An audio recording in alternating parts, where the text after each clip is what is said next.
welcome to Tagalog Thursday. I'm so happy you're here with me on YouTube.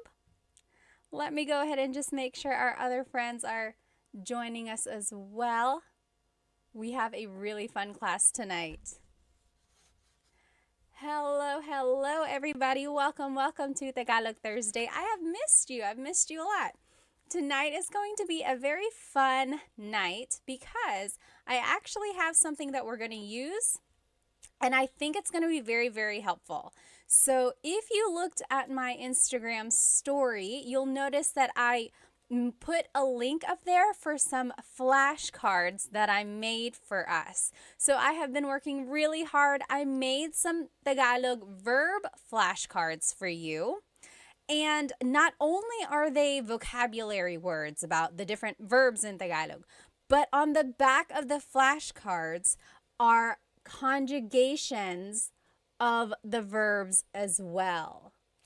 Oh, TikTok, let me see if I can flip the screen so that you can see it. Is that better? Yeah, there we go. Okay. So these flashcards are so great because they have the word on them, and then on the back is how you conjugate the verb. Okay, a lot of you have said, oh, verbs and conjugation are like some of the most challenging things about Tagalog, and it's true. And if you have watched my full-length Tagalog lessons on YouTube, then you know that there are different types of verbs, and then there are different categories, different conjugation patterns, and everything like that. And one of the things that I said is the more verbs you learn, that's kind of how you will learn what group these verbs fall into, right? So it's just a matter of gaining more vocabulary, and getting these flashcards will help you with that. Again, tonight's Tagalog lesson is about Tagalog verbs, and we are going to be using these flashcards that I made for us that have the Tagalog verb on the front, and on the back is the conjugation. Conjugation means changing something into a different form.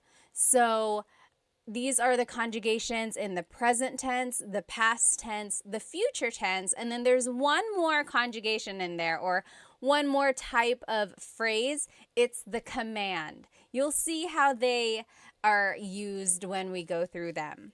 Again, if you want to get your own copy of these flashcards that I made, the digital download is on my Stan store. I put the link in my stories, but also it's in the in my bio as well. Go ahead and write where you are currently watching from. Maybe tell me how old you are, and does anyone have a shout out? One time someone said, oh, it's my girlfriend's birthday. Can you say hi? If anyone has a special event, please let me know. Or is it just a fun night? No special event on your side, but just something to celebrate, just being with me learning Tagalog. Let me go ahead and catch up on some of these comments. Okay, let me catch up on some of these comments on Instagram here. Major said, Ate Pat, gumagawa ako ng mabuti. You're doing something good. Are you trying to say you're doing well? You can say, mabuti ako, mabuti naman. What you said literally means I am doing something good, like you are doing a good deed or something. Oh, Chunkin Deuces said, quick question. Is there a difference between learning Filipino versus Tagalog? Very, very good question. Does anyone know? I know the answer, but does anyone know the difference between Filipino and Tagalog? Think about it, write it in the comments, and let's see what everyone thinks. Hello, magandang araw, Vic said. Let's see. Hi, Ate. Kawabanga said. Miss Anna Adams said, kumusta ka, ate? Mabuti naman. Hi, Love and Lulu. All right, let's see here. Again, we're just waiting for everyone to join. Hello, hello. Oh, so many people. Let's see here. Rose from San Diego, Ronnie from LA, Royston from Singapore. I'm Heme from California, Brandon from Jacksonville, Florida. Hello, hello. Dilshan from New Zealand, Fritz from New Jersey. Hello, hello. Mabuhay Thursday. Hello, hello. Let me see. Oh, did someone have a shout out? I forgot. Earrings are fire. Team D Texas said, Salamat. These are from Pick You Official. I think Pick You Official. Let's see. How about over here on TikTok? Captain says, I'm a Filipino. I'm all the way from LA, California. Hello, hello. Yes, exactly right. So Rocky's Barber. So the question was, Changanduces asked, what is the difference between Filipino and Tagalog? And over here on TikTok, Rockin' Barber said, Filipino incorporates the borrowed phrases and words. Exactly right. So Tagalog is a very old language. In fact, it's one of the oldest ones in the Philippines. There's like written by Bayin that's been found. It's just a very old language. And of course, the Philippines itself has had a lot of influence from so many countries, like Spain, of course, when they occupied it for 300 years. Then there was America and even Japan for a little while. And Chinese, because there were a lot of immigrants from southern China. So along with all of those different cultures, they incorporated a lot of those words into Tagalog. So much so that Tagalog itself kind of got mingled with all these languages. So they had to change it a little bit. And Filipino is the language that incorporates all of those different languages. For example, hikaw, the word hikaw is earring. That is a Chinese word, or it stems from the Chinese culture. But technically, there was at one point a true deep Tagalog word that was used before hikaw. And usually, I love Tagalog, like deep Tagalog, because it's very literal.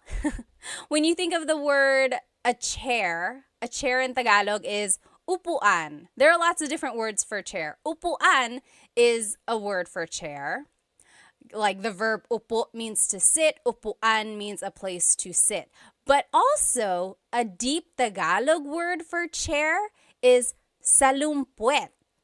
Salumpuet. So that's like true deep Tagalog. And it means, salo means to catch. Puet is your bottom. So salumpuet is something that is catching your bottom, right? Your chair. So that's the difference between Tagalog and Filipino. So yes, Filipino kind of incorporates all of those different borrowed words, as Rockin' Barber said, whereas Tagalog really is like the pure whatever it was before all of those influences. Although nowadays, Filipino, Tagalog, Filipino, they are used interchangeably and people will understand what you mean. But technically, there is a difference. Oh, hello, Tagalog Kurt. Someone is saying hello, Tagalog Kurt. Are they here? Anyway, again, thank you. Let's go ahead and get started. Tonight's lesson is going to be all about Tagalog verbs, okay? So depending on where you are in your Tagalog learning journey, you might already know how to conjugate verbs and you just want to learn more. Or maybe you are a true beginner, you just want to gain more vocabulary. This is a good way to do it. Or maybe you are kind of a little bit more experienced and you just want to quiz yourself, or you just want to make sure you know the right words. We are going to be using these flashcards that I made for us. I'm so happy that I made these flashcards, you guys, because not only do they have the Tagalog word on the front, So this is a picture of a shower. To shower in Tagalog is maligo. And it says that on the front, okay? On the back of the card has the conjugation of the or of the verb. Okay, so it's like there are different ways you can use these cards. One way is to cover the Tagalog word and then quiz yourself. Be like, okay, what is to shower? What is to shower? Then you're like, okay, it's maligo. Now, what if I want to say, I am taking a shower? What is it again? What is it again? Then you look on the back, you're like, oh, naliligo ako. Naliligo ako. Okay, so you can purchase your own copy of these flashcards on in my Stan store. The link is in my IG stories right now, or the link to my Stan store is in my bio as well. I will note that when you purchase it, it is just a digital copy. So you're going to be purchasing the PDF form, and it's going to look like this. Okay, it's just a PDF form, a document, and you will be responsible for cutting them out and putting it back to back if you want. And then I even went farther and put a lamination on them just to make it have that flashcard feel. Okay, but if you don't want to do all that, you could just print it out, maybe like put holes in it and put it in a 3-ring binder, or even just put a staple in it and call it a day. You know, this is just a really good way to review, I think. Let me check over here on YouTube. Okay. Oh, Saul said, nakakatawa ka. I learned that yesterday from your Insta. Salamat, salamat. Nakakatawa ka rin. You're funny. All right. So let's just go over some basics about Tagalog verbs, okay? In Tagalog, there are 5 different types of verbs in Tagalog. Okay, let me find these cards here. I had organized them and now I'm just gonna find, here we go. So in Tagalog, there are mag verbs, mag, meaning they start with mag. Mag is their prefix. There's mag verbs, then there's ma verbs, ma. They also start with ma, like matulog. Then there's verbs, Then there's in verbs, in. And then verbs, verbs. John Legacy on YouTube said, are you going to post those flashcards anywhere for us to download or purchase? Yes, they are already up on my Stan store. The link should be in my bio, and you will see it. It says new 100 Tagalog flashcards, so you should be able to purchase them there. Again, there are 5 different types of verbs in Tagalog. Mag, ma, in, and e verbs. Why is that important? Well, it's all going to determine the patterns that we use when we conjugate them. Okay?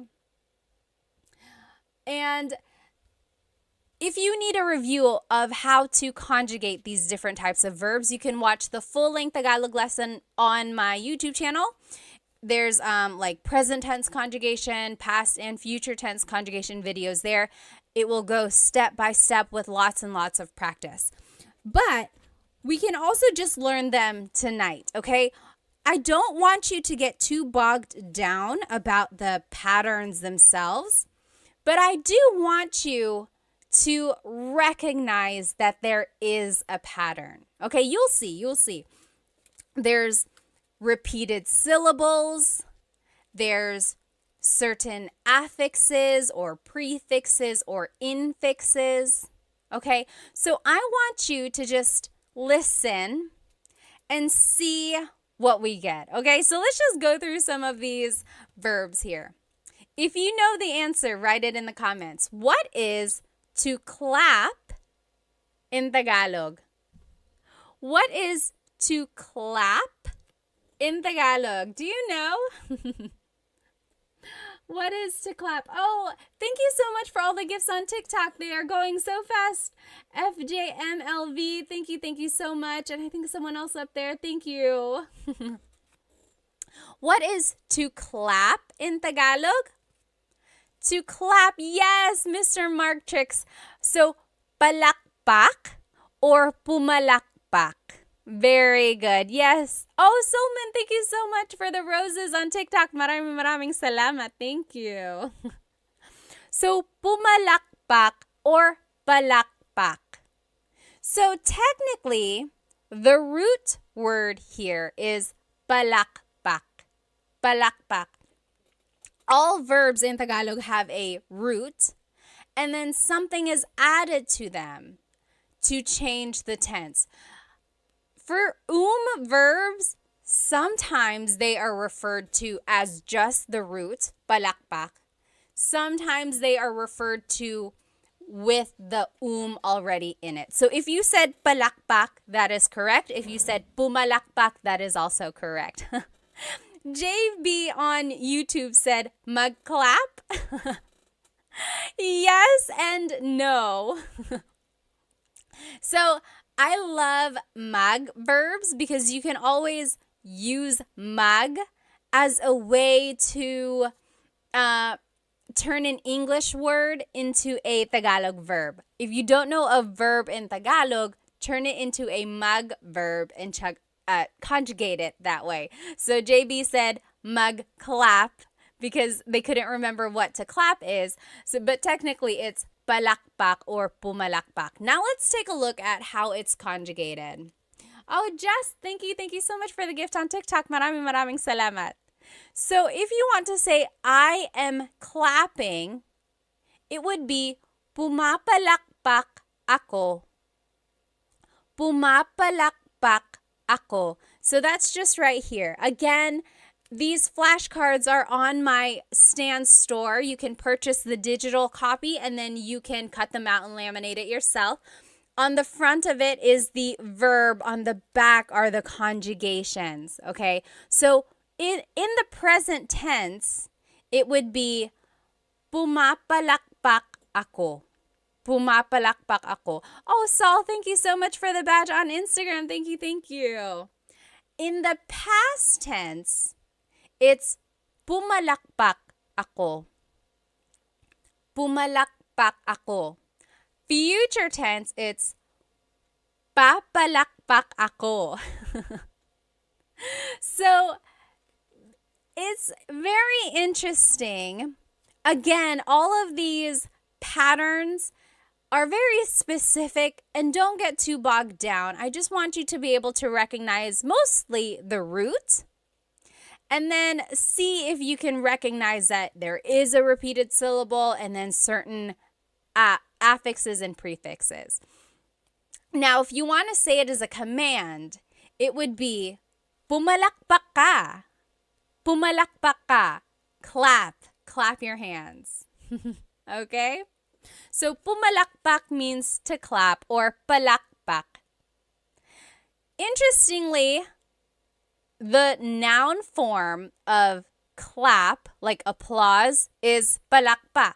So sometimes it can be confusing if you don't use the People can be like, are you talking about the verb or the noun? And of course, you would just use context clues from there. All right, let's keep going. What is to yell in Tagalog? To yell. Do you know what to yell in Tagalog is? To yell in Tagalog is sumigaw. Sumigaw. So in the present tense, sumisigaw ako or sumisigaw siya. Yes, very good. Warhawk got it right on TikTok. Sumisigaw siya. She is yelling. Or sumigaw siya. She yelled. Sisigaw siya. She will yell.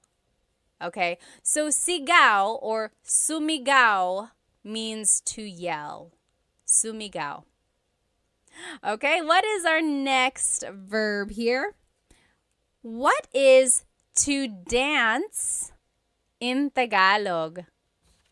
What is to dance in Tagalog? To dance in Tagalog is...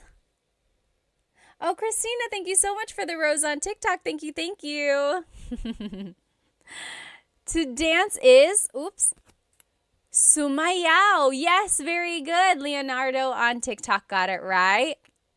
Jasmine, very close. Jasmine on Instagram said masayaw. So that's another tricky thing there. It's like you might know the root, sayaw, but then you have to figure out, is it a ma verb, a mag verb, or an verb? Sayaw is an verb. So sumayaw means to dance. Again, on the back is the conjugation for your review if you do want to learn them. Sumasayaw ako, I am dancing. Sumasayaw ako. Sumayaw ako, I danced. Sasayaw ako, I will dance. And then as a command, it would be sumayaw ka. Dance. Sumayaw ka. Dilshan said, isn't masaya happy? Yes, masaya means happy. Sumayaw is a little different from masaya. Okay? I guess we're in this stack of verbs. What is to cry in Tagalog? What is to cry in Tagalog? Oh, Cam said, where can I get the flashcards? You can download the flashcards from my Stan store. You can, when you download them, they will come as a PDF and you just print them out yourself. And you can cut them, laminate them like I did, front and back, or just print them, maybe put a staple or put holes in it and put it in a 3-ring binder. So however you want to use them, you're going to download it. It'll come like this. What is, yes, JB, you got it on YouTube. To cry is iyak, umiyak, umiyak. Very good, JB. Very good, very good. Umiyak means to cry. So in the present tense, umiiyak ako. Umiiyak ako. Past tense, umiyak ako. Umiyak ako. Future tense, iiyak ako. And then as a command, wag kang umiyak. Wag ka nang umiyak. Don't cry. Don't cry. Okay. So Dilshan said, diba means isn't it? Yeah. Means like right, correct? Or is it not? Yep, that's exactly right. Okay, next verb here on our list. What is to laugh in Tagalog? What is to laugh in Tagalog? To laugh. Yes, very good, Cam. Tumawa. Very good. So to laugh in Tagalog is tumawa. Tumawa. Very good. So tumatawa ako. I am laughing. Tumatawa ako. Or tumawa ako. I laughed. Tumawa ako. That's past tense. Tatawa ako. I will laugh. Tatawa ako. Or as a command, tumawa ka. Laugh. Tumawa ka. Okay?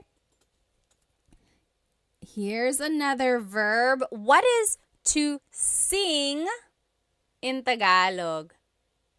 To sing in Tagalog. You might have heard this if your family is into karaoke. People will always make you try to sing. Yes, Cam is exactly right. And Warhawk. Yes. Very good. Kumanta. Kumanta. Yes. Alpoblit. Kumanta. Very good. JB said, once again, where do we download these cards po? It's in my Stan store. So the link should be in my bio, or if you just go to my profile, look for the Stan store link.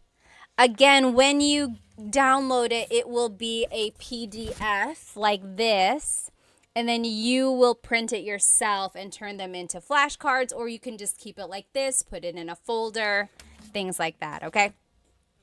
So, kumakanta ako, I am singing. Kumakanta ako. Kumanta ako, I sang. Kumanta ako. Kakanta ako, I will sing. Kakanta ako. And as a command, kumanta ka, kumanta ka. If you've ever gone karaokeing or if you've ever karaokeed with Filipinos, they have probably said that to you. Kumanta ka, sing, kumanta ka. They leave no one behind with the singing. What is everyone's go-to karaoke song, by the way? I like Crazy for You by Madonna.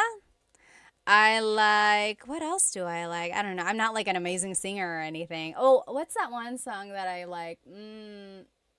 I'll have to think about it. Yes.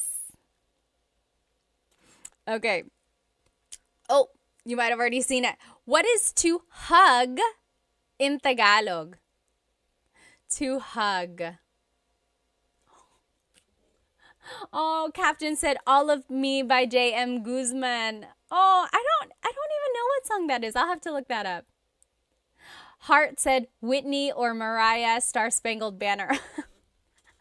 Number 1, do they even have that version? And number 2, I need some evidence, please. Yes, very good, very good. Oh, Captain said rap songs by Andrew E. Do you know who Andrew E. is? Andrew E. is a popular rapper in the Philippines.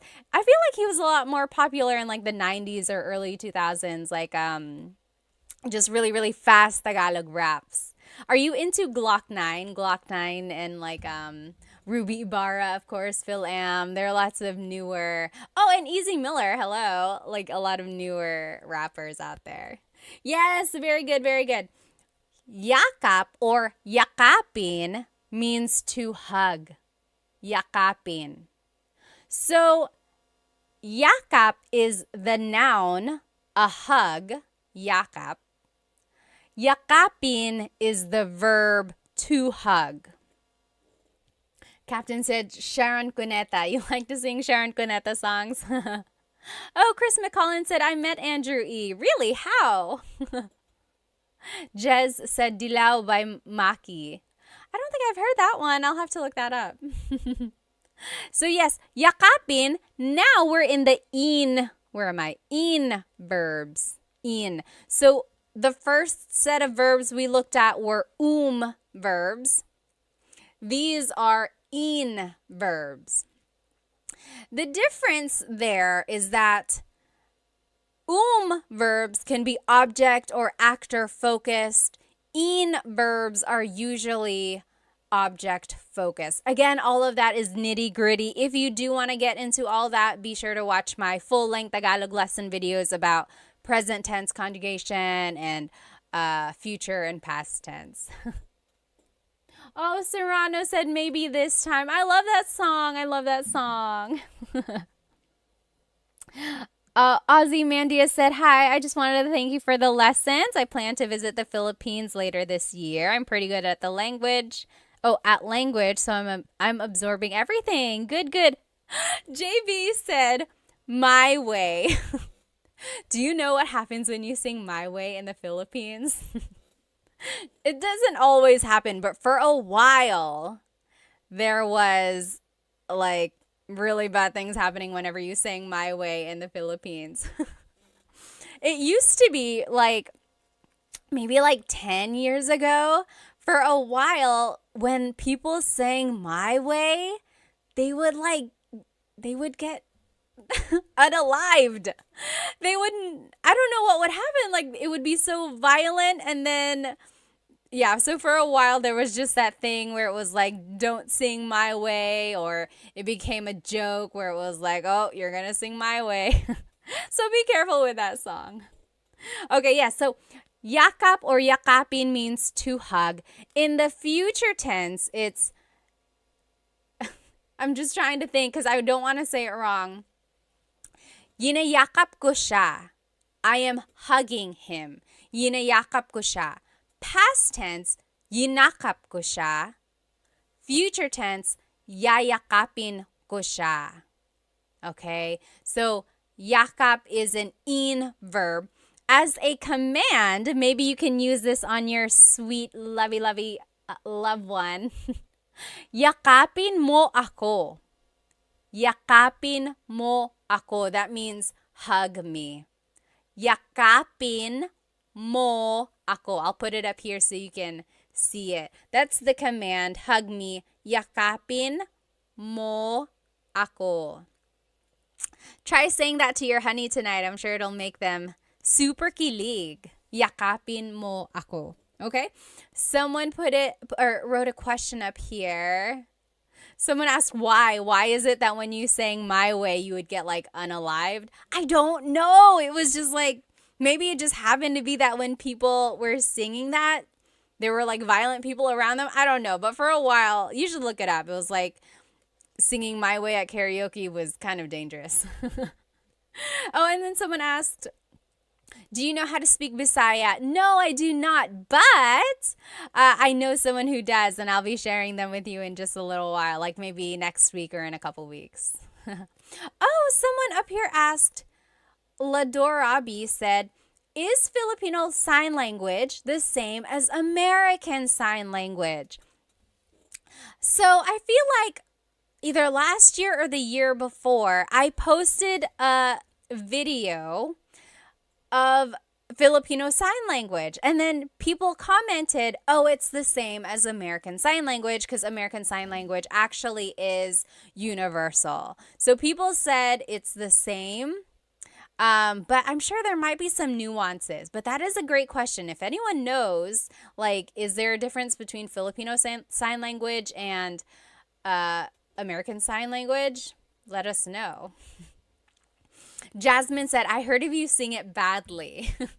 So maybe if you sing My Way badly, then that's why it was so violent. Patch said, your tutorials really helped me in my tutoring sesh with my US students. Thank you, thank you, thank you. Maraming salamat. Thank you, din. Oh, interesting. Okay, so PJ said Japanese Sign Language is a little different. Interesting. Okay, so yeah, there might be some similarities between Filipino Sign Language and then like American Sign Language, but also there might be some differences as well. Warhawk said, I'll never sing that song in the Philippines. Yeah, don't sing My Way. You might not want to. Okay, and then someone asked, do I speak Waray? No, I do not, but I'm looking for someone who can teach it. If you know anyone who can teach Waray, send them my way. Okay. What is to pull in Tagalog? What is to pull in Tagalog? Yes, JB, yakapin was an in-verb. We're actually in the in-verbs now. Tots asked, can you speak Kapampangan? No, I cannot. I wish I knew people who could, though. Yes, Serrano. Hilahin. Very good. Very good, Warhawk. Hilahin. Hilahin. Very good. Hilahin means to pull. Hila means to pull. That's the root. Hila. Hilahin is like the conjugated version, or it's just incorporating that in affix there. So hila means to pull. Hilahin is conjugating it as an in-verb. In the present tense, it's hinihila ko ang lubid. I am pulling the rope. Hinihila ko ang lubid. In the past tense, hinila ko ang lubid. In the future tense, hihilahin ko ang lubid. As a command, it would be hilahin mo ang lubid. Okay, so again, I just want you to notice the root word. I want you to notice that there is a pattern. You don't have to get into the nitty-gritty of all the exact patterns if you don't know them yet. But see if you can recognize oh, that sounds like it's present tense. That sounds like it's past, or that sounds like it's future. Okay? But more than anything, I do just want you to get the root word to be able to recognize that, oh, hila means to pull. Again, these cards, these flashcards are on my stand store. You can purchase them. When you buy them, though, remember that it's going to be the digital download, and it will come as a PDF. When you print them out, you can cut them, you can laminate them like I did, or you can just keep it like this in a folder and use it to study, okay? You said, can you send me that card? Someone said on TikTok. Just go ahead and get it from my stand store. There are 100 verbs. 100! I found 100 verbs for you. But tonight we're only going to do maybe 25 or 30. I went through and got some of the more common ones for us to learn. But there are 100 verbs. You gotta go get it. Oh my goodness, you gotta go get it. Okay. Now, what is to sweep in Tagalog? What is to sweep in Tagalog? Samurai said there are many Filipino shops and restaurants in our region in Oman. Oh, that's nice. Very good, Serrano. To sweep in Tagalog is walis. Oh, Serrano, you bring up a really, really good point. So in this card, I am showing it to you as an in verb. Walisin. Take a look at the conjugations. Winawalis ko ang sahig. Winawalis ko ang sahig. I am sweeping the floor. Now, Serrano on TikTok said, magwalis. Oh, I love this, you guys. Walis is one of those verbs which can be either object-focused or actor-focused. Okay? So there are certain verbs in Tagalog that can take on different types of verbs. So remember, there's magma, in, or e. Walis can be an in verb, or it could be a mag verb. When it's an in verb, it's being conjugated as an object-focused verb. So you can even see it in the conjugation example. Winawalis ko ang sahig. I am sweeping the floor. The focus of this sentence really is the floor. What are you doing? I am sweeping the floor. Now listen to this. When I say, nagwawalis ako, now I'm conjugating it like a mag verb. Nagwawalis ako, that just means I'm sweeping, right? It's a complete sentence. Nagwawalis ako, I'm sweeping. There's no floor, there's no object. It's just about me, the actor. It's actor focused. What are you doing? I am sweeping. Versus, what are you doing? I am sweeping the floor. Do you see the difference there? That is a prime example of a verb that can be object or actor focused. Very good observation there, okay? Tim said, I love those cards. Thank you. Thank you. Again, these cards you can get on my Stan store as a digital download. When you purchase them, it's going to come as a PDF form, and you can cut them out and laminate them like I did, like front and back. Or you can just keep it in a folder and use it to study that way. There are 100 verbs in this pack. Okay? Okay. Oh no, I have to go, Rayo said. Bye. Salamat. Let's see. This random name said, are you American? Yes, I am. And I'm also Filipino. Okay.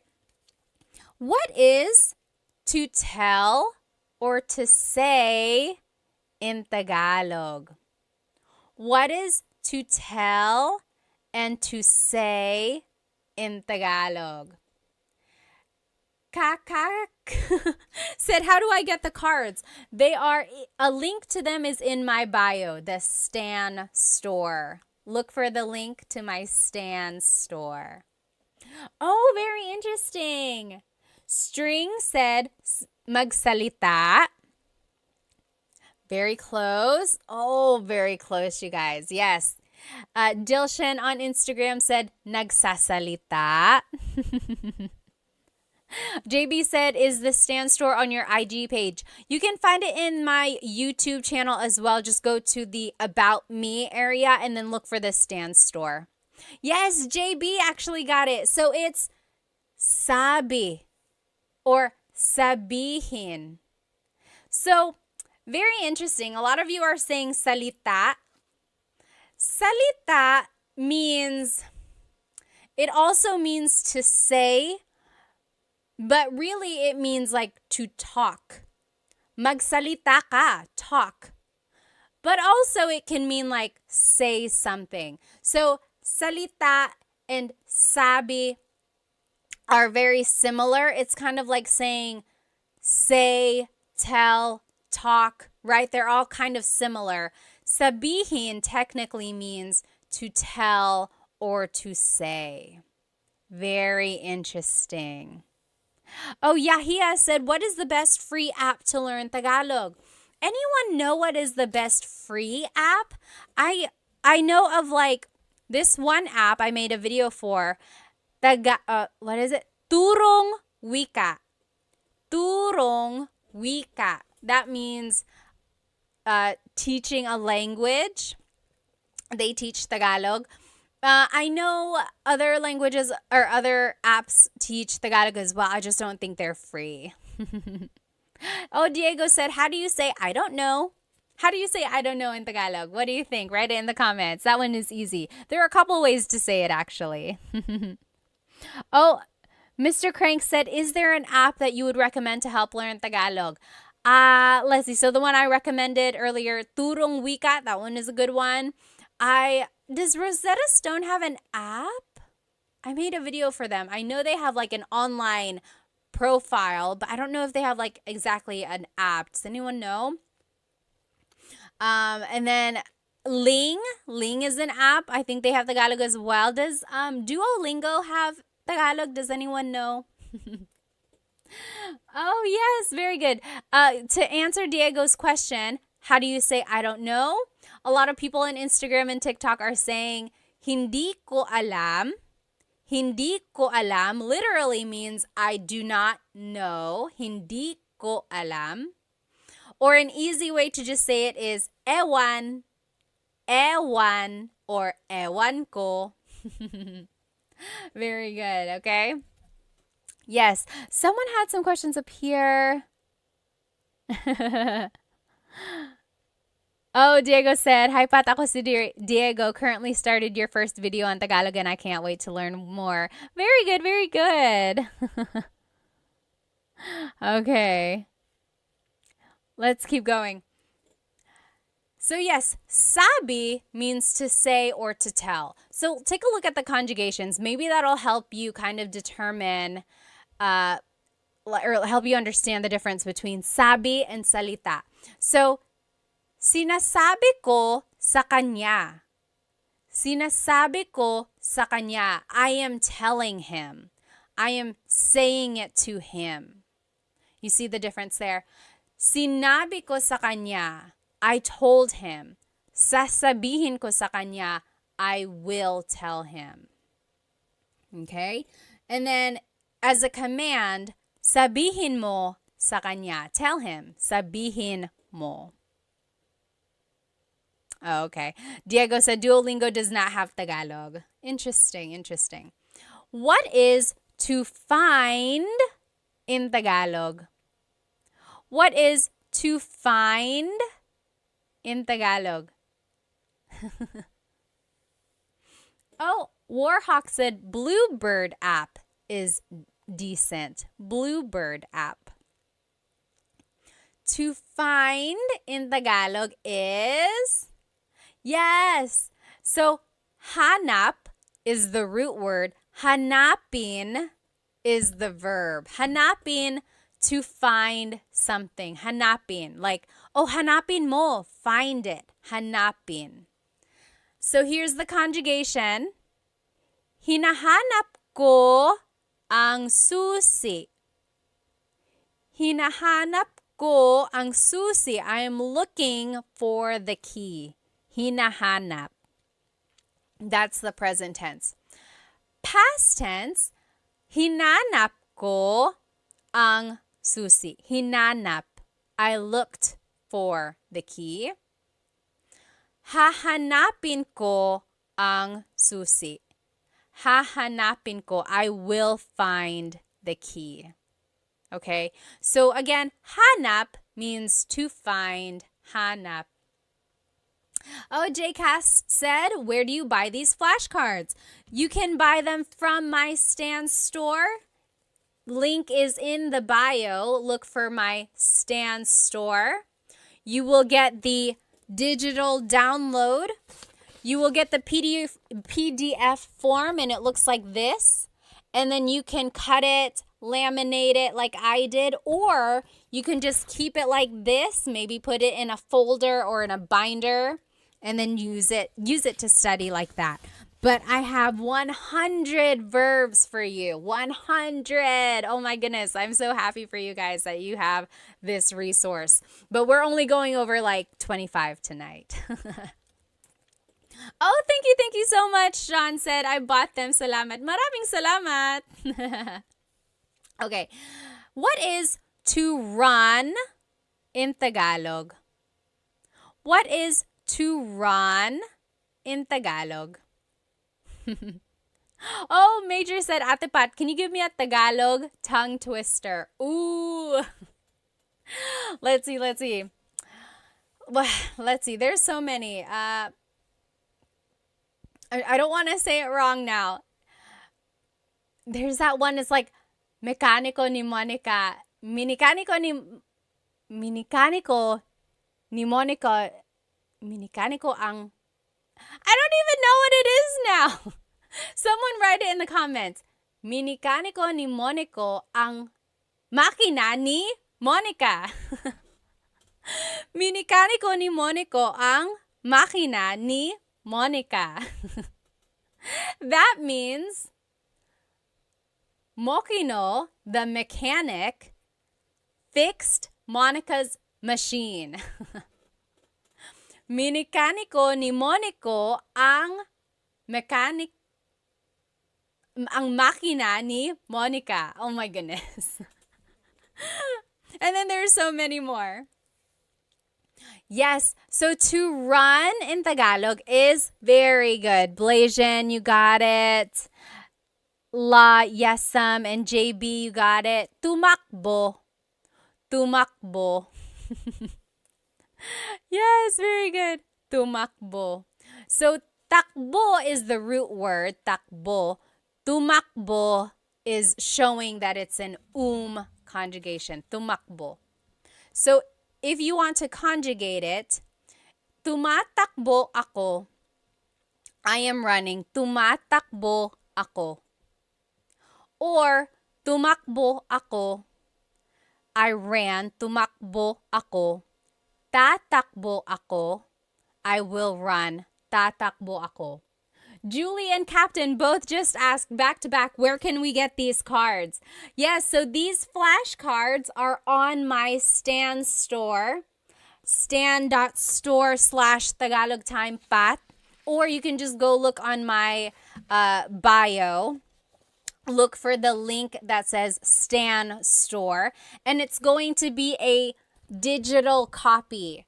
When you purchase it, it's going to look like this as a PDF, and then you will be able to cut it, put it together, laminate it like I did, or you can just keep it like this, keep it in a folder, and study it like that. But there are 100 cards, 100 verbs. Oh my goodness.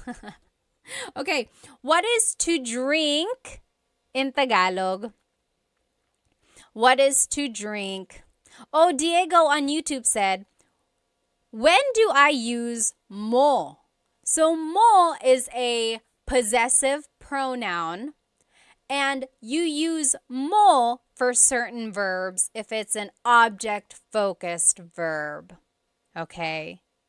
So, it goes into all of that in my full-length Tagalog lesson, I think 3, present tense conjugation. Take a look at that. It will break down how to use mo in certain verbs.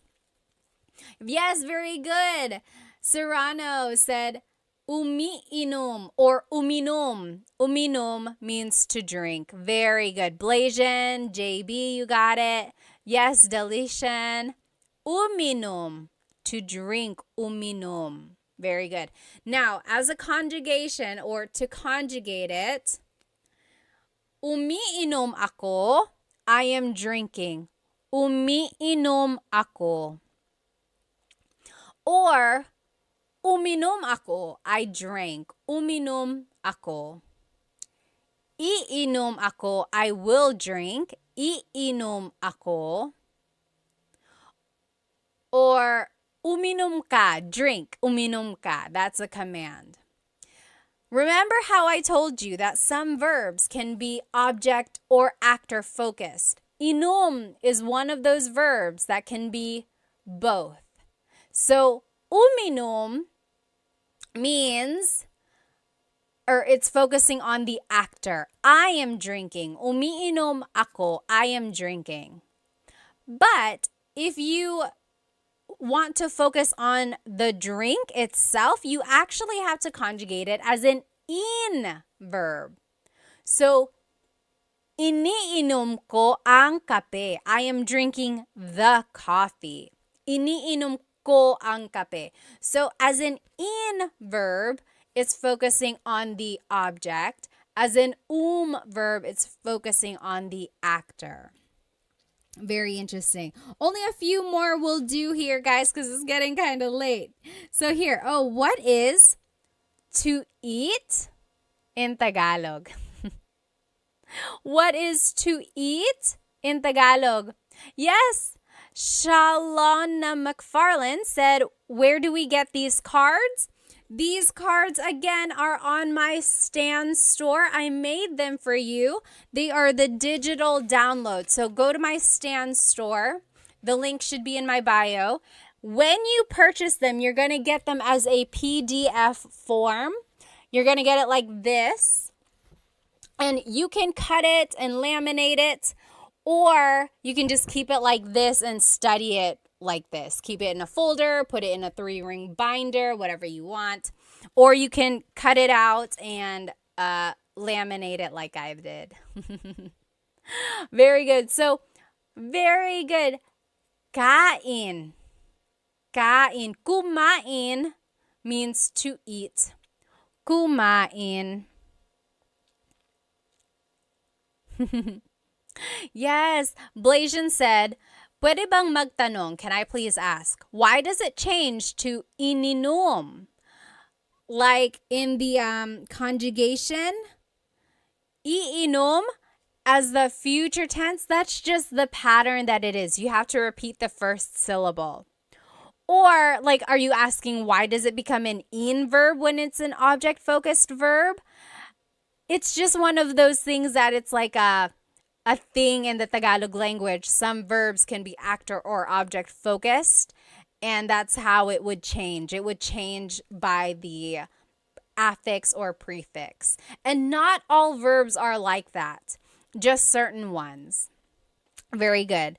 Oh, La Yesam said, can I get these cards in Canada? Yes, absolutely. When you purchase them, it's just a digital download. So it will go straight to your email, and then you can print it however you want, and then you can cut it out, or you can even just keep it like that. Very good. So kumain means to eat. Let's conjugate it. So kumakain ako. I am eating. Kumakain ako. Or past tense, kumain ako. Kumain ako. I ate. Kakain ako. I will eat. Kakain ako. And then as a command, kumain ka. Eat. Kumain ka. Okay, kumain ka. You might have heard that phrase. A lot of people like to feed their guests. So that is the thing there, the phrase that you might hear a lot. Let's see, what else? Let's take a look at some of these verbs. We didn't get to look at them. How do you say to write in Tagalog? To write. So to write something. I'll give you a hint. It's an verb. To write. Oh, hang on. Who was that? String Hands said, hi, Pat. Your content helped me talk to my mom during her last years before she died. Maraming salamat po. Oh, my goodness. Strings, first of all, I'm so sorry for your loss, but also, I'm so happy to have helped you. Stay strong, okay? I lost a parent too, and it's not easy. Not easy at all. Oh, Julie said, I can't find your Stan store. Let's see. Go to my link or go to my bio, and I think just click on whatever link is there, and then more links should pop up. So go to the Stan store. Someone even put it up here. I think you just type in stan.store/Tagalog Time Pat or Tagalog Time.pat or something like that. You could even try to Google stanstore.com. I'll definitely put a post or make a post about it afterwards so we can all find it. Oh, very interesting. Yes. So Serrano again said magsulat. I have it as an verb, isulat. Yes, Blasian also said nagsulat. So yes, this is one of those things or these are one of those verbs. Again, isulat means to write, but that's focusing on the object. Like, isulat mo ang pangalan mo. Write your name. Isulat mo ang pangalan mo. Write your name. But magsulat just means writing. Like, nagsusulat ako, I am writing. Oh, someone on TikTok said it's only showing the coffee, buy me a coffee. Oh, yeah. So if you're on TikTok, maybe just go open a browser and do stan.store/Tagalog Time with Pat or tagalogtime.pat, or you can go to the links in my Instagram. It'll be there. Stan Store. So, isinusulat ko ang libro. I am writing the book. Or isinulat ko ang libro. I wrote the book. Or isusulat ko ang libro. I will write the book. But again, sulat can be a mag-verb. Nagsusulat ako. I am writing. Or nagsulat ako. I wrote. Okay, let's do another verb. Actually, we'll do two because they're opposites. What is to raise and to bring down? So this one is showing people raising their hand. What is to raise? This one is showing a man putting a box down. So what is to bring down. So to raise and to bring down. What is to raise and to bring down in Tagalog? And I gave you a hint. It's an e-verb. To raise in Tagalog is itaas. Itaas. The opposite of that, to bring down, ibaba. So itaas, ibaba. Very good. Yes, exactly right. And you probably heard the phrase like, bababa ka ba? It's one of those things in Tagalog. It's like, baba, just depending on how you put the emphasis, it can mean different things. So, bababa ka ba means, are you going down? Like, are you going down the stairs? Are you going down the elevator? So, ibaba means to go down. Itaas means to raise, like to raise your hand. Let's take a look at ibaba. So, ibinababa ko ang bagahe. I am bringing down the luggage. Ibinababa ko ang bagahe. Or past tense, ibinaba ko ang bagahe. Future tense, ibababa ko ang bagahe. And then, as a command, ibaba mo ang bagahe. Bring down the luggage. Okay? Now, let's take a look at itaas, again, to raise. In the present tense, itinataas ko ang bandila. I am raising the flag. In the past tense, itinaas ko ang bandila. I raised the flag. And then in the future tense, itataas ko ang bandila. I will raise the flag. And then as a command, itaas mo ang bandila. Raise the flag. So Love said, spaghetti pababa, pababa ng pababa. Does anyone remember that song? So baba means to go down, and there was this song back in the day, maybe like, was it early 2000s, I think? Spaghetti pababa, pababa ng pababa, Iser said. And then spaghetti pataas, pataas ng pataas. And it was just this silly, silly dance, and you heard it on every variety show on the Filipino channel. You heard it on the radio all the time. People still dance it. I don't know why it's like that. It's like, why is the spaghetti going down? Why is it going up? Oh my gosh. You can't like not dance when you hear that song. Yes, Blasian said, is there another word for flag? Yes, so I said bandila. Bandila means flag. But watawat also means flag. There's another one, bandila, watawat, and does anyone remember what the other word for flag is? Wumagayway. Watawat, wumagayway. Wumagayway means to wave, or like to wave around, correct? I'm pretty sure. So watawat is like waving the flag, exactly. Oh, thank you. FJMLV said, I just got the flashcards. They look so good. I'm glad they have the sentences with them. Again, if you just joined, you can purchase these flashcards that we were using during the lesson. On the front is the Tagalog verb. And then on the back are the conjugation patterns in the present tense, past, future, and a command. It's like an example. So I think it'll really help you learn more verbs. And when you download it, it is a PDF digital download. So you will be able to cut it out and laminate it if you want to, like I did. Or you could just keep it like this. Maybe put a staple in it, or you can put it in a 3-ring binder and just use it to study that way, okay? And there are 100 verbs, 100. I looked up all of the different verbs for you, so I think this will really help if you're trying to learn more Tagalog verbs. Again, you can get it from my Stan store. Stan store. The link should be in my Instagram bio. I think on TikTok we're having a hard time finding it there. So just go to my Instagram or YouTube. The link is in there.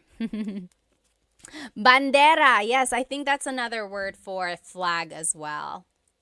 Well, you guys, I had so much fun with you tonight. I hope to see you again soon. There are so many more verbs. Again, there are 100 in this pack. This is only like 25 or 30. So maybe next time we will go through more. Oh, FJM said, what are on your YouTube slides? I'm trying to learn more for my fiance. The YouTube slides, if you decide to buy those are just the whatever slides you see in the video. So back up. I make full-length Tagalog lesson videos on YouTube, so those slides are what go with the full-length Tagalog lesson videos. Okay. Budak Baru said, where can I get the flashcards? I'm not from the Philippines. You can get them on my Stan store. Go to my Instagram, click on the link in my bio, and look for Stan store. And it will be a PDF download, and you can download them, you can cut them out, you can laminate it, or you can just keep it like this and study it, okay? Yes, let's see. Yes, Benny, did you get that? Benny also asked, where can I get them? Again, on my Stan store. You just get the digital download, and then you can make the cards or you can keep it like this, okay? Well, I will see you guys next time. I hope you have a great rest of your night. Maraming salamat po. See you next time.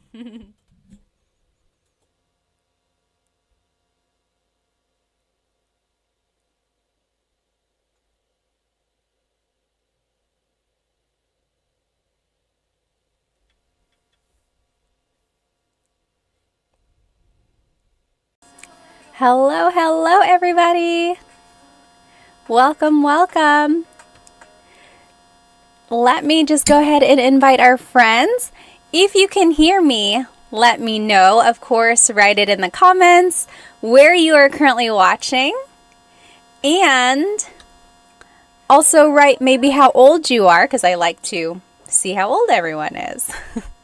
Also, let me know on YouTube if my mic sounds okay. I was watching the replay last week, and I heard a lot of it didn't sound very good. So if it's too close, I can always scoot back.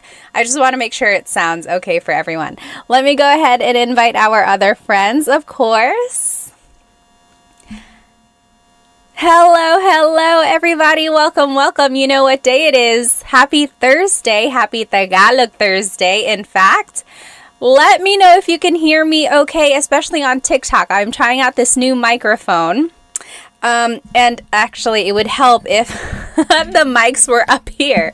Okay, again, let me know if you can hear me okay. If I am too close, I will simply push it back. If you can't hear me, let me know. I'll try to make some changes. Let me know if you can hear me by writing where you are currently watching and maybe how old you are. And as always, this Tagalog lesson is up on my YouTube channel. I am live on YouTube, TikTok, and Instagram. Hop onto my YouTube channel, Tagalog Time with Pat, and you will be able to follow along with this lesson. And this is a good lesson. I think you're going to enjoy it. You're going to find it pretty useful. Awesome. Okay, so I see, let's see, Soul Tuwiz is from California. John on the Move is from New York. Hello. Hi, Planet Jamie. Hello. Watching from the Philippines, and I'm 15. Oh my goodness. Who is that? What does it say? Hello. Where in the Philippines are you watching from? That's so awesome. Jack DeHoog is from Alberta. Hello. Gene is from East Tennessee. His name is Gene. All right. Let me know if it sounds okay. And if not, we'll make some changes, okay? Otherwise, again, go ahead and jump onto my YouTube channel. And that is where you can follow along with this lesson. Today, we are going to be learning Tagalog vocabulary and phrases you can use with your family. It is about the family. You can use these phrases with your family. Okay, let me just go ahead and see where everyone is watching from. Mr. Aaron Arnold is from Monterey, California. Crispy Crunch is from Cali. Crown, hello, hello. Hello from Texas. TMD Texas said. Gakukolka is from Hawaii. Hello, hello. National City, California, Erwin said. Hello, hello, everybody. All right, Santa Barbara, California, Vince said. John said, ang aking pamilya. Yes, again, this whole lesson is up on my YouTube channel.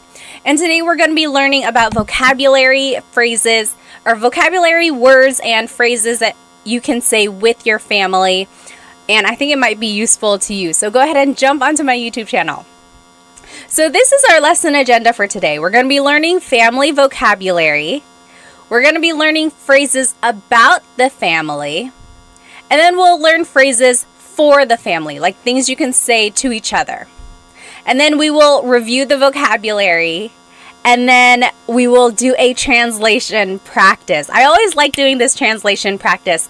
At the very end of the lesson, I will say this paragraph or this short little monologue to you. And let's see if you can understand what I'm saying. Okay, so that's at the very end. Let's just go ahead and jump right into it. So, again, this whole thing is on my YouTube channel. Here is a family tree. I think the easiest way to go through all of our family members is just to take a look at a family tree. So, pamilya is family. Pamilya. Up here at the top, we have our lolo and lola. So, lolo and lola, your grandfather and grandmother. Hang on one moment. Let me fix this for YouTube. Let me cover my face so you can see. There we go, YouTube. Okay, so here is the family tree. Again, lolo is your grandfather. Lola is your grandmother. Okay, and usually a lot of families distinguish their lolo and lola on one side from the other by giving them a nickname. Like I always called my grandmother Mama Lola.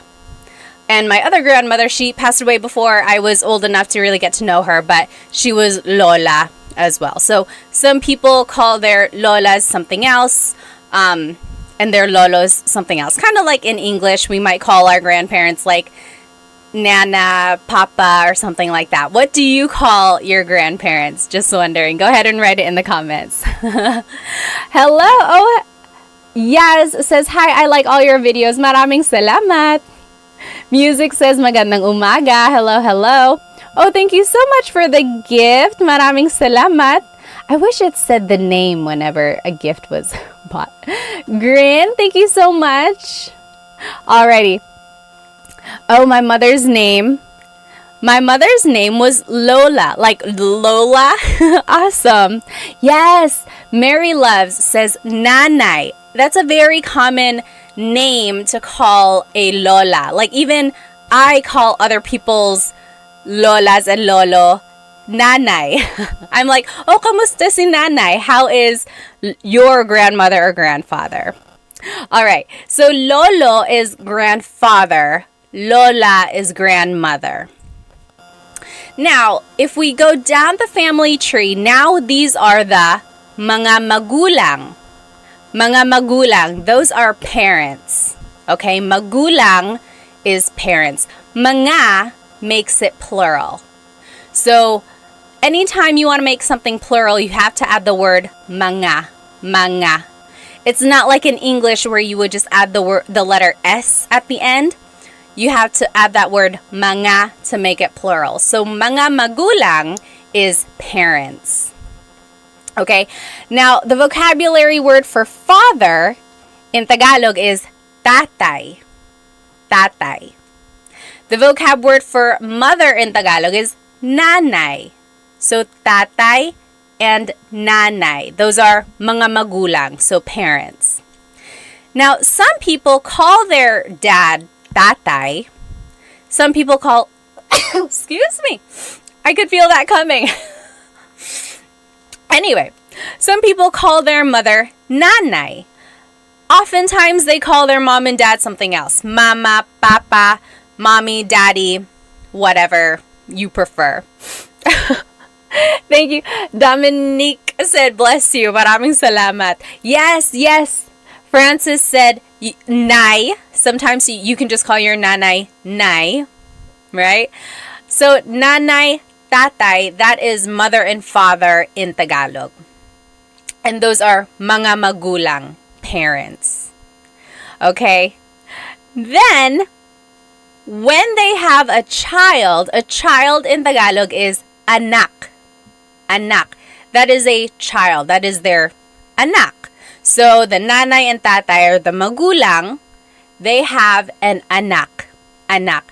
Sometimes moms and dads will call their child anak. Like, oh, anak, kain na tayo. Anak, kain na tayo. It's almost like saying, son, it's time to eat. Or daughter, it's time to eat. It's just anak. But very interesting is there is no word for like son or daughter. Anak by itself is a gender neutral word. In order to distinguish whether or not someone is talking about their son or daughter, what do you think you would have to do? We touched on this last week when we played Filipino Jeopardy. We had a question about like gender neutral words. Do you remember what you have to do in order to kind of distinguish what like gender it would be, whatever gender they're talking about? Well, so if you wanted to say son, it would have to be anak na lalaki. Yes! Richard V on YouTube, you got it. Anak na babae is daughter. Anak na lalaki is son. Drake on Instagram, exactly right. You got it. So again, anak is a gender neutral word. There are a lot of words actually in the family vocabulary that are gender neutral, which I find very interesting. Like anthropologically, why is that? It's just like one family unit, and it's like it doesn't really matter if they're talking about a boy or a girl. It's like, yeah, that's just my son. I think it's so interesting. Like a language will tell you a lot about the values of a culture. Anyway, that's a side note. So again, anak is a gender neutral word. So in order to say son, you would have to say anak na lalaki. So if someone was like, this is my son, it would be ito ang aking anak na lalaki. That was a very formal way to say it, but you get what I mean. They would have to distinguish anak na lalaki. Or if they wanted to say like, I am buying this for my son, it would be binibili ko to para sa anak kong lalaki. Anak kong lalaki. I'm trying to figure out where you add the nang. Anak kong lalaki. I think that's right. Anak kong lalaki. Anak na lalaki ko. No, you don't ever add ko at the end like that. But yes, you get what I mean. Yes, exactly right. A Douglas, babae or lalaki. Babae is woman. Lalaki is man. And then Ricardo said, like, ma'am, sir. Ma'am, sir is a little, it's an interesting thing. Like, whenever someone is shopping in the Philippines, they're like, hi, ma'am, sir. I think just over time, people got used to saying it together. And so it became one thing. Okay, so that's anak. Anak is child. Now, if a person gets married, that would be their asawa. Asawa. So again, if you're following along on YouTube, here's our family tree. Asawa is their spouse. Spouse. Again, another gender neutral word. It's not husband, it's not wife, it's asawa. Like, I call my husband asawa, not literally, but like he is my asawa, and he calls me, I am his asawa. You know, it's not like husband or wife, it's just spouse. Very interesting, right? So asawa is spouse. It encompasses like the wife and husband gender there. Let me go ahead and just read some of these comments. I don't want to miss any questions. Let's see. Okay. Yes, someone said, I'm sorry. Did someone ask, how do you say I'm sorry in Tagalog? I'm sorry is pasensya na. Forgive me is patawad na or patawad po. Please forgive me. Let's see. All right. Let's see. And then over here on Instagram, yes, asawa is husband or wife. All right. And then over here on YouTube, yeah, you guys got it. Ricardo said, I don't use asawa. It's too close to aswang. Aswang is a little different. Aswang is the supernatural being in the Philippines, like a vampire shape-shifting type of thing. But it's different. Asawa and aswang, they're different. Okay, so a person and another person get married. They are mag-asawa. Mag-asawa. That means they are husband and wife. Mag-asawa. When they have kids, here are the vocabulary terms for the order of kids, or just like family vocabulary words. Again, here on YouTube. So, ate is the older sister. Ate. Kuya is the older brother. Kuya. Then there's bunso. Bunso is the youngest child in the family. Ate is the oldest daughter, or not even oldest, it's just an older daughter, older sister. Kuya is an older brother. Bunso is the youngest child in the family. It could be a boy, it could be a girl, just the youngest child. They are the bunso.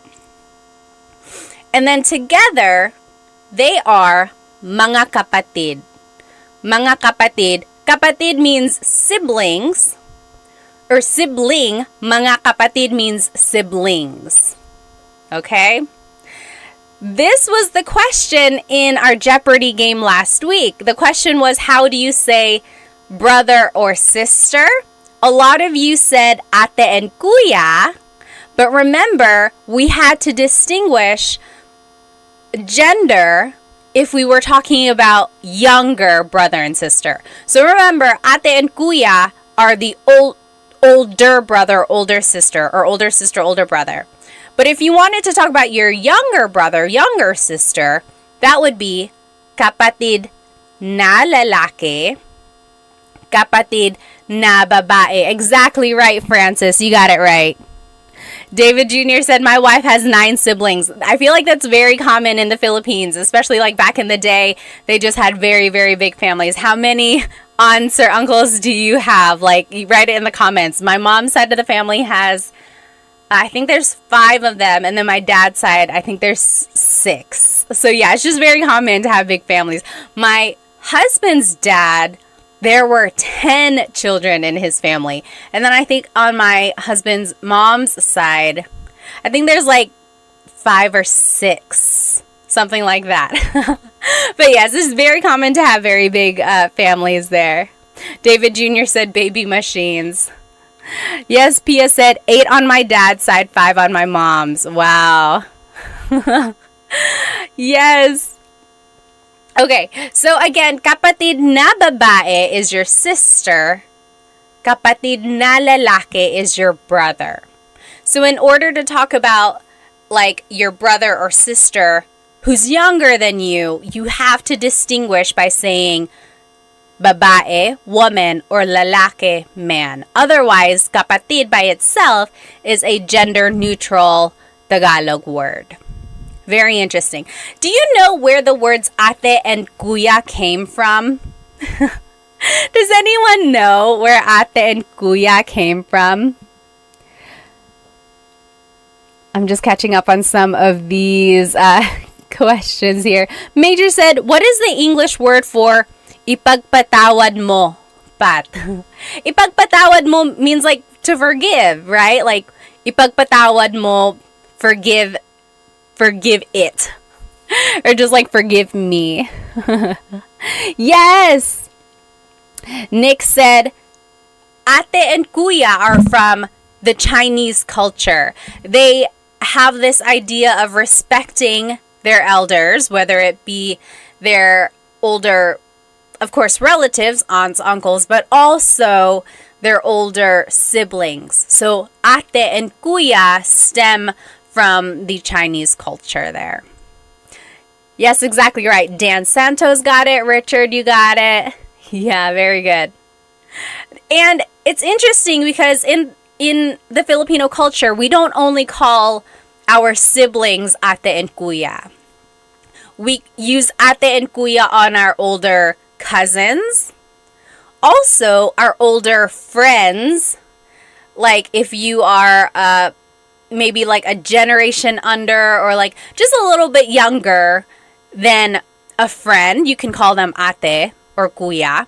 We can also call our co-workers ate and kuya as well. So again, it's just kind of like a familial or just like a really courteous thing to address older people with some sort of name like this. But it's not like a hard rule. There are plenty of Filipino families who don't use ate and kuya either. What about you? What about in your family? Do you use it? We use it in my family.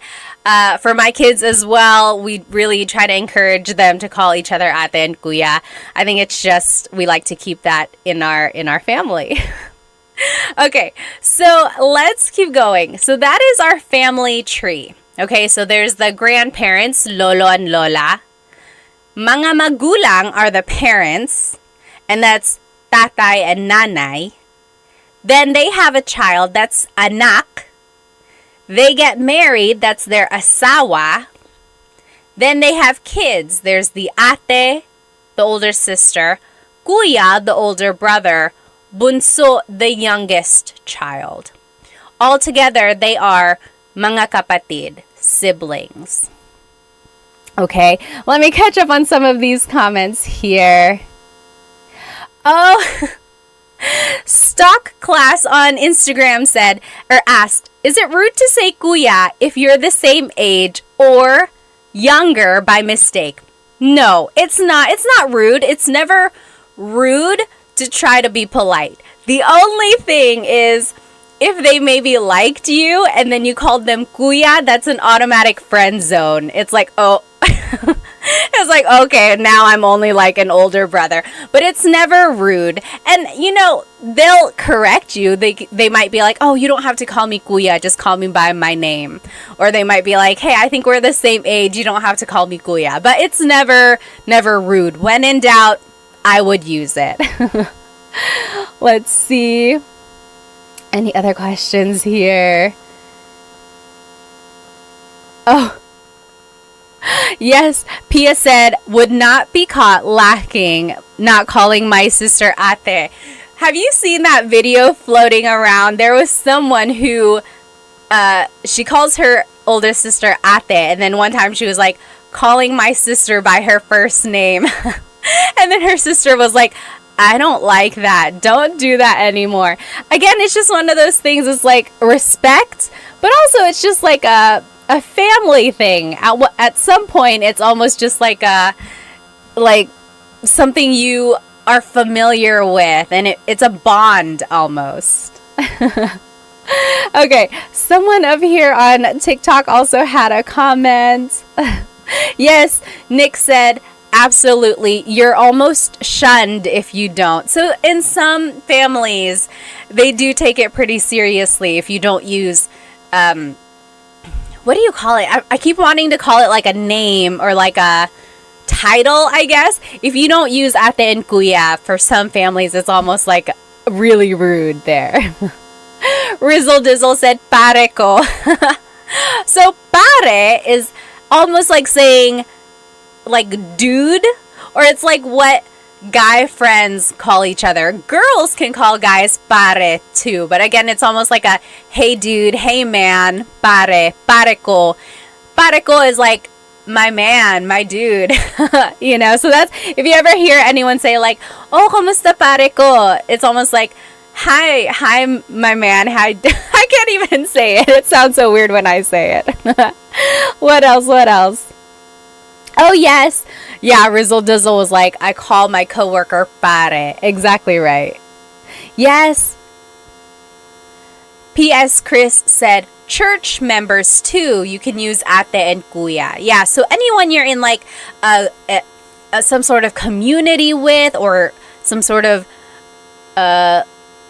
like, I don't even know how to say, like, just like a connection or a community or group, you can call each other ate and kuya.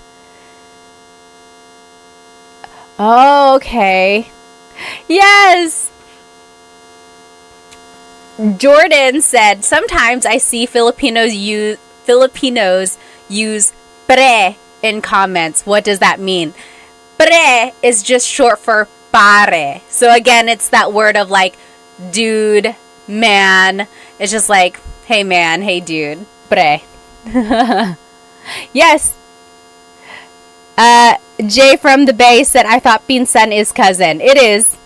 We will go through that in just a second. Okay. Let's keep going here. Yes, Timothy said, I noticed that many Filipinos call their relatives cousin even if they aren't, even if they are technically not. That's a very common thing. Almost like we call our parents, friends, tito and tita, even though they are not literally our aunt and uncle. It's just one of those titles that we use. Again, it's almost like we are all just one big family. Okay, let's keep going. So here are just some more vocabulary words about the family. Someone mentioned it here on TikTok. Pinsan is cousin. Pinsan. Again, pinsan is one of those gender neutral words. So if you wanted to say my girl cousin, my guy cousin, it would be pinsan na babae, pinsan na lalaki. I guess in English too, cousin is pretty gender neutral. It's not distinguished there. So pinsan is cousin. Then there's pamangkin. Pamangkin is niece or nephew. Pamangkin na babae, niece. Pamangkin na lalaki, nephew. And then tito and tita is your aunt and uncle. I'm sorry, uncle and aunt. Tito and tita. But again, we use that for people who are not even related to us. So our parents' friends, or any sort of older acquaintance, maybe at work or things like that. So tito and tita is definitely what you want to use when you are talking to an older person who's not within your generation. You never ever want to call anyone by their first name. It's all up to you, of course. You are your own person, but I would highly recommend you not calling anyone by their first name. It comes off as very, very rude. Hipag is sister-in-law. Hipag. Bayaw is brother-in-law. Bianan is parent-in-law. And then there's ninong and ninang. Ninong and ninang are godparents. So when a kid gets baptized, usually there are a few ninong and ninangs, and that's just kind of what they would be called from then on. Oh, Mining Life, thank you so much for the badge on TikTok. Thank you. Let me look at some of these comments here. Yes, CV said, I also heard that kaibigan has two meanings. So kaibigan means friend, kaibigan. But if you put the stress somewhere else, like kaibigan, that means lover. So kaibigan is friend, kaibigan is lover, because the word ibig means love. Very interesting. It's a homonym there. All right. Let me look here on Instagram. Major Horn said, "Saan ka sa Pilipinas, Ate Pat?" Actually, dito ako sa Amerika. Dito ako sa North Carolina. Pero pinanganak ako sa Maynila. Lumipat kami dito sa States nung 1.5 ako. Dito ako nag 2 years old. Tapos dito na ako lumaki. Dito ako nag-elementary, middle, high school, college. Pero bumabalik kami sa Pilipinas mga every 2 years. Kaya palagi kami nandoon. Sila mama taga Sorsogon, sila papa taga Catanduanes. Kayo, taga saan kayo? Alright. Let me catch up on some of these questions on YouTube. Yes. Let's see. So Civil War guy said, would native speakers ever use kapatid na lalaki or babae for an older brother or sister, or would they always use kuya or ate? I want to say they will usually use ate and kuya, especially if it's an older sibling. That way it just encompasses the idea that, oh, it's the older sibling.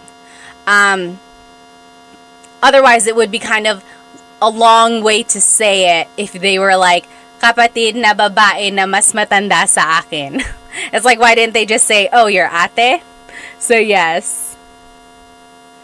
Okay, yes. And then people were saying honorific, like to say, to be a little bit respectful, of course, you would say po. It's like an honorific gesture there. Yes, Ricardo said mare is the female version of pare. So again, there's this word pare, which is like dude, man. Mare is the female version of that. So it's like a lot of like godmothers use it with each other. It's like, oh, hey, it's my girlfriend. It's my girl who's a friend.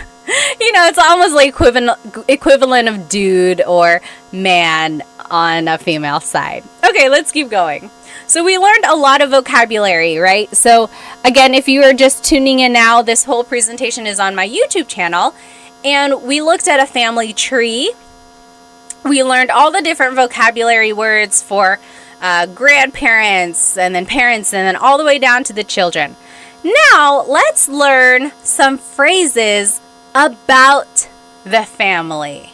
Okay, so if you want to maybe introduce your family members to someone, or if you're simply just like talking about them, these are some phrases that you might use.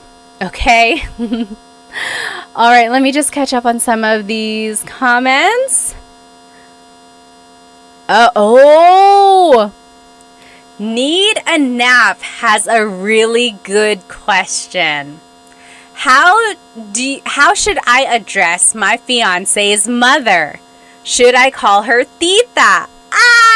This is an interesting question, of course, because of course you want to make a good impression, right? So number one, you don't ever want to call them by their first name. Tita is a good start. Yes, maybe just call them tita whatever. That will definitely kind of make them smile. Now, when you do get married, this is up to you. You can either start calling your mother-in-law mom or mama or nanay, whatever your fiance calls them, you know, just kind of assimilate. Or you can keep calling them tita. I don't know. What do you guys think? What is your vote? What was your name? Need a Nap. What should Need a Nap call his fiance's mom? I think tita is a good start there. I know a family. The wife is Filipino, the husband is white, and he just calls her parents Mr. and Mrs. blank. He didn't really take on the tita and tito concept. He just kept using Mr. and Mrs., which is fine as well.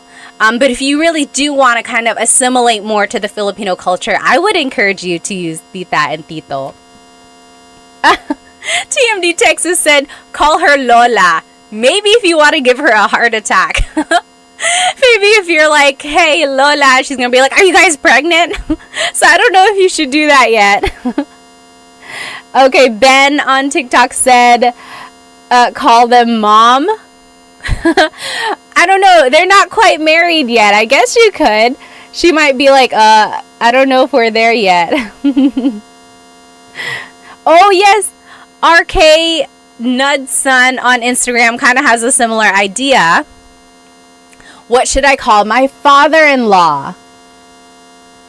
Okay. Oh, see, very interesting. So, what was your name again?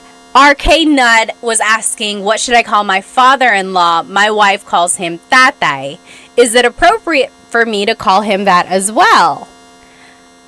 I would say it is appropriate. I don't think it's rude. Maybe ask your wife, though. Just say like, hey, do you think I should call him tatay like you? If she wants you to, yes, by all means, go ahead. If she feels a little weird about it, she knows her dad a little bit more, then just kind of go off what she says. Maybe she'll say, maybe just call him Tito or something like that. But I think give it a try. Ask your wife. See what she would suggest. Oh, okay. So Sam said, before I got married to my Filipino husband, his parents told me to call them tita and tito. Very interesting. So Sam's in-laws told her to call them tita and tito. You could ask. That's a perfectly good question. It's like, what would you prefer me to call you? Or ask your significant other, and then they'll tell you. Oh, yes. Don't hate what I say said, I assimilated to make it easy, and I just call her nanay. I think that is so sweet. Also, props to my husband. Like, as soon as we got married, he started calling my mom mama. That is so sweet. Even now, he's like, hey, is mama home? Or, hey, does mama need food? So sweet. I think it's nice. You'll definitely get bonus points. Oh, and then Sam said, and then on my wedding day, they said to call them mom and dad. Oh, you crossed over. How sweet. Let me catch up here on YouTube. You guys are still talking about po. Yeah, so po is an honorific, part of speech. You use it to be respectful. Yes. Okay. So here are some phrases about the family. If you wanted to introduce someone, oh my goodness, what is happening, Instagram? Why am I sparkling? Okay, there. For some reason, sometimes I hit a filter and then it makes me look different. For a while over the summer, I always had dog ears and stuff.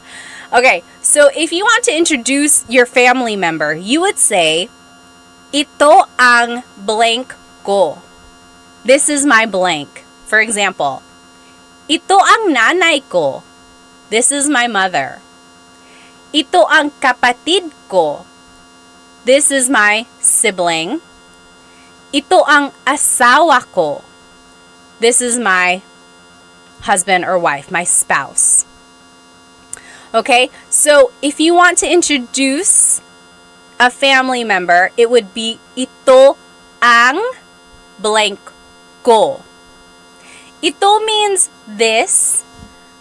Ang is a part of speech that can take on many different things, but in this phrase, it kind of translates to is.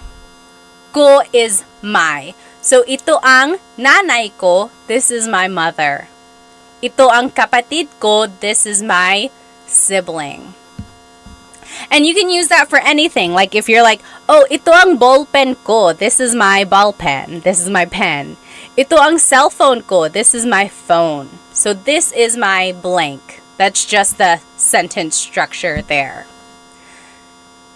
If you want to be specific and you want to add someone's name, you would add this word si. Si. Si is a part of speech in Tagalog which is used to introduce a person. So, ito ang nanay ko, si Samantha. This is my mother, Samantha. Ito ang kapatid ko, si AJ. This is my sibling, AJ. Ito ang asawa ko, si Chris. This is my husband, Chris.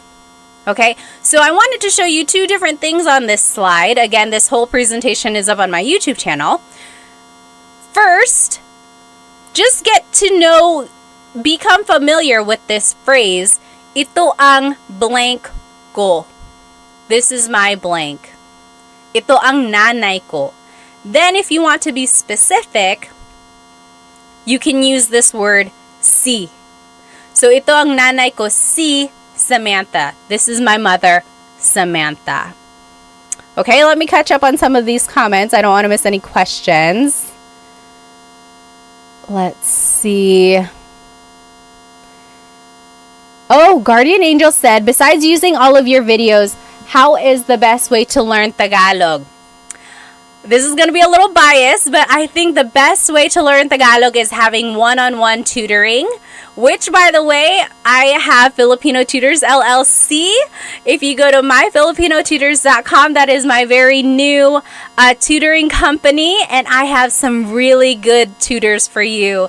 I have 3 Tagalog tutors, 1 Bisaya tutor, and then 1 tutor who is really good with math, college prep, and SAT prep. And then 2 of my Tagalog tutors can do grade school subjects like reading, writing, grade school math.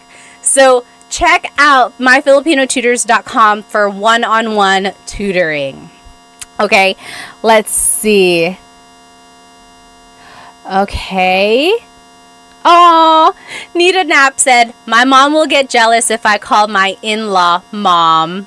Yeah, that can happen sometimes. Again, just kind of ask your significant other, maybe get a feel for what you think they would feel like.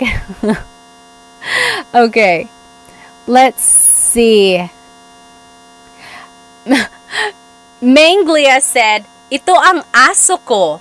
Oh my gosh, what is this filter? Okay, yes. So Manglia said, ito ang aso ko. This is my dog. Exactly right. So if you want to just talk about something that is yours, you can use this phrase, ito ang blank ko. Okay? Civil War Guy on YouTube said, is it incorrect to say itong? Very good question. In Tagalog, it's very common to put words together, especially when the word is ang. But in this case, you keep them separate. Not a lot of people say, itong nanay ko. You can if you're speaking really fast. But usually, it would be, ito ang nanay ko. Ito ang nanay ko. So it's one of those instances where you don't usually put it together. Very good question, though. Usually, you do put ang together with the other word to make yourself sound like a native speaker. Oh, yes, Richard V said, can you use siya instead of ito?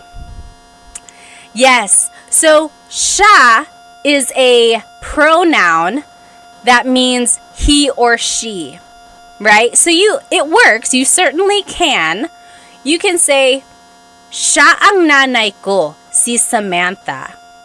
She is my mother, Samantha. So if you want to say she, like, she's my mother, you can.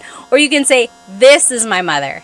Up to you if you want to say, she's my mother, or you can say, this is my mother. It depends on the context, depends on how you're wanting to present your mother, right? Okay. Let's see here. Oh, yes. Santasio said, I have started one-on-one tutoring, but I have nobody to speak Tagalog with and practice. Do you have any advice? My advice, if you don't have anyone to practice Tagalog with, is to practice with yourself, right? That's all you have. So when you are driving, maybe have a conversation in your head. You could say, "Oh, Pat, kamusta yung araw mo ngayon?" Mabuti naman, medyo busy, pero marami naman akong nagawa. O talaga, anong ginawa mo? Naglaba ako, naglinis ako, nag-alaga ng mga bata. Wow, ang busy naman. You see, I'm just talking to myself. So, practice that. Practice asking yourself questions, and then practice like responding to yourself. Okay, give that a try. Okay, what else? Yes, CV said. Just basically talking to yourself. Exactly right.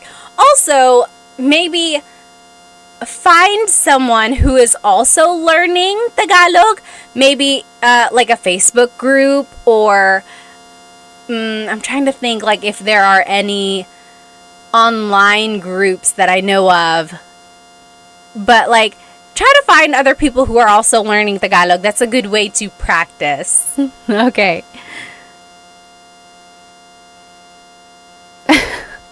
Tim Tactic said, "Masyado ko kasing kinakausap ang sarili ko sa English." He's already talking to himself a lot in English. Yes. Let's see. Nita Knapp said, "My friend says uy a lot. So uy is just an expression that means like, oh. Let's see. CV said, "Should we call our dad's male friends kuya, bossing, or pare?" So if it's your dad's friends, I would usually call them tito, because they're like the same generation as your dad. I guess depending on your relationship with them, they could also be kuya, but like usually it would be tito to me. Yeah, like uncle, exactly right. Tim Tactic said. Okay, let's keep going here. Oh, Jumpin' My Mercedes said, "I know the basics of Tagalog, but do you have any apps or websites you would recommend?" As for apps, I think was anyone using Ling? I think someone had mentioned Ling. I'm not sure how good that is. I've never used it myself. What are some apps that people use? I don't think there's Tagalog on Duolingo. I don't think so. And then I know Rosetta Stone has Tagalog. Do they have an app? I made a video for them, but I can't remember if they have an app. I think they just gave me a login for their actual program. But and then websites. What are some good websites? I know, like, I think there's Filipino Pod on YouTube. Of course, there's Tagalog Time as well. But other than that, I think trying to watch movies, that's another good way of trying to get Tagalog vocabulary, but also figuring out the flow of conversation. Oh, yes. Nita Knapp said, "I've been waiting for Tagalog in Duolingo for years." I don't know why they haven't made one yet. Okay. What is that? Pinsler is a subscription, but it's worth it. Interesting. Okay, so let's keep going. So again, that is how you say, "This is my blank. Ito ang blank ko. Ito ang asawa ko. This is my husband or wife." Now, another way to say it, this is the same idea, just a different way to say it, is blank ko siya. Blank ko siya. So, Richard, this kind of goes off of your question. You could say, "Anak ko siya. He or she is my child." Tatay ko siya. He is my father. Or asawa ko siya. He is my husband. She is my wife. So, instead of saying, "Ito ang asawa ko," this is my husband, I could say, "Asawa ko siya." He is my husband. So do you see, Richard, this is exactly like the question you had asked there. Could you use siya? Yes. And then you can switch up the grammar there a little bit. So earlier it was siya ang asawa ko or asawa ko siya. So very interesting how you can kind of switch up the grammar and it would still kind of relay the same kind of message. Oh, A. Douglas on YouTube said, Turong Wika is an okay app. Yes, I made a video for them. It's called Turong Wika. Turo means to teach in Tagalog. Turo. So Turong, Turong, Turong, Wika. Wika is language. So teaching a language. Turong Wika. That's a Tagalog app. They're pretty good actually. Yeah, I made a video for them. I forgot. Okay, let's keep going. So here's another phrase that you can say as well. Anak ko yan. That is my child. Tatay ko yan. That's my dad. Asawa ko yan. That's my husband. Or that's my wife. So you can use this demonstrative pronoun as they say yan. Yan means that. Anak ko yan. Tatay ko yan. Asawa ko yan. That is my child. That is my dad. That is my spouse. Okay, like if they appear on TV, you're like, hey, nanay ko yan. That's my mom. Nanay ko yan. That is my mom. Okay. Andy on YouTube said, when are you going to do a meet and greet? I don't even know where I would do a meet and greet. Maybe we could all meet at a Jollibee somewhere. It would definitely not be in North Carolina because there are no Jollibees here. All right, let's keep going. Now, this is an interesting phrase. If you're talking about how many siblings you have, this is the phrase you would use. Blank ang kapatid ko.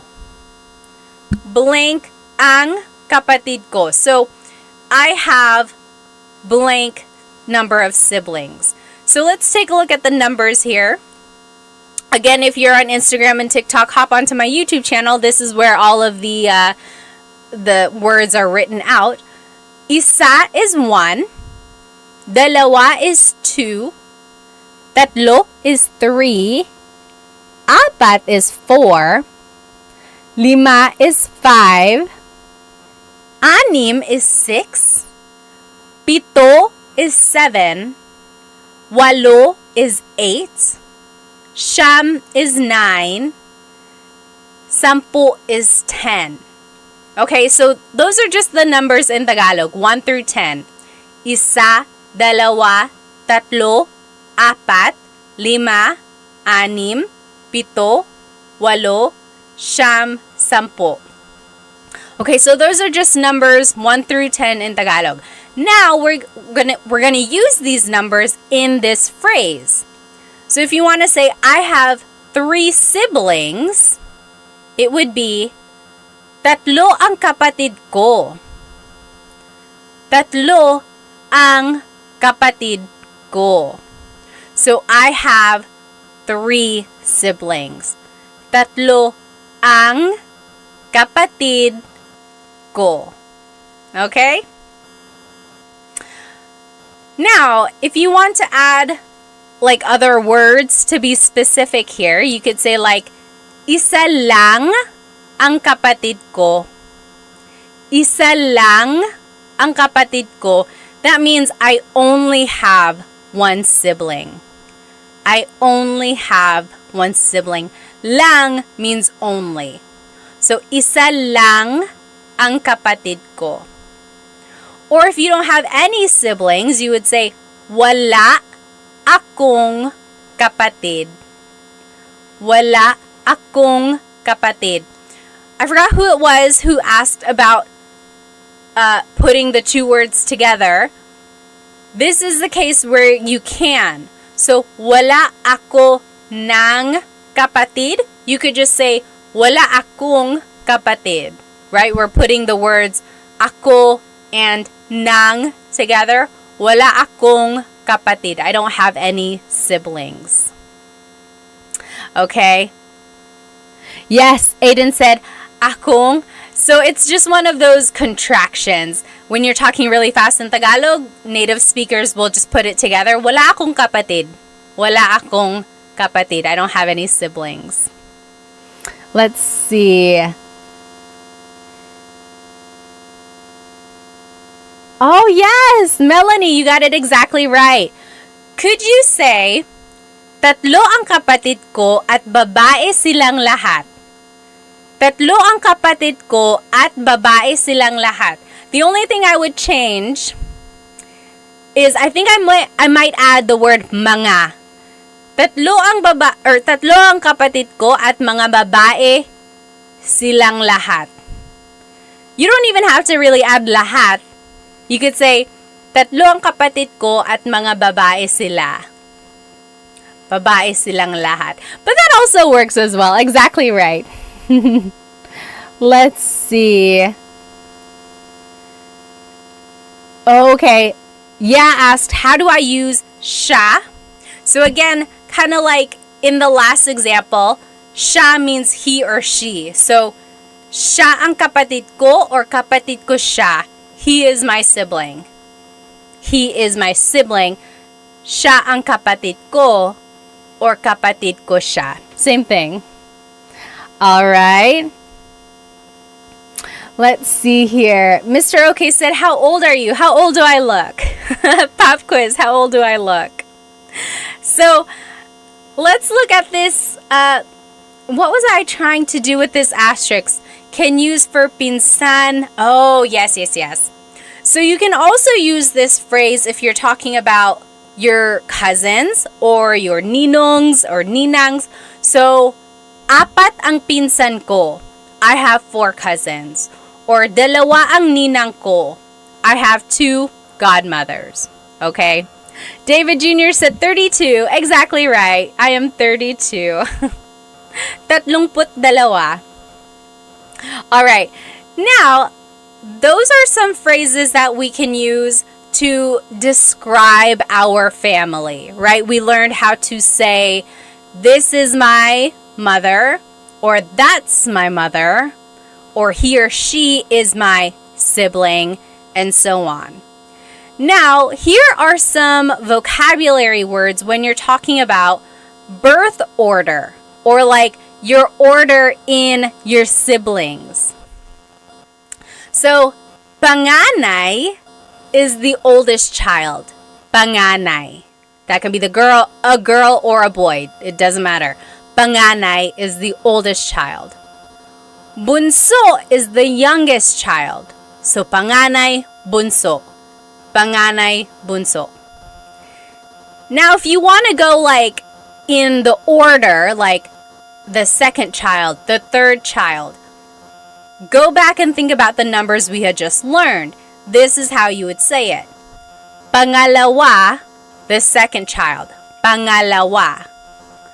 Pangatlo, third or third child. Pangatlo, pangatlo. And so on. So, pang-apat, pang-lima, pang-anim. And then if you want to just use those words to describe your order in your siblings, you would just add the word ako. So, panganay ako. I am the oldest child.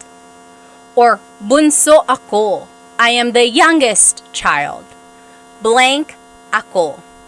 Okay? So, pangalawa ako. I am the second child.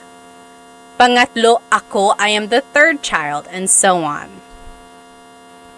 Another way to say it, you could say, instead of saying, bunso ako, I am the youngest child, you could say, ako ang bunso. Literally, that means, I am the youngest child. Ako ang bunso. So you could say, bunso ako, or ako ang bunso. Same thing. I'm the youngest child. if you want to just be like long-winded and you want to say the whole phrase, you could say, pangalawa ako sa magkakapatid. Pangalawa ako sa magkakapatid. Literally, that means I am the second of my children, or of my siblings. Hang on, TikTok is making me make sure I'm still here. There we go. So, pangalawa ako sa magkakapatid. I am the second of the siblings. Interesting, right? Let me catch up on some of these comments. I don't want to miss any questions. Jeff said, di ba po kailangan ng plural marker mga? For which one? Oh, for siblings? You can. You can add mga when you're talking about multiple siblings. Sometimes if native speakers are talking really fast, they drop mga. But very correct. You can always add mga. Richard said, another interesting thing, showing the numbers with your fingers, you don't start with your thumbs. So, right, like 1, 2, 3, or 1, 2, 3, or 1, 2, 3. That's very cultural, right? Depending on where you're from. Let me catch up on any comments from Instagram here. Oh, okay. What the F said, I can understand the Tagalog and Ilocano, but I cannot speak either or write it. So that's what I call receptive bilingualism, right? You can understand, but it's hard for you to use it to like speak or to write. Very interesting. I always say, if you can do that, if you can understand, then you are halfway there, right? You're halfway there. You can understand. Now you just have to kind of rewire your brain to be able to produce the grammar and the vocab that you know. It's not going to be easy, but rely on the fact that you already have knowledge in there. I know you can do it. You can do it. All right. Let's see. Nita Knapp said, do you speak Kapampangan? No, I do not. My family is from Bicol, so if anything, I would have learned Bicolano, but I don't know Bicolano. Why do you add mag in front of kapatid? Oh, interesting. Aiden said, why do you add mag in front of kapatid? So take a look at this phrase. Pangalawa ako sa magkakapatid. Magkakapatid. The root word here is kapatid, right? Sibling. When you add magkakapatid, when you add that prefix, that is saying, I am the second of the siblings. It's turning it into, I'm trying to figure out, is it turning it into like a noun? The noun is the group of siblings. So it's like the noun of being in a sibling group. If that makes sense. Or is it an adjective? Magkakapatid. I think it's an adjective, you guys. It's the description of being siblings with each other. What I want you to get from this is focus on the root word, right? Kapatid. And then use context clues to kind of figure out what the rest is saying. But you are very good at catching this prefix here. And now that you kind of know that it's used in this way, keep an eye out for other patterns like that. Okay, so now you know that the word can be rearranged like this to describe the group of siblings. Another use of this is magkakaibigan. Magkakaibigan. Same idea. That means the group of friends. Magkakaibigan tayo. We are all a group of friends. So it's the same idea, right? Magkakapatid sila. They are all siblings. magkakaibigan tayo. We are all friends. All right. Esteban said, are you still in the Philippines? No, I'm here in the US. I'm here over here in I'm here in North Carolina. Superflative. Is that what it is? Superflative? Oh, Nair Grease said, I love your YouTube channel. You explain stuff very easily. Salamat. Oh, yes. Learning Tagalog grammar can be very difficult. Okay, let's keep going. Mari said, where in North Carolina? I'm in South Carolina. I'm here in the Raleigh area. All right. Now, just a couple more phrases. These are phrases that you can use with your family. So we learned phrases that you can use about your family, right? If you're describing them. Now here are phrases you can use with your family. For example, nasaan si blank? Where is blank? Nasaan si nanay? Where is mother? Nasaan si ate? Where is older sister? Nasaan si tito? Where is uncle? So nasaan si blank. Remember, anytime we use that word si, we are indicating a person is coming after that word, right? So si is the part of speech in Tagalog that is used to indicate a person coming after. Nasaan si blank. Now to respond, another way to ask is, nasaan ang blank mo? That means, where is your blank? For example, nasaan ang lola mo? Where is your grandmother? Nasaan ang lola mo? Where is your grandmother? Or nasaan ang pinsan mo? Where is your cousin? Nasaan ang asawa mo? Where is your husband or wife? Now, to be respectful, don't forget to add po, and it would be nasaan po si blank. So if you're talking to your grandparents, you could say, nasaan po si nanay? Where's mom? Where's nanay? Nasaan po si blank? Now, to respond, you would simply use this phrase. Nasa blank siya. He or she is at blank. So, nasa trabaho siya. He or she is at work. Nasa tindahan siya. He or she is at the store. Nasa blank siya. Or to be specific, again, you can use that word si. It would be, nasa trabaho si ate. Ate is at work. Nasa trabaho si ate. Okay? And then, to be respectful, add po. So, nasa trabaho po siya. Nasa trabaho po siya. So, again, to ask where someone is, it was, nasaan si blank. And then to respond, nasa blank siya. Okay, very interesting there. And if you want to ask what someone is doing, it would be, anong ginagawa ng blank mo? What is your blank doing? So, anong ginagawa ng tatay mo? What is your father doing? Anong ginagawa ng kuya mo?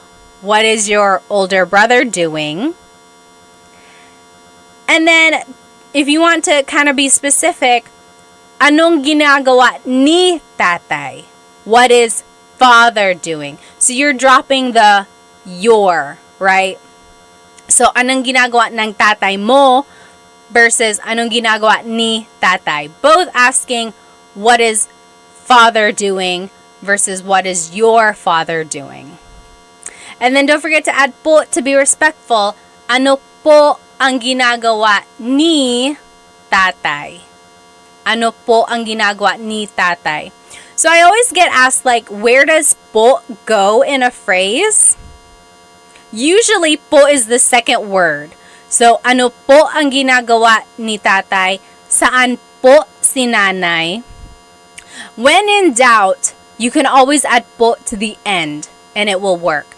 It's not always common, like that's not where it naturally goes, but it will never be incorrect if you add it at the end. I do have a full-length Tagalog lesson video on my YouTube channel, how to use po. I think it's lesson number 2. On my YouTube channel, how to use po. There's lots of practice in there, and it goes through all of the different placements. You can check that out if you'd like. Now, you can ask someone, saan ka pupunta? Where are you going? Saan ka pupunta? Or, pupunta ako sa blank. Pupunta ka or pupunta ako sa blank. That means I'm going to somewhere. So, pupunta ako sa tindahan. I'm going to the store. Or, pupunta ako sa banyo. I'm going to the bathroom. Pupunta ako sa bahay ni Kuya JR. So, I want you to get used to this phrase here. Pupunta ako sa blank. I am going to blank, and then you can fill in the blank there. Let me just catch up with some of these comments. Okay. Let's just keep going here.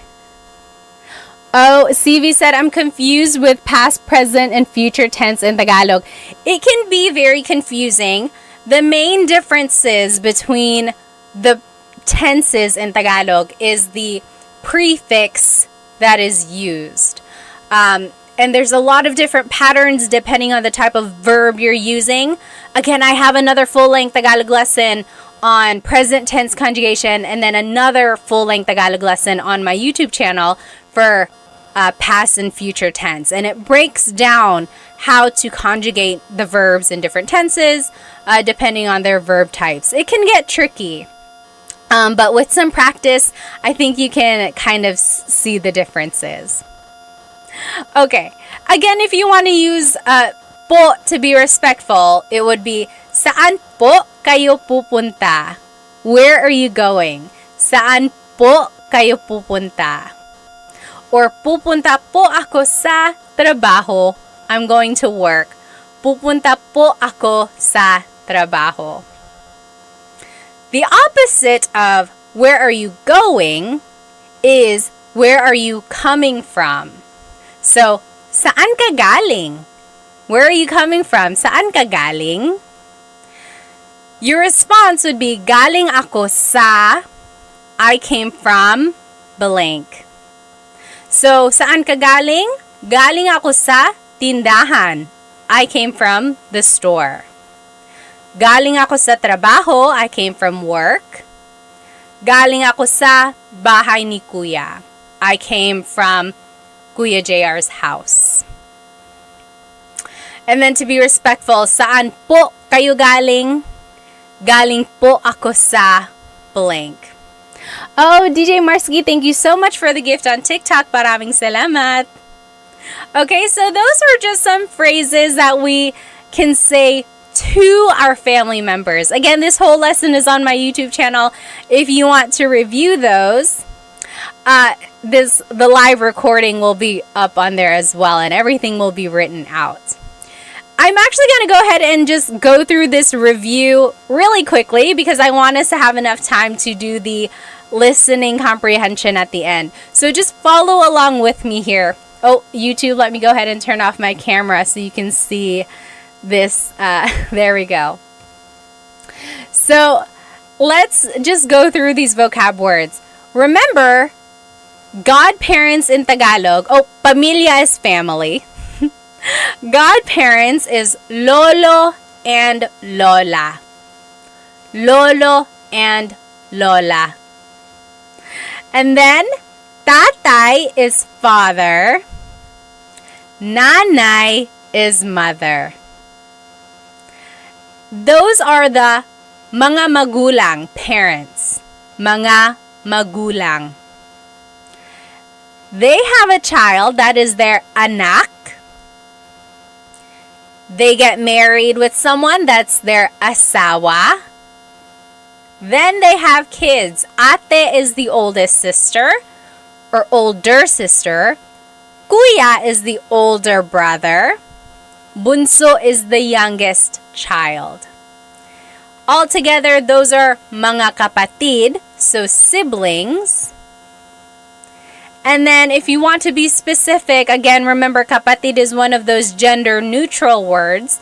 Kapatid na babae is your sister. Kapatid na lalaki is your brother. Okay, here's a translation. I'm gonna say this chunk of dialogue in Tagalog. See if you can understand what I'm saying, okay? Uy, kamusta? Ako si Pat at asawa ko si Chris. 3 ang anak namin. 2 babae at 1 lalaki. 4 ang kapatid ko. Ako ang panganay. Si JP ang pangalawa. Si Marie ang pangatlo. At si Mark ang bunso. Nasa Pilipinas pa ang mga tito ko. Nasa Pilipinas pa ang mga tito, tita, at ang mga pinsan namin. Ikaw, may kapatid ka pa ba? Or may kapatid ka ba? May mga anak ka ba? Did you get it? I'll say it one more time, okay? I'll go slower. David said, "What?"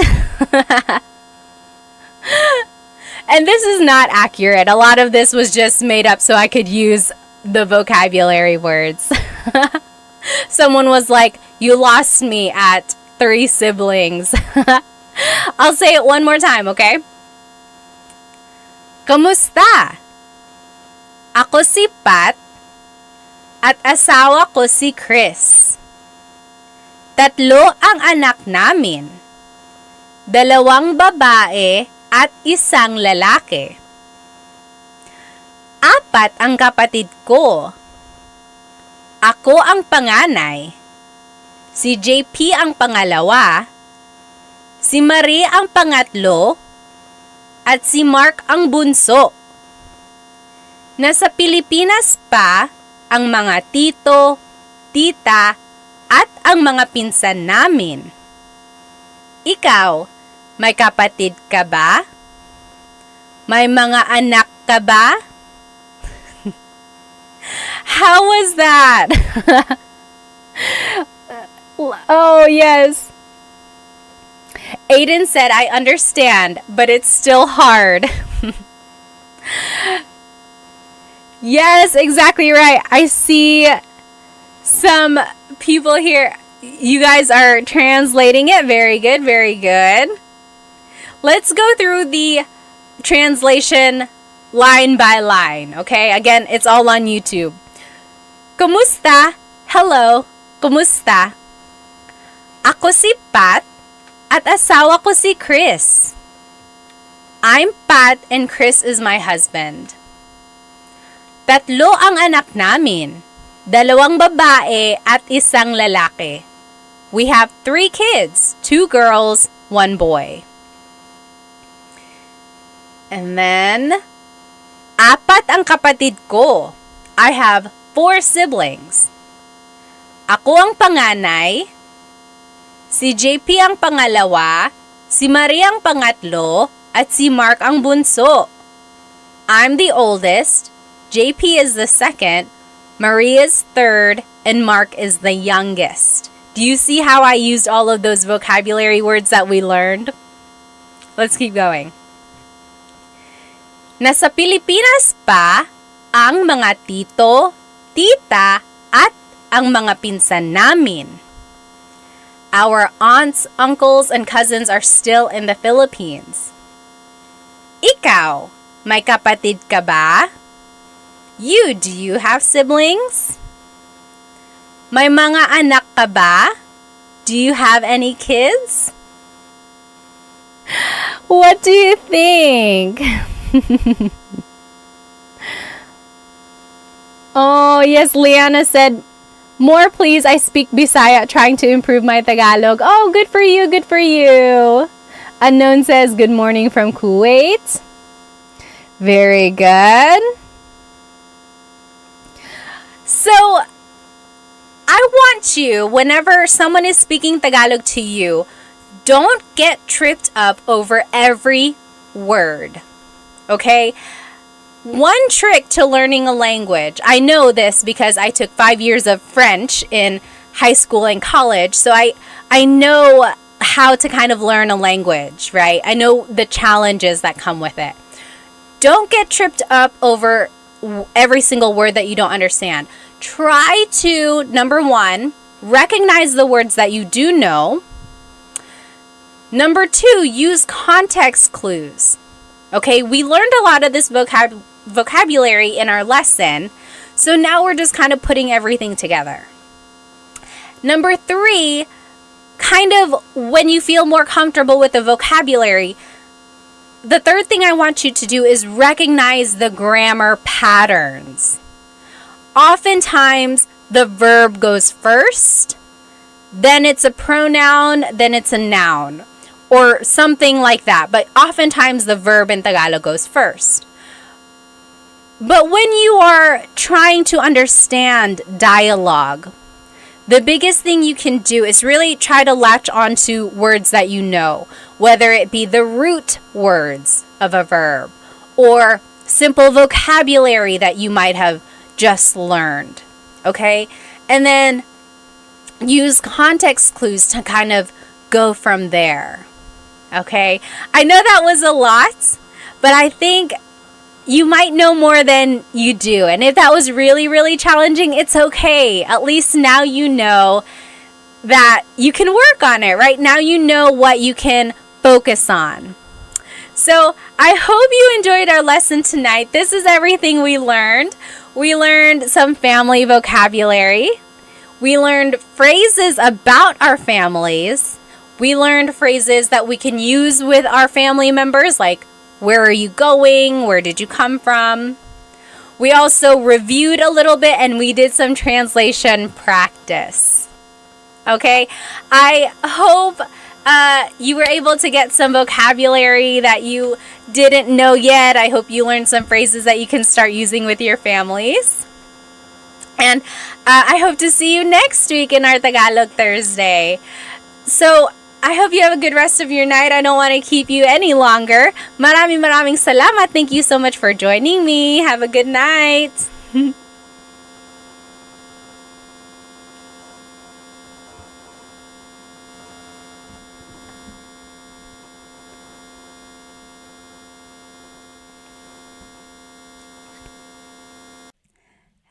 Hello, everybody. Welcome. Welcome to Tagalog Thursday. Let me go ahead and log on to my Instagram here. Hello, everybody on Instagram. If you are joining me, welcome to Tagalog Thursday today. We will be learning some useful phrases that I think you can use every day. So, if you want to see my presentation, go ahead and hop onto my YouTube channel, and that is where you will see my slides and everything written out. There might be some animations in there as well. Hello, everybody. Go ahead and write where you are currently watching, and as always, feel free to write your age or your age range. I like to know my demographics, who's watching. I had Dita on here last week. 12 years old. Oh my goodness. Good for you. Good for you for learning Tagalog. Let me go ahead and just make sure everyone is in here on my YouTube channel. Hello. Oh, aloha from Maui, Caleb said. And Ola from Seth. Hi. Hello. Love and Lulu. Hi. Hello. Good to see you. K-Day GC is from California. Food Fascination is from Seattle. Hello. Stefan is from Toronto. And then Del Caballero is from Long Beach, California. Hi, Deborah. Hi, Emily from Alaska. Oh my goodness. What time is it in Alaska? Over here in North Carolina, it is 9:13 p.m. Also, just checking, is my audio okay for both Instagram and YouTube? Let me know if it's not. Oh, Drew, thank you so much for the badge. We haven't even started. If you enjoy anything from these lessons, from the lesson that I'm teaching tonight, please feel free to send me a super chat on YouTube or a badge on Instagram. Thank you so much. Any donation really helps me support Filipino businesses. By the way, my earrings tonight are from bling.co. If you can see them, they're handmade polymer clay earrings, and they have the Filipino sun on them. Hello, everybody. Oh, Kelly said, just married the love of my life. That is so great. Congrats. All right, let's go ahead and get started here. So again, this whole lesson is on my YouTube channel, and the recording will be on YouTube as well. So if you happen to not catch it, or if you want to rewatch it later, it will be here on my YouTube channel. Kelly is from Louisiana. Oh, Emily said audio is good. Good. All right. David is from New Hampshire. Deborah is watching from India. Hello. Okay, let's go ahead and get started. So today we will be learning some shopping phrases, or phrases that you can say while shopping in the Philippines, or phrases you can say while eating at a restaurant. However, a lot of these phrases will also work in different contexts. So I want you to take a note of them, even if you're not shopping in the Philippines or eating at a restaurant in the Philippines anytime soon. You'll see that a lot of them can be used in other contexts. So let's take a look at these. Hello. Mr. Sean is from Tampa, Florida. Welcome. Okay, so first of all, I just want to go over the different types of stores in the Philippines. Anyone here been to the Philippines? Raise your hand or just give me a thumbs up. I know many of us might have. Some of us might not have ever been there. Maybe we are just never had the opportunity to go.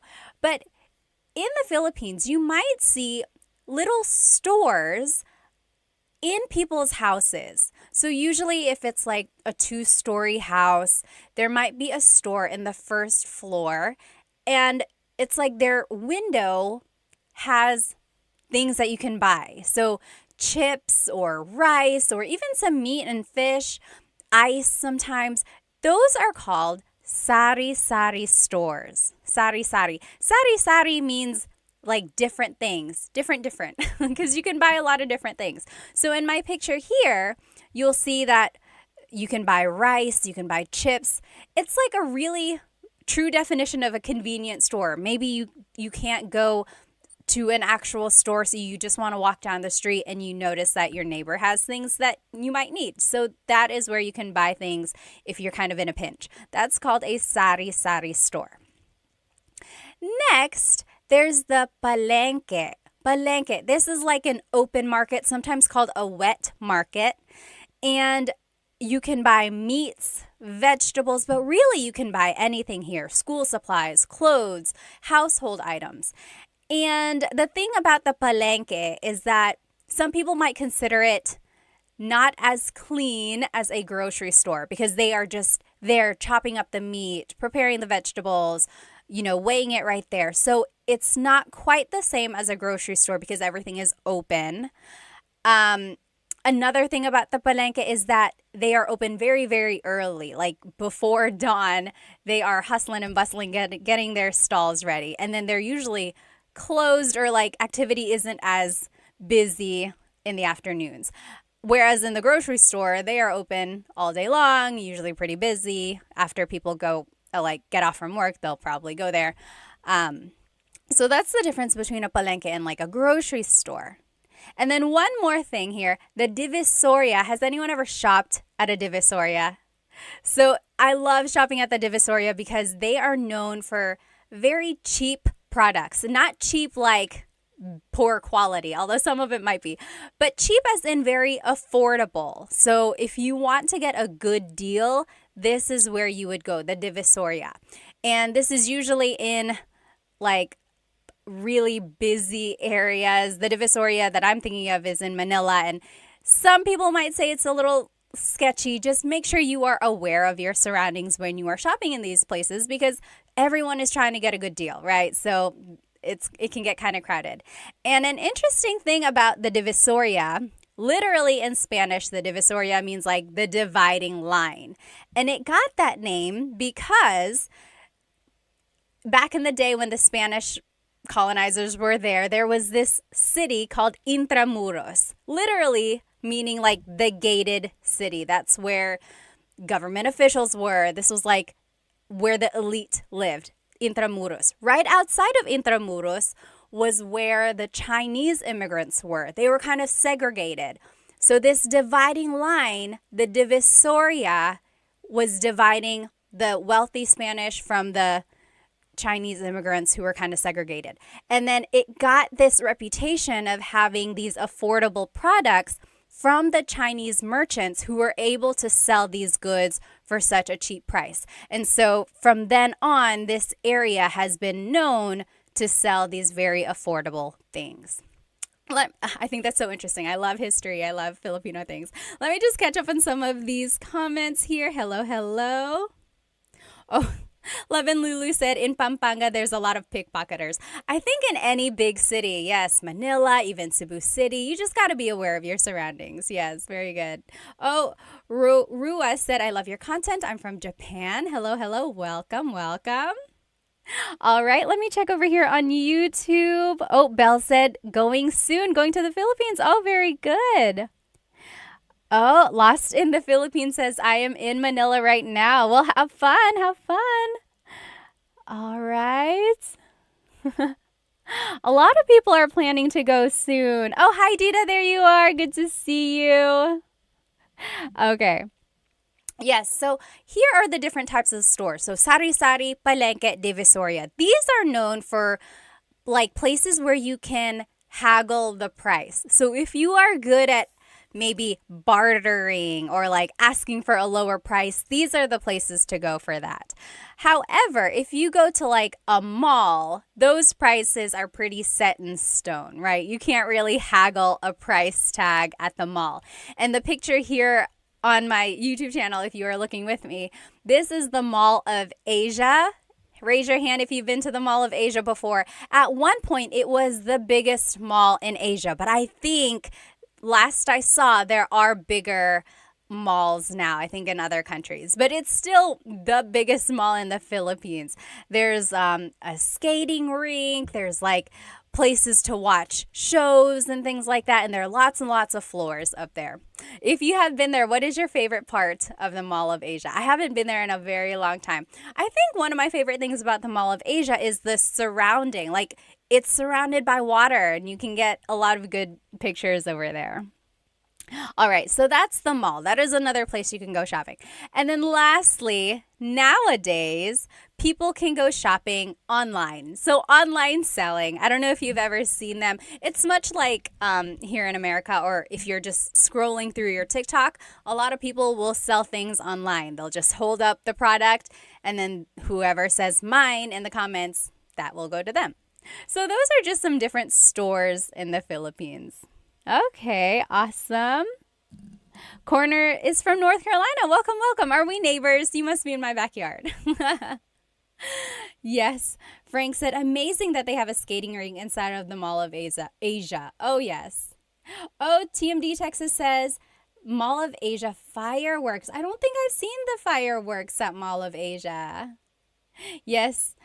The great Chadsby said MOA. That's what they call it, Mall of Asia, MOA. Very good. Okay, so let's jump into these phrases now. So if you are shopping, oh my goodness. I don't know why I have this filter on my Instagram. If you're looking at me, I have dog ears. I don't know how to undo that. So it's going to have to stay like that. I'm sorry. If anyone knows how to turn off this dog filter on Insta, let me know. Anyway, we're going to keep going. So here are some phrases that you can use while shopping. So an employee might come up to you or they might ask, ano po ang gusto nyo? Ano po ang gusto nyo? So ano means what? Po is a sign of respect. Ang means is, or sometimes it's an article. Gusto means to want or like, but in this case, it means to want. Nyo is referring to you. So, ano po ang gusto nyo? What do you want? That is something they might ask you when you enter a store. Yes, very good. And then to reply, you can say, pabili ng blank. Can I please buy blank? Pabili ng blank.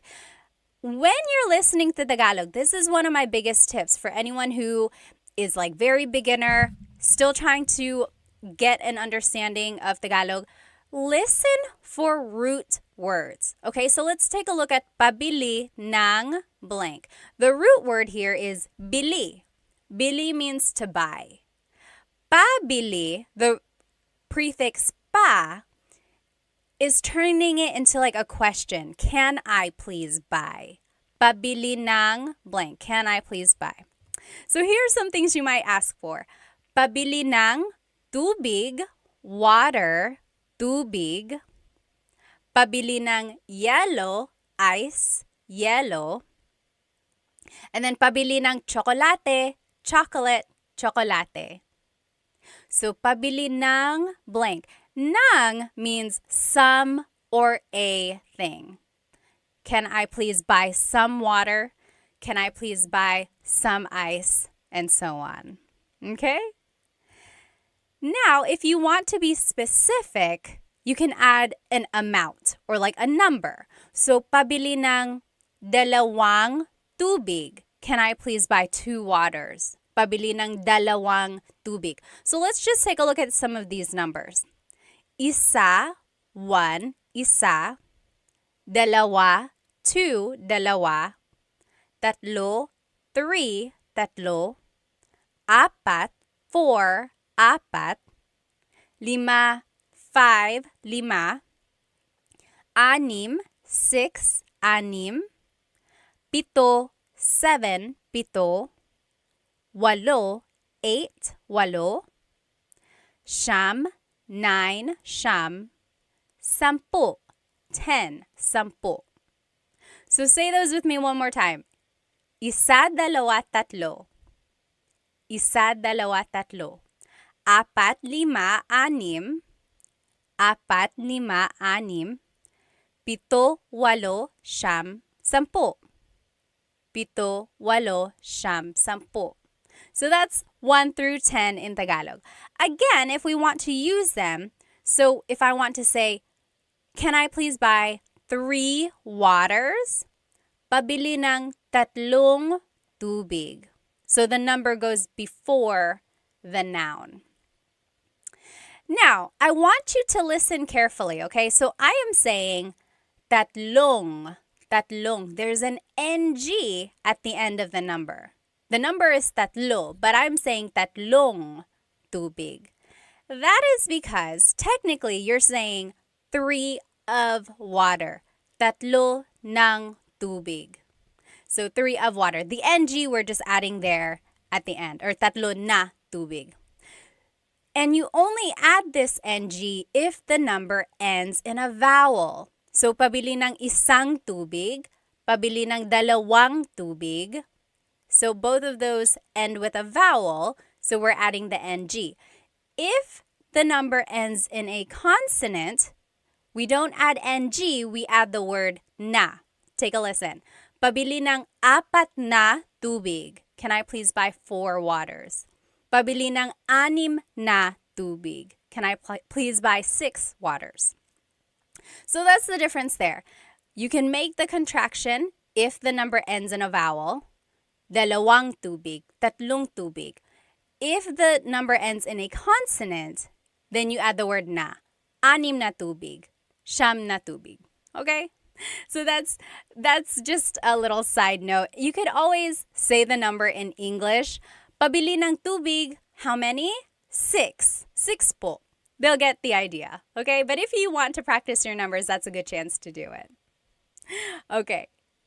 Now, let me see. Oh, Ben said the audio is completely out of sync on Instagram. Is that, like, if I'm speaking, Can you not hear? Is it like really lagged? Also, gosh, these headphones or these dog ears are so annoying. I don't know how to turn it off. I'm sorry. Any questions? If you have any questions, please feel free to write them in the comments. Okay. Okay. Okay. It sounds like the audio is okay. Maybe it is the dog filter. I'm sorry. Again, if anyone knows how to turn this filter off, let me know. Anyway, we'll keep going. So those were some basic phrases. Now, if you want to ask how much something is, how much is something? So, magkano ito? Magkano ito? That means how much is this? Magkano ito? Now, again, if you are good at haggling, if you are good at bartering or asking for a lower price, this is something you could say. Walang tawad. Walang tawad. So, wala means nothing. The ng means of, so none of. Tawad literally means forgiveness. So, no forgiveness. Walang tawad. Basically, that means, can the price be reduced? Walang tawad. And then if something is expensive, you can say, ang mahal naman. Ang mahal naman. Mahal means expensive. And technically, you could just say, ang mahal. That's expensive. Ang mahal. Naman is like an emphasis. Oh, wow, that's really expensive. That's too expensive. Maybe if you say that, the store clerk will be like, oh, okay, I'll lower the price. Ang mahal naman. That's too expensive. The opposite of mahal is mura. Ang mura, that's cheap. Ang mura. And that's cheap like affordable, not cheap like it's bad quality. So ang mura is the opposite of ang mahal. And then if you do decide to buy it, it would be sige, bibilin ko. Okay, I'll buy it. Sige, bibilin ko. Remember how I told you to listen for root words? Here is this root word, bili. Again, remember, bili means to buy. We heard it in pabili ng tubig. So here, bibilin ko means I will buy it. So, let's say these phrases one more time. Magkano ito? Magkano ito? How much is this? Walang tawad? Walang tawad? Basically, can the price be reduced? Ang mahal naman. Ang mahal naman. That's too expensive. Ang mura. Ang mura. That's cheap. Or sige, bibilin ko. Okay, I'll buy it. I saw a question up here. Oh, Cowboy Roger Lawson said, is sobrang mahal the same thing? Yes. Sobrang mahal also means that's too expensive or it's really expensive. Sobra means a lot, and then mahal, expensive. A lot of expensive. Really expensive. Very good. Sobrang mahal, same as ang mahal or ang mahal naman. Very good.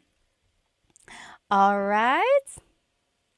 Next, maybe you are shopping around and you choose something that you like. You could say, gusto ko ito. I want this. Gusto ko ito. So gusto can mean I want or I like. Okay, so maybe if you're talking to your friend, you're like, oh, gusto ko ito. I like this. But if you're talking to the store employee, you could say, oh, gusto ko ito. I want this. So same thing. I want, I like this. The opposite of ito is yan. Gusto ko yan. I want that. Gusto ko yan. If you're looking on YouTube, technically it should be spelled I-Y-A-N. Gusto ko iyan. Gusto ko iyan. But if you're speaking quickly, you'll probably hear it more like gusto ko yan. Gusto ko yan. So that's how I spelled it. Gusto ko yan. So gusto ko ito. I want this. Gusto ko yan. I want that. All right. Oh, yes. Free Training Online said mahal, love versus mahal, expensive. So yes, mahal is a homonym, so it has a couple different meanings depending on how it's used. and it can mean love or expensive. And I looked this up once. Someone had a very interesting theory. Mahal actually is used in other languages, like in Southeast Asia. Other countries use it. I think Malaysia, don't hold me to that. But like other countries also use the word mahal. And it means expensive for them. Or it means actually valuable. So someone like concluded that maybe if something was valuable, like over time, the person you loved is valuable to you. So that's how mahal came to be, love as well. So I think it originated as being valuable and then meaning expensive and then love because the person you love is valuable to you. Ah, nakakakilig. Okay, let's keep going. So, isa pa means one more. Isa pa. Isa means one. We learned that, right? Isa. Pa means still. So one still or one more please. Isa pa. Isa pa. And then, iba na lang. Something else. Iba means different. Na lang means instead. So something different instead or something else. So maybe the store employee came out with some options for you and you didn't really like any of them. So you could say, iba na lang, something else, please. Okay, I think someone had a question. Oh, yes. Chris Black on YouTube said, is there a please in Tagalog? Please in Tagalog is paki. Paki. So, like, buksan means to open. Paki buksan yung bottle. Can you please open this bottle? Paki buksan. So paki is like what you would add before the verb. It's not so much like its own word like we would say please by itself. Although I've heard people say, hey, can you do this, paki? But it's not quite the same. Very good question though.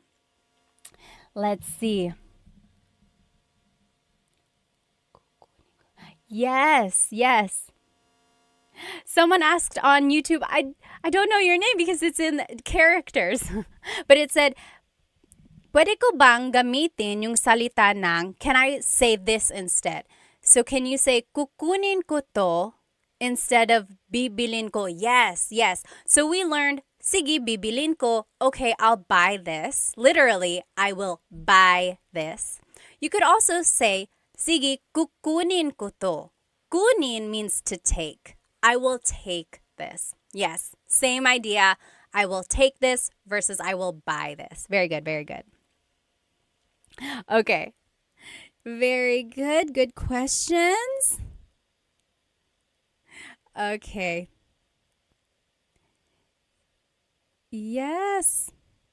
Oh, Gift Palace said mahal means palace in India. Interesting. Okay. TMD Texas said, wala akong pake. Yeah, I guess that kind of makes sense. Wala akong pake means I don't care. I don't give up. Let's see. Kyle said, I had those lumpia from Costco again. Who sells the best lumpia in Toronto? I don't know who sells the best lumpia in Toronto. Okay, let's keep going. Now, I want to show you this phrase. Alin ang gusto mo? Alin ang gusto mo? This might be a question that a store employee might ask you. Alin ang gusto mo? Alin ang gusto mo? Alin means which. Ang means is. Gusto means to want. Mo is referring to you. Alin ang gusto mo? Which do you want? So for example, maybe if there's something behind the counter and you're like, hey, I want one of those.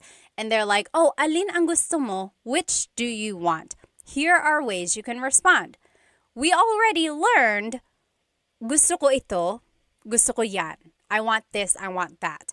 But you can also add an adjective. For example, gusto ko yung, I like the, or the one that is, and here are some colors. Gusto ko yung pula, I want the red one. Gusto ko yung kahel, I want the orange one. And then just some other colors. Dilaw, yellow, dilaw. Verde, green, verde. Azul, blue, azul. Lila, purple, lila. Puti, white, puti, itim, black, itim. Now, before you get on my case, yes, these are the Spanish colors, because remember the Philippines has a lot of Spanish influence both in the culture and the language. There are true Tagalog colors like for verde and azul, but most commonly they would just say the Spanish color. And I want you to sound natural, right? I want you to sound like you know what you're talking about. So there are true Tagalog colors. They are just not as commonly used. You are welcome to use them, but these are the ones that are just more commonly used in conversation, and I want you to sound natural, okay? So again, this is the phrase or the sentence structure you could use if you want to say, oh, I want the red one. I want the blue one. Which one do you want? I want the white one. Gusto ko yung puti. Gusto ko yung itim, the black one. So you would just add the adjective there at the end. If you're talking about something and it's not a color, you could use a different adjective. For example, gusto ko yung malaki. I want the big one. Gusto ko yung malaki. Malaki means big. Or gusto ko yung maliit, the little one. Gusto ko yung maliit. So you see, you're just sticking the adjective there at the end, and it means I want the blank one, the small one, the big one. Okay? And then another example, gusto ko yung mahal. I want the expensive one. Gusto ko yung mahal. Or the opposite, gusto ko yung mura. I want the cheap one. Gusto ko yung mura. Okay, so that's kind of a simple one there. Simple sentence structure. And then you could use this sentence structure for other things. Like if you're trying to decide on what you want to eat for dinner, you could say, oh, gusto ko yung adobo. I want the adobo that we had yesterday. Or gusto ko yung pansit. I want the pansit that you cooked. Okay? So gusto ko yung, I want the blank. Now, I always get asked in my classes, what is the difference between ang and yung? Because we learned gusto ko yung blank. Ang and yung both mean the. They are both articles. However, ang is usually used more in a general sense, whereas yung usually is used more for a specific thing. So, in our example, gusto ko yung puti. I want the white one. If someone said, gusto ko ang puti, it's like, I like the white one. Like, it's not as committal. I don't know. It's hard to explain. Here's one way to take a look at it. So, it's the dress versus the dress. There's the dress, that's ang. Then there's the dress, that's yung. So it's kind of like a different way to think about something. Okay. All right. Let's keep going here.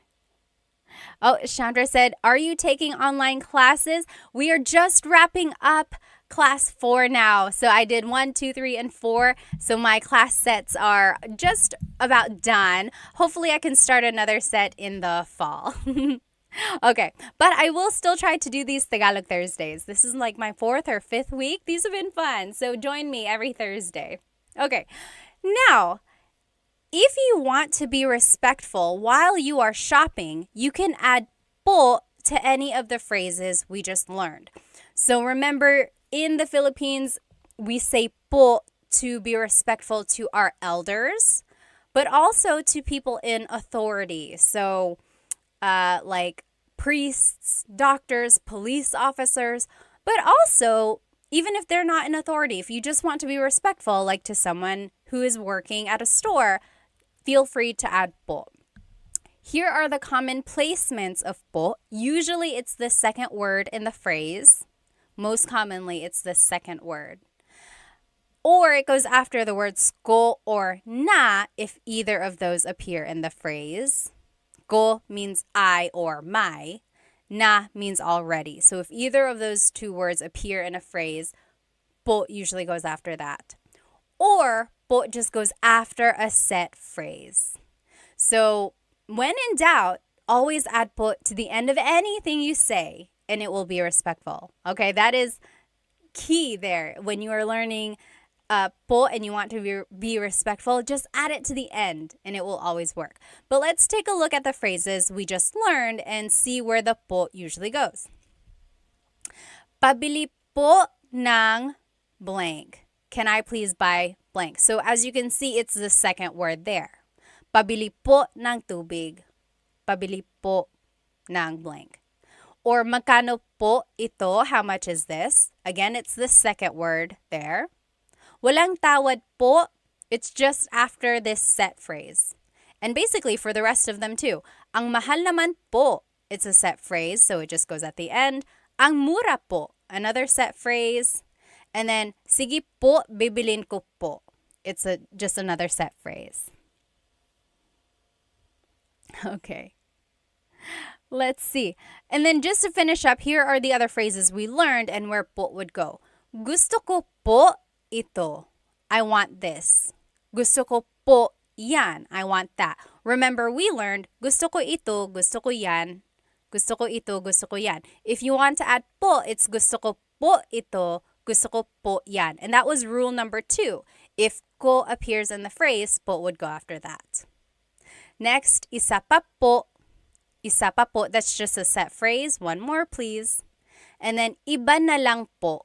Something else, please. Iba na lang po. Just another set phrase. Let me catch up on some of these questions.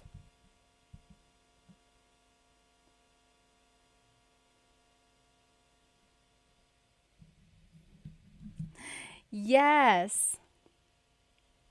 Let's see. Chris the Rhino said, isa pa din po. Gusto ko yung malaki po. Is this right? It depends on what you're trying to say. Yes, the gusto ko yung malaki po. I want the big one. That one is correct. I'm not quite sure about the first part of your statement. Okay, all right. Yes, let's keep going. So those were just some phrases that you can say while shopping. Anyone have any questions about these shopping phrases before we move on to the restaurant phrases? So a lot of these you can use in other contexts. So like gusto ko ito, gusto ko yan. It doesn't only have to be about shopping, right? You could be talking about a book, or you could be talking about anything really, the show that you're watching or a song that you're listening to. Gusto ko ito, gusto ko yan. Okay, now let's keep going. Here are some phrases you can use while eating at a restaurant. When you enter a restaurant, the host or hostess will probably ask you, ilan po sila? Ilan po sila? So ilan means how many. Po is referring to you, or I'm sorry, po is a sign of respect. Sila means they. So how many of you are there? How many are they? So how many are in your party? And then this is where you can just use your numbers in Tagalog. So isa, dalawa. You could say like dalawa kami. There are 2 of us. Dalawa kami. Or tatlo kami. There are 3 of us. Or you could say isa lang. Just one. Isa lang. Okay? Now, if you want to ask for a menu, maybe you sat down and they haven't given you a menu yet, this is how you would do it. Pahingi ng menu. Pahingi ng menu. May I please have a menu? Let's take a look at the root word here. Hingi. Hingi means to ask for something. Hingi, hingi. Pahingi means, can I please ask for a menu? So the pa is like asking to do that action. Can I please ask for a menu? Pahingi ng menu. And then if you're looking on YouTube with me here, these asterisks mean that you can switch out this word. So pahingi ng napkin. The thing about napkin though, in the Philippines, if you ask for a napkin, they call a napkin the feminine like sanitary pad. So if that's not what you're asking for, don't ask for it. A napkin that you use to wipe your face, they call that a tissue. So pahingi ng tissue. Can I please have a tissue? Okay, so that's just one thing. I made a video once of like restaurant phrases and I said pahingi ng napkin, and a lot of native Filipinos were like, why napkin? Napkin is sanitary pad. Haha, yes, I understand. So don't ask for a napkin if you're at a restaurant. Ask for a tissue. Okay, so pahingi ng blank. And again, you can use this phrase for other contexts. Maybe you are at a friend's house and you're cold. You could say, pahingi ng blanket. Can I please have a blanket? Or can I ask for a blanket? Pahingi ng blank. Can I please have something? Let's see. Deborah asked, what's the difference between kami and it's being covered up here. Let me see. Deborah, I'll answer your question as soon as it like moves up. There's like a heart icon that's covering up part of your question. But kami is the subject pronoun meaning us. And there are other pronouns that mean us or we, but they are probably a different type. There's possessive pronouns, there's subject pronouns. Kami is us in the subject pronoun. Oh, I see. Deborah asked, what's the difference between lang and kami? So I said, isa lang, only one. Lang means only. Kami means us. So dalawa kami, there are two of us. So that's the difference, lang and kami. Oh, Tony asked, why do they say ilan po sila instead of ilan po nyo?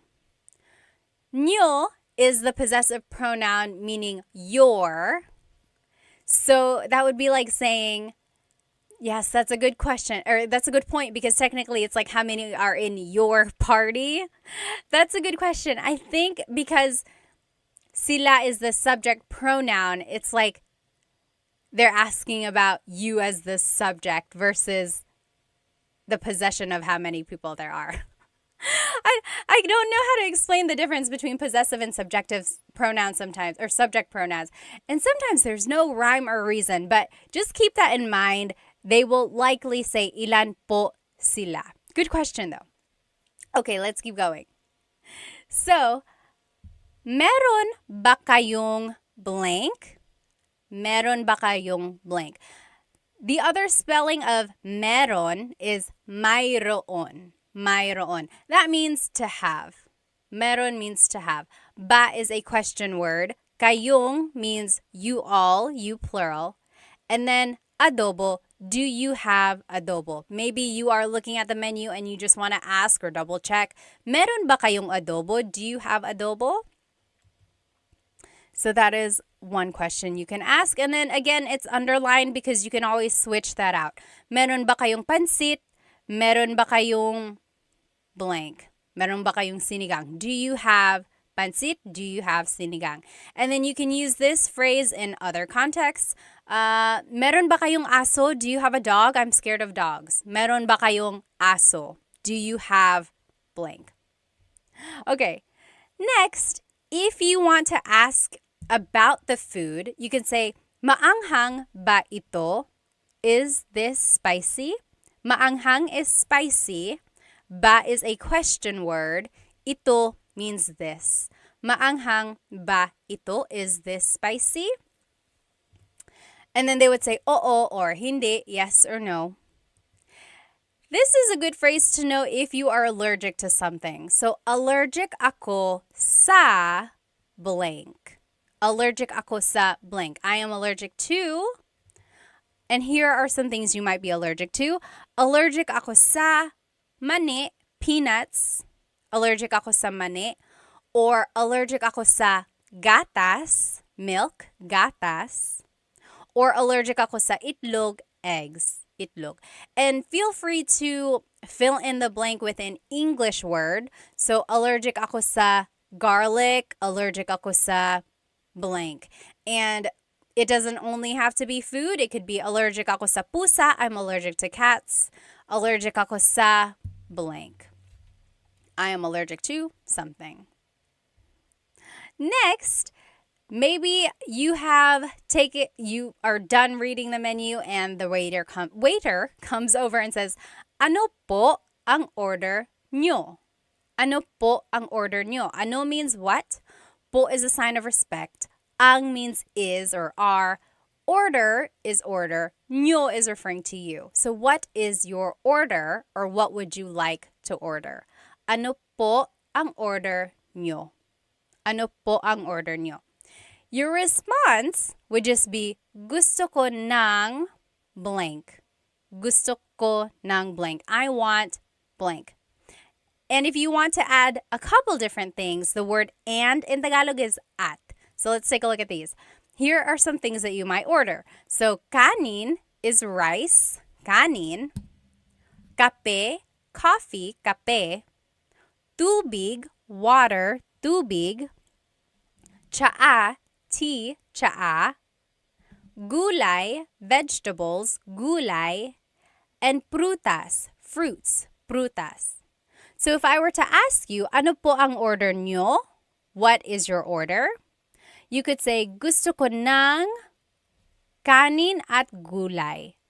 I want some rice and vegetables. Or, gusto ko ng tsaa at kape. I want tea and coffee. Okay, so that's how you would kind of respond there. Let me just catch up here. All right. The great Chadsby said, allergic ako sa isda. He is allergic to fish. Yes, that's one way you can use that. Oh, thank you, Spooky. I'm glad you've enjoyed my videos. Thank you, thank you. Yes, Dave asked, nag-stream ba kayo sa YouTube? Yes, this is on YouTube right now, so you can follow along. Okay, any questions about any of these phrases that we have learned so far? So we know how to say how many are in our party. We've learned how to order something. We've learned how to say things we're allergic to. Now, maybe the food is finally here. You can say, ayan na. There it is, ayan na. Ayan na. That's just an expression.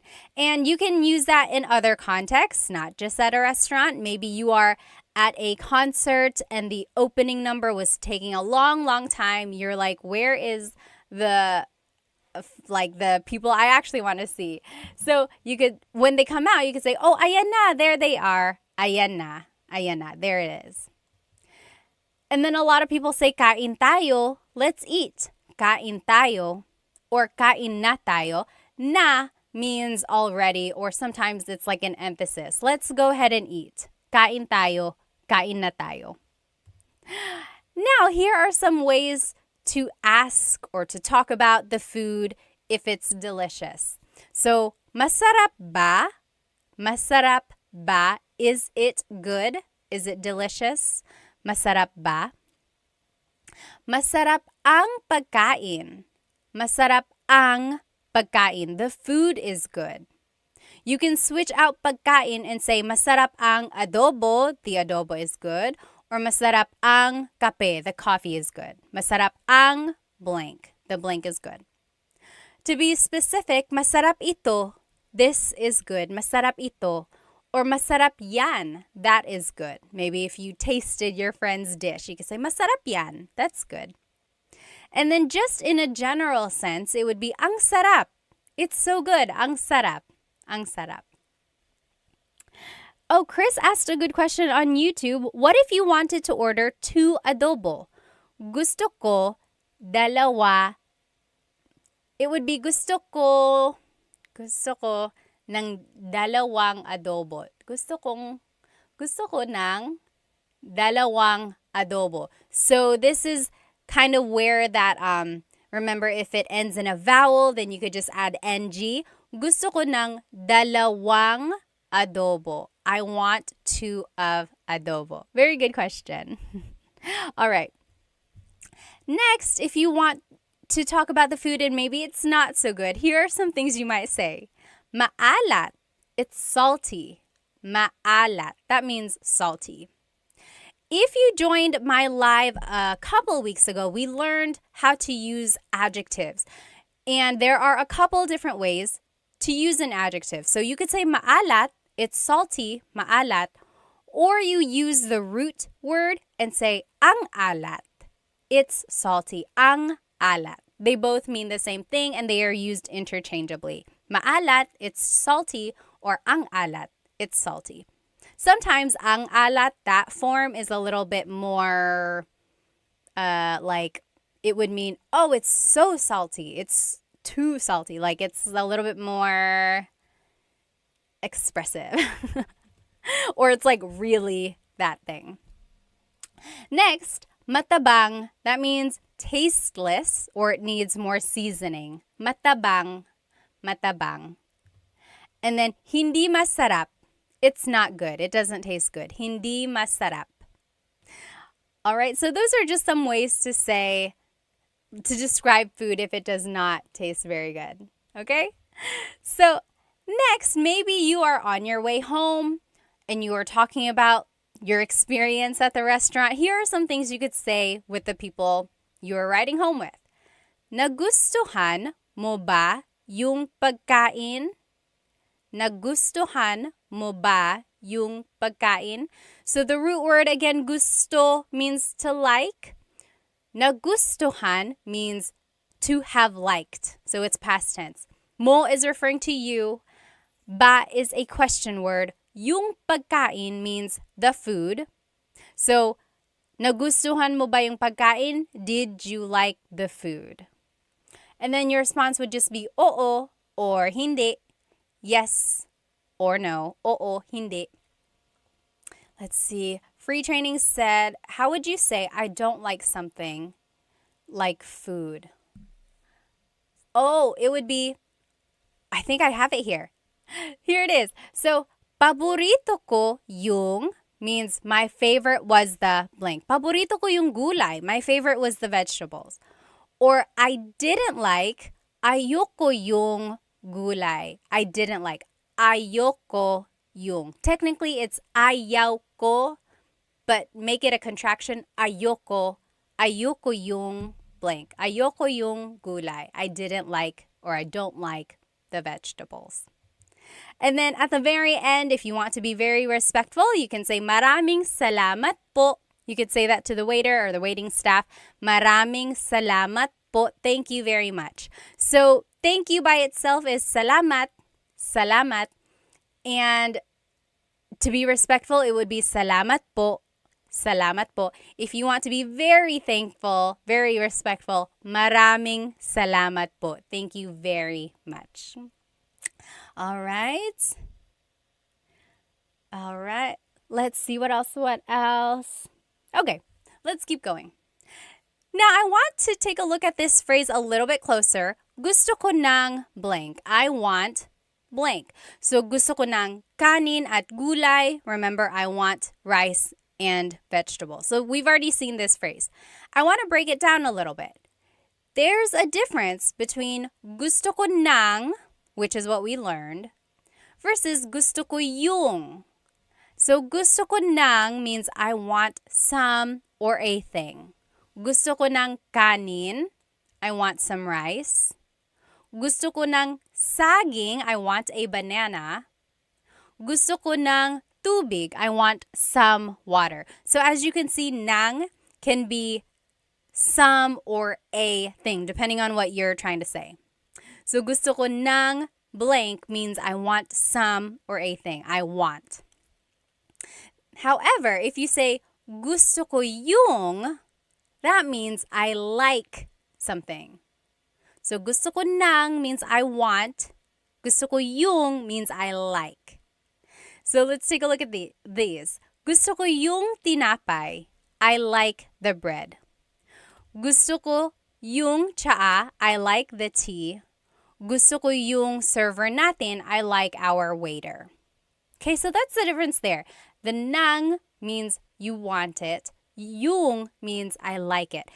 It's a very minor difference. If you happen to mix it up, it's not that big of a deal. However, there is a difference when it's a question. So let's take a look at this. Gusto mo ba ng tinapay? Gusto mo ba ng tinapay? The ng means do you want some bread? Do you want some bread? Gusto mo ba ng tinapay? However, if you say, gusto mo ba yung tinapay? Gusto mo ba yung tinapay? That means, do you like the bread? The bread that we are eating right now, do you like it? So that's just the difference there. It really pops out when it's a question. Gusto mo ba ng tinapay? Do you want some bread? Versus gusto mo ba yung tinapay? Do you like the bread? Okay, so very minor difference there. If you happen to mix it up, it's not that big of a deal. It's just one of those things that is just like a nuance of Tagalog. Mr. Urban World said, gusto ko ng McDonald's. Ako din. You pay. Yes, McDonald's tayo. Okay. Nanay, tatay, gusto ko ng tinapay. That's a nursery rhyme. Yes, Dennis said, gusto ko ng Jollibee. I want some Jollibee. You get it. So I want versus I like. Okay? Now, we are wrapping it up here. I will finish this lesson by asking you, ano ang paborito mong restaurant? Ano ang paborito mong restaurant? Can you figure out what I'm asking you? And then type it in the comments. Ano ang paborito mong restaurant? Or another way to ask it is, ano ang paborito mong kainan? Like, kainan literally means like the place to eat. So it's like technically restaurant. So yeah, that's the way you could say it. Ano ang paborito mong kainan? Yes, very good, very good. Filipino 25, got it right. What is your favorite restaurant? Love and Lulu said, my favorite restaurant is Korean. Lucky said chicken adobo, barbecue. Very good. Yes, SF180, you got it. Very good. Yes, Tony said, how would you say I want that bread? So I want that bread would be gusto ko yung tinapay. Now, that bread, like this specific one, would be like, gusto ko yung tinapay na yun. Gusto ko yung tinapay na yun. I like that specific bread. Very good. Very good. Yes, you guys all got it. Now, if you want to reply in Tagalog, this is how you would do it. Paborito ko ang blank kasi blank. So, ano ang paborito mong restaurant? Paborito ko ang, here are some examples. Paborito ko ang Jollibee kasi masarap ang pagkain. So, kasi means because, kasi. And then, masarap ang pagkain means the food is delicious. Very good. Paborito ko ang blank kasi blank. I want you to write that in the comments. Ano ang paborito mong restaurant? And then formulate your answer. Paborito ko ang blank kasi blank. Here's another example. Paborito ko ang McDo kasi mura lang. So my favorite is McDonald's because it's cheap. So that's just to show you the sentence structure here. Paborito ko ang blank kasi blank. My favorite is blank because blank. I'm just reading some comments here.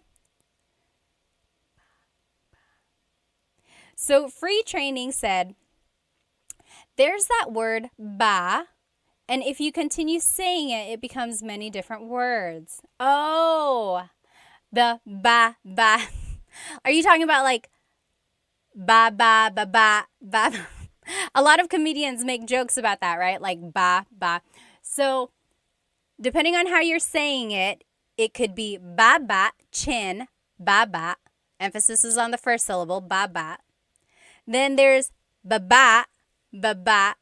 Emphasis is on the second syllable. That means to go down. Baba. Like going down an elevator. Baba. Then there's ba, like the question word that we know. So a lot of people say like, bababa ka ba? Are you going down? Bababa ka ba? Are you gonna go down the elevator or going down the stairs? Yeah. Funny, funny. All right. Let's see what people's answers were. Oh, Tony said, paborito kong restaurant, ang Red Lobster. Or, paborito ko ang Red Lobster kasi, because, why? Very good, very good. Paborito ko ang ... So, those are just some phrases that you can use when you're shopping or when you're eating at a restaurant. Parker said, paborito ko ang mesa kasi masarap ang sisig. I've never eaten there before. Saan yan? Where is mesa?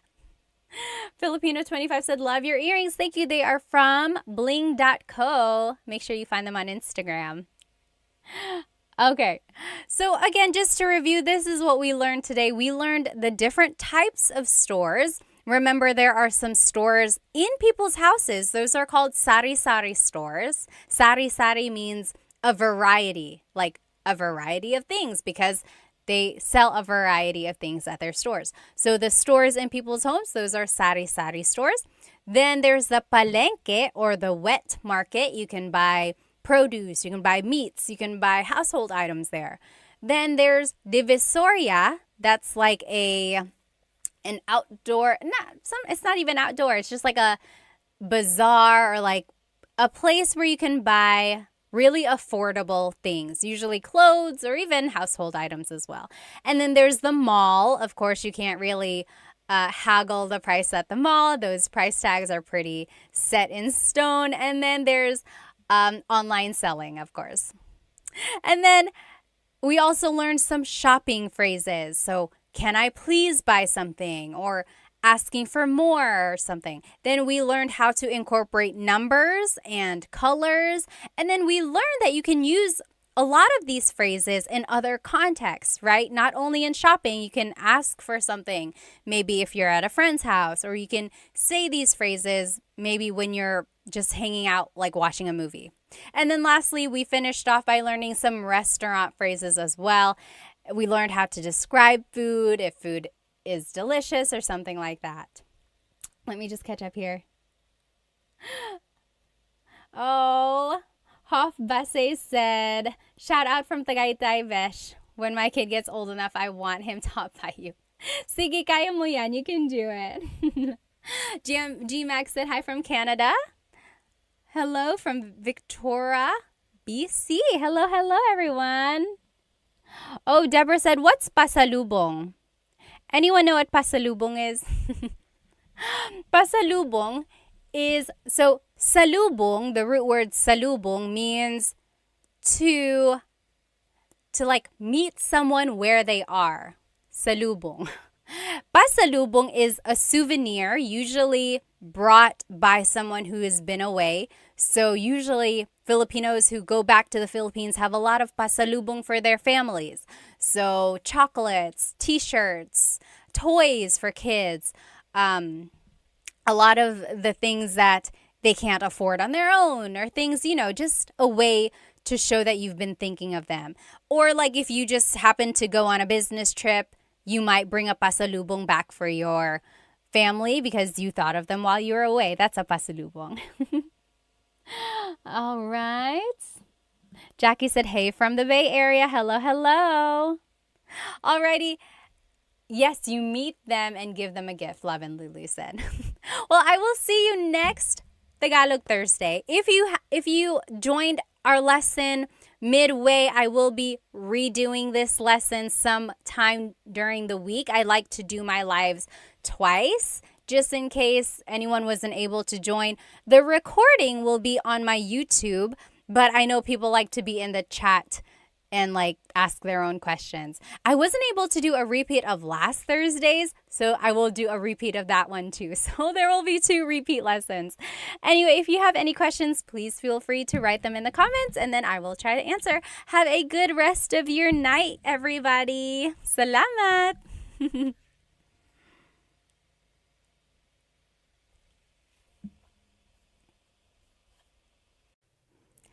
Hello, everybody. Welcome to another live Tagalog lesson on YouTube.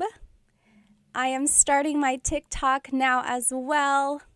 So hello. If you are joining me tonight, we are going to be doing a live Tagalog lesson on YouTube. And I would suggest you go ahead and hop onto my YouTube channel so that you can see the presentation that I made. There are examples that we're going to do together as well. So go ahead and grab a piece of paper or something to write with so that we can all do these practice examples together, okay? So welcome. If you're just joining, go ahead and write where you are from and give me an idea of your age. You don't have to tell me your exact age, although if you want to, go ahead and do that. And if not, you can just say, oh, I'm in my 20s, I'm in my 30s. I like to know where my audience is and how old everyone is. So welcome.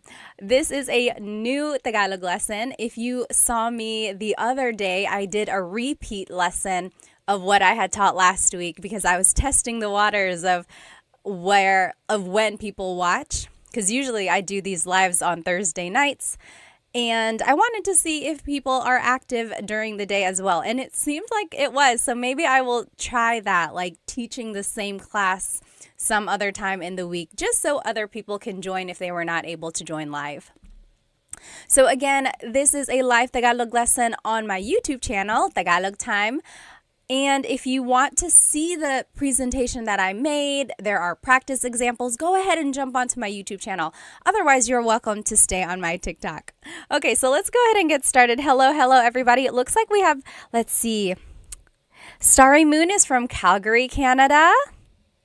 Killionaire is from Oahu. Hello. Thank you for joining us. David is 64. Taho 0000 is from California. Hello. The Gehring family is from Ohio. Welcome. Let's see. We have someone from Pennsylvania. Kenna Morrow. Hello. David is from Auckland.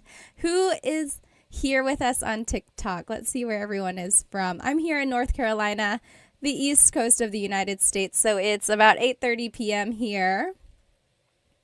Oh, Hima, thank you so much for a gift. Thank you so much.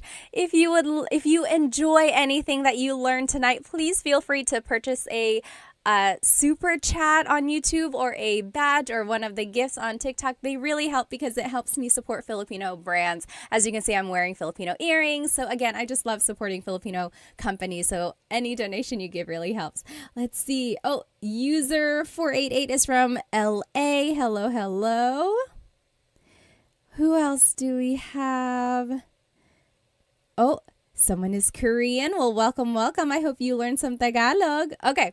Oh, Trent is from Iowa. Hello. Okay, let's go ahead and get started, guys. Flo Cash is from West Virginia. Hello. Joe is from Alaska. Taga Japan. Someone is from Japan.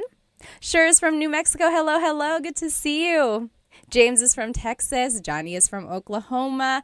Okay, let's go ahead and get started. So again, we are on YouTube and on TikTok, but if you want to see the presentation, it's on YouTube. And we will be learning some adjectives as well as some sentence structures so we can say some simple descriptions and compliments or any like short phrases to describe someone or something. Okay, I think this will be a very useful lesson because then you'll be able to start saying short, useful phrases. So when you want to describe someone, the simple sentence structure is adjective, then pronoun. So the adjective comes first, then it's the pronoun. For example, maganda ka. You are beautiful. Maganda ka. And that's a very common phrase. A lot of people already know how to say that. Maganda ka. You are beautiful. So there's the adjective, maganda. And then it's the pronoun ka, meaning you. You are beautiful. Or you might hear matalino ka. You are smart. Matalino. Matalino means smart. Matalino ka. Or nakakatawa ka. You are funny. Nakakatawa. So people ask, why are some adjectives why do they have this ma prefix. So maganda, matalino. And then why do some adjectives not have that? So nakakatawa means funny, but it doesn't have that pattern of having the ma prefix.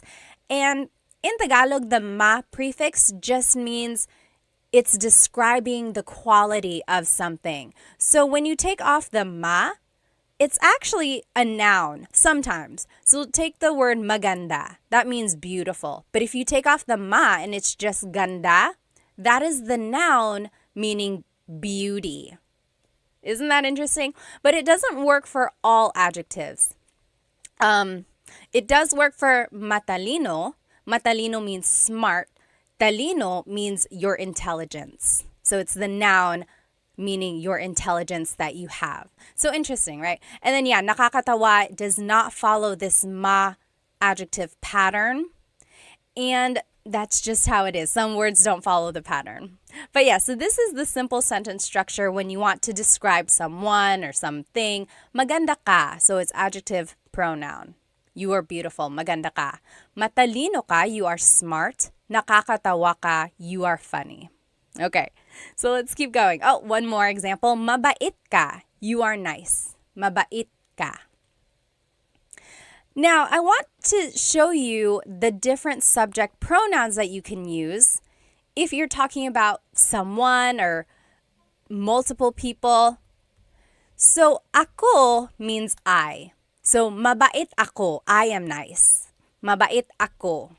Ako means I. Mabait ka means you are nice. Mabait ka. And then, mabait siya, he or she, mabait siya. A couple things I want to point out about siya. First is the pronunciation. It looks like it should be pronounced siya, siya, but it's actually pronounced sha, sha. So the S-I-Y, it's a sha sound, sha. And then another thing I want to point out about the subject pronoun sha is that it is gender neutral. So it can be man or woman. So you actually have to figure out who they're talking about based on the context clues. So mabait siya, he or she is nice. And then sila is they, mabait sila. Mabait sila, they are nice. And then tayo is we inclusive. Kami is we exclusive. So in Tagalog, there are two different types of we. And I don't know why. It's very interesting. So tayo is we inclusive. That's you and me, all of us as a class. We are nice. All of us. Mabait tayo. You get it? Everyone is included, so it's inclusive. Mabait tayo. Versus kami is we exclusive. So that would be like if you were calling me on the phone and you were like, hey, what do you like? Or what do you guys like? And then I would say, oh, mabait kami. Me and my husband, Chris, mabait kami. We are nice. So you're not included. I'm just telling you about it. Okay, so that's kind of the difference there. And then kayo is you plural. Mabait kayo, you all as a class, mabait kayo. Okay, so those are the different subject pronouns. Let me catch up on some of these questions here. Let's see. Oh, yes. Turtle Tim asked or said, I get confused about the placement of po in sentences. We're actually going to see where po would go here, so hold that thought. Robbie said, Filipino teacher ka ba? Hindi po. I mean, I am Filipino and then teacher ako. So, nagtuturo lang ako ng Tagalog sa mga anak ko, tapos I wanted to share it with everyone else. Okay, salamat. I wish this was posted to go over it again. Trying to keep faith said. Actually, this whole presentation is on my YouTube channel and the recording will be posted after the live. And it has all of the examples and the whole presentation up there. So you can rewatch this on my YouTube. Okay, Solomon asked, is there a difference between ka and mo? Very good question. Ka is a subject pronoun, which is what we are using right now. mo is a possessive pronoun, which we will be using in just a minute. So keep that thought. Let me check these questions on my YouTube.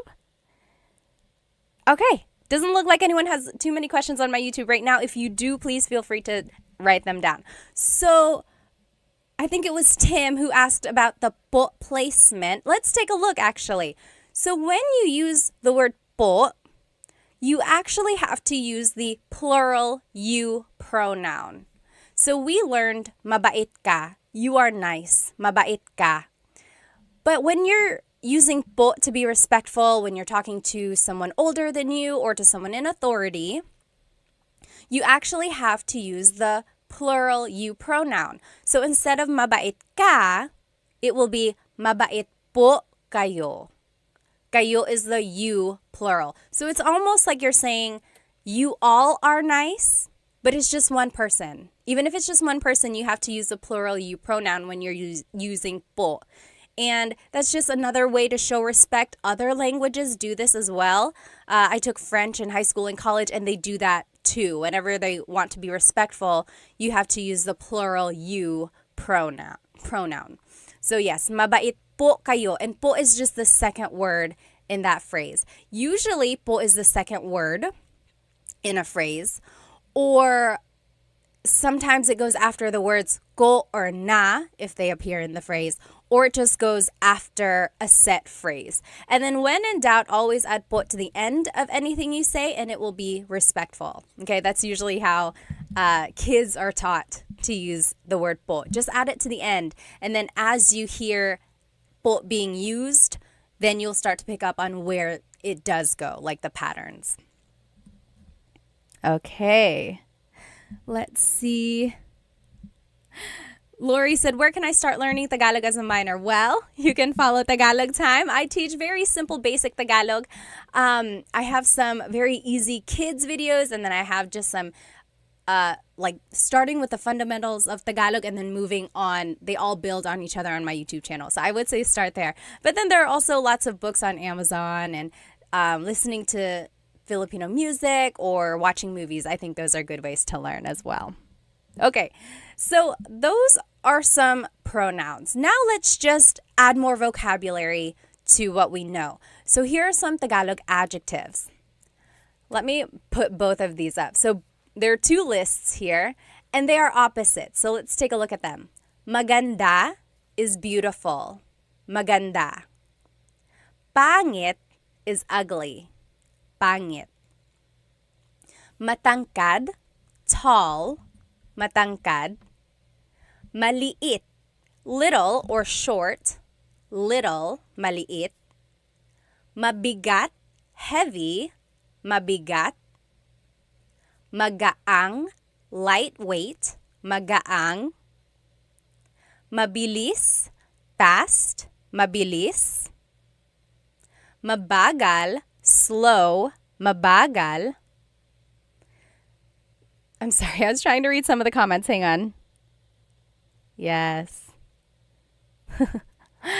Sure said, I made the mistake of trying to skip the basics when I started learning. I know it's sometimes you want to just go fast, but sometimes people can do that. But yeah, if you want to start from the beginning, I have fundamentals of Tagalog on my YouTube channel. Okay, so we did mabilis, fast, mabagal, slow.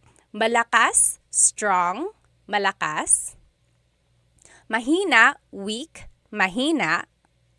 Tahimik, quiet, tahimik. Maingay, noisy, maingay. Malinis, clean, malinis. Madumi, dirty, madumi. Mahal, expensive, mahal. Mura, cheap, mura. Matalino, smart, matalino. Bobo, stupid, bobo. Bago, new, bago. And then luma, old, luma.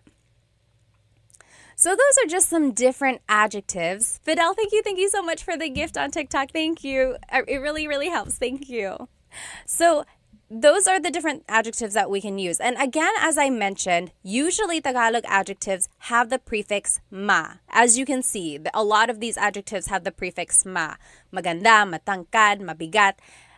And when the ma is dropped, sometimes it's the noun form. So like I said, ganda is beauty, maganda is beautiful.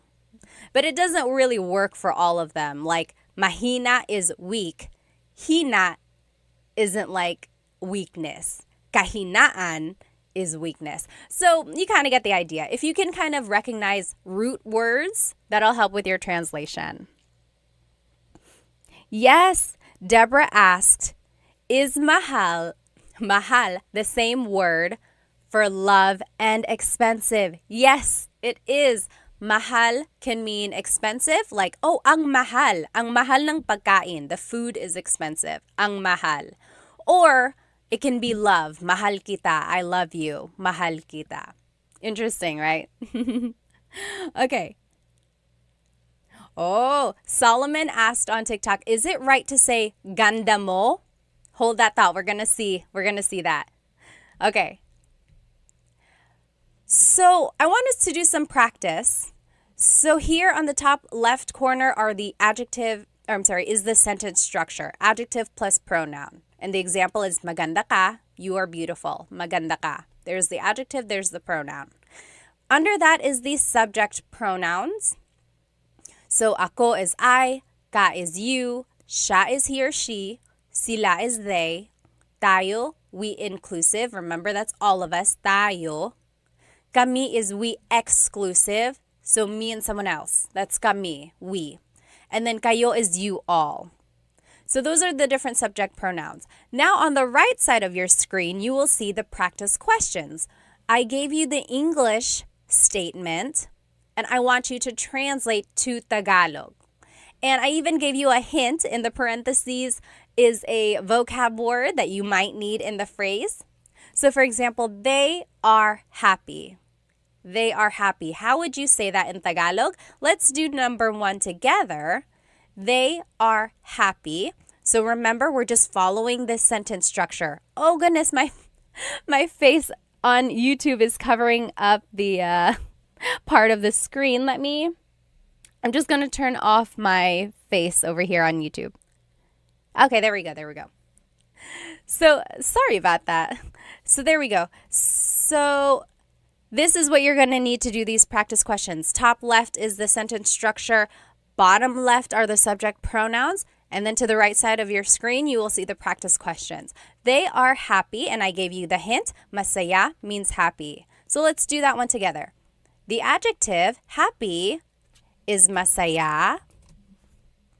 And then it's the pronoun, they. What is they? They is sila.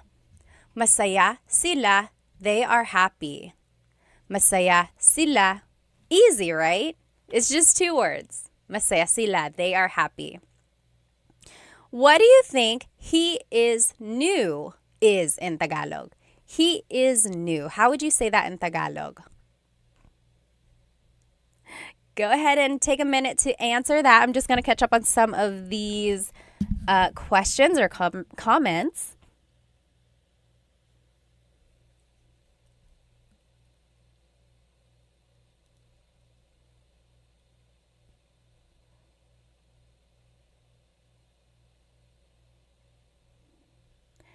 Okay, what do you think he is new is? Yes, sure got it right. Cassidy got it right.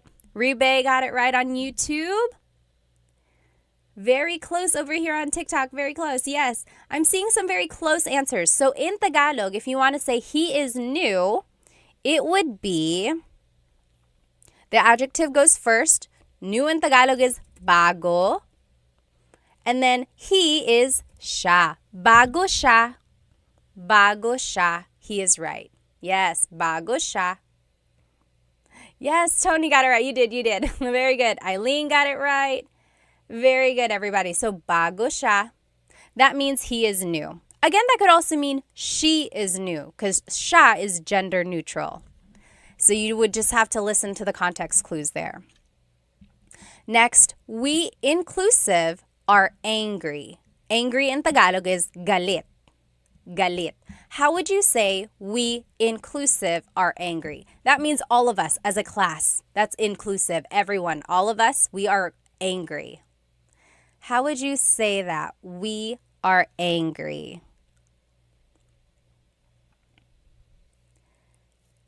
Yes, Carl. Oh, Carl is very close. Your pronoun that you are using, Carl, that's not quite the one we're using, but we'll actually see that in just a minute. Sorry, my nose gets so stuffed up. Eileen got it right. Twinkie's got it right. Bonnie, yes. So, galit tayo. We are all mad. Galit tayo. Very good. Yes, sure got it right. Kaz got it right. Yes. Okay. Number 4, I am sleepy. In Tagalog, sleepy is antok. How would you say I am sleepy in Tagalog? I am sleepy in Tagalog.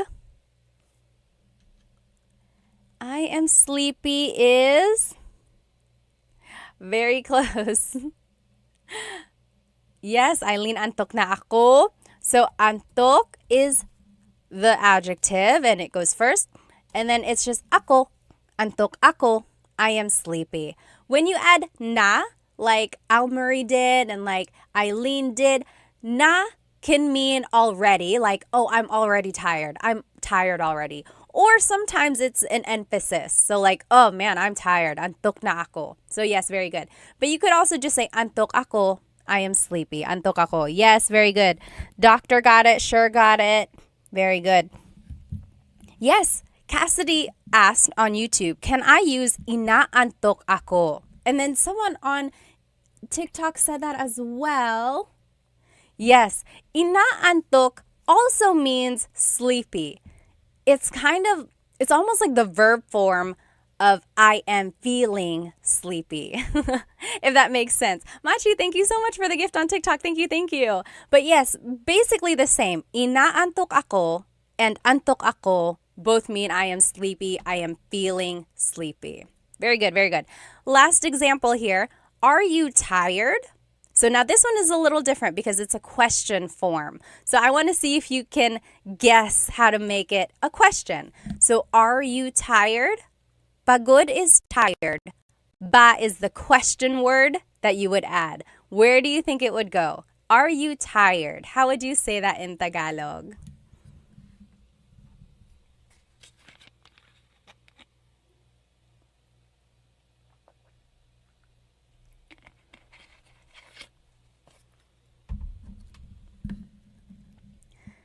Yes.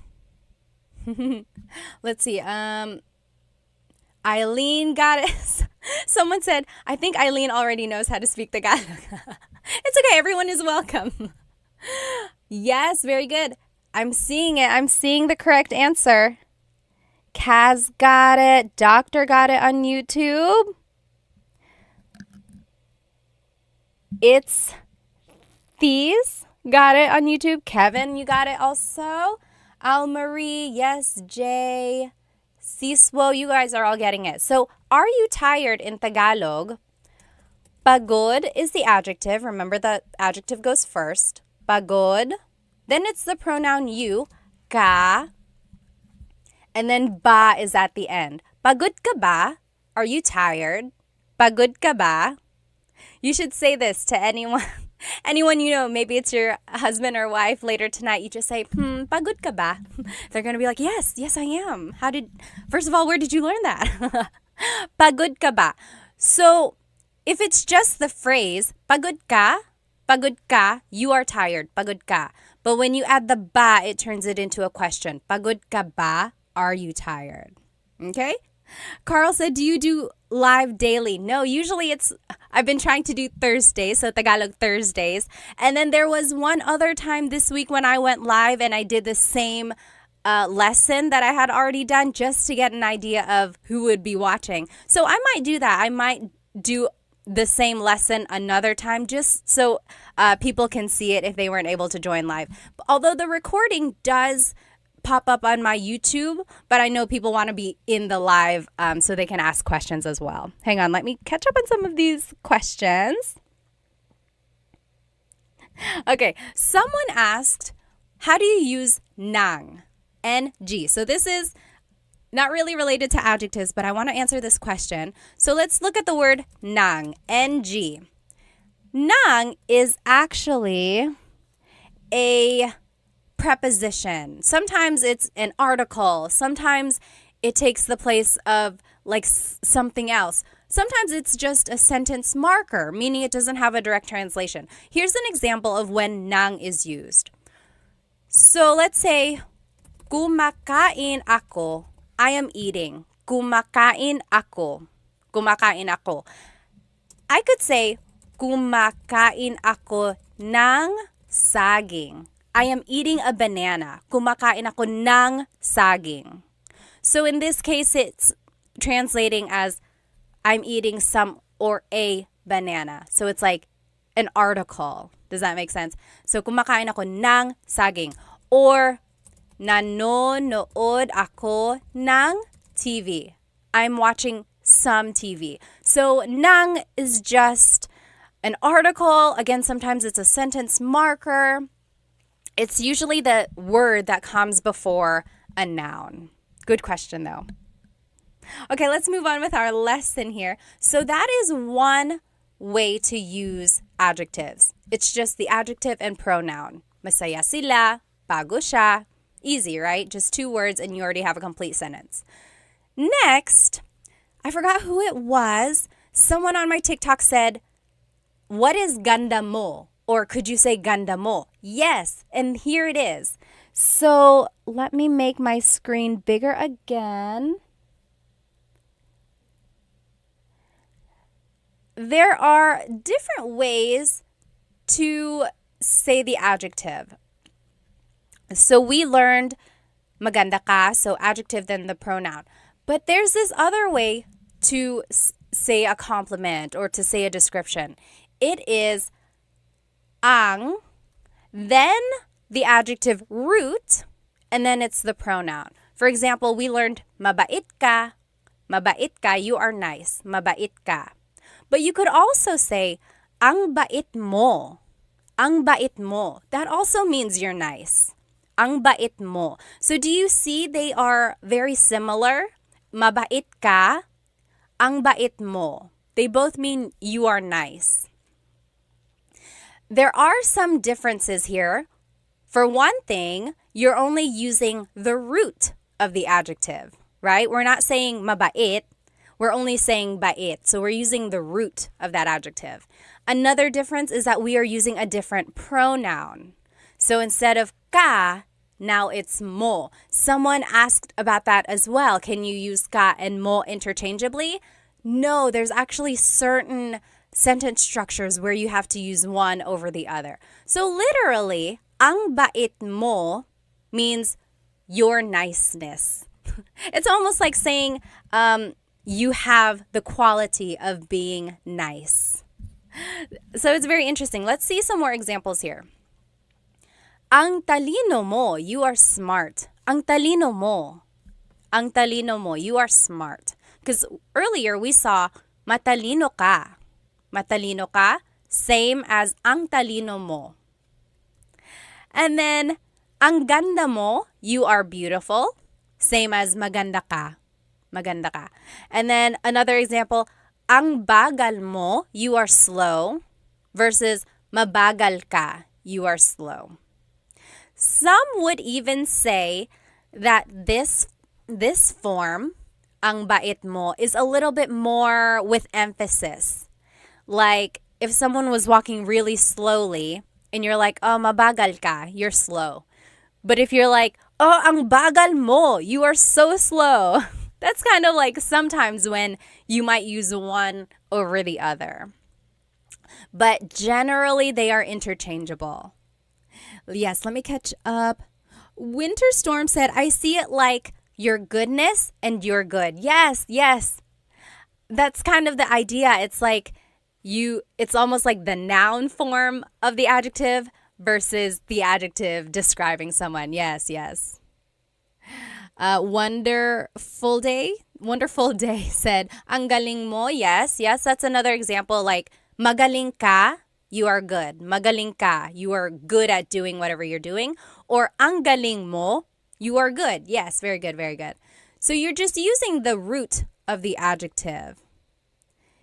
Okay. Yes, someone said, you got a YouTube channel? Yes, it's the same, Tagalog Time. I have full Tagalog lessons all on there as well. Someone joined on my Tagalog lesson recording, and they were like, I think they just wanted a faster lesson. Whenever I do a live, I sit and I try to catch up on comments and things like that. And they were like, can you go a little bit faster? If you want a straightforward lesson, I would say go watch my full-length Tagalog lessons because those are just straight to the point. There's not a lot of fluff. And then, of course, on my YouTube, I like doing polls, like challenges, which we'll do later. So that takes up some time, too. Let me see these comments on YouTube.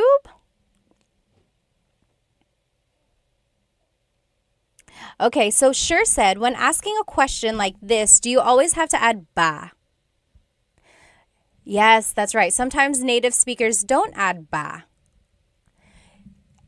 That is exactly right. Sometimes you don't have to add the word ba. You can just change the intonation of your voice, right? Like, pagod ka? Are you tired? Pagod ka? But if you want to emphasize that it is a question, yes, add ba. So as for the question, do you always have to do it? No. But you're welcome to. And then again, it just emphasizes that it is a question. Yes, good question, good question. Okay. Is the ang construction stronger? David asked.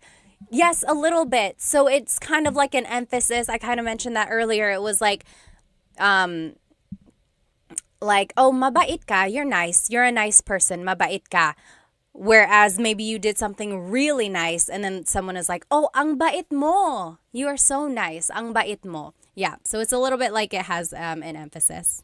Sibay says, I have a question po. Yes, what is it? Go ahead and type it out and then I'll answer it when I see it. So let's move on with our lesson. I want to show you the different possessive pronouns that you can use with this sentence structure. So now, ang bait mo is using a possessive pronoun. Earlier, we were using a subject pronoun. So these are the different possessive pronouns. Ko means I. Mo is you singular, ang bait mo. Ang bait niya, he or she, niya, he or she. Nila is they, ang bait nila, they are nice. Natin is we inclusive. Maybe we all did something nice, so I'm like, oh, ang bait natin. We are so nice. Ang bait natin. All of us. Versus ang bait namin, we or me and someone else, we are nice. Ang bait namin. You're not included. I'm just telling you about it. And then ang bait ninyo, you all as a class. Ang bait ninyo. Okay. So those are the different possessive pronouns. So whenever you're using the ang sentence structure, you have to use a possessive pronoun. And it's almost like, because bait is a noun, so it's almost like the person in the sentence possesses that quality. That's kind of how I see it. So again, when you're using po, you have to use the plural you pronoun. So instead of ang bait mo, it's ang bait po ninyo. Ang bait po ninyo. And po goes after the word bait here. And that doesn't really fall under the po placement rules that I had mentioned earlier. Usually po is the second word, or it goes after the words ko or na, or it goes after a set phrase. This one is just like a miscellaneous placement. But again, you can always add po to the end and it would work. Okay. Now, let's do some examples.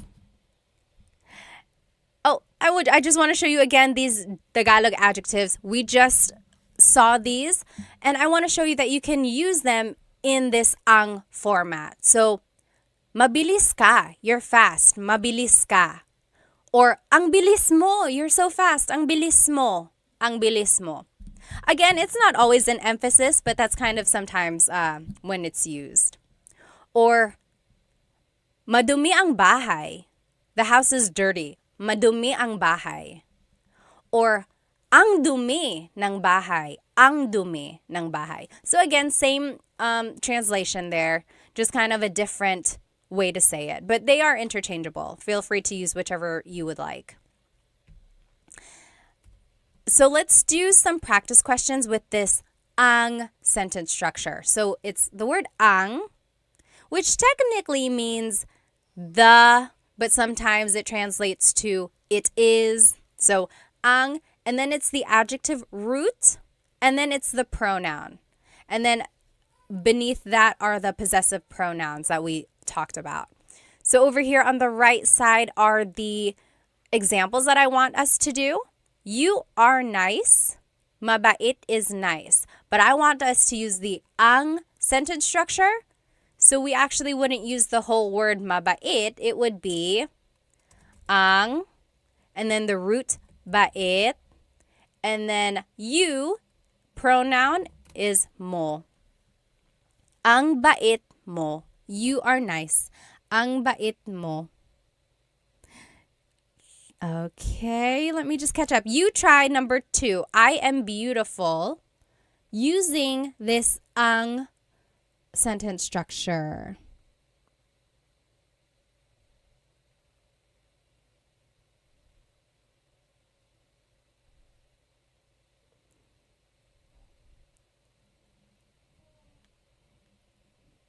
I will answer in just a minute.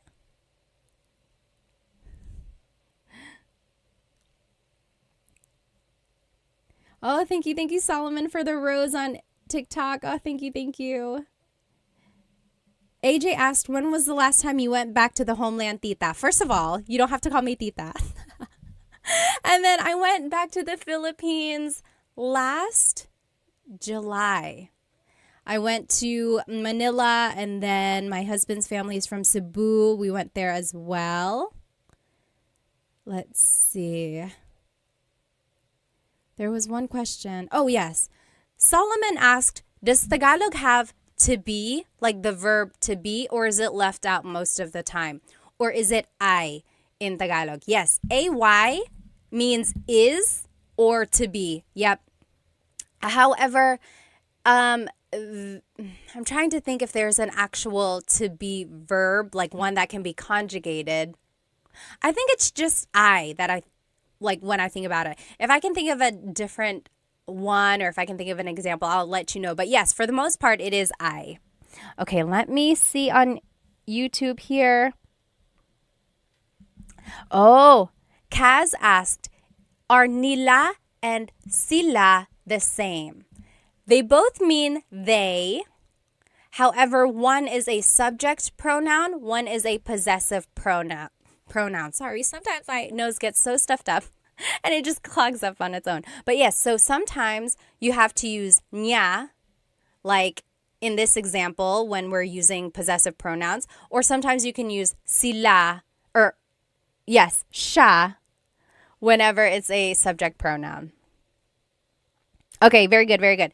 So it looks like you guys are getting it. If you want to say I am beautiful in Tagalog, in this ang sentence structure, it would be ang ganda ko. Ang ganda ko. Maybe you can say that to yourself whenever you're feeling a little bit down. Ang ganda ko. I'm so beautiful. Ang ganda ko. Very good. Ang ganda ko. What do you think? Number 3, we exclusive are happy. So me and someone else, oh, we're happy. We're happy. Not you. I'm just telling you about it. We're happy. And happy in Tagalog is masaya. Masaya. So you go ahead and jot it down. And then you can do number 4 as well. You all are fast. Mabilis. You all are fast. See if you can do those last 2. And then we will check. Yes, David said maging is to be. Yes, maging means to be, or like to become. Yeah, that is one for that's a way to say to be.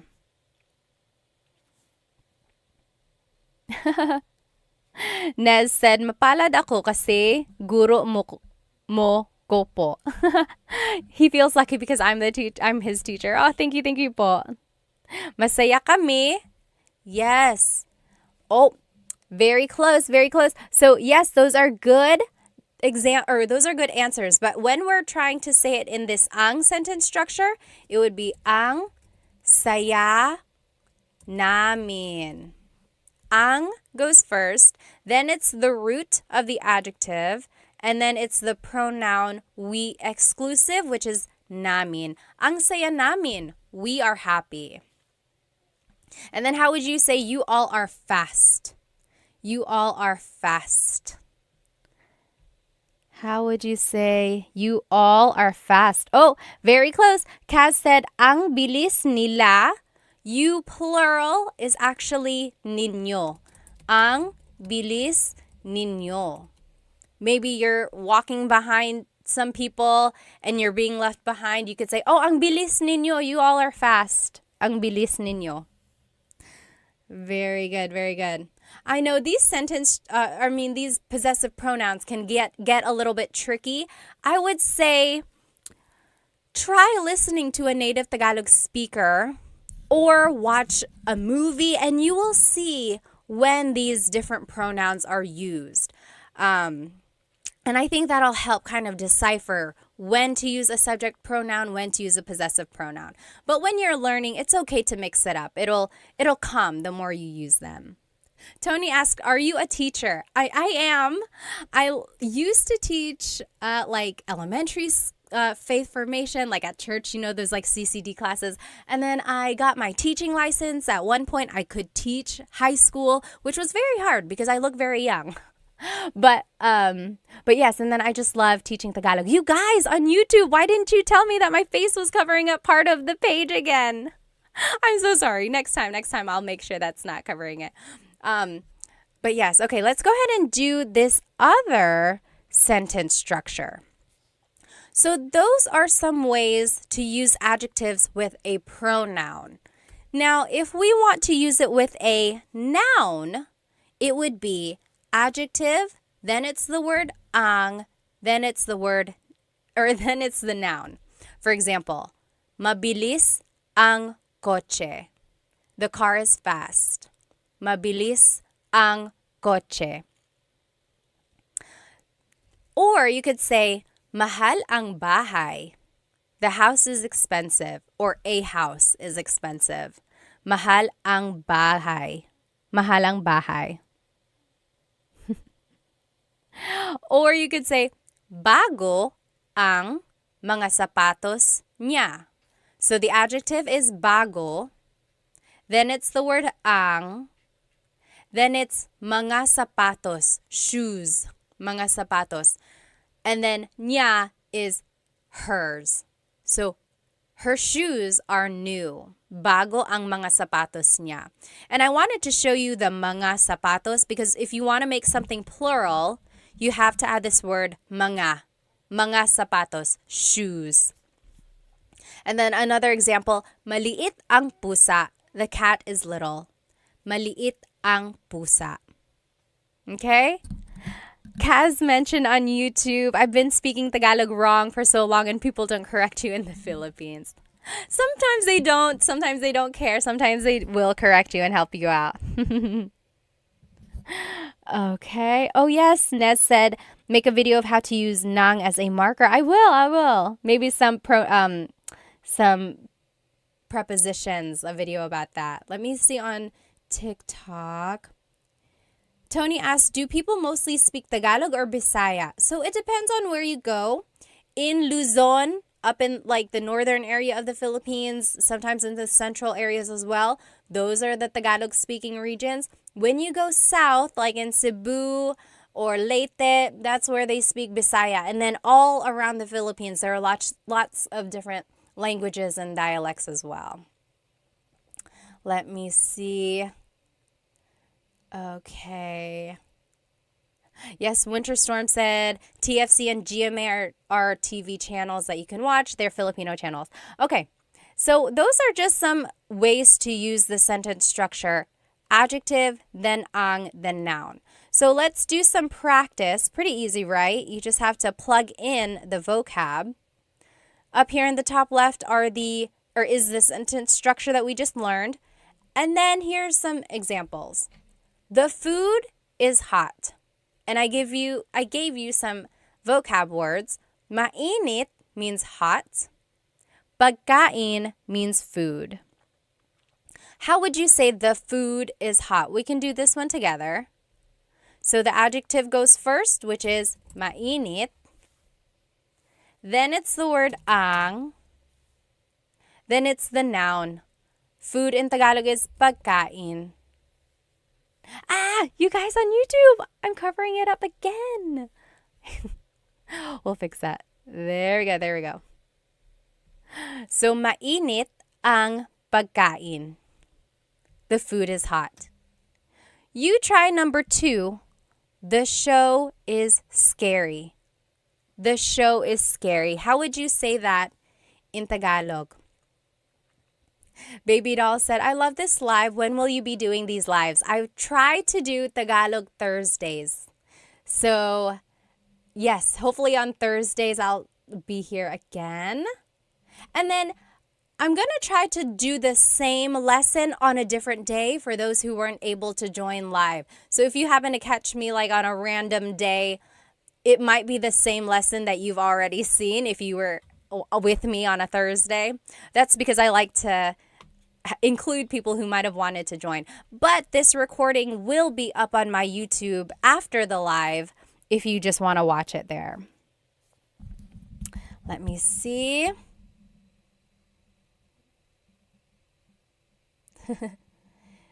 Yes. Az said hello from Brazil. Hello. Okay. Oh, thanks everyone for telling me about my screen on YouTube. Okay. So let's go ahead and answer this one. The show is scary. So the adjective for scary is nakakatakot. Nakakatakot. Then it's the word ang. Then it's the noun. Show in Tagalog is palabas. Nakakatakot ang palabas.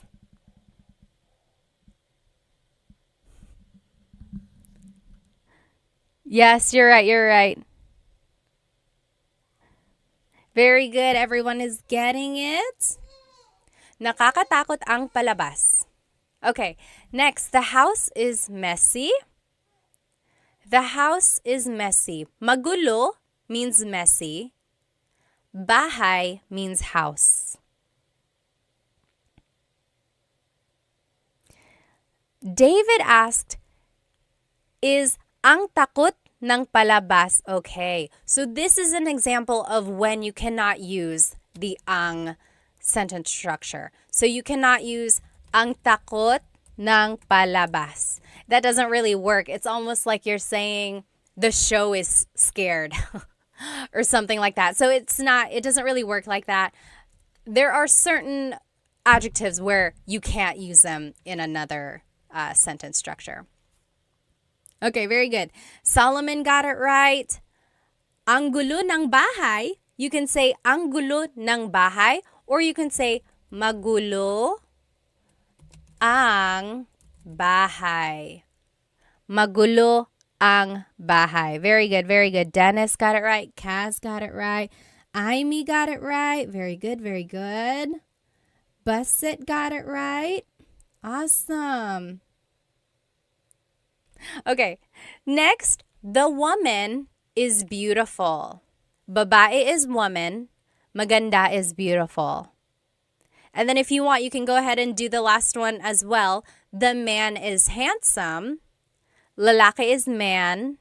Guapo is handsome. So how would you say the woman is beautiful, the man is handsome in Tagalog? The woman is beautiful is maganda ang babae. Yes, very good. Dennis got it right. Very good. And Dennis and Kaz both said, magulo ang buhay ko. So instead of bahay, they said buhay. Buhay is life.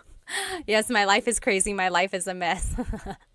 So if you want to say the woman is beautiful, it would be maganda ang babae. Maganda ang babae. If you want to say the man is handsome, it would be guwapo ang lalaki.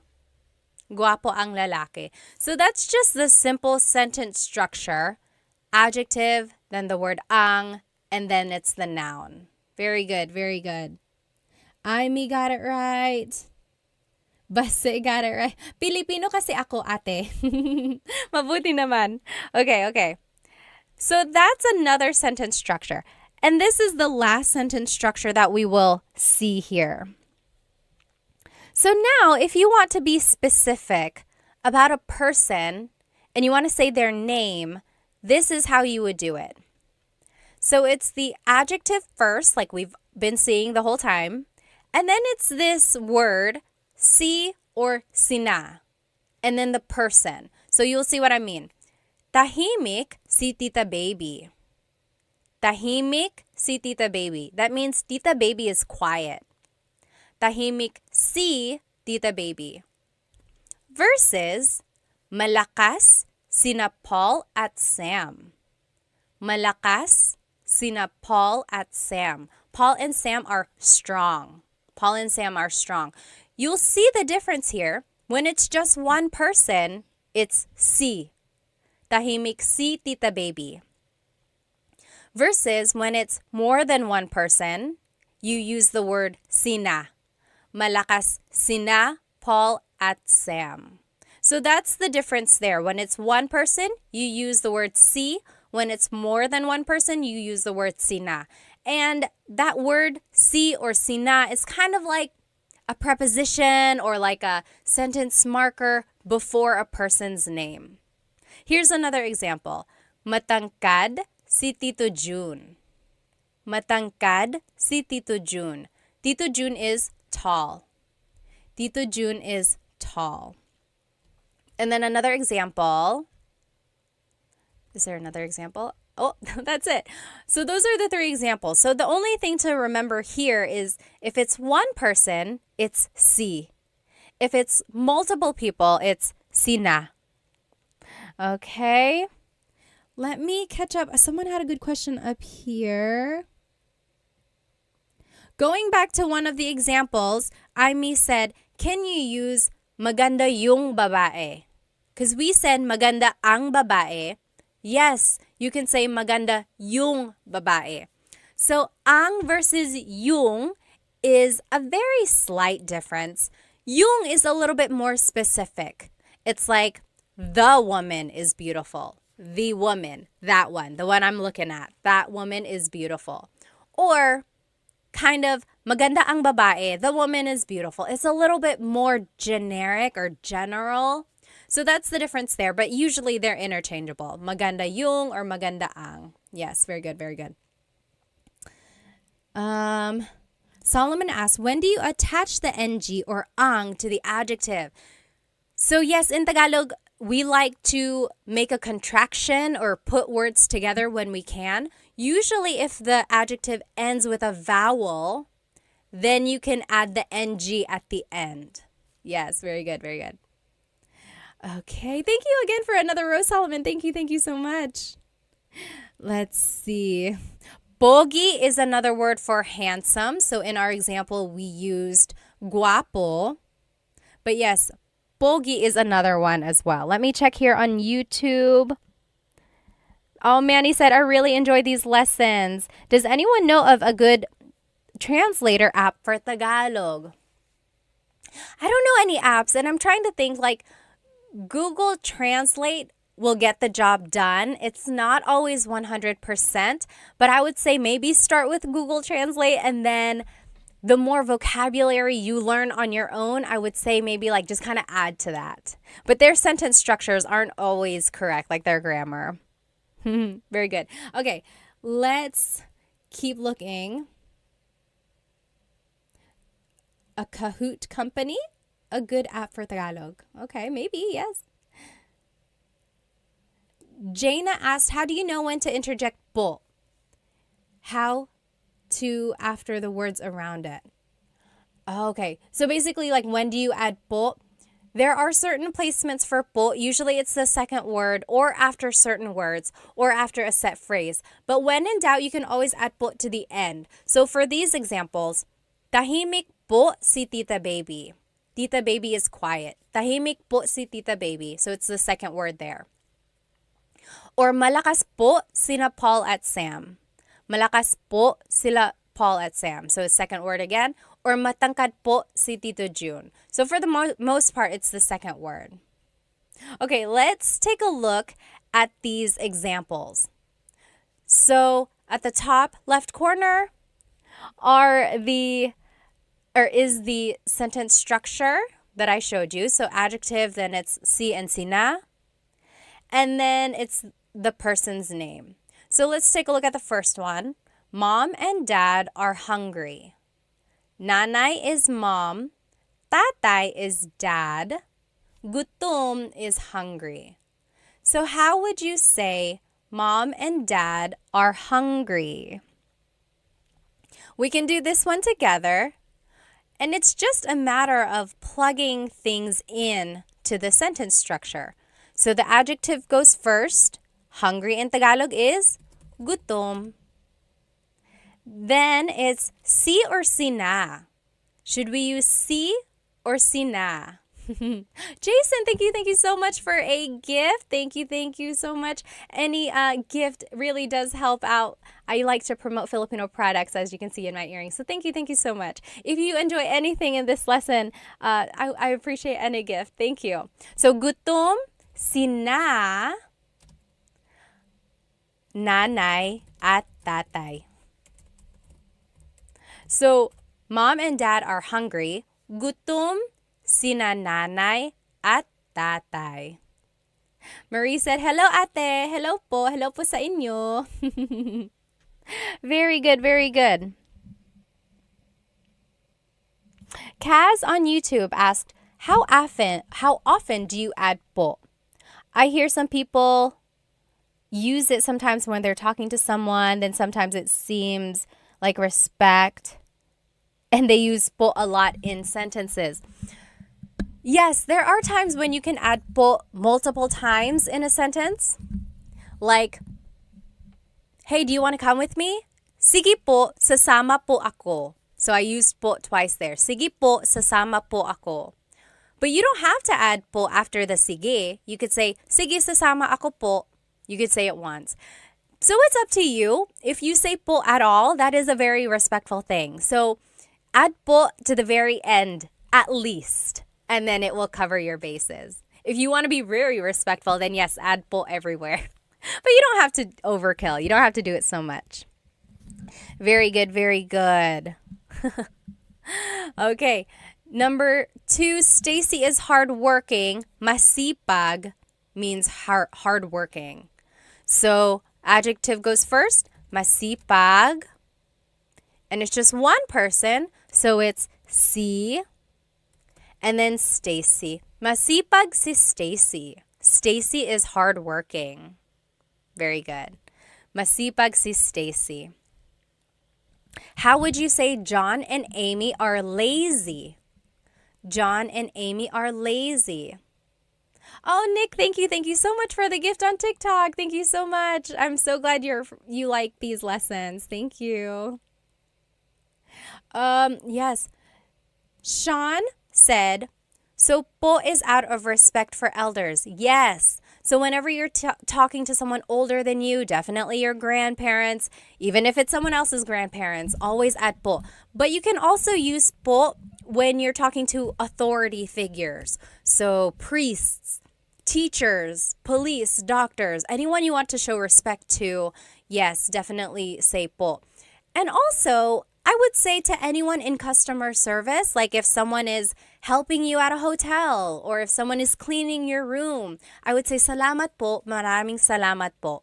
Always add po. I don't think you can go wrong. Okay, there was one more thing I wanted to add here. Oh, Elena asked, what is excuse me in Tagalog? Honestly, it's just excuse me po. Excuse me po. It's very Taglish, and that is a lot more common than the actual Tagalog phrase. Excuse me po is almost like pasensya po. That's kind of like I'm sorry. Does anyone know what excuse me po in Tagalog is? Honestly, because everyone just says excuse me po. Let's go back to the example here. Yes, you guys are getting it. OP colon got it right. Sure, got it right on YouTube. Tamad sina John at Amy. John and Amy are lazy. Tamad sina John at Amy. Oh, yes. Ashley got it. Pasintabi po. See, no one says that. I guess you could.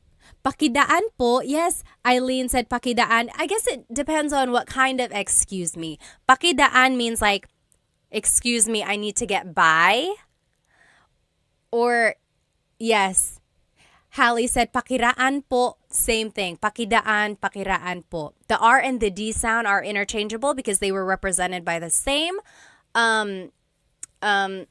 symbol in the baybayin alphabet. Very interesting. Very good, very good. Yes, Bayani on YouTube said, excuse me po could also be mawalang galang po. Mawalang galang na po. Yes, lots of different ways to say excuse me. And then last example, Ate Jane is sad. Malungkot is sad. How would you say Ate Jane is sad? Very good. Let's see. Ate Jane is sad. So malungkot is the adjective. Then it's just one person. So si. Yes, Millennial Aviation got it right. Malungkot si Ate Jane. Malungkot si Ate Jane. Yes.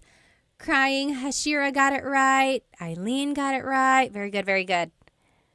Awesome. Okay, now here is just a quick review of what we learned today. So we learned some adjectives. We learned a lot of vocabulary words. Hopefully you can start using. Take a look at that list of vocabulary words that I had shown you kind of in the beginning so that you can add these adjectives to your everyday conversation. We also learned the different sentence structures when you're using a pronoun or a noun or when you're adding people's names, right? Sometimes you have to add si or sina. Sometimes you have to add the word nang. And sometimes you can change up the whole sentence structure and it would be ang blank mo or something.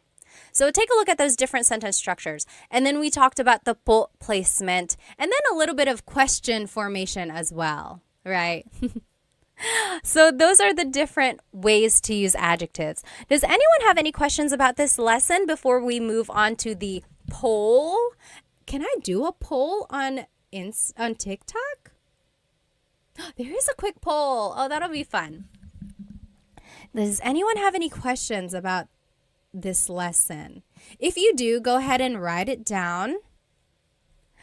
And then I am going to share my screen here. Let's do a quick challenge. If you don't want to do this contest or challenge, feel free to leave. Someone was like, you're doing too many games. You don't have to stay, but thank you for joining us. So here we go.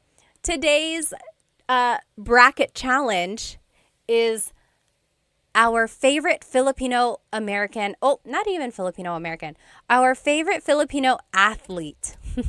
So our very first bracket challenge was our favorite Filipino food. And then last week we did our favorite Filipino-American celebrity. Today it's our favorite Filipino athlete. So our first poll here is going to be Manny Pacquiao versus Nonito Donaire, or is in the Tagalog pronunciation, Nonito Donaire. I think someone had a question on YouTube. Hang on. Sure said, is ate capitalized when speaking of someone? No, it doesn't have to be. It can be lowercased.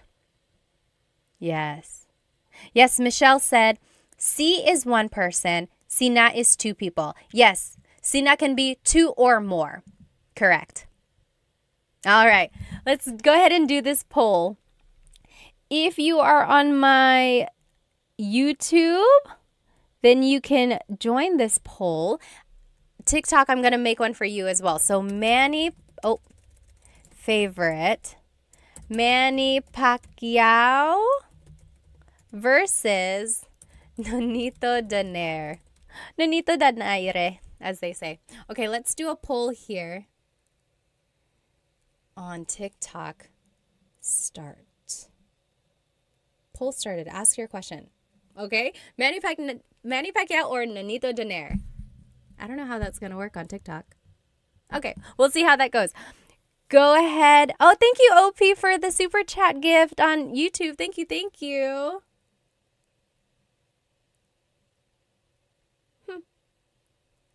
Okay.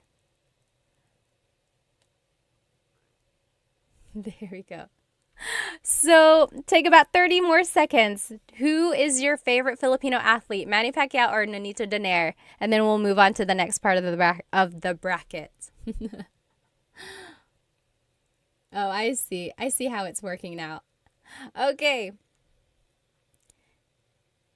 Yeah, so it looks like Manny Pacquiao is the winner by a landslide. Okay, so Manny Pacquiao is going to move forward in our bracket. You can follow along on YouTube if you're over here on my TikTok.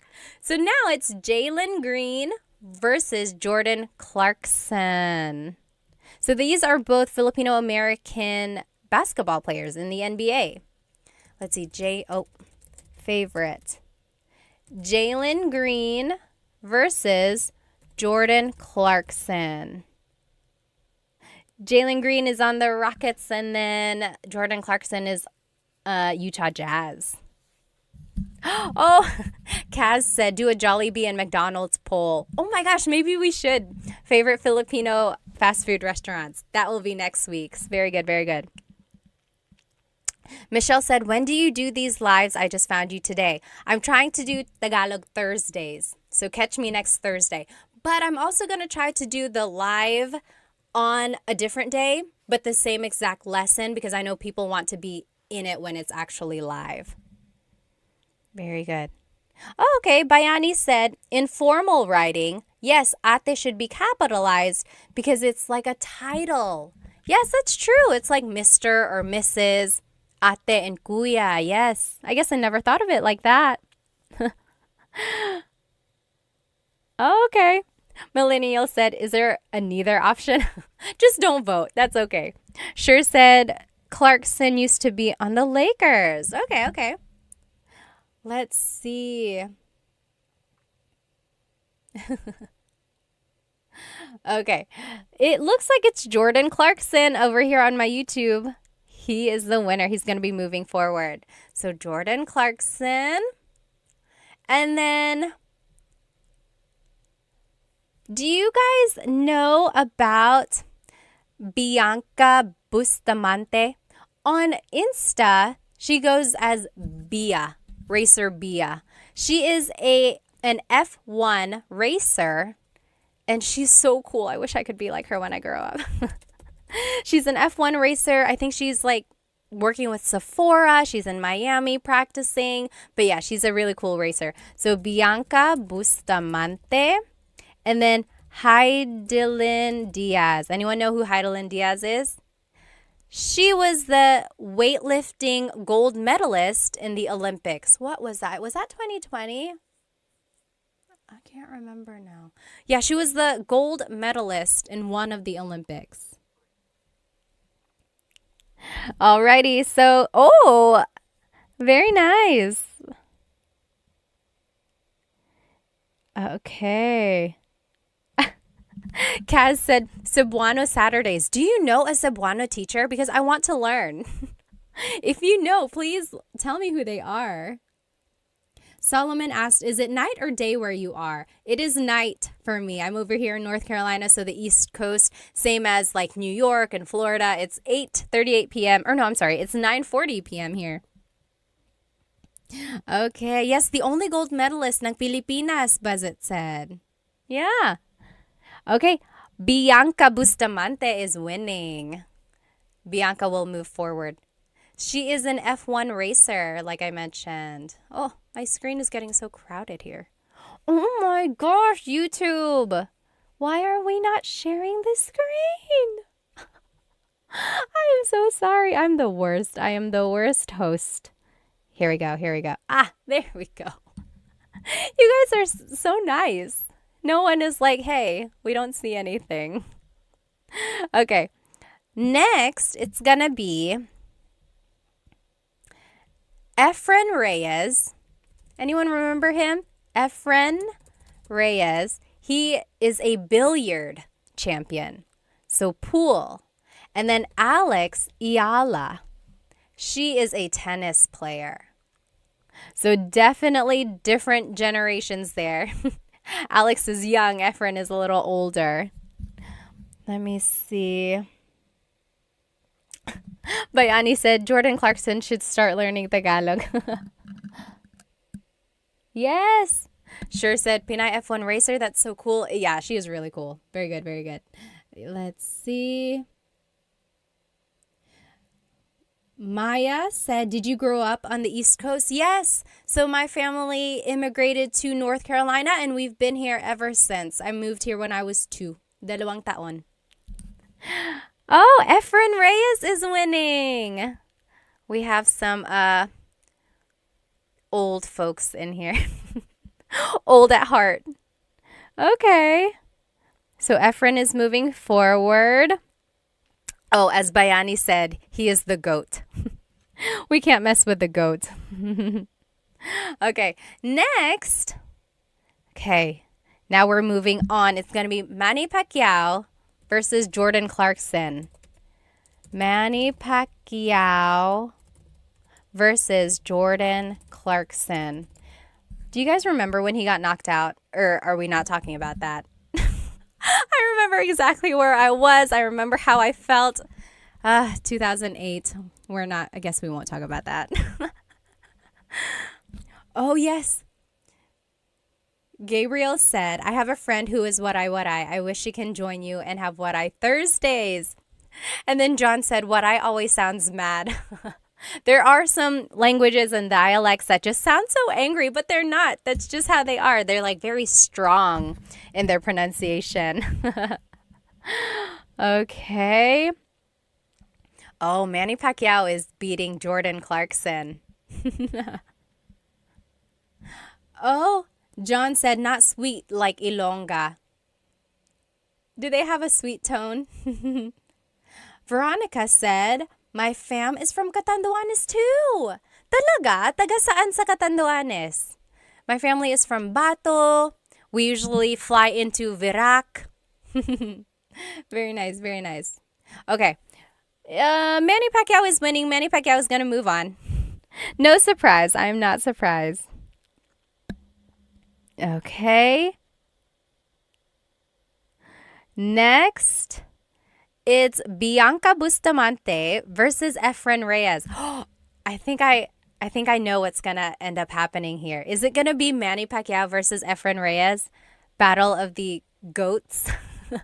So right now it's going to be Bianca Bustamante. Again, she is an F1 racer. Super young, super hip.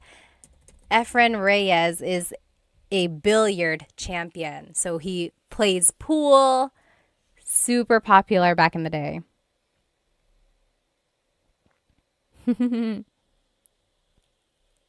Kaz said, Ilocano is the angry bird dialect. On a scale of 1 to 100, how would you rate your Tagalog in terms of speaking?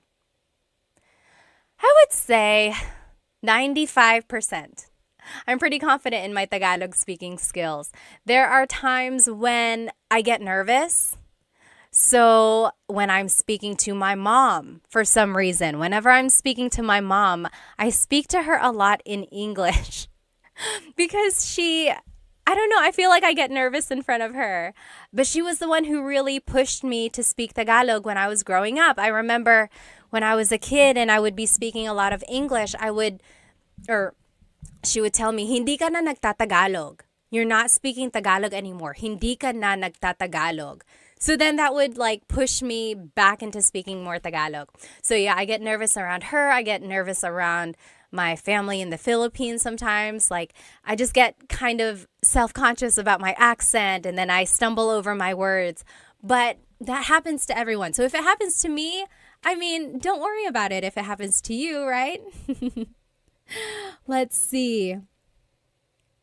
Maayong buntag po. Hello po. That's Cebuano, right?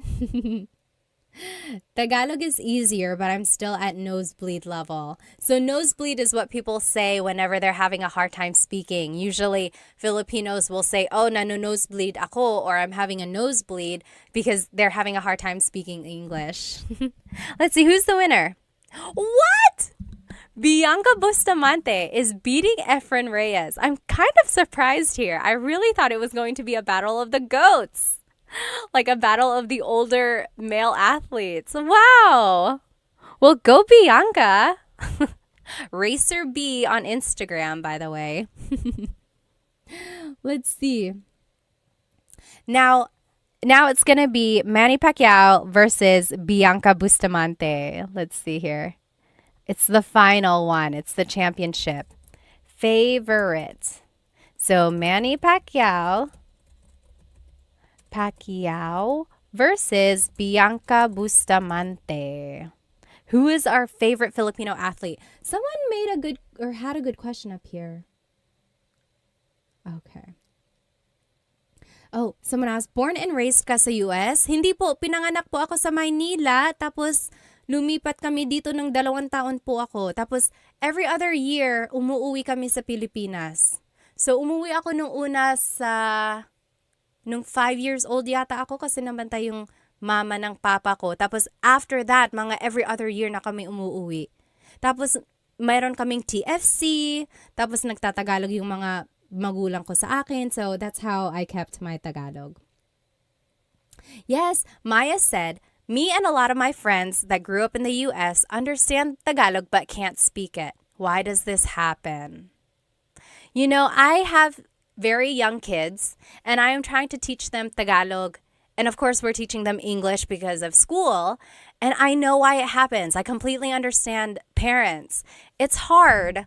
Like, you want your kids to succeed in school, and it's natural for them to kind of get confused or like mix things up. So parents just kind of default to only teaching English because it will help the kids. And I completely understand that. But I think if you push through and just kind of keep teaching it, it will all work out in the end. So I know a lot of people where they can understand Tagalog, but they can't speak it and they really, really want to. If you can understand it, you are halfway there. I think that's a good way to think about it, right? You can understand it. Now all you have to do is formulate sentences and then go from there. So don't feel bad if you can only understand. Think of it as, oh, I only have to make sentences now. Let's see.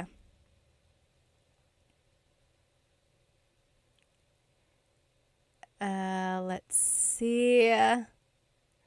Tony, are you married? Yes, I am, and I have kids. Yes, we've been married for 17, 18, 19, 20, 21, 22, 23, 24. 7 years. Oops. I don't know what your name is. It's in characters. But yes, someone asked, that's rare, yung marunong magtagalog na lumaki sa US. Opo nga, ngayon ko lang na-appreciate actually, ngayon na matanda na ako. Pero nung bata ako, I always kind of got teased na marunong ako magtagalog. Okay, let's see who's the winner. Manny Pacquiao is the winner. He is the overall favorite Filipino athlete. Although I know there are some things that he's said and done that kind of make him not the favorite. Okay, Kaz said, I'm learning Cam Norte Bicol language. And then there's Sorsogon. Yes, my mom's side of the family is from Sorsogon, actually. Bayani said they forgot the greatness of Efren Reyes. I know, I was so surprised about that, actually.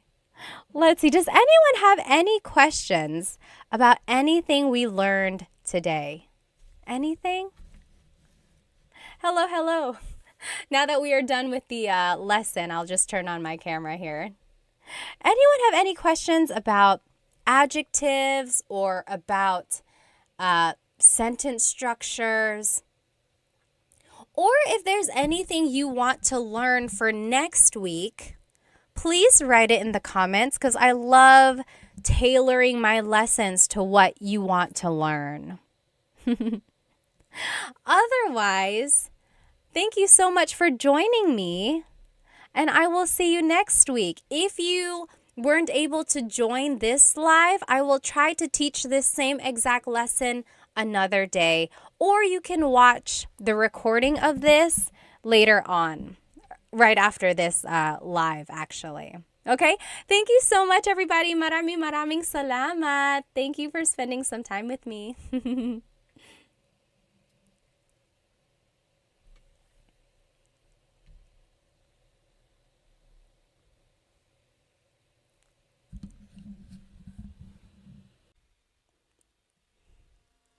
Hello, everybody. Welcome.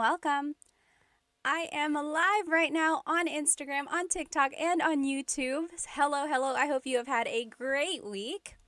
My week has been very busy. We finished a playground at my house, and I've just been busy. I've been doing lots of different things around my house. I have a really fun lesson planned for us tonight. If you are joining me on YouTube on Instagram or TikTok, go ahead and jump onto my YouTube channel because I have the whole presentation up here. You will be able to follow along. You can see the words, see any images up there that's associated with the lesson. If you are a paying Instagram subscriber, these slides will be posted on the news feed after the class. I would have done it before the class, but I just finished the slides. Next time I will do it early so that we can post it before the class. Anyway, I'm so glad to see you all. I think it was like a couple weeks ago, I did like 4 or 5 Tagalog lessons back to back, and then I took a break, and then now we are back. And the last couple lessons were just like games. We played Jeopardy, we played Filipino Bingo. Tonight's class is a true Tagalog lesson. So again, if you are joining me on YouTube, on Instagram or TikTok, go ahead and jump onto my YouTube channel where you can see this whole presentation. Let me just make sure everything is set up here. Okay. Hello. Go ahead and write where you are currently watching and how old you are. I always like to know my demographics, where everyone is, how old you are. I always have some people who are super young, like Dita, who's 12 years old, watching from India, right? And then sometimes I get people who are just seasoned, as I call it. And also let me know why you are learning Tagalog. I like to know. Some people are either in a relationship with someone who speaks Tagalog, or they are relearning it. Maybe they knew it before, they lost the skill because they don't speak it with anyone anymore, and they just want to learn it. Or maybe you were never taught Tagalog, which is a very common thing if your family moved to a different place. Or maybe you are just someone who loves the Philippines, who loves the Filipino culture. Maybe you are traveling there for work. Tell me in the comments why you are learning Tagalog and where you are and how old you are. Basically, tell me your whole life story, okay? Well, my name is Pat. I am 32 years old. I'm over here in North Carolina. I know a lot of people are so surprised that I'm over here on the East Coast. And I know Tagalog because my family spoke Tagalog as I was growing up. People always ask, how am I so fluent in Tagalog, but I still have like an American accent? Well, I grew up here in the States. I turned 2 years old here in the States, and then I just went to school here, elementary, middle, high school, college. All my schooling was here. And we just always visited the Philippines, and I got the Filipino channel, and again, my parents just always spoke Tagalog to me, and that's how I know Tagalog. Let me just catch up on some of these comments. I like to know who is with me tonight. Let's see, over here on TikTok, Jasmine said, I love your earrings. Thank you. These are from Sunkissed Pinay. They are known for their sun earrings. Sometimes they're hoops, sometimes they're large statement earrings like these. Be sure to check out Sunkissed Pinay. I love them. How long is your hair? Nash said, it's too long. I know. Every time I look at it, I'm like, gosh, when am I going to get a trim? I'm going to get a trim soon, very soon. Oh, thank you so much, Floyd, for the badge. Thank you. If you are watching on YouTube, feel free to purchase a super chat sticker or whatever it's called. Or if you're on Instagram, you can purchase a badge. And then on TikTok, you can purchase a badge or a gift as well. Anything that I earn from these things, I always give back to Filipino businesses. You'll see it in whatever earrings I'm wearing or props that I have or anything like that. Okay, let's keep going. Who else? Oh, Ricky is from California. Brighter Shade is in the US, 44 years old. Sam is 49. Hello. Let's see over here on Instagram. Simply Kenny said, what's up? What's up to you? Kamusta ka? Oh, yes. TMD Texas said, love the earrings. Yes. Stone Child said, from Vancouver, Canada, learning Tagalog to connect better with my girlfriend. And we'll move to the Philippines in the future. How sweet. Hello po, kumusta ka? Pascal said. Let's see. Oh, maraming salamat, Sandy Bear. Konting Tagalog, NC said. Hello. Let's look over here on YouTube, and then I promise we're going to jump into our lesson. Who is over here on YouTube? Aiden is from Virginia Beach. David, is that New Zealand? Hello. Sky said, kumusta ka? Ray is from Australia. Hello. Christopher from Orlando. Jack is from Alberta. Hello. Sky is 14 years old. Hello. Orpix is from Maryland, 19. Very good. Oh, nag-aaral ako ng Tagalog kasi Pilipina ang jowa ko.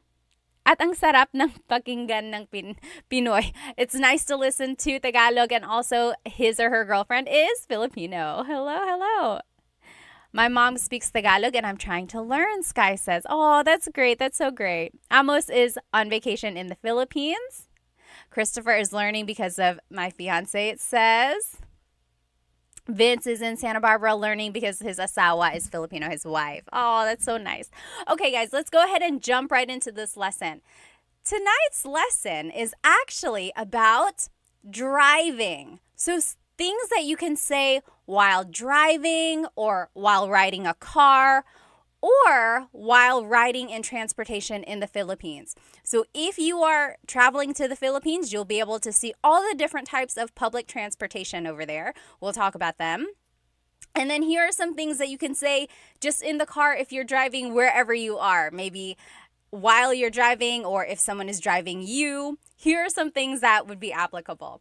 Let me know if you can't hear me. I think you can hear me since you're answering my questions, but there shouldn't be an echo. So TikTok, Instagram, YouTube, I have 3 mics because I have 3 different platforms. Let me know if the audio goes out or anything, okay? Let's keep going. I just want to make sure I don't miss any questions here. Oh, let's see. Oh, no sound. Oh, no. It's muted. You know what? I feel like the mic... Okay. Hello. Instagram, is it working now? I feel like the battery died on that mic. So sorry about that. But I'll just try to speak loudly, okay?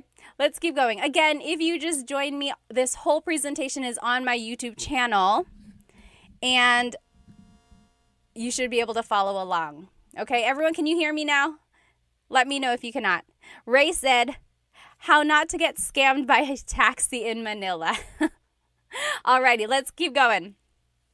So here are just some vocabulary words about driving or about the car, about different things, okay? So these are just vocab terms. So a vehicle is sasakyan. Sasakyan. That's just a vehicle. It encompasses a bus, a car, a train, a bike. That's just a vehicle in general. Sasakyan. Sasakyan. I will say when I was growing up, my parents used coche and sasakyan interchangeably. Like if they were like, oh, nasan ang bag ko? Where is my bag? They would say, oh, nasa sasakyan. It's in the vehicle. It's in the car. But just know that technically sasakyan is vehicle. Okay? And here are the different types of vehicles, okay? Oh, let me just double check here. Their phone is sira. Whose phone is sira? Can you hear me okay?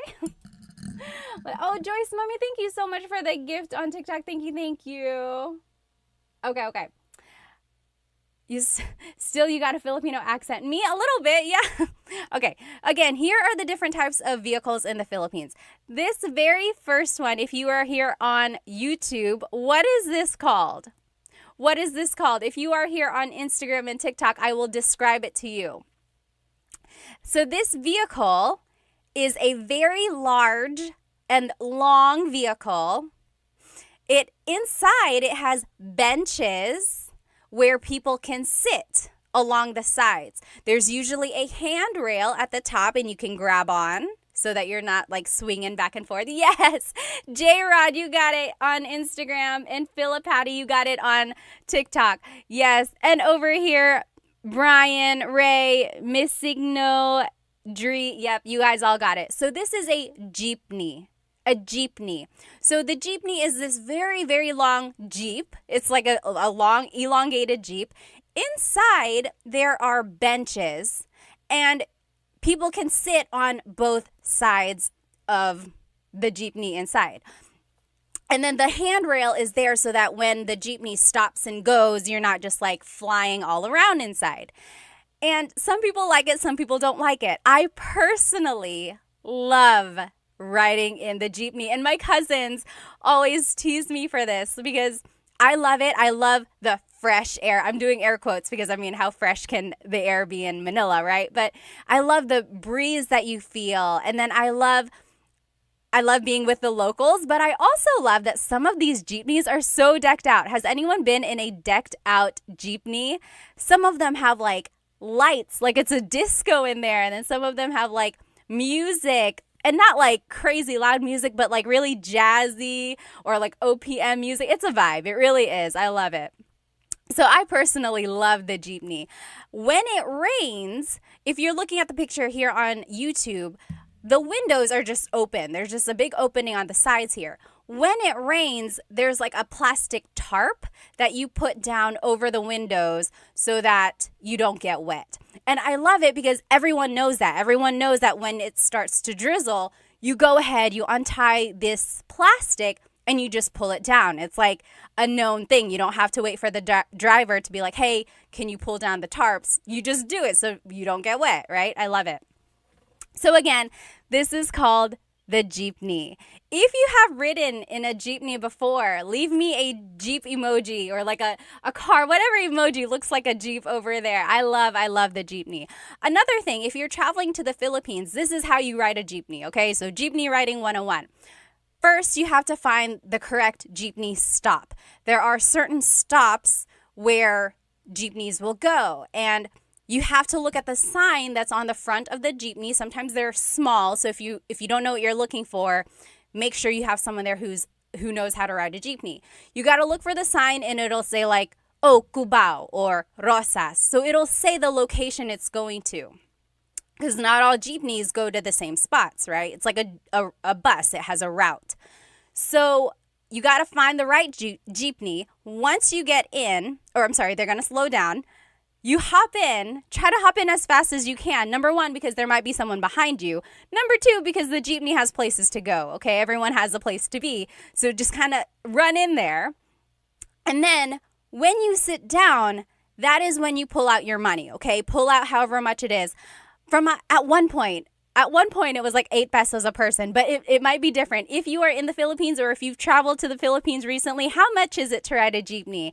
It could depend on like the distance, but just like generally, how much is a jeepney nowadays? Write it in the comments. Anyway, you pull out your money, and then you got to pass your money person to person until it gets to the driver, okay? And you don't have to worry about like people stealing your money or taking your money. Usually it's just like a few coins, right?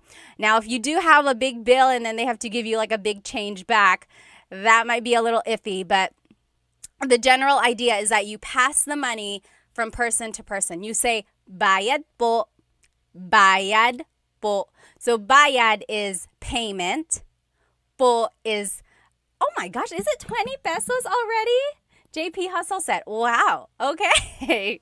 So yes, you say bayad po, which means payment, please. Okay, so that lets the driver know money is going to come their way. And they're usually facing forward, so they're going to reach back to get the money. Or someone might be beside them, like their assistant or something, grabbing the money. They will usually have like bills in their fingers, or they have a little container of coins and they'll just grab however much they need. Then they will send the change back to you. And again, it will go from person to person to person until it gets back to you. Okay, so that's how you pay. That's how you get your change. Now, if you are getting close to your stop, you really got to pay attention because they might just keep going. And your stop doesn't have to be at a designated stop. You can stop anywhere as long as it's on the route, right? Usually. There might be exceptions. When you get to the place you want to go, you have to say para. That means stop. Or like that's letting the driver know someone has to get off. Para po. Okay, para. So then they will stop. They will go to the side of the road. They'll stop. You just get out the way you came in, okay? Again, try to be fast, grab all your things, make sure you didn't leave anything behind, and then get off because, again, they have places to go. Also, be careful because someone might be trying to come in, okay? So just be aware of your surroundings, definitely. Be careful if you have like expensive things, really hold your bags close to you and things like that. Just be aware of your surroundings. And then that is how you ride the jeepney, okay? Another thing about the jeepney, goodness, I love the Filipino culture. I love jeepneys and everything like that. But it's really cool because on the front of the jeepney is usually a name. So like if a family has a jeepney, they might name their jeepney after one of the children, like Sabrina. It's like, oh, I'm going to take the Sabrina today. Or it's like this one in this picture says, what does it say? I think it says like God is with us. So sometimes it might just have like a saying, or usually there's a name, like a family member's name, just to kind of like how you name a boat or something like that, you know? Okay, so that is a jeepney. Now here's another type of vehicle in the Philippines. If you're looking here on YouTube, what is this type of vehicle in the Philippines? Again, if you're just joining me here, someone said, is this a Tagalog lesson? It is, I promise. We are learning vocabulary and phrases about driving. So right now we're just talking about the different types of sasakyan. Sasakyan is vehicle. So we're just talking about the different types of sasakyan in the Philippines. So we talked about the jeepney. Over here, this is a motorcycle with a pedicab on the side. What is that called? Yes, almost polyglot got it. Steve got it on YouTube. So it is a Mista said a sidecar motorbike. Yes, literally. Yes, Roach Clip said tricycle. Yes, and it's Richard on Instagram. It's called a tricycle. So a tricycle is a motorcycle with a pedicab attached to the side. Sometimes it's not a motorcycle, in which case it's a bicycle. Sometimes in like the province, or if you're just going a really short distance, it might just be a bicycle. It's a little bit more work for the driver in that case, right? But for the tricycle, the pedicab can fit usually 2 people facing forward. In the front of that same sidecar, there might be a little seat facing the other direction. So that's another person who can fit in there. And then there might also be a little seat on the side next to the driver. So that's 4. So if there are very small people or like children, they can fit in those tiny seats. So again, there's 2 seats in the back of the pedicab. There might be a tiny seat in the front. There might be a tiny seat on the side. Okay. And then there are 2 seats behind the driver on the actual motorcycle. So that's another 2 people who can sit there. Sometimes they're usually sitting sideways so that your feet dangle off. That's just how you would fit there. Now, during busy times, like in the province or in certain places, people might latch on to the sides of a tricycle. They'll hold on to the sides, they'll hold on to the back. Some of them might even sit at the very top of a tricycle. So, and they do that because sometimes there aren't a lot of tricycles traveling that way. Like, for example, if kids are trying to go to school and it's going to be the last tricycle for a while, a lot of kids will try to pack onto that one tricycle just to get to school on time. From my understanding, though, there might be some places that don't allow that just because it's a little dangerous. But again, there are some places that will try to do that as well. So a lot of people will just like hang on to the side. Some people might hang on to the back of a jeepney as well. But again, it's dangerous, so some people try not to do that. Okay. Mrs. said, my head keeps hitting the top. Yes, if you are a big person, you might hit your head on the top of a tricycle. So just be careful with that. You know, in Cebu, they have very big tricycles. They have tricycles with like a front seat and a back seat. I had never seen that until I went to Cebu. Very interesting. Okay, so yes, again, this is called a tricycle. And then in the Philippines, there are also other types of vehicles. There's a bus, or in Tagalog, bus. This picture that you see on YouTube, I'm doing this whole live on YouTube and you can see the presentation there. This bus is air-conditioned. And have you ever ridden an air-conditioned bus in the Philippines? They turn the air conditioner up so high, or like very, very strong. It's just very, very cold. Like it's a freezer in there because I guess you want to get your money's worth, right? So when it's an air-conditioned bus, it is an air-conditioned bus. It feels good for like the first 30 minutes or so, but then if you're taking a really long drive, it's like a freezer. I got really cold one time. Let me know if that has ever happened to you. It was so cold.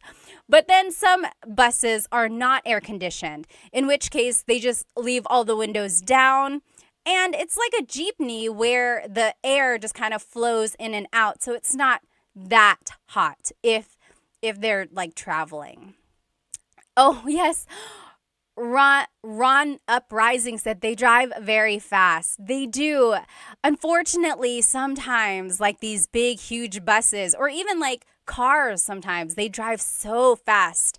Like if it's a highway or if it's like just a very busy street, you really, really got to be careful. There are some bad stories of like just accidents on the side of the road. And they're so big, right? It's like you don't want to get too close to it.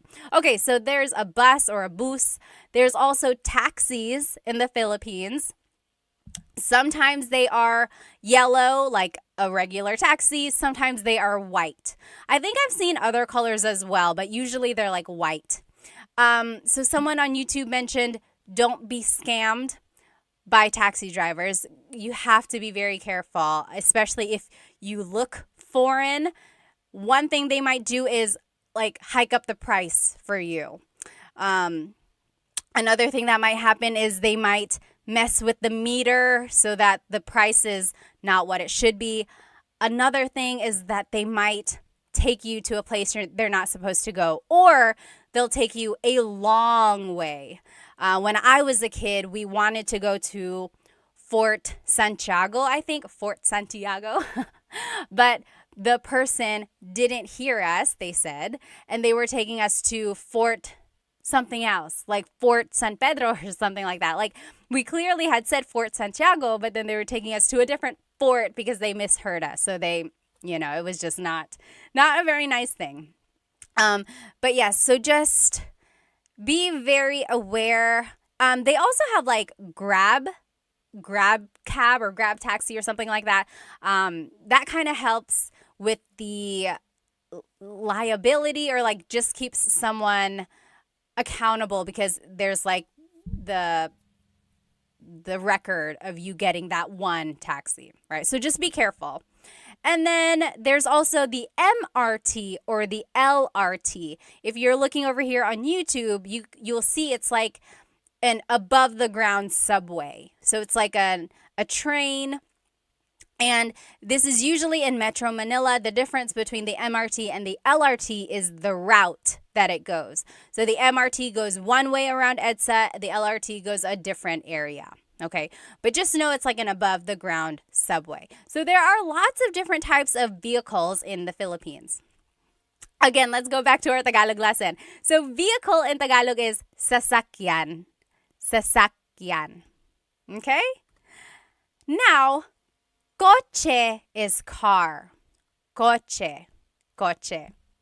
And again, the difference between coche and sasakyan is that coche is specific. Coche is car. Sasakyan is vehicle. Okay, so sasakyan encompasses lots of different types of vehicles. But my family used sasakyan and coche interchangeably. It's like, oh, nasaan ang susi? Where is the key? Nasa sasakyan. It's in the vehicle. Okay? Now, license plate is placa. Placa. Can you say that with me? Placa. License plate. So it's like, nakuha mo ba yung placa niya? Nakuha mo ba yung placa niya? Did you get their license plates? Like, if something happens and like you need the taxi's information, it's like, nakuha mo ba yung placa niya? Did you get their license plate? Okay? Tire in Tagalog is gulong. Gulong. Gulong. That's tire. That's just one tire. If you want to say multiple, it would be mga gulong. Mga gulong. To make a noun plural in Tagalog, you have to add the word mga. Mga gulong. Steering wheel in Tagalog is manibela. Manibela. Manibela. So it's like, hawakan mo ang manibela. Hold this steering wheel. Manibela. Mirror, like your side view mirror or side mirror and then your rear view mirror, salamin. Salamin. That's just a mirror.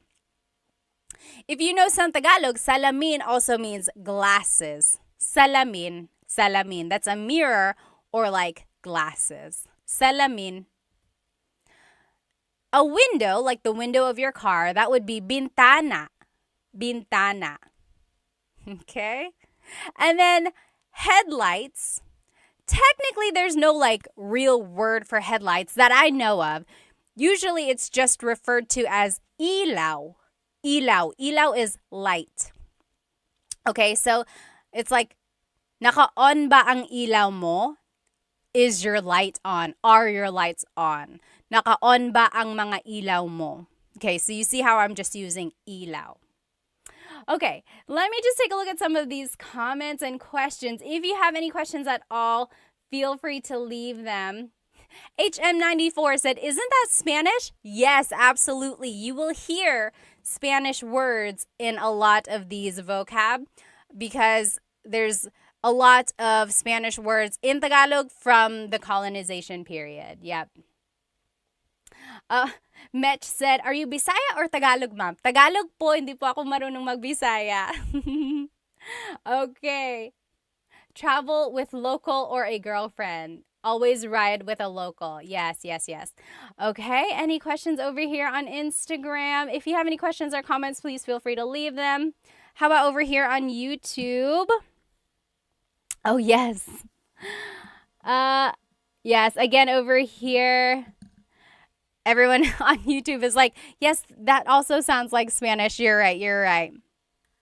Sleepy Time said, did you talk about pajak? Pajak is the tricycle that has a bicycle instead of a motorcycle. Yep, we did talk about that. We mentioned it. Very good. Oh, someone said white taxis are the worst here in Manila. Are they? So white versus yellow? Okay. Let's keep going here. Oh, yes, someone talked about the UV Express. So another form of transportation that wasn't listed here is like a taxi, but you can have multiple people in one. So it's almost like a little SUV or almost like a little van, and it has air conditioning like a taxi would. and it just picks up multiple people and makes multiple stops. Kind of like a jeepney. It's a cross between a jeepney and a taxi, right? It's like multiple people, but it still has air conditioning, and it's making multiple stops like a jeepney would. Yep, that's like a UV Express. Oh, someone asked, is there Uber in the Philippines? There is, right? I'm pretty sure. If you're in the Philippines right now, let us know. But I'm pretty sure there is. There's Uber.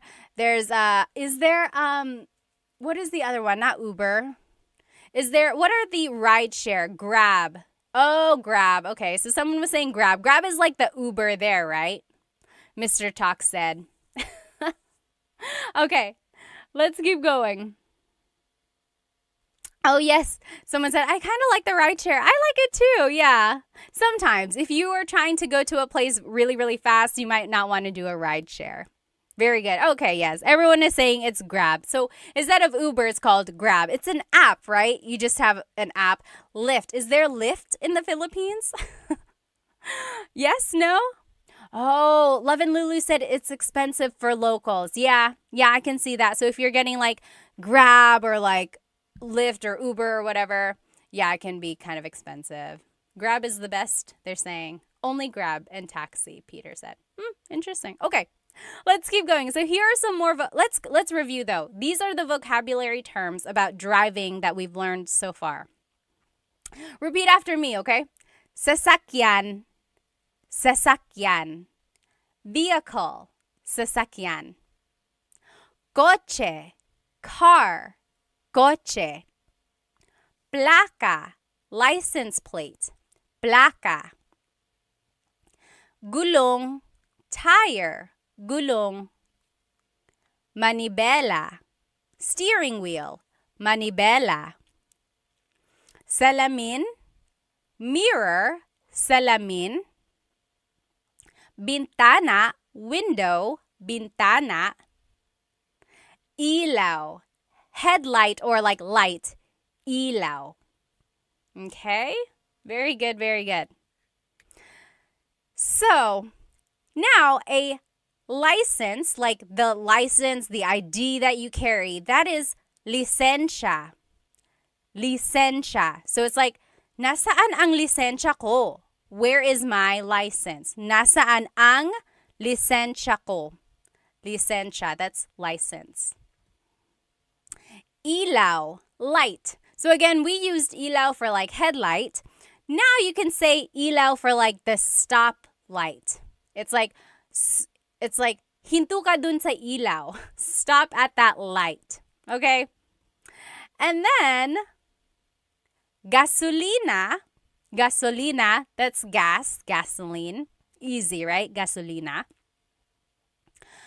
Kanto is the corner, or like, so for example, if I wanted to say turn left at that corner, I would say kaliwa ka dyan sa kanto. Kaliwa ka dyan sa kanto. Kanto is corner. Okay? And then here's just directions. Kaliwa is left, kanan is right. Kaliwa is left, kanan is right. Okay? Now, is my audio okay? I don't know if someone mentioned that on TikTok here. So, the way I remember kaliwa and kanan is that kaliwa has an L for left. Kaliwa has an L for left. Oh, thank you, Blue. Said audio is good. Awesome, awesome. So kaliwa and kanan. Kaliwa, kanan. Kaliwa is left because it has that L. Kaliwa, left. And then kanan, right. Grace said, do you guys have an alphabet? Yes, there is a Tagalog alphabet. Abacada. Okay. So kanan is right. Kaliwa is left. Now, mabilis is fast. Mabilis. The opposite of mabilis is mabagal. Mabagal. Oh, Ms. Fernini had a great question. Can you use kanan like saying, yes, right? No, very good question. So kanan is the direction right. if you want to say right as in correct, that would be tama. Tama. Correct. Tama. Very good question. So again, kanan is right, the direction. Tama is right as in correct. Very good question. Okay, let's keep going here. So let's review these words again. So, licencia is your license. Licencia. Ilaw, stoplight or just light. Ilaw. Mabilis, fast. Mabilis. Mabagal, slow. Mabagal. Gasolina, gas. Gasolina. Kanto, the corner. Kanto. Kaliwa, kanan. Left and right. Kaliwa and kanan. Remember, how are we going to remember kaliwa? Kaliwa is left because it has the letter L. Kaliwa is left. So kanan has to be right. Okay. Now, here are just some verbs. Okay, so here are some verbs. One thing about verbs that I want you to get from this lesson is that all verbs have a Tagalog root. Okay, so for example, maglakad is to walk. Maglakad. If I want to say I'm walking, it's naglalakad ako. Naglalakad ako. Do you hear the root word lakad? Okay, so for all of these verbs, I'm going to give you the root word. So if you can recognize the root word in a conversation, that'll kind of help you with the translation of what someone is saying. Okay, so it's okay if you don't know how to conjugate them. It's okay if you don't know how to use them in a sentence exactly yet, but just try to use this to gain vocab so that you can recognize them in a conversation. Okay. Oh, thank you. Thank you so much for the gift, Will. Thank you so much on TikTok. Thank you. Thank you. Okay. So, stop in Tagalog is hinto. Hinto. Okay, so stop in Tagalog is hinto. If I wanted to say stop here, or one way I could say it in Tagalog is huminto ka dito. Huminto ka dito. Stop here. Huminto ka dito. So do you hear the root word hinto? And then just kind of use that as a way to recognize how something is being conjugated or how the verb is being used in a phrase. Okay? Huminto ka dito. Stop here. So hinto means stop. Next. We learned this a second ago. There's another way to say stop. Stop, if you're in a jeepney, would be para. Para. Remember, if you're riding in a jeepney and you want to stop, you would say para po, para. That means stop the jeepney. But you only use that in the jeepney context. If you're riding with your friend, you wouldn't say para. I guess you could. But usually I've heard it in the jeepney setting, okay?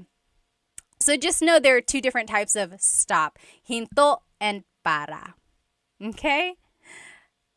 Tuloy means go. Actually, tuloy means continue. Like, tumuloy ka lang, keep going. Continue on. Tumuloy ka lang. Tuloy means go. Try saying these words with me. Hinto, stop. Hinto. Okay, so hinto means stop. Huminto ka dito. Stop here. Another way to say stop is para. Para. Stop the jeepney. Again, remember, para is usually used in the jeepney context. The Raffy Taffy said, this is my first live session. I love it. Salamat. That's why I said session. Do you do this regularly? I do Tagalog Thursdays. Yes, Tagalog Thursdays. And then I try to do the lesson again, like I do a repeat of that lesson another time during the week, just in case someone wasn't able to join. But the recording is always up on my YouTube channel, but I know some people like to be in the live comments, so I like to do it a couple times. Okay, so tuloy means go. Tuloy. Try saying that with me. Tuloy. Okay? Now, magmaneho is to drive. Magmaneho. Magmaneho. So you could say like, nagmamaneho ako. I am driving.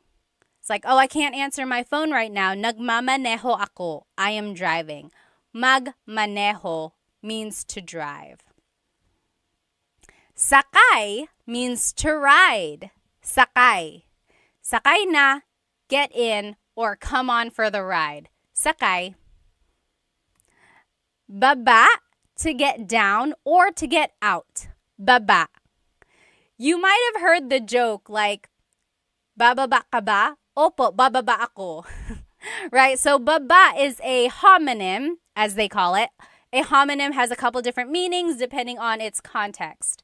So baba is like to go down or to get out. Like if you want to get out of the jeepney, you would say bababa ako. I'm getting out. I'm getting down.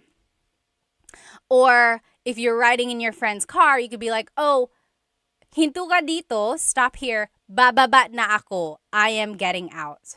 Okay. Liko means to turn. Liko. Liko. So it's like, lumiko ka dito. Turn here. Lumiko ka dito. So it's an verb. If you've been watching some of my lessons, you know that verbs come in 5 different categories. Mag, ma, in, and e verbs. Liko is an verb. Lumiko ka dito. Turn here. Atras is to back up. Atras. The opposite of atras is abante, to move forward. Atras, to back up. Abante, to move forward. Very Spanish, right? Going back to these different types of verbs, number 1, I have a full-length Tagalog lesson on my YouTube channel, and it just goes through how to use verbs in the present tense. And then I have another one in the past and future tense. So if you want to learn how to specifically use different types of verbs and how to like conjugate them for sentences, go ahead and watch my full-length Tagalog lessons on my YouTube channel. I think that's lesson 3 and 4. Maybe 4 and 5. I think 3 and 4. Okay. So let's try saying these verbs one more time. Again, just focus on the root. Okay? These are all the root of the verb. So if you can recognize these roots in a conversation, that should help with the translation. Okay? Try saying them with me. Hinto, stop. Hinto. Para, stop a jeepney. Para. Tuloy, go. Tuloy. Magmaneho, to drive. Magmaneho. Sakay, to ride. Sakay. Baba, to get down. Baba. Liko, to turn. Liko. Atras, to back up. Atras. Abante, to move forward. Abante. Okay? So now we're just going to finish off with some common phrases that you might hear or say while driving. Okay? We already talked about this one. Nagmamaneho ako. I'm driving. Nagmamaneho ako. Okay? Next, sakay na, get in, sakay na. So if you are picking someone up, you could be driving and you're stopping right there next to them. You could say, hey, sakay na, get in, sakay na. Or if you are trying to get your kids in the car and they are taking so long, you could say, sakay na, get in the car. Sakay na. Next, if you're out of gas, you can say, ubus na ang gasolina. Ubus na ang gasolina. So it's out of gas. And then if you want to say, I'm going to get some gas, it would be, Maggagasolina ako. Maggagasolina ako. I'm going to get gas. It's almost like you turned that noun, gasolina, into a verb. You are doing the noun. But you could also say, kukuha ako ng gasolina or bibili ako ng gasolina. Meaning like, I'm going to get gas, I'm going to buy gas, or something like that. Okay? Next, repeat these phrases with me. Nagmamaneho ako. Nagmamaneho ako. Or sakay na. Sakay na. Ubus na ang gasolina. Ubus na ang gasolina. Or maggagasolina ako. Maggagasolina ako. Okay? Someone said, ang mahal ng gasolina. Ang mahal ng gasolina. That means gas is expensive. You're right, you're right. Here are just a few more phrases. Susunduin kita. Susunduin kita. So the root word sundo means to pick someone up, driving, like you're driving to pick them up. Susunduin kita means I will pick you up. Susunduin kita, I will pick you up. Okay? Now, malapit na ako, I'm close. Like I'm nearby. Malapit na ako. Malapit na ako. The opposite of malapit is malayo. Malayo pa tayo. We are still far away. Malapit na ako means I'm close, I'm nearby. Malayo pa tayo means we're still far away. Okay. And then if you finally get to your destination, it would be nandito na tayo. Nandito na tayo. That means we're here. We're here. Nandito na tayo. Maybe next time if you're driving with whoever you're riding, like whoever speaks Tagalog, and you get to your location, you say, nandito na tayo. We're here. Nandito na tayo. Try saying that. I bet they'll be so surprised. Now, if you don't know where you are, you could say, nasaan na tayo? Nasaan na tayo? Where are we? So if I was driving around and I don't recognize the place, I could say, nasaan na tayo? Where are we? Nasaan na tayo? Or you could say, nawawala ako. I'm lost. Nawawala ako. Okay, so wala means nothing or lost. So nawawala means you are lost. Nawawala ako. If someone is calling you and they're like, hey, where are you? You could say, papunta na ako. Papunta na ako. The root word punta means to go. So that means I am on the way. Papunta na ako. Papunta na ako. Okay? And then someone said this earlier. You could say, sama ako. Sama ako. Sama means to be with. Ako means I. So it's like, I want to come. Sama ako. So if someone is like, hey, I'm going to go to the store, you can jump up and you could say, oh, sama ako. I want to come. Sama ako. Alternatively, you could say, sama ka. Sama ka. That's a question meaning, do you want to come? Sama ka. Okay? Try saying these phrases with me again. Nasaan na tayo? Where are we? Nasaan na tayo? Or nawawala ako. I'm lost. Nawawala ako. Tanner Foss said, nawawala ako sa buhay. They're lost in life. Sana mahanap mo ang sarili mo. I hope you find yourself. Papunta na ako. I'm on the way. Papunta na ako. Sama ako. I want to come. Sama ako. Okay, so those are just some phrases. This next activity is kind of fun. See if you can understand what I'm saying in Tagalog, okay? So this is going to be like a little role play conversation in Tagalog. See if you can understand it, okay? Are you ready? O Pat, nasaan ka na? O Pat, nasaan ka na? O eto, papunta na ako dyan. Pero nawawala yata ako. O eto, papunta na ako dyan. Pero nawawala yata ako. Talaga? Anong nakikita mo dyan? Talaga? Anong nakikita mo dyan? Nakikita ko ang 7-Eleven at ang McDo. Malapit na ba ako?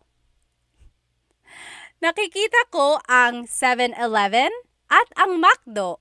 Malapit na ba ako? Ay, malayo ka pa. Diretso ka lang ng 1 kilometro. Tapos kumaliwa ka sa Jollibee. Tapos kumanan ka sa gasolinahan. Pagkatapos nun, makikita mo na yung bahay ko. That was a lot, wasn't it? Did you get it? I will say the whole thing one more time, okay? O Pat, nasaan ka na? O eto, papunta na ako dyan, pero nawawala yata ako. Talaga? Anong nakikita mo dyan? Nakikita ko ang 7-Eleven at ang McDo. Malapit na ba ako? Ay, malayo ka pa. Diretso ka lang ng 1 kilometro. Tapos kumaliwa ka sa Jollibee. Tapos kumanan ka sa gasolinahan. Pagkatapos nun, makikita mo na ang bahay ko. What did I say? If you are just joining me, you're probably like, what are you talking about? So we are doing a Tagalog lesson about driving, directions, vocabulary, and just common phrases about like driving. And I wanted you to see if you could understand what I said. Brianna on YouTube said, I just joined. I'm very confused. I'm sorry. That was the worst time to join, but this whole recording will be up on the YouTube channel, okay? Let's go ahead and see. Yes, I see some of you guys got some of the phrases. Yes, you're writing it in the comments right now. Oh, Agzi said, I understood pretty much everything, but I would be so confused in a real situation. I think you can understand more than you think. Even in a real situation, just kind of focus on what you know, okay? So let's go through these phrases one more time to see what it means, okay? O Pat, nasaan ka na? O Pat, nasaan ka na? That means, Pat, where are you? O Pat, nasaan ka na? Where are you? O eto, papunta na ako dyan. Oh, I'm on my way there. Pero nawawala yata ako. But I think I'm lost. Yes, very good. You guys are writing it in the comments as we go. Very good, very good. Yes. J3 said, what is your YouTube channel? It's Tagalog Time. Same name, same name. Okay, very good. So I asked, or the question was, Pat, where are you? And I said, oh, I'm on my way there, but I think I'm lost. Okay, let's keep going. Talaga? Anong nakikita mo dyan? Oh, really? What do you see there? Talaga? Anong nakikita mo dyan? What do you see there? And then the response was, nakikita ko ang 7-Eleven at ang McDo. Malapit na ba ako? That means, I see a 7-Eleven and a McDonald's. Am I close? Am I close by? Okay. Yes. Swingovic said, I would just say mahal kita. I don't know if you want to do that. That might give off the wrong impression. I don't know what would happen if you say that. Okay, so are you with me so far? So first, it was like, hey, Pat, where are you? And I said, oh, I'm on my way there, but I think I'm lost. Then the person asked, oh, really? What do you see? And I said, I see a 7-Eleven and I see a McDonald's. Am I close? Let's see what else I said. Okay. Ay, malayo ka pa.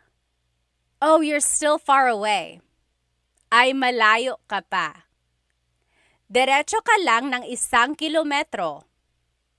Keep going straight for 1 kilometer. In the Philippines, they measure everything by kilometers, not miles, like they would in America. So, diretso ka lang ng 1 kilometro. Go straight for 1 mile or 1 kilometer. Tapos, kumaliwa ka sa Jollibee.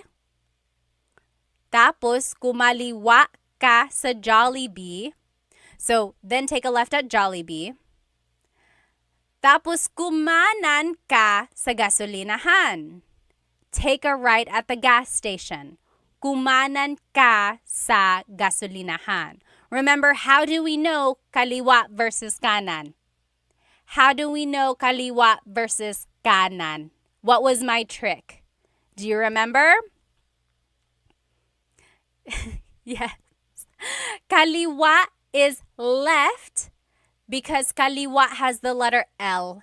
Kaliwa is left. Kanan is right. Okay? So let's keep going. Pagkatapos nun, makikita mo na ang bahay ko. After that, you'll see my house. Okay? Pagkatapos nun, makikita mo na yung bahay ko.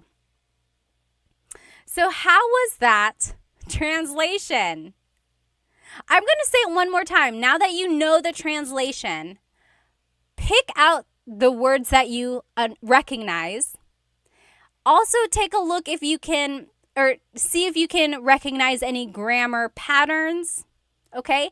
And then use all of that in the future, okay? It's okay if you don't understand right now, but that's why we're learning, right? Use this as an opportunity to take pieces, keep it in your pocket, and use it again in the future. Here's that conversation one more time. Oh, Pat, nasaan ka na? Oh, eto, papunta na ako dyan. Pero nawawala yata ako. Talaga? Anong nakikita mo dyan? Nakikita ko ang 7-Eleven at ang McDo. Malapit na ba ako? Ay, malayo ka pa. Diretso ka lang ng 1 kilometro. Tapos kumaliwa ka sa Jollibee. Tapos kumanan ka sa gasolinahan. Pagkatapos nun, makikita mo na yung bahay ko. Okay? Yes. Very good, very good. I hope you guys can recognize some of the words and phrases that we learned tonight in that activity there. Okay? And let's just do a quick review of some of these vocabulary terms. Again, if you're following me on TikTok and Instagram, these pictures are up here on YouTube. So, what is this type of vehicle? I'll describe it for you. This is a really, really long bus. And, sorry, hang on one sec. My phone is making me verify that I'm still active. There we go. So this is like a really, really long vehicle. People can ride in it on the sides. You pass your money down person by person, and you have to say para. What is that vehicle in the Philippines? Yes.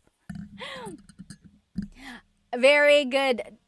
Dog Mom says jeepney. Very good. Vibe for Soul said a limo. Not quite. Not quite a limo. So remember, the jeepney is a form of public transportation in the Philippines.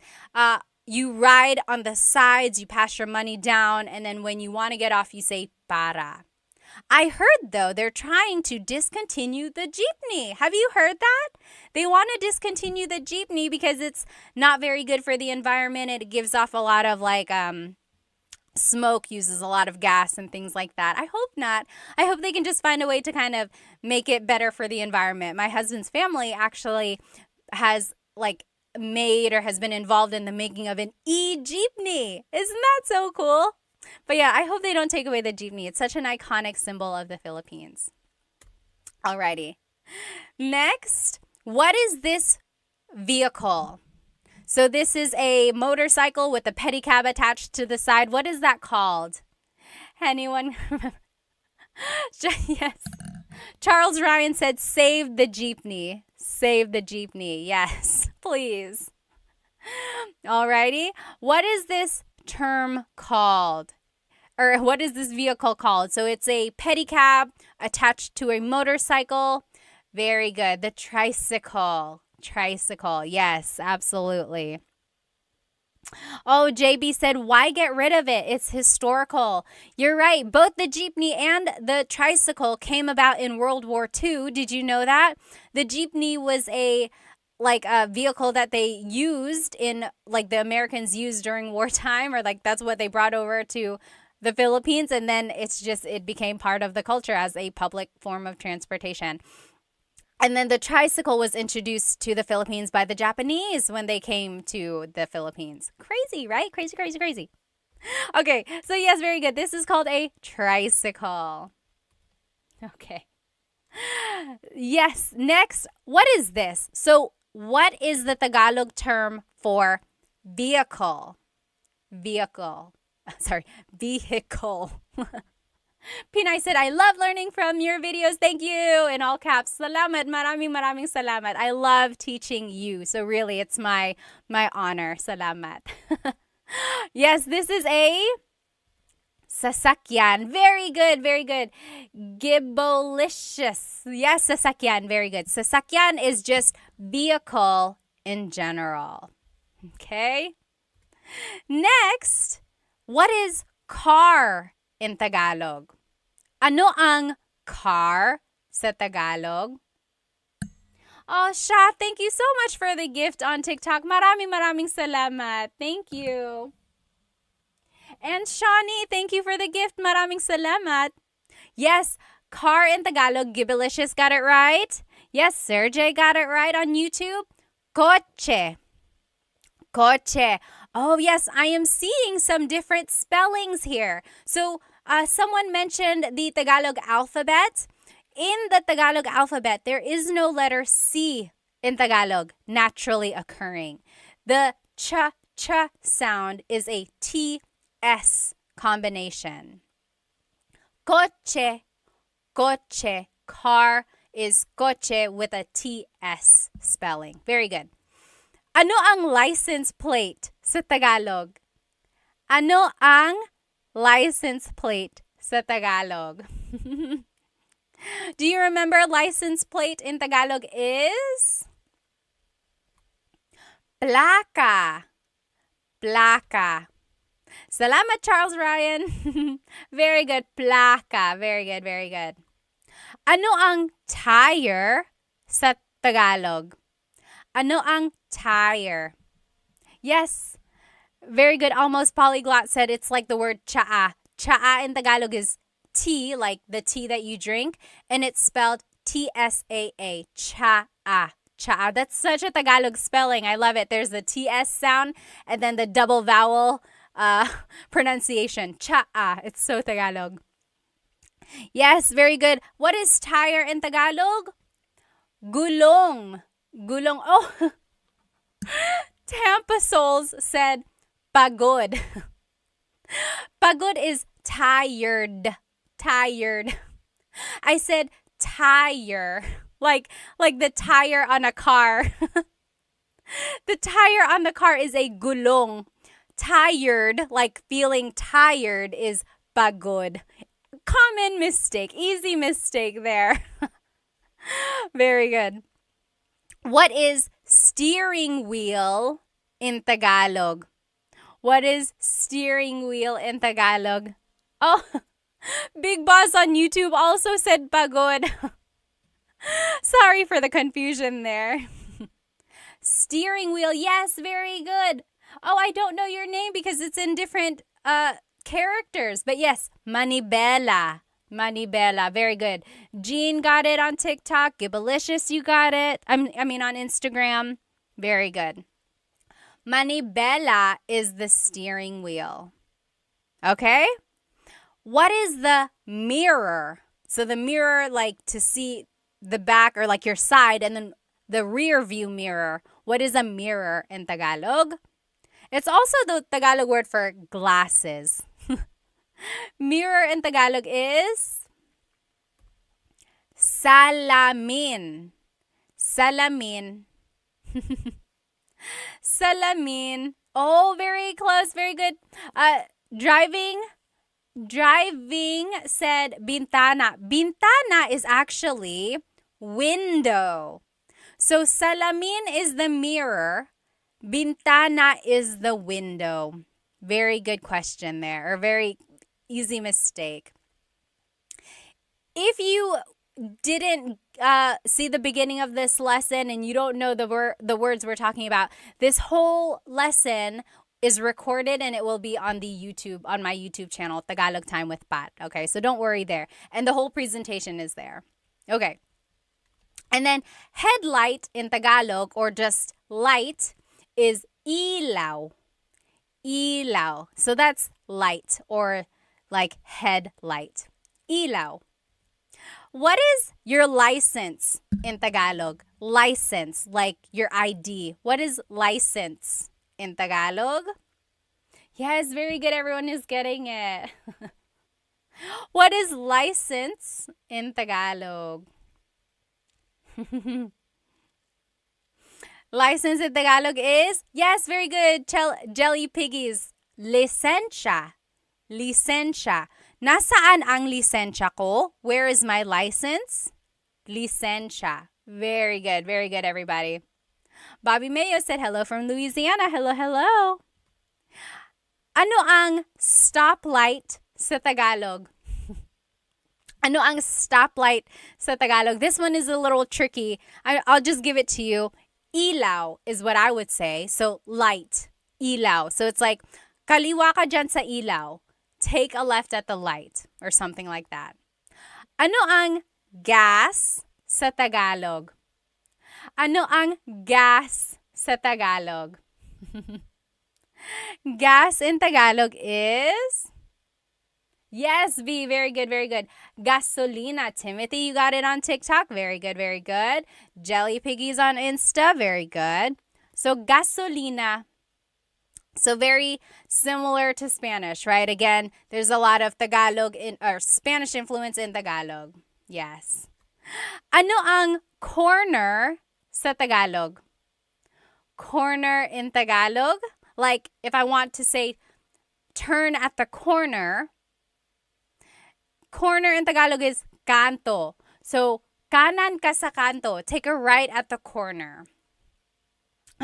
Tampa Soul said, stoplight, close the light. So yes, ilaw in Tagalog is light. And there's that running joke of Filipinos when they say close the light, right? When they want to say turn off the light, they say close the light. And that's because in Tagalog, if you want to say turn on the light, literally you say buksan mo ang ilaw. Buksan mo ang ilaw. That is how you would say turn on the light. However, buksan means to turn on or open.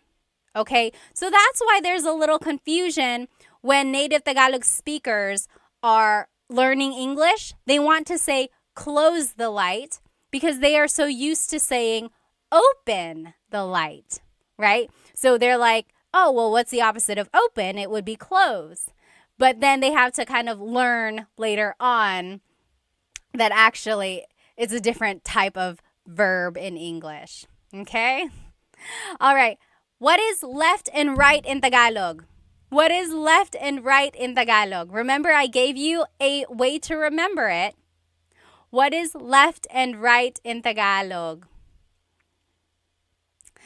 Left. Yes, very good, very good. Aubrey got it right. Y got it right.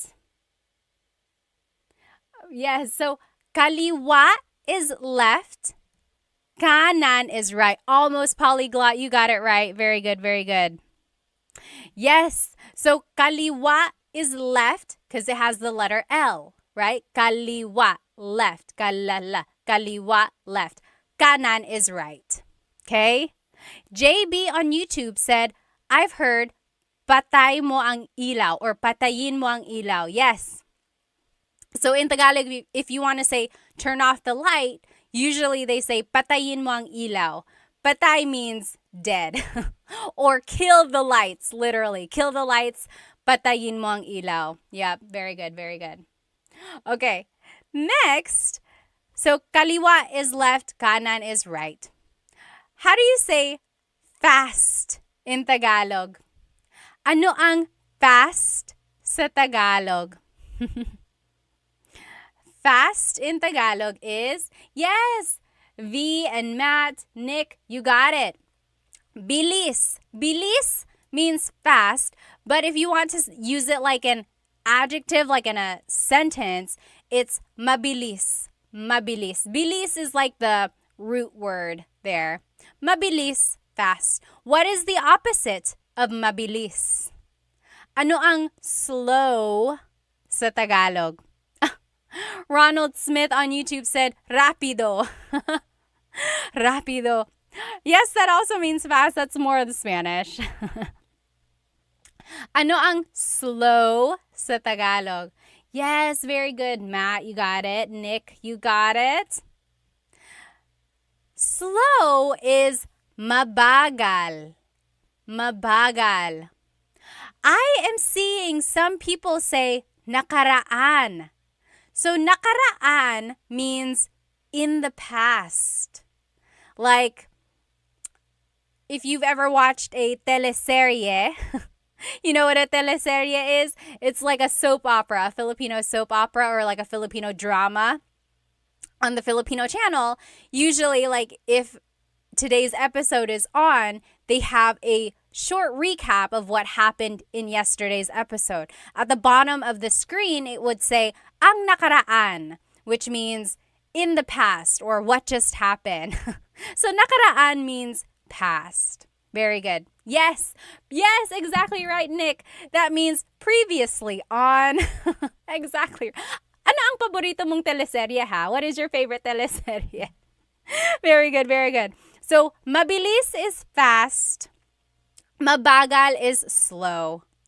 Levin Lulu said they take too long to end. You are exactly right. They will drag on a story and they will add more problems, more characters until you're like lost in this crazy whirlwind. But then you can't stop watching because you got to know how it all ends, right? Side note, I was watching Halik on TFC, or no, I Want TFC with my husband, and they had the English subtitles, but then we lost it.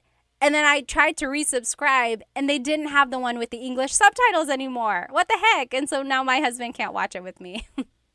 He can, but it won't be the same. I need to know what happened. Okay. So that's it. That is it, you guys. Here's a review of everything we learned tonight. So we learned vocab about driving, about the car, about vehicles, about different types of vehicles in Tagalog, right? We learned lots of vocabulary words. Then we also learned verbs in Tagalog. We learned lots of different verbs like to go forward, to go back, to stop, to go. Okay? Now, and then we also learned some common phrases. Common phrases. Someone said, gusto ko nang bumitaw. You want to let go? Why? I thought you said gusto ko nang bumati. Bumati means I want to give a shout out. If you do, write it in the comments. Go ahead and make your bate if you want. If you know anyone else who's watching, tell them that you're going to make a bate to them. If you would like to go, feel free to go. I'm just going to catch up on some of these comments before I head out. Oh, Andrea said on YouTube, what Filipino TV show should I watch to help learn Tagalog? Oh my goodness, that is such a good question. If you want to learn Tagalog, like in real time, or like about current events, I would say watch the news, right? It might be a little tricky because sometimes the reporters will use very deep Tagalog words if it's about something that's like specific about a case or something like that. But it's also very like it's in a context that you can use every day, like something that has happened around you or around people. So the news is good for learning kind of phrases and words like that. Now, if you want to learn like funny phrases or romantic phrases, go watch movies, like romantic movies or comedies, things like that. You'll learn like funny punchlines or like one-liners that are quick and witty. Those would be good. As for like shows, honestly, I don't watch a lot of shows lately. Anyone have any good show recommendations? But another good one is like Showtime. So Showtime is just like a variety show that comes on every afternoon. And it's good because there's a lot of dialogue between people. It's just like ways to get to know people. They're introducing each other. Also just like funny one-liners again. So anything you watch, I think, will be useful there. JB said, oh, totally immersing myself in Tagalog. That's great. That's great. Yeah, just like surround yourself with Tagalog movies, shows, or music, things like that. Very good. Salamat, Jay. Maraming salamat din. Oh, Hank said, I loved watching or enjoyed watching your brain multitask. Talaga, I hope you don't see it. I have a lot going on sometimes. Is Vice Ganda still on Showtime? David Jr. said. I believe so. Yes, I believe so. Oh, Ate, General Daughter, Filipino drama. What is the new one with Kim Chu? What is that one called? I haven't been watching it. Love and Lulu said Coco Martin and his drama show. So Coco Martin had a show that went on for years and years and years. Ang Provinciano, FPJ Ang Provinciano. It's like I remember starting to watch it and then I kind of just stopped watching it.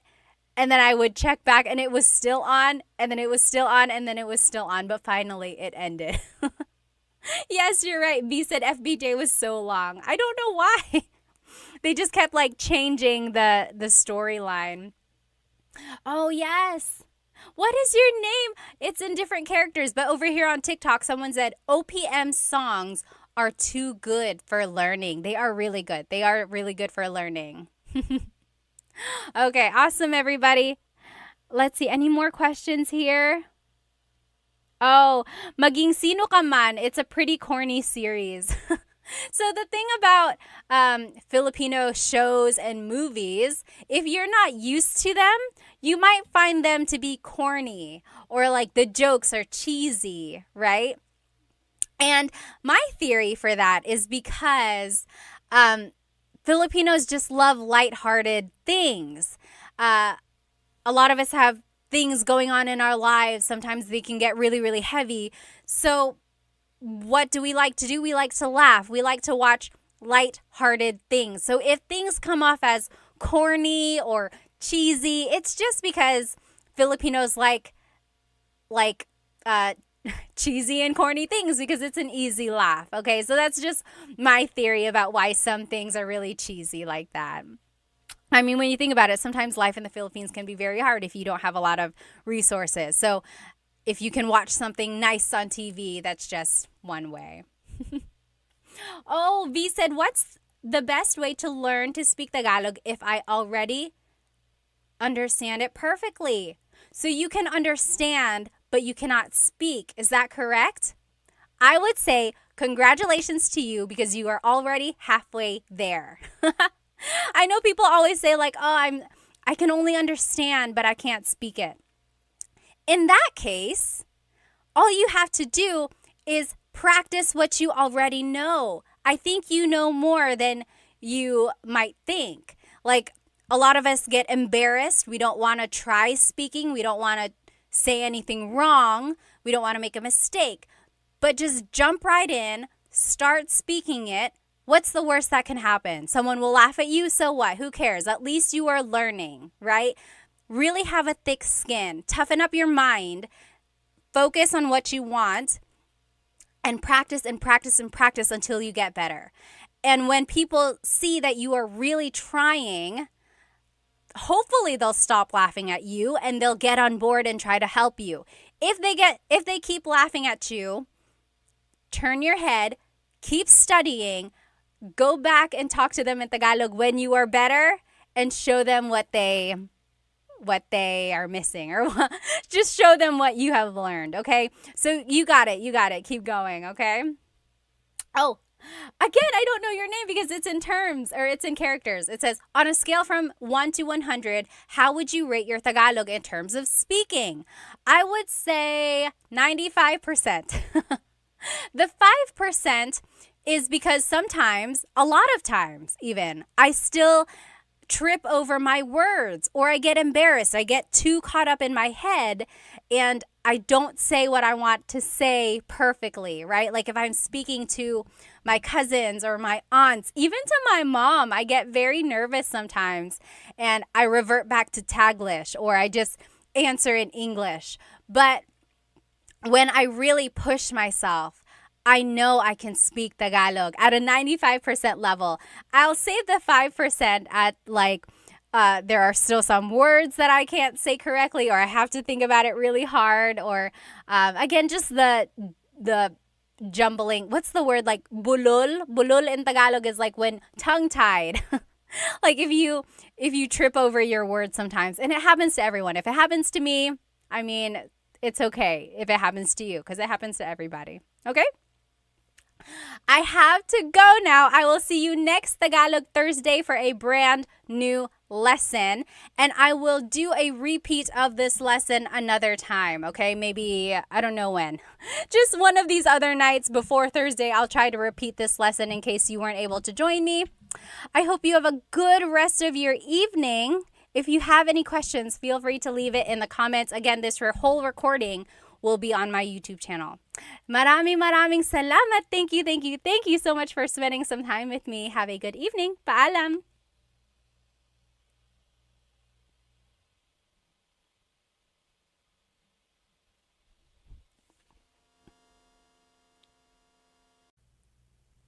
Hello, everybody. So sorry for the delay, but I'm so glad you're here with me now. Okay, I'm turning on my TikTok now. Let me go ahead and just make sure I can see all the comments because I do want to see you. Hello, everybody. Welcome to my live Tagalog lesson tonight on Tagalog Thursday. I think you're going to enjoy today's lesson. So today we will be learning some vocabulary.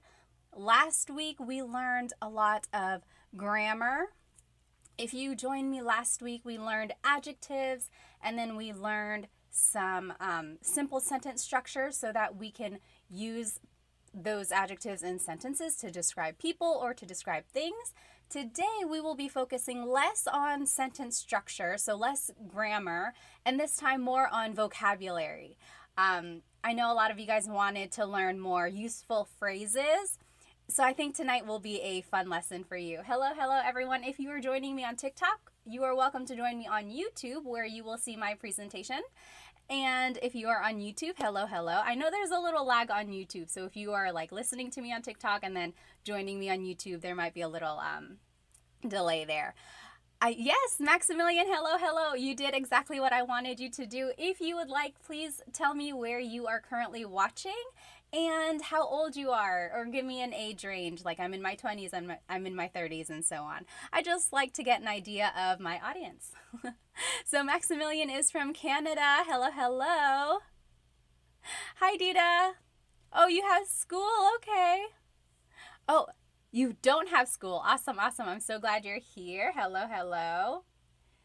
Yes. Oh, thank you. Yes, my earrings are from Sunkissed Binay, my favorite. Be sure to check them out on TikTok, Insta, everywhere. Sunkissed Binay. Hello, hello. Dita is from Singapore, 12 years old. My goodness, Dita. Well, welcome, welcome. Sure is 33 from their house. James is in their 50s. Hello, hello. Aaron, thank you so much for sending me a badge on TikTok. Sorry. Any donation or anything you all give, I love giving back to Filipino businesses. Thank you, thank you. So if you like anything that you see in tonight's live, go ahead and either do a super chat or a donation on TikTok, but you don't have to. Thank you, thank you. Okay, so tonight we will be doing a Tagalog lesson about some vocabulary. So let's take a look here. Here's tonight's lesson agenda.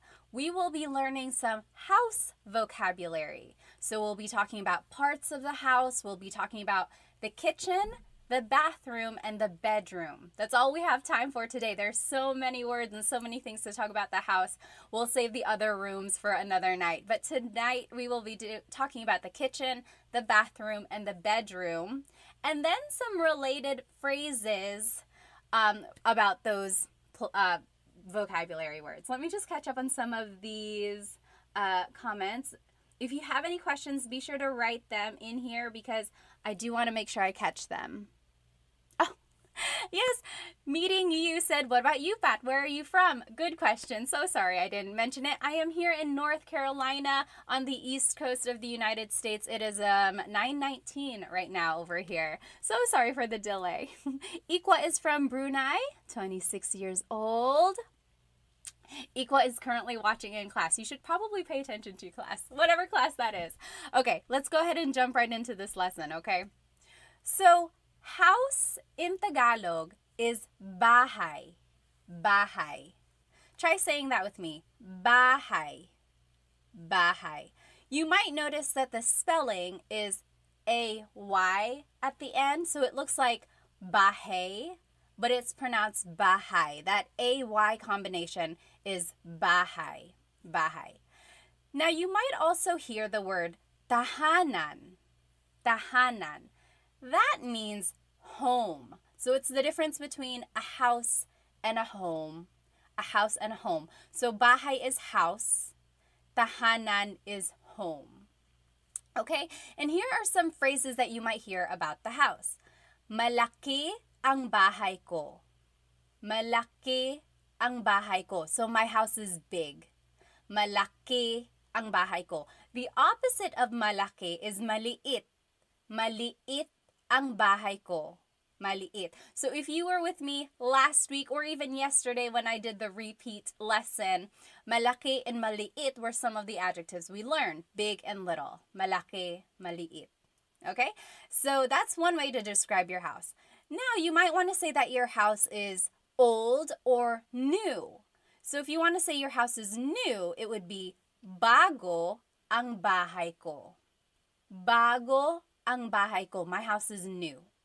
If you want to say your house is old, it would be luma ang bahay ko. Luma, that means old.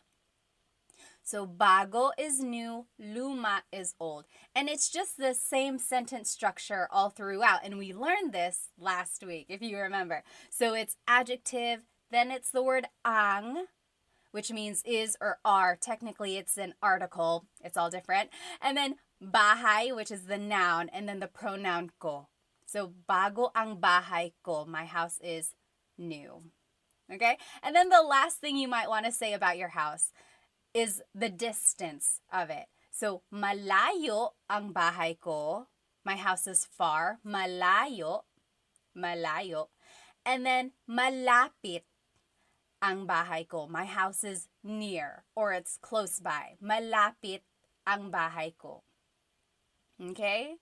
So, those are the different things you can say about your house. Let me just see if there are any questions. Oh, Little Duck said, ang bahay ko ay malaki. Yes, so you can say, malaki ang bahay ko, or you can say, ang bahay ko ay malaki. both of those mean my house is big, right? They are the same. They just have a different sentence structure. Little duck, I will say your phrase is a little bit formal. It's not like what is commonly used in common conversation, but it's not wrong. It's like almost too correct. But you can say that if you would like. Yes, yes. Okay, let me see. Let me catch up on some of these questions here. Tony on TikTok said, my house is pangit. Pangit means ugly. I'm sorry. Let's see. Johnny said casa. Casa is house in Spanish. So not quite. Almost, almost. All right. Yes, yes. One initiative said, is she streaming on YouTube too? Yes, yes, I am. So this whole lesson is on YouTube. The recording will also be on YouTube afterwards. And then I will also redo this lesson next Wednesday, hopefully. So I tried to do this lesson a couple times. All right. So these are just some things you can say. Try repeating it after me. Malaki ang bahay ko. Malaki, my house is big. Maliit ang bahay ko. My house is small. Bago ang bahay ko. My house is new. Luma ang bahay ko. My house is old. Malayo ang bahay ko. My house is far. Malapit ang bahay ko. My house is near. Okay, so those are things you can say about the house. Oh, Cece, thank you so much for a badge on TikTok. Thank you, thank you. Alrighty. Now, here are some other vocabulary words about the house. Okay. Bintana is window. Bintana. Very similar to Spanish. Again, remember, the Philippines was colonized by Spain for 300 years, over 300 years, starting in the 1500s. So there's a lot of influence in the Tagalog language as well as in the Filipino culture, religion, everything. Okay, so bintana is window. Now, door is pinto. Pinto. That's door. Pinto. Do you hear the glottal stop when I say pinto? Pinto. So it's not pinto. It's not pinto beans, right? It's pinto. It's pinto. Pinto. Make sure you stop it at the end. Pinto. Okay. And then hagdan is stairs. Hagdan. You might also hear hagdanan. That is just another way to say stairs, hagdan, hagdanan, mostly interchangeable. Okay? So try saying those with me. Bintana, bintana. Pinto, pinto. And then hagdan, hagdan. Yes. Little Duck said in Spanish we say ventana. So the V. And in Tagalog, there is no letter V. They have the B sound. So they're like interchangeable there. Yes, yes. All right. Let me just catch up here. Yes, very good, very good. DC Stoy said, now it all makes sense. Well, I'm good, I'm good. Yes, that is true.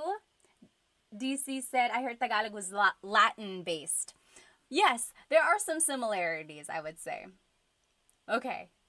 Oh, Teddy Bear said, it would be nice if we could see the spelling or kind of like a whiteboard.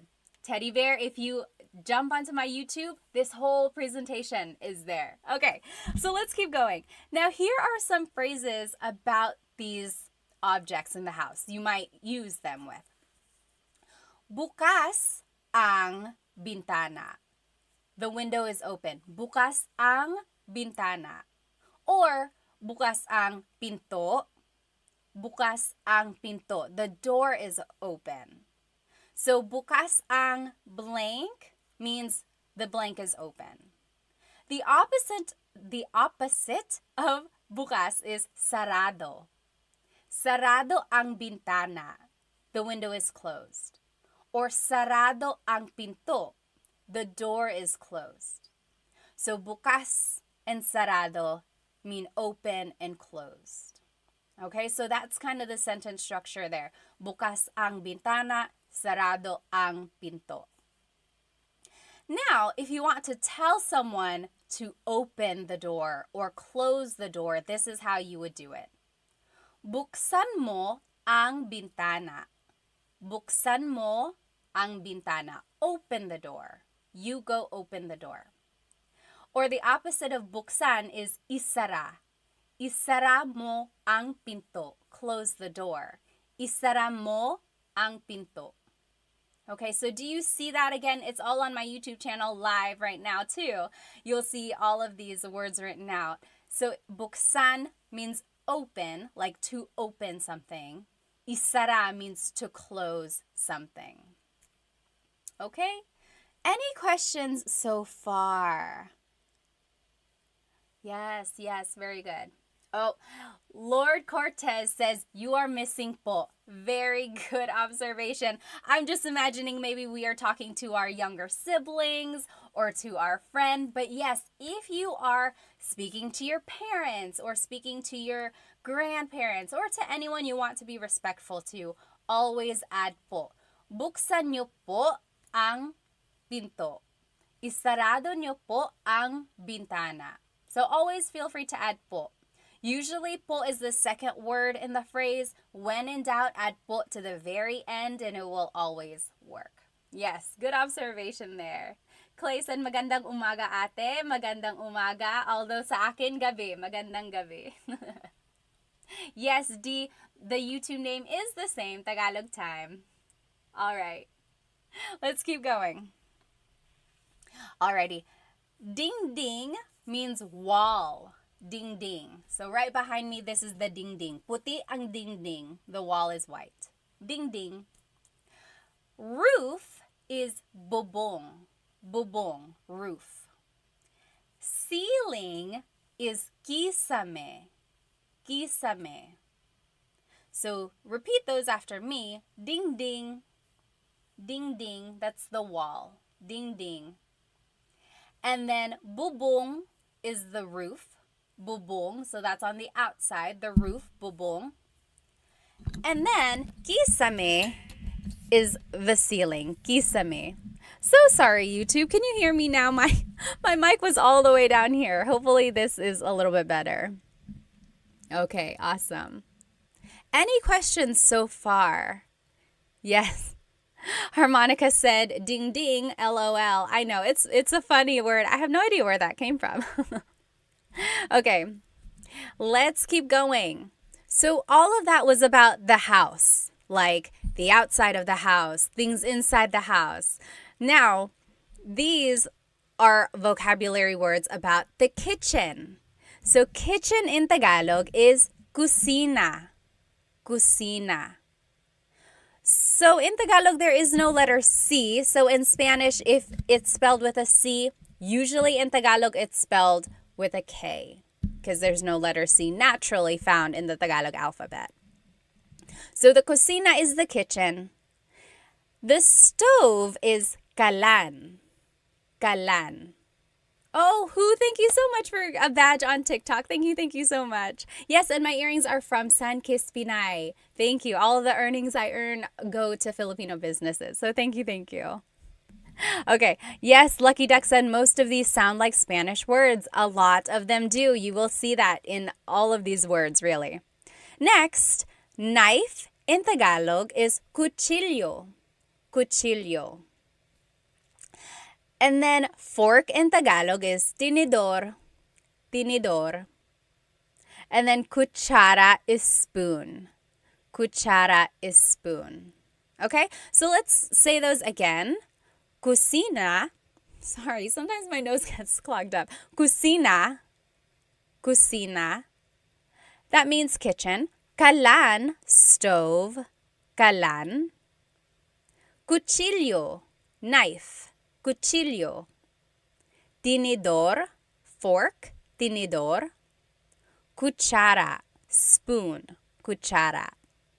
Okay, so those are some objects or things you might find in the kitchen. Here are a couple more things. Plato is plate. Plato. I have also heard pinggan. I think it's regional. So my husband's family is from Cebu. They've said pinggan, like the whole time I've been with them. They say, oh, kunin mo yung pinggan, or saan ang mga pinggan? Where are the plates? Growing up, I always heard plato. Plato. So you tell me, what do you use, or what did your family use growing up? Baso means a glass, like a glass of water. Baso. Baso. Another word for cup is taza. Taza. So that's like a cup or like a little mug. Taza. Whereas a glass is baso. Baso. Okay? Now, pagkain is food. Pagkain. And then ulam is specifically the entree or the dish, the meat dish. So if you're looking on YouTube right now, anyone know what this dish is? What ulam is this? Anong ulam ito? Does anyone know? Anong ulam ito? You write it in the chat and then we'll check. So ulam, again, is the dish, like adobo, pansit, sinigang. Pansit isn't really an ulam. It's like the meat dish, okay? Whereas pagkain is just food in general. Okay. And then over here, kain is the verb to eat. To eat. Yes, sure, you got it right. Deborah, you got it right on YouTube. This is adobo. If you are watching me on YouTube, I have this presentation on here. This dish is adobo. That is the ulam right here. Okay. So, kain means to eat. Kumakain ako. I am eating. Kumakain ako. Okay? So now here are some phrases about eating or things that you might hear or say in the kitchen. Nagluluto ako. I am cooking. Nagluluto ako. Nagluluto ako. So the root word luto means to cook. Luto. So I am cooking is nagluluto ako. And you can always switch out the pronouns. Nagluluto siya, he or she is cooking. Nagluluto ka, you are cooking. Okay, but if you want to say I am cooking, it would be nagluluto ako. Nagluluto ako. Oh, Rui said my favorite dish is dinuguan. I like that too. Do you know what dinuguan is? Dinuguan is a dish usually made of pork. There's ginger, long green beans, but the main ingredient is pork blood. Dinuguan. Dugo means blood. So dinuguan means made of blood or bloody. And a lot of people call it like chocolate meat if you see it at Filipino parties. But I like it. It's one of those iconic Filipino dishes. You write it in the comment. What is your favorite Filipino dish? TikTok Pocket, thank you so much. Oh, Tick Pocket, thank you so much for the badge on TikTok. Thank you. All right. Okay. So the next phrase that you might hear in the kitchen, anong niluluto mo? Anong niluluto mo? So you might see the root word luto again. So we said, nagluluto ako, I am cooking. So now maybe you can figure out, okay, so something about cooking. Anong niluluto mo means what are you cooking? What are you cooking? Anong niluluto mo? That is a good question to ask. Maybe if your significant other is cooking something, you surprise them by saying, anong niluluto mo? Okay? Next, kain tayo. Kain tayo. That means let's eat. Kain tayo. Okay? Let me just check on some of these questions here. Yes. Sure said, I remember the difference between napkin and tissue from your last class. So if you are at a restaurant and you want to ask for something to wipe your face with, don't ask for a tissue. Don't ask for a napkin. So a lot of times in English, we would say, oh, excuse me, can I please have a napkin? Can I have a napkin to wipe my face? Don't say napkin. In the Philippines, napkin is what they call a sanitary pad. So things that women would use. So if that's not what you're asking for, don't say napkin. In the Philippines, they call that a tissue. So, pahingi ng tissue. Pahingi po ng tissue. Can I have a tissue? So that's the difference there. It's not that big of a deal if you happen to mix it up, but you might get a little chuckles. Even me, I've made a video and I was like, oh, pahingi pong ng napkin. And in the comments, people were like, why napkin? That's not correct. Okay, so just know the difference there. Okay, very good, very good. Maverick said sinigang, stand up. Sinigang. I love sinigang. Yes, yes. All right. Let me just follow up. Oh, Maylee said, how do you say, what is there to eat? What is there to eat? That is a good question. Maybe you are hungry and you're like, oh, what's there to eat? You can say, anong pwedeng kainin? Or ano ang merong kainin? What is there to eat, literally. Or anong pagkain? What is the food? Food. Ano ang pagkain? Okay, those are all ways you can ask that. All right, any other questions? Tick Pocket said, do you have lives that teach people Filipino alphabet? I have not yet. No, I haven't taught the Filipino alphabet. I'll add that to my list of things to teach. All right. Yes. XOKZ asked, do you only speak Tagalog? Yes, Tagalog and English. I took a little bit of French in high school and college, but no, I don't speak Bisaya or Waray or the other languages or dialects. I would love to, though. I'm hoping to find someone who can teach me that online. So if you know any accounts, that would be so helpful. All right, let's keep going. Oh, IME said kare-kare and bagoong. I love that dish too. Kare-kare. Kare-kare is like usually beef and it has peanut butter. It's like a peanut butter sauce. So yummy. So yummy. Okay. So now here are some vocabulary terms about the bathroom. So bathroom in Tagalog is banyo. Banyo. Banyo. You might also hear it referred to as the CR. Anyone know what CR stands for? Kind of funny, but it's used all the time. It's like, oh, saan ang CR? Saan ang banyo? Saan ang CR? Yes! Sidewalk Chalk got it. Joseph got it. And Jack got it. Honey Badger. CR stands for comfort room. Yes, Richard, you got it too. Shaolin, conventional room. Almost. Yes.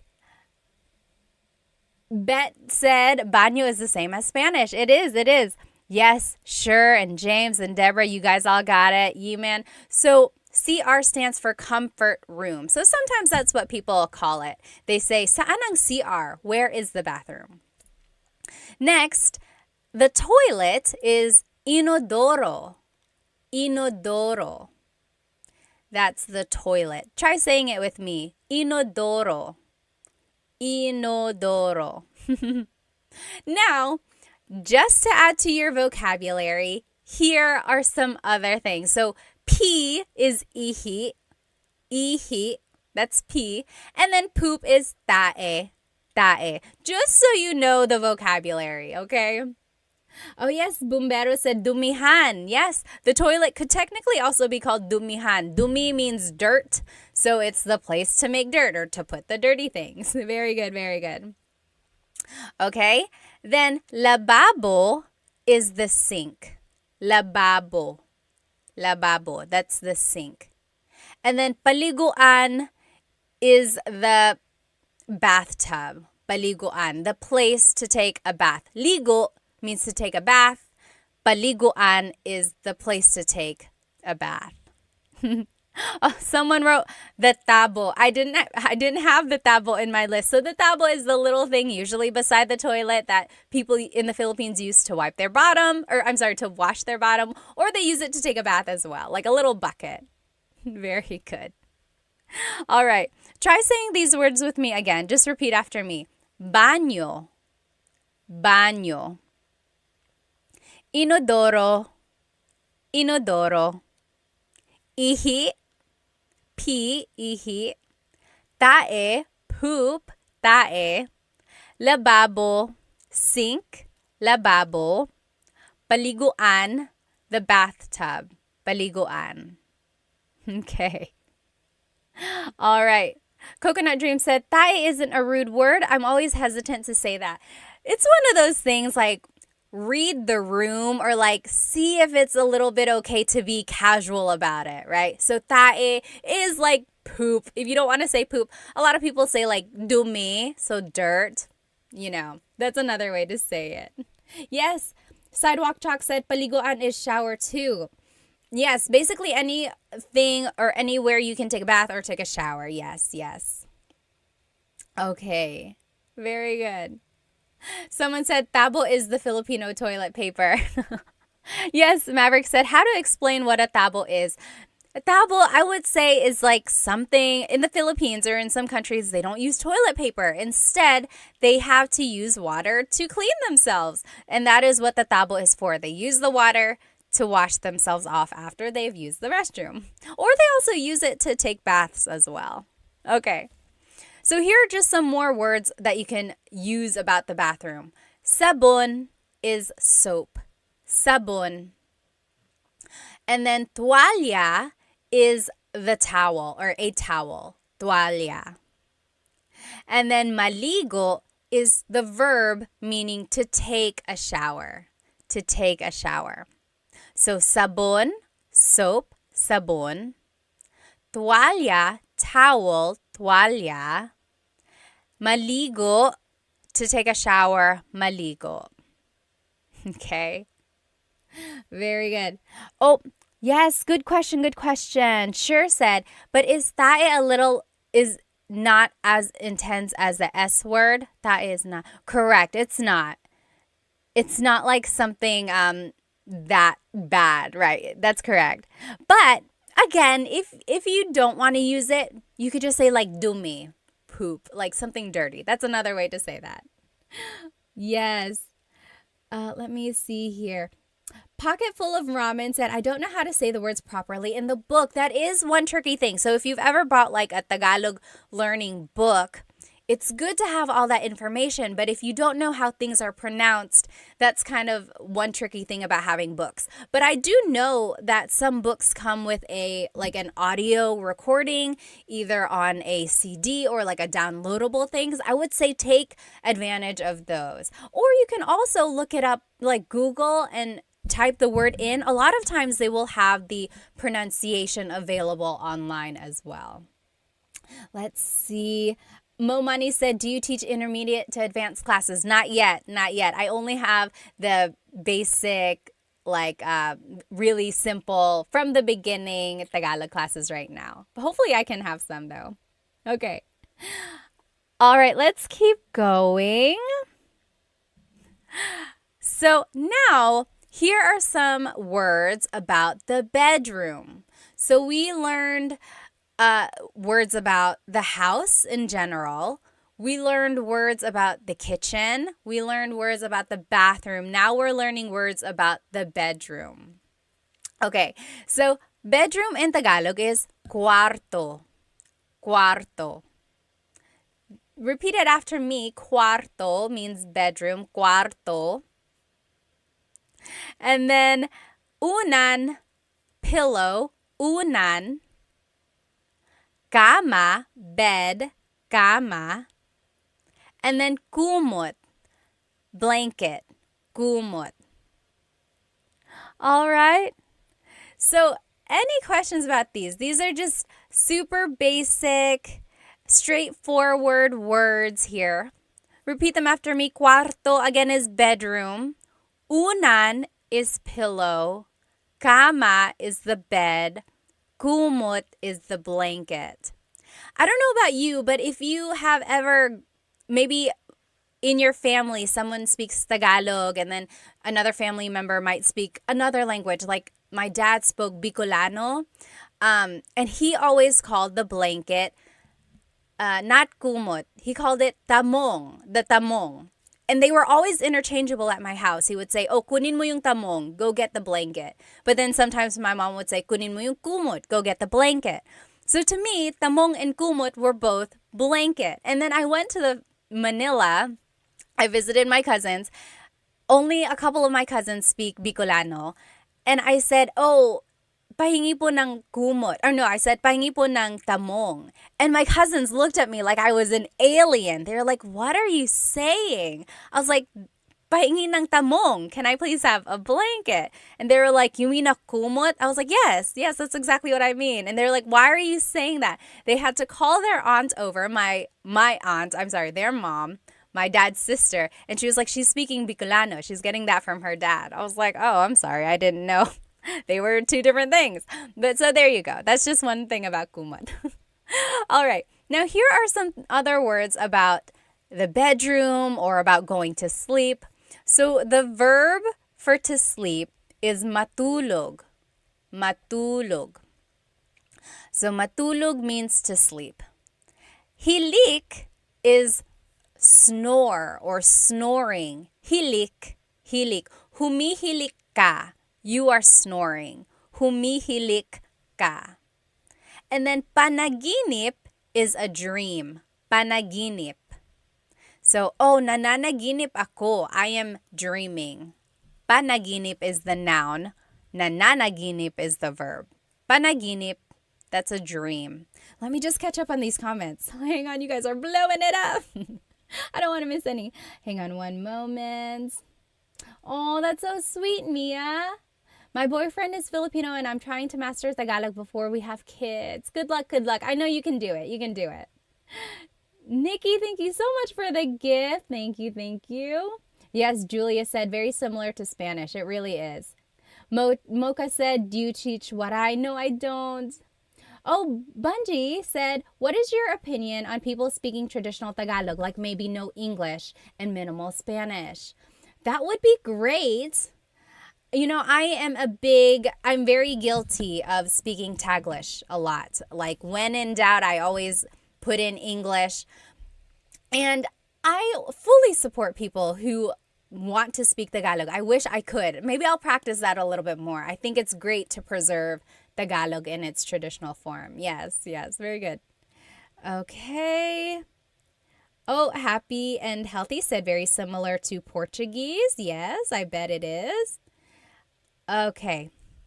Oh, FJ Miv, thank you so much for the badge on TikTok. Thank you. Oh, Maverick, thank you. Miss Pat is the best. Oh, thank you. Ben, any tips on rolling the R? So it's hard to teach the R roll. It's one of those things. Try to focus the vibration in the front of your tongue. Like, what is a word with a letter R that we just learned? Oh, cuarto.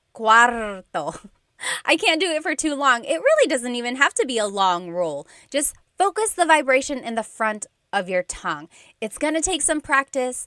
Really try to move your tongue up and down and let the air flow around it. Does anyone else have any other tips for how to roll your R? It just really takes a lot of practice.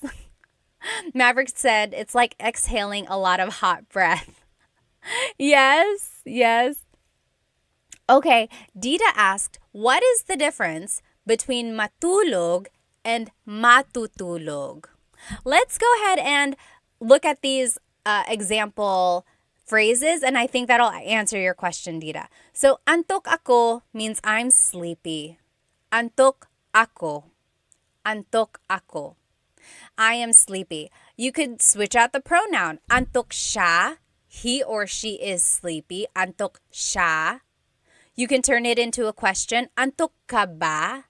Antok ka ba? Are you sleepy? So, antok is sleepy. Now, Dita, here is your question. What is the difference between matulog and matutulog? So, this is matutulog ako. Matutulog ako. I am going to sleep. Versus matulog means to just sleep. So, matutulog is the conjugated verb. Conjugated means it has been changed.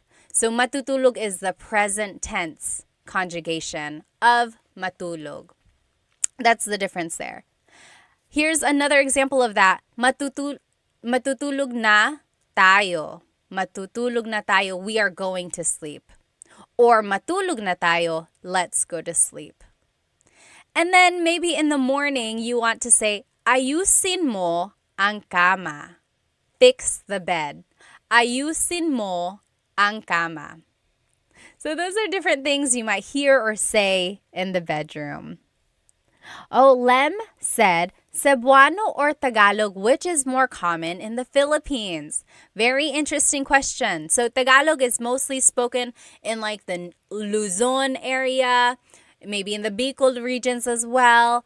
And then Cebuano or Bisaya is spoken in the southern parts of the Philippines. From what I've seen, it looks like there might be a little bit more Tagalog speaking areas, but Cebuano and Bisaya are also very, very popular in the Philippines.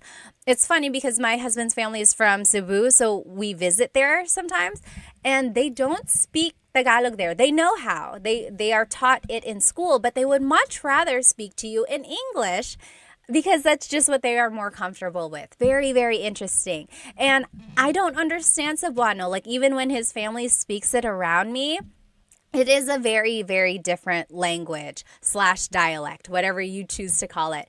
In my head, I call it a language, but I know people call it a dialect. And sometimes I've said it other ways, like, oh, I've called it a dialect, and people call it a language. You choose what you want to call it, and then stick with that. Yes, sure said, if I'm not mistaken, there are over 1,000 dialects in the Philippines. Yes, I don't know the exact number, but I know there are a lot. Yes. Oh, Coconut Dreams said, what is the difference between panaginip and pangarap? Very good question. So we learned panaginip is your dream. Pangarap is also a dream. The difference is whether or not you're awake. Panaginip is the dream you're having when you're sleeping. Pangarap is like your dreams and your goals in your life. Things you want to happen. Oh, pangarap ko yan. It's like, pangarap ko to have a Range Rover. It's my dream to have a Range Rover, right? Versus panaginip is like, oh, I woke up and I was having a good panaginip. I was having a dream. Or is like, panaginip ba to? Is this a dream? That's the difference there. Pangarap is like your dream achievements in the future. Good question. Yes. All right. Oh, Dita said, my mom is Filipino and my dad is Indian. That's why I'm learning Tagalog. Well, good for you. Good for you. Net said, thank you so much for creating these videos. My son has speech delay and I will try for him to view your videos. Yes, yes. All righty. Very good. Let's go ahead. Oh, yes. Is the third example the right translation? Yes, yes. You're right, Alu. I just read that. Matutulog na tayo means we are going to sleep. Let's go to sleep is matulog na tayo. Yes, you're right. All right. Sure said, baka pangarap ko to win the lottery. Me too, me too. Is it Cebu? Oh, southbound. How do you say Cebu? So Cebu, spelled C-E-B-U, is it Cebu or Cebu? So technically, in the Tagalog alphabet, the letter E can be pronounced E or E, like the letter I. So I say Cebu, Cebu. And I know some people say Cebu, but usually it's either Cebu or Cebu. Good question. All right, so now we are going to review. So we learned all of those vocabulary words about the house, like the structure of the house. We also learned vocabulary words about the kitchen, then the bathroom, and then the bedroom. And then we also learned different phrases about those things. Hang on one moment. Momani said, taga saan ka sa Pilipinas? Pinanganak ako sa Maynila. Yung mga magulang ko po, taga Bicol. Si Papa taga Catanduanes, si Mama taga Sorsogon. All right. Oh, Liv said, do you have any references for learning Kapampangan? I wish. You know Chris Punsalan, the caregiver, he knows Kapampangan. So maybe we could ask him to make some teaching videos. All right. Let's keep going. So let's review now. Now these are the slides, the same slides, but they are blank. So you have to tell me what these are, and then let's fill it in together. Okay? So ano ang house? Sa Tagalog, do you remember? Ano ang house sa Tagalog? Yes, Dita got it right on YouTube. Dita says bahay. Very good, bahay. Do you remember what home is? So house versus home. Bahay is the house. Tahanan is the home. So it's just the difference between like my house versus my home. Okay? How do you say my house is big? How do you say my house is big? Malaki ang bahay ko. The opposite of malaki is maliit. So malaki ang bahay ko, my house is big. Maliit ang bahay ko, my house is small. How do you say my house is new or my house is old? How do you say my house is new or my house is old? It would be, yes, Dita, you got it right. Bago ang bahay ko or luma ang bahay ko. Sure said, I always make a mistake with bahay and buhay. So bahay is house, buhay is your life. Yes, so malaki ang bahay ko, not malaki ang buhay ko. Very good. Yes, bago is new, luma is old. Very good, very good. Now, how do you say my house is far or my house is near? What is the difference between far and near? Oh, thank you, Hima. Thank you so much for the badge on TikTok. Thank you. Oh, user 413 said, where did you get your earrings? These are from Sunkissed Pinay. Sunkissed Pinay. Be sure to check them out. So pretty, so pretty. Yes. Oh, Brooks Cooper, you're welcome. You're welcome. So thank you so much for the lesson. Very good. Luma is old. Bago is new. Now we're talking about my house is far, my house is near. Malayo ang bahay ko or malapit ang bahay ko. Yes. Very good, Coconut. So if you were in my lesson last week, if you attended the class, we learned a couple different ways to use adjectives. And those recordings are on my YouTube channel if you weren't able to catch it. But if you want to say malayo, you could also say ang layo. Ang layo ng bahay ko. Yes. Very good, very good. Okay. Now, what is window in Tagalog? Ano ang window sa Tagalog? Artsy, how do we join the lesson? It's on YouTube. Jump onto YouTube right now and you'll be in it. Shadi said, do you do one-on-one? I really want to learn. Not right now. I don't have any one-on-one classes. And my group classes are finishing up right now. We're on lesson 3 and my group classes. We're going to do lesson 4 next week. Oh, Shell, right there. I'm Kapangpangan. There you go. Shell, maybe you can teach us. Do you make lessons on somewhere? We would love to watch those. Yes, very good, very good. Sure. And Gabby, Harmonica, I think you might have just missed one letter. Window in Tagalog is bintana. Bintana. Tiny pancakes, you got it. Bintana, that's window. Very similar to Spanish, remember. Ano ang door sa Tagalog? Ano ang door sa Tagalog? Diego, you're welcome, you're welcome. Door in Tagalog is pinto. Pinto. And remember, don't forget the glottal stop. Don't forget to stop the sound at the end. That's called a glottal stop. Pinto. Pinto. It's not pinto. It's pinto. Stop it at the end. That's just a word on pronunciation there. Alrighty, and then stairs. Hagdan. Hagdan. Stairs is hagdan. All right. Now, how do you say the blank is open or the blank is closed? Like the window is open. The door is open. It would be bukas ang pinto or sarado ang pinto? Yes, Dita says, ang pinto ay bukas or ang pintana ay bukas. That is correct. That is correct, Dita. Again, whenever you use I, it's kind of formal. It's not what is commonly used. More commonly, it would be said like, bukas ang pinto, sarado ang pinto. But you are correct. It's not wrong. It's just not casual. Very good, very good. All right. Sink said, amiga, amiga, are you Mexican? No, I get that a lot though. Okay. How do you say open the blank or close the blank? Open the door, close the door.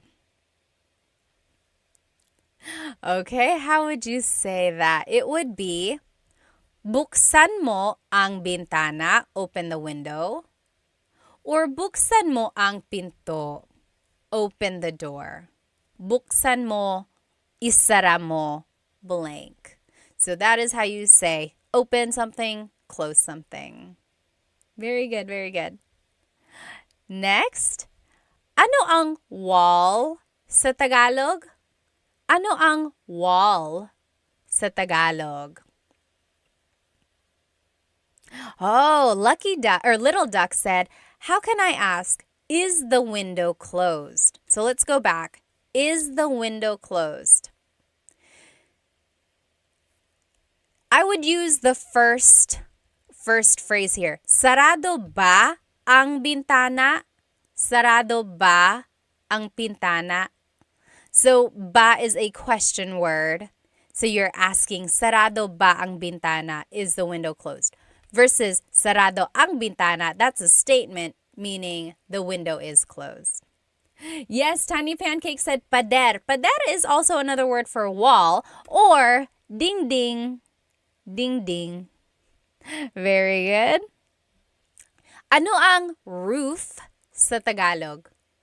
Ano ang roof sa Tagalog? Just Jules said, what about ibukas mo ang pinto? Yes, that also works. So you could say, buksan mo ang pinto or ibukas mo ang pinto. Yes, very good, very good. The only difference with that is sometimes verbs are object-focused, sometimes verbs are actor-focused. So, ibukas mo ang pinto is the object-focused verb, whereas buksan mo ang pinto is, maybe I'm getting mixed up. Ibuksan mo. No, I would say it's correct. Sorry, it's very grammatical there, but yes, you are correct. All right. Roof in Tagalog is bubong. Bubong. Yes, very good. Very good. Maverick said, ding, ding, ding, ding. We got a winner. Very funny. Yes. Megan said, where did you get your earrings? These are from Sunkist Pinay. Oh, and Moho Fotoko is from Virginia Beach. Are you near the Jollibee? And then ceiling in Tagalog is kisame. Kisame. That's the ceiling. Kisame. All right? Now, here are some vocabulary words about the kitchen. The kitchen. Kitchen, do you remember what the kitchen is in Tagalog? Ano ang kitchen sa Tagalog? Ano ang kitchen sa Tagalog? Kitchen in Tagalog is, yes, Dita, you got it. Whoops. Kusina. Kusina, yes, FYP January. And Tiny Pancakes, you got it. Kusina, that's the kitchen. Manal on YouTube said, is bukas? Does that mean tomorrow too? Yes. So, bukas is tomorrow. Bukas means open. So, it's a homonym. Homonym means it has more than one meaning depending on the context or depending on the pronunciation. If you say bukas, the emphasis is on the second syllable. That means open. If you say bukas, emphasis is on the first syllable. That means tomorrow. Very interesting. Like, oh, may work ako bukas. I have work tomorrow. May work ako bukas. Or, bukas ang bintana. The window is open. Bukas ang bintana. Very good, Manal. Very good observation there. All right. Yes, very good. So next, what is stove in Tagalog? Ano ang stove sa Tagalog? Stove in Tagalog is kalan. Kalan. Kalan. Okay, how do you say knife in Tagalog? How do you say knife in Tagalog? Knife in Tagalog is cuchillo. Cuchillo. Maverick said, how do you say we open tomorrow? Bukas kami bukas. Bukas kami bukas. Funny, funny. Very good, Gabby, you got it. Cuchillo, that means knife in Tagalog. How do you say fork and spoon in Tagalog? How do you say fork and spoon in Tagalog? Very similar to Spanish. Yes, Shell, you're right. How do you say fork and spoon? Fork in Tagalog is tinidor. Tinidor. Yes, Elizabeth, you got it. Cuchara. Cuchara. Elizabeth is spelling it with C's. So instead of C's in Tagalog, it's K's. And the TS makes the ch sound. In Tagalog, there's no letter C in the abacada alphabet. That only came later on. In Filipino, in the Filipino alphabet, there is a letter C. So Filipino is different from Tagalog. Filipino incorporates all of the loan words and all of the influences from Spanish, Chinese, and English.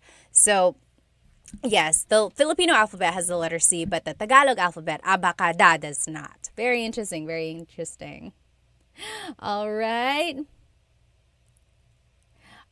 Oh, Isa said, how do you say see you tomorrow in Tagalog? Kita tayo bukas. Kita tayo bukas. Kita means to see. Kita, tayo means us. And then bukas is tomorrow. Very good, very good. Very good. Tinidor is fork, kutsara is spoon. Next, what is plate in Tagalog? Ano ang plate sa Tagalog? Ano ang plate sa Tagalog? What is plate in Tagalog? Plate in Tagalog is, yes, madapaka and, are you saying madapaka? And just Jewel, yes, you guys got it right. Plato. Gabby, you got it right. Dita, you got it right. Very good, very good. Plato, again, in different regions, it's different. Like in Bisaya, I've heard pinggan. Pinggan also means plate. Ano ang glass sa Tagalog? Ano ang glass? Like a glass cup. Ano ang glass sa Tagalog? Glass in Tagalog is baso. Baso.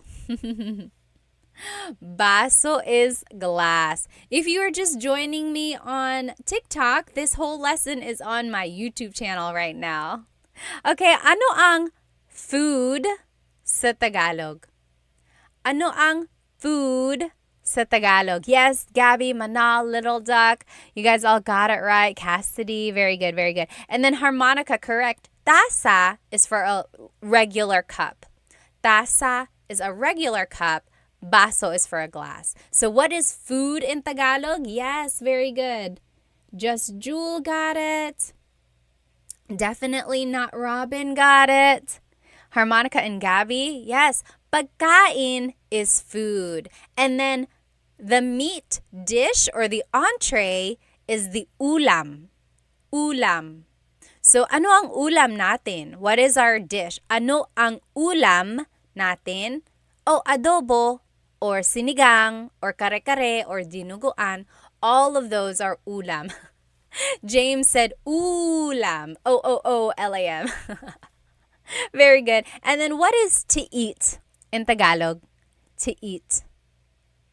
To eat in Tagalog, what is the verb to eat? To eat in Tagalog is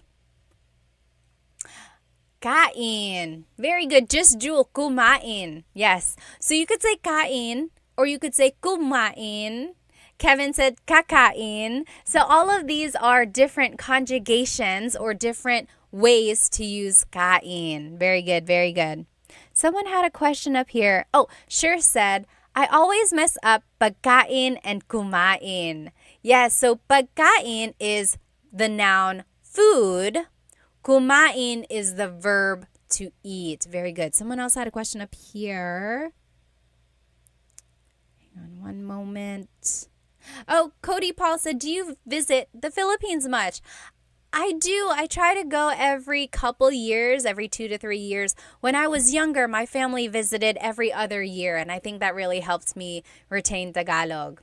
Yes, yes. Okay, very good. Alrighty. Now, how do you say I am cooking? I am cooking. If someone walks into the kitchen and they're like, oh, what are you doing? You say, I am cooking. It would be, nagluluto ako. Nagluluto ako. So, luto means to cook. Luto. Nagluluto ako means I am cooking. Very good. Oh, Gabby said nagluto ako. Very close. Nagluto ako means I cooked. Past tense. I cooked. There's a repeated syllable there. Nagluluto ako. Yes, very good. Sure got it. Cassidy got it. David, very good, very good. Awesome. And then how do you say, what are you cooking? What are you cooking? It would be, anong niluluto mo? Anong niluluto mo? What are you cooking? Ano means what. Niluluto means cooking. Mo is referring to you. Very good, very good. And then how do you say, let's eat? Let's eat. Let's eat. A lot of people say this. You might hear it. Kain tayo. Kain tayo. Oh, Gio, thank you so much for the badge. Thank you, thank you. Let me catch up on some of these comments here. Let's see. John asked, where are you from in the Philippines? Taga Maynila ako. I was born in Manila. Let's see. Oh, Panda World said, is the Philippines a safe country? I hear 1 in every 5 Filipinos is a criminal. I don't know about that statistic. I would say it's like, if you go to Manila, which is a big city, it's like any other big city. You just got to be aware of your surroundings. If you are a foreigner, I would say maybe don't stay out too late. Be aware of like where your wallet is and try not to get too close to people who may not look very friendly. But if you are in the province, if you are in like just the rural areas, a lot of people there are quite nice. Even in the cities, people are nice. And it's just the way it is everywhere, I think. If you're in a big city, just really be careful. Oh, Marvel said, how do you say I'm back? Hang on one moment. Okay.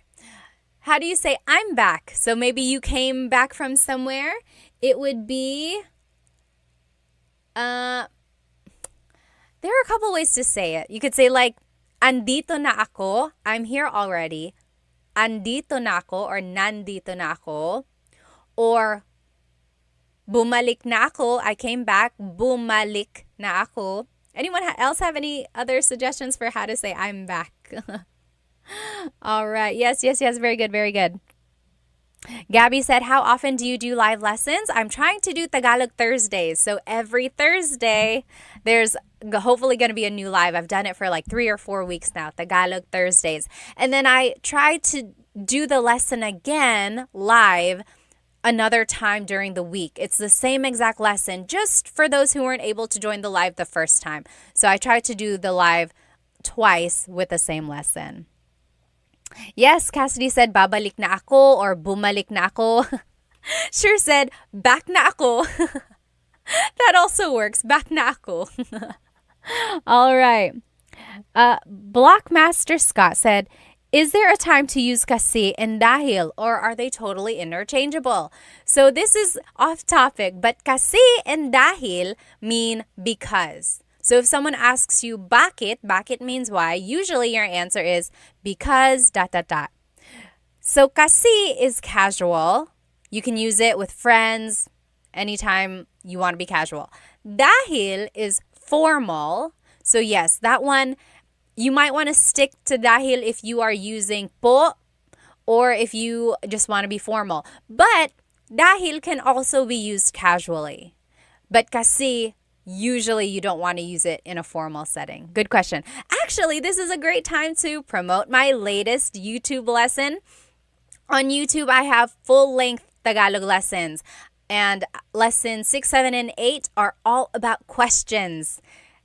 I had to split it up into 3 different parts because the final video was over 2 hours long. I did not mean for that to happen. But there's just so many questions, like question words in Tagalog. So I broke it up for you so that you can watch it in like smaller chunks.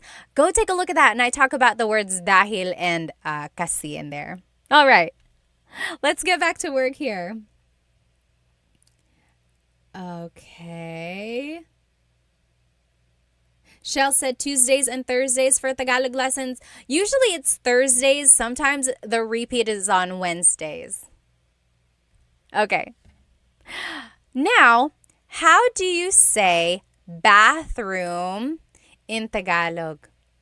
How do you say bathroom in Tagalog? Anyone know? Bathroom in Tagalog. There are 2 ways. Bathroom in Tagalog is? Yes, you guys got it. Just Jewel, Gio, Aaron, you guys are getting it. Yes! And Avalon. So, banyo or CR. Yes, Sergey, workout, got it. Maximilian, you guys are getting it. Harmonica, palikuran. Yeah. Paliguan, maybe. Very good. Gregory and Dita. Yes, Blockmaster. Very good. Okay. So, how do you say toilet in Tagalog? How do you say toilet in Tagalog? So, CR, remember, stands for comfort room. Comfort room. So sometimes people say, saan ang CR? Where is the bathroom? Saan ang CR? Same as saan ang banyo. Inodoro. Inodoro. Toilet. That means toilet. Inodoro. Han Solo said, are you American? I guess technically I am. I'm an American citizen. I was born in Manila, so Filipino-American. And remember, just so you can have the vocabulary, ihi is pee, tae is poop. Now, what is sink in Tagalog? What is sink in Tagalog? Sink in Tagalog is? Yes. A lot of people on TikTok are saying, oh, it's so similar to Spanish. It really is. A lot of these words are so similar to Spanish. Oh, Tony, thank you. Thank you so much for the badge. And to Full Hound, thank you so much. Yes, very good. Sink in Tagalog is lababo. Lababo. I always thought that was a fun word to say. Lababo. Lababo. Very good. Han Solo said, I knew it. Filipino Americans have the same look, either this or the one with eyelashes and mascara. Okay, I don't know. How do you say bathtub in Tagalog? How do you say bathtub? Let's see. K Fantasy said, how do you say see you Saturday? See you Saturday would be kita tayo sa Sabado. Magkita tayo sa Sabado. Kita tayo sa Sabado. Yes, sure said lababo reminds me of bubbles. That's a good way to remember it. Lababo, bubbles. Yes, very good. Ano ang bathtub sa Tagalog? Paliguan. Paliguan. It could also mean shower. Ligo means to take a shower or to take a bath. Paliguan basically just means a place to take a bath, a place to take a shower. Yes, William, you got it. Very good, very good. What else? How do you say soap in Tagalog? Soap in Tagalog. Soap in Tagalog is sabon. Sabon. Habon. I think I've heard that before. Yes, yes. Sabon, also soap. How do you say towel? Do you know how to say towel in Tagalog? Towel in Tagalog is... Yes, Little Tuck, you got it, you got it. The Mantis, you got that too. Yes, toalla. Toalla, towel, toalla. Very good. And then how do you say to take a shower? The verb to take a shower. Yes, Annalise says, so similar to Spanish. It really is. To take a shower is maligo. Maligo. Very good. Very good, everyone. And let's just go through these phrases together. I am taking a shower. I am taking a shower. Naliligo ako. Naliligo ako. And then, are you done yet? Tapos ka na ba? Tapos ka na ba? And then, hurry up. Dalian mo na. Dalian mo na. So these are just some phrases you might hear. Again, if you're just joining me on TikTok, this whole lesson is on YouTube right now too. I'm doing a live on YouTube and you'll be able to see the lesson there with all the words and the pictures as well. So let's just go over these phrases one more time. Naliligo ako. I am taking a shower. Naliligo ako. And then, tapos ka na ba? Are you done yet? Tapos ka na ba? Maybe if someone is taking a long time, you can say that. And then if you want to say hurry up, it would be dalian mo na. Hurry up, dalian mo na. Very good.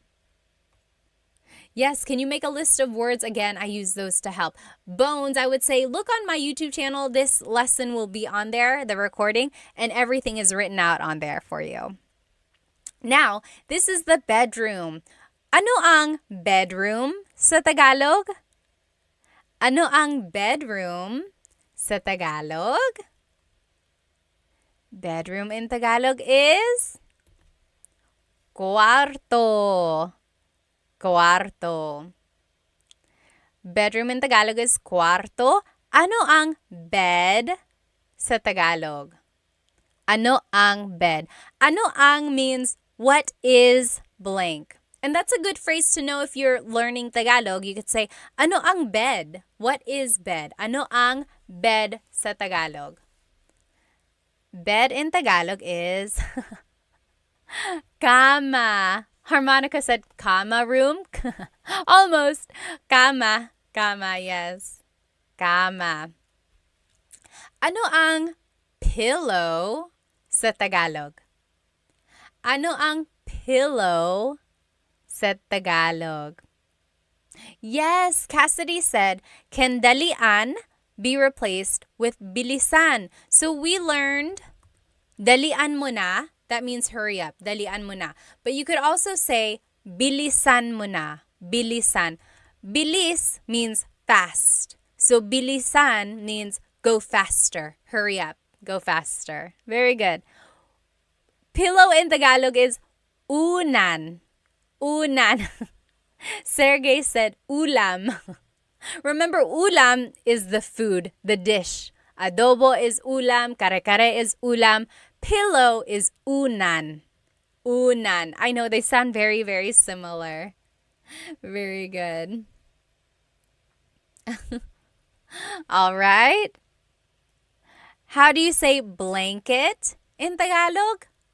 Blanket in Tagalog is kumot. Kumot. Kumot is blanket in Tagalog.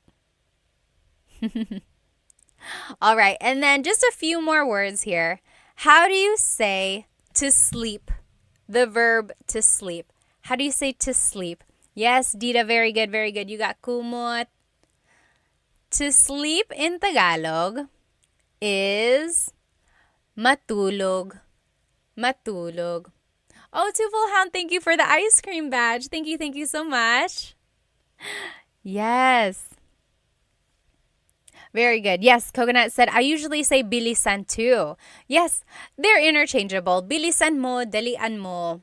Very good, very good. Matulog. How do you say snore? Do you remember what snore is? Oh, Daniel said higa. So, does anyone know what higa means? Higa is the verb to lie down. Nakahiga ako, I am lying down. That's like the adjective. Or mahihiga ako, I will lie down. Very good, very good. Very similar. Hilik is to snore. Hilik. Halik is kiss. That's different. Hilik is snore. Humihilik ka. Humihilik ka. You are snoring. Sergey, very close. You said hilig. Hilig means like things you like or your hobbies. Very good, very good. Yes.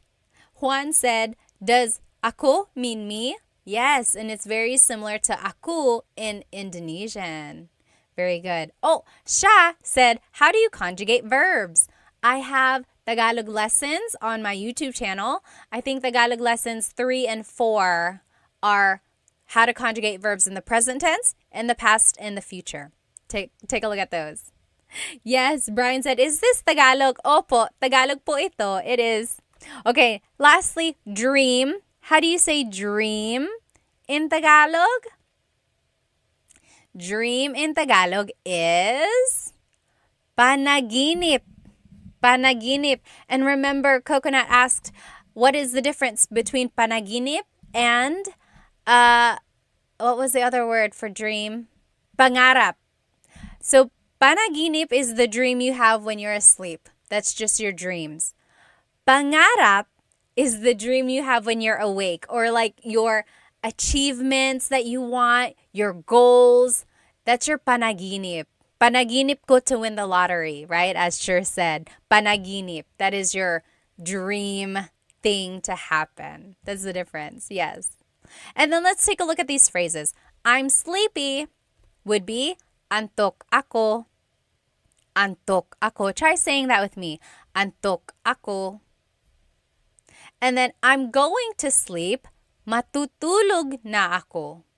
Matutulog na ako.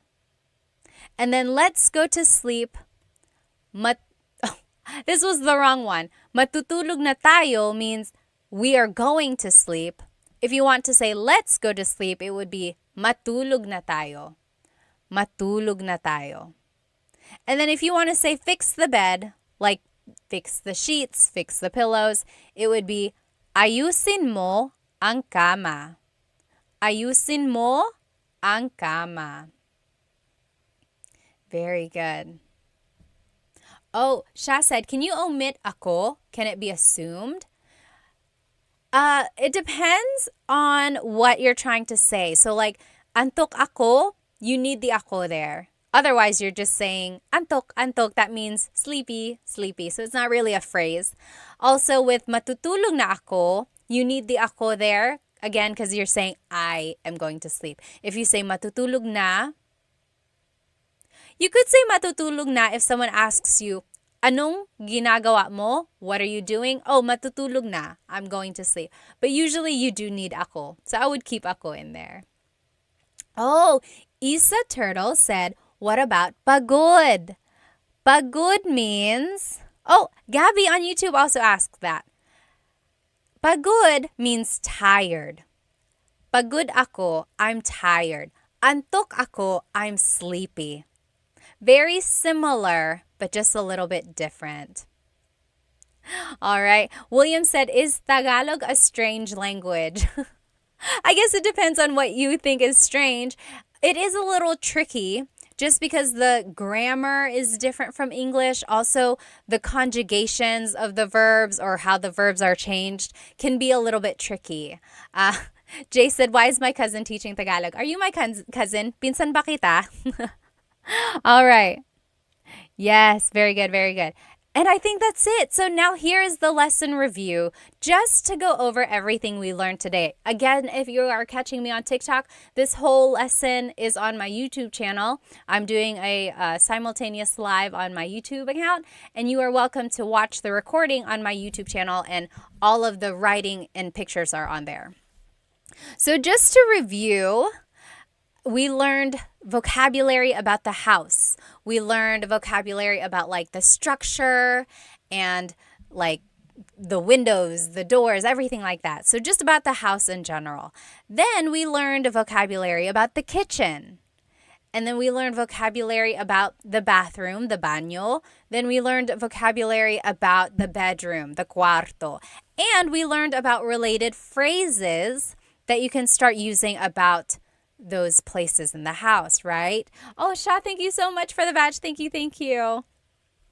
So if you have any questions, feel free to write it in the comments of this recording or just write it wherever you would like, and I'll try to see if I can find it, okay? And if you only joined for part of this live and you want to watch it, the recording will be up on my YouTube channel right after. But I will also try to teach this lesson again live sometime next week. So just catch me. If you subscribe to my YouTube channel, you should get the notification when I go live. I think that is set.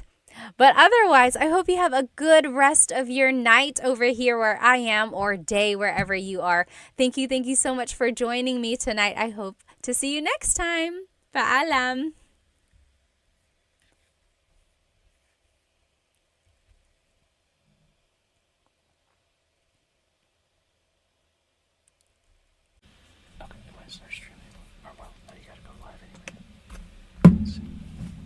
Oh.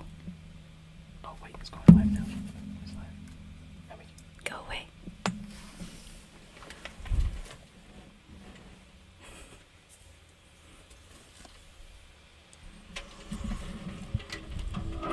Hello, hello. Please let me know if you can hear me.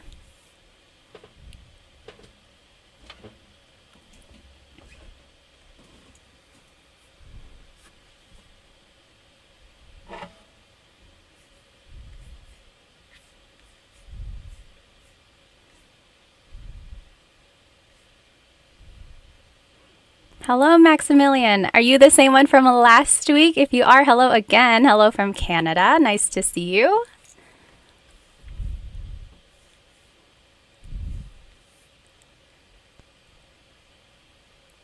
Great. Loud and clear from Australia. Hello, hello. Let me go ahead and share my screen again, like I did last time.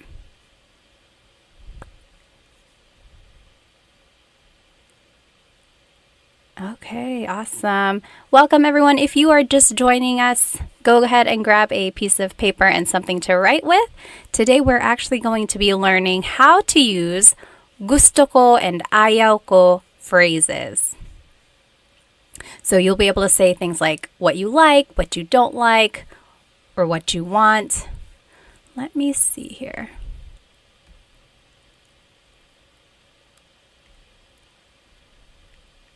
Oh, I see. There we go.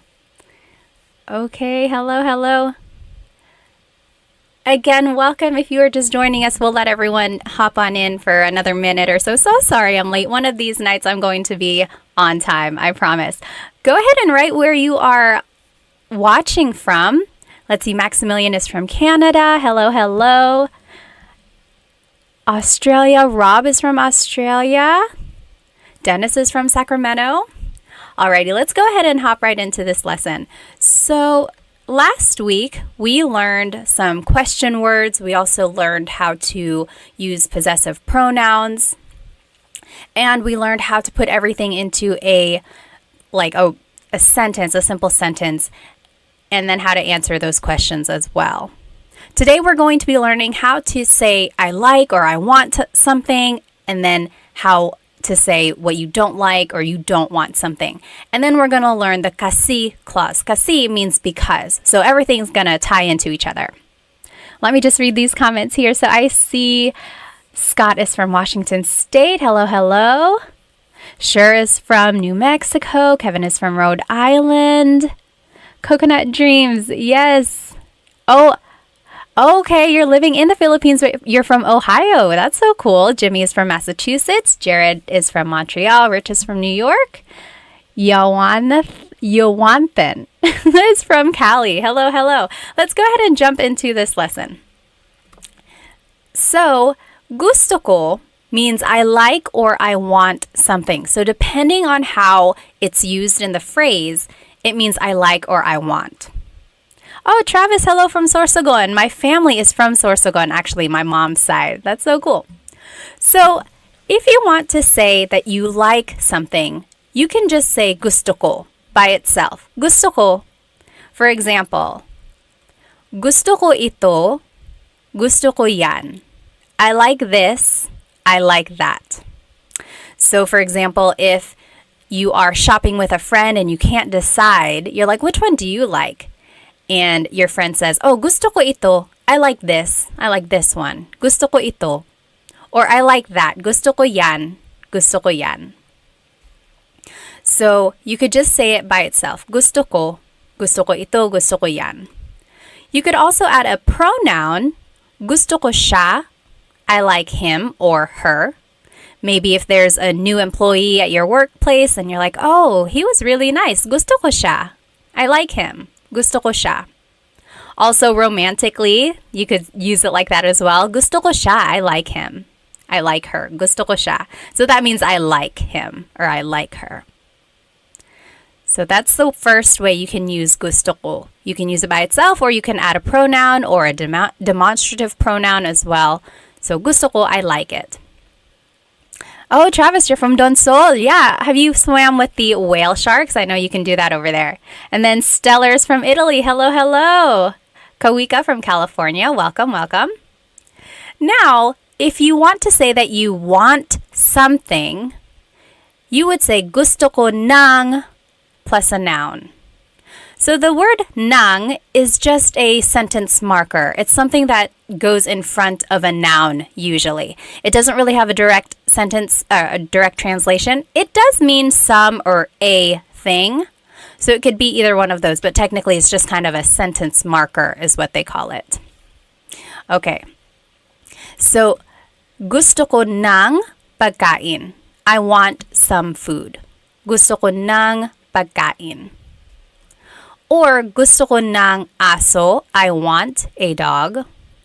So gusto ko ng plus a noun is I want some or a thing. Gusto ko ng blank. All right, so that's the second way to use gusto ko. Now, if you want to say you want to do something, it would be gusto kong plus a verb. Gusto kong plus a verb. Kong, K-O-N-G, is actually ko plus ng put together. And this ng, N-A-N-G, is different from this ng, N-G. Remember up here, NG is just a sentence marker, or it means some or a thing. Kind of like an article, but sometimes it has different purposes as well. So that's NG. But N-A-N-G here is actually an adverb. It always goes with a verb. So even though they sound the same, it is spelled differently and it has different purposes. So gusto kong plus a verb means I want to do something. For example, gusto kong matulog. I want to go to sleep. Gusto kong matulog. And some people say gusto ko nang matulog. So you could separate the ko and the nang. But usually people just put it together. Gusto kong matulog. I want to sleep. Or gusto niyang bumili ng kotse. She wants to buy a car. Gusto niyang bumili ng kotse. So if you know the different pronouns in Tagalog, here is a different pronoun. So in the first example, it was ko plus nang. In the second example, it's niya plus nang. Niya means he or she, versus ko means I. So whatever pronoun you are using, you are welcome to just put it together with the word nang and make this contraction. So gusto kong matulog, I want to go to sleep. Gusto niyang bumili ng kotse, she wants to buy a car.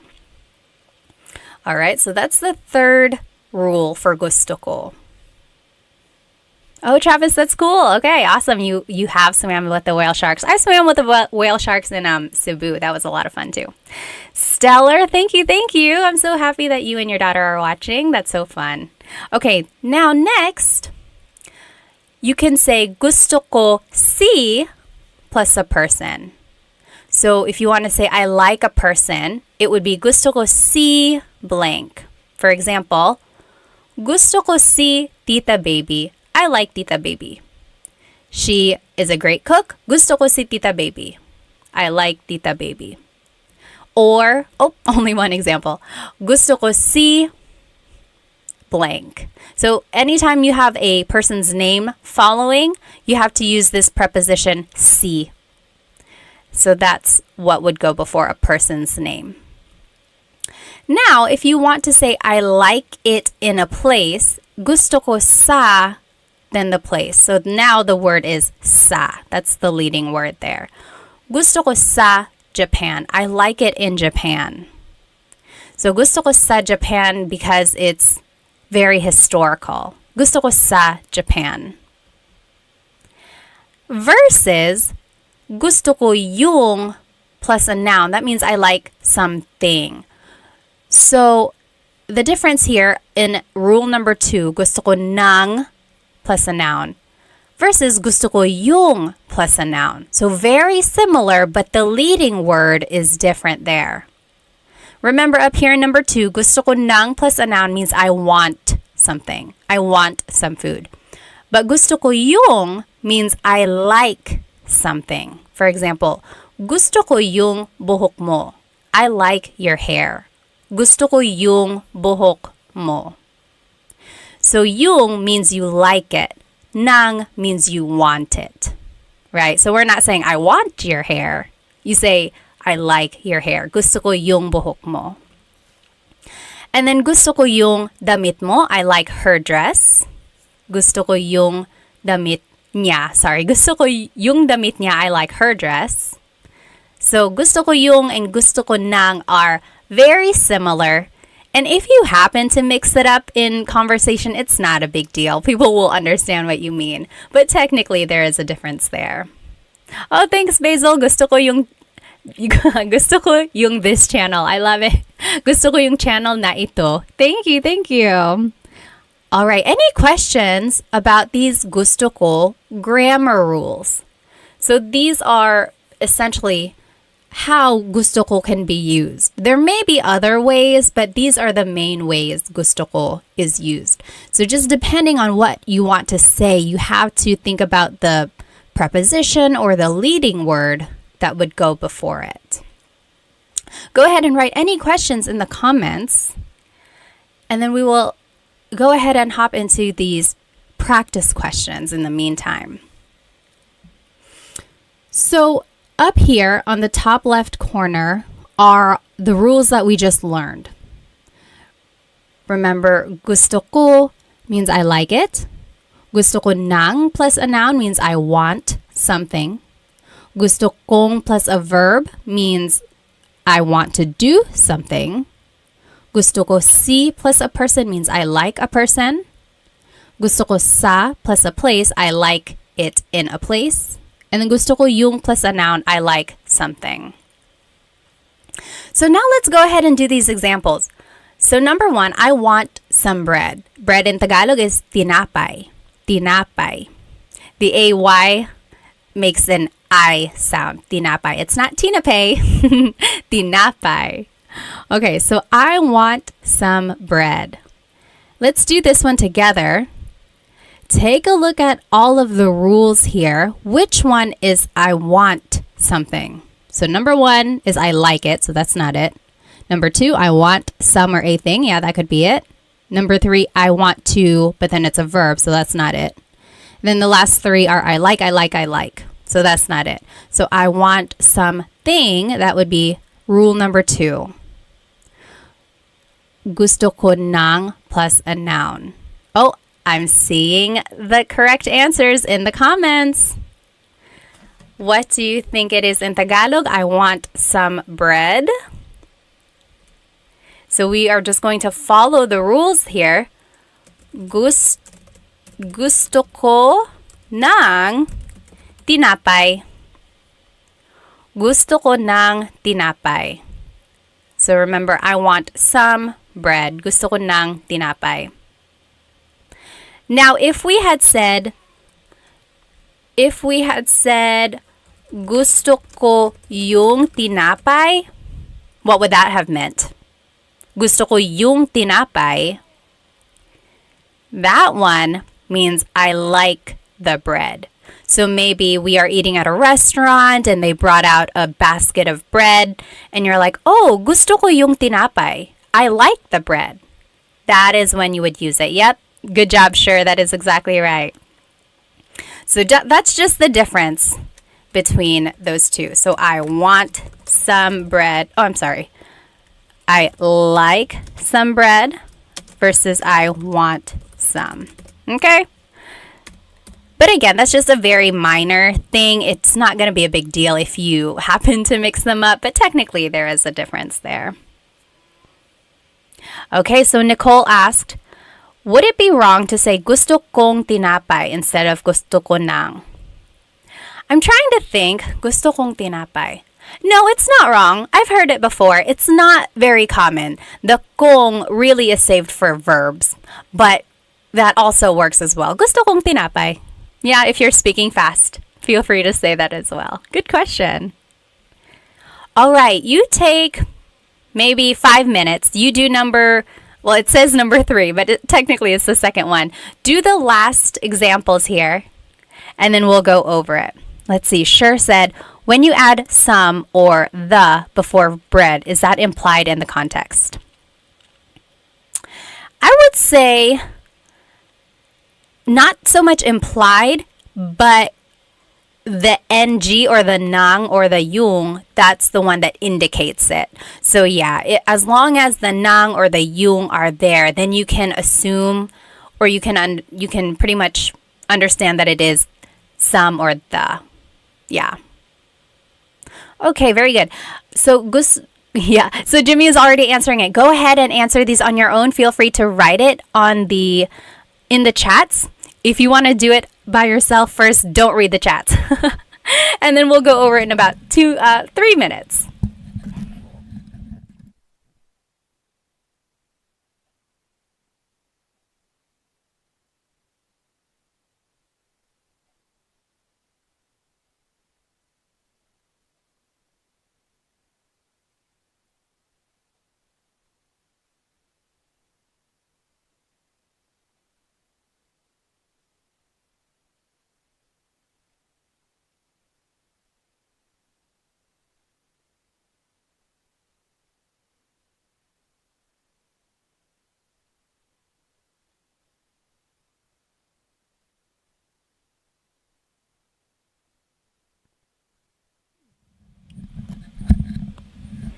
If you are just joining us, we are doing these examples. That's why it's pretty quiet. So we are learning how to say gusto ko or I want or I like something in Tagalog. And then here on the left side are the rules we just learned. So depending on what you want to say, there are certain prepositions or leading words before the rest of the phrase. And then we are doing these examples by just plugging in the vocabulary into the sentence structures. So go ahead and maybe take a few more minutes.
Okay, let's go ahead and do these examples. I just turned on my live on Instagram as well. If you happen to turn that one on, you are going to hear that information first because there is a delay on YouTube. So if you are joining me on Instagram, hello, go jump onto my YouTube channel because we are doing a live Tagalog lesson and I'm sharing my screen there. Okay, so if you are following me on YouTube, let's go ahead and do these examples. So we are learning these phrases for how to say gusto ko. So I like or I want something. And we are practicing these examples. Again, if you're just joining me, go ahead and jump onto my YouTube channel right now because then you can join our lesson. So number 3, I like Mr. Garcia. Yawanten says, gusto ko si Mr. Garcia. Let me see if I can log out of this. So remember, if you want to say I like a person, it is gusto ko si Mr. Garcia. Gusto ko si Mr. Garcia. So remember, anytime you want to say you like someone, the leading word or the preposition is si. Hello everyone. Remember, jump onto my YouTube right now. Number 4, I want to go swimming. I want to go swimming. So remember, anytime we are using a verb or we want to say I want to do something, it is gusto kong lumangoy. Gusto kong lumangoy. Yep, I see that a lot of people got it right. Awesome.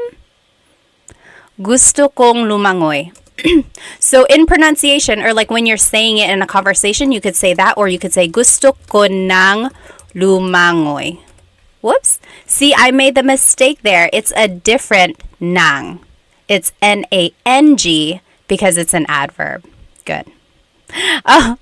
Ribe or Ribe said, gusto kong swimming. I love a good Tagalog Taglish tip. So yes, you could easily just say gusto kong mag-swimming. So if you do not know a word in Tagalog, always feel free to just use Taglish. Yes, because the more you can use Tagalog, even if it's in small parts, I mean, that's better than nothing at all, right?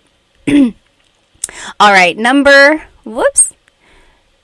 all these numbers are all off, but number 7, I like it in Australia.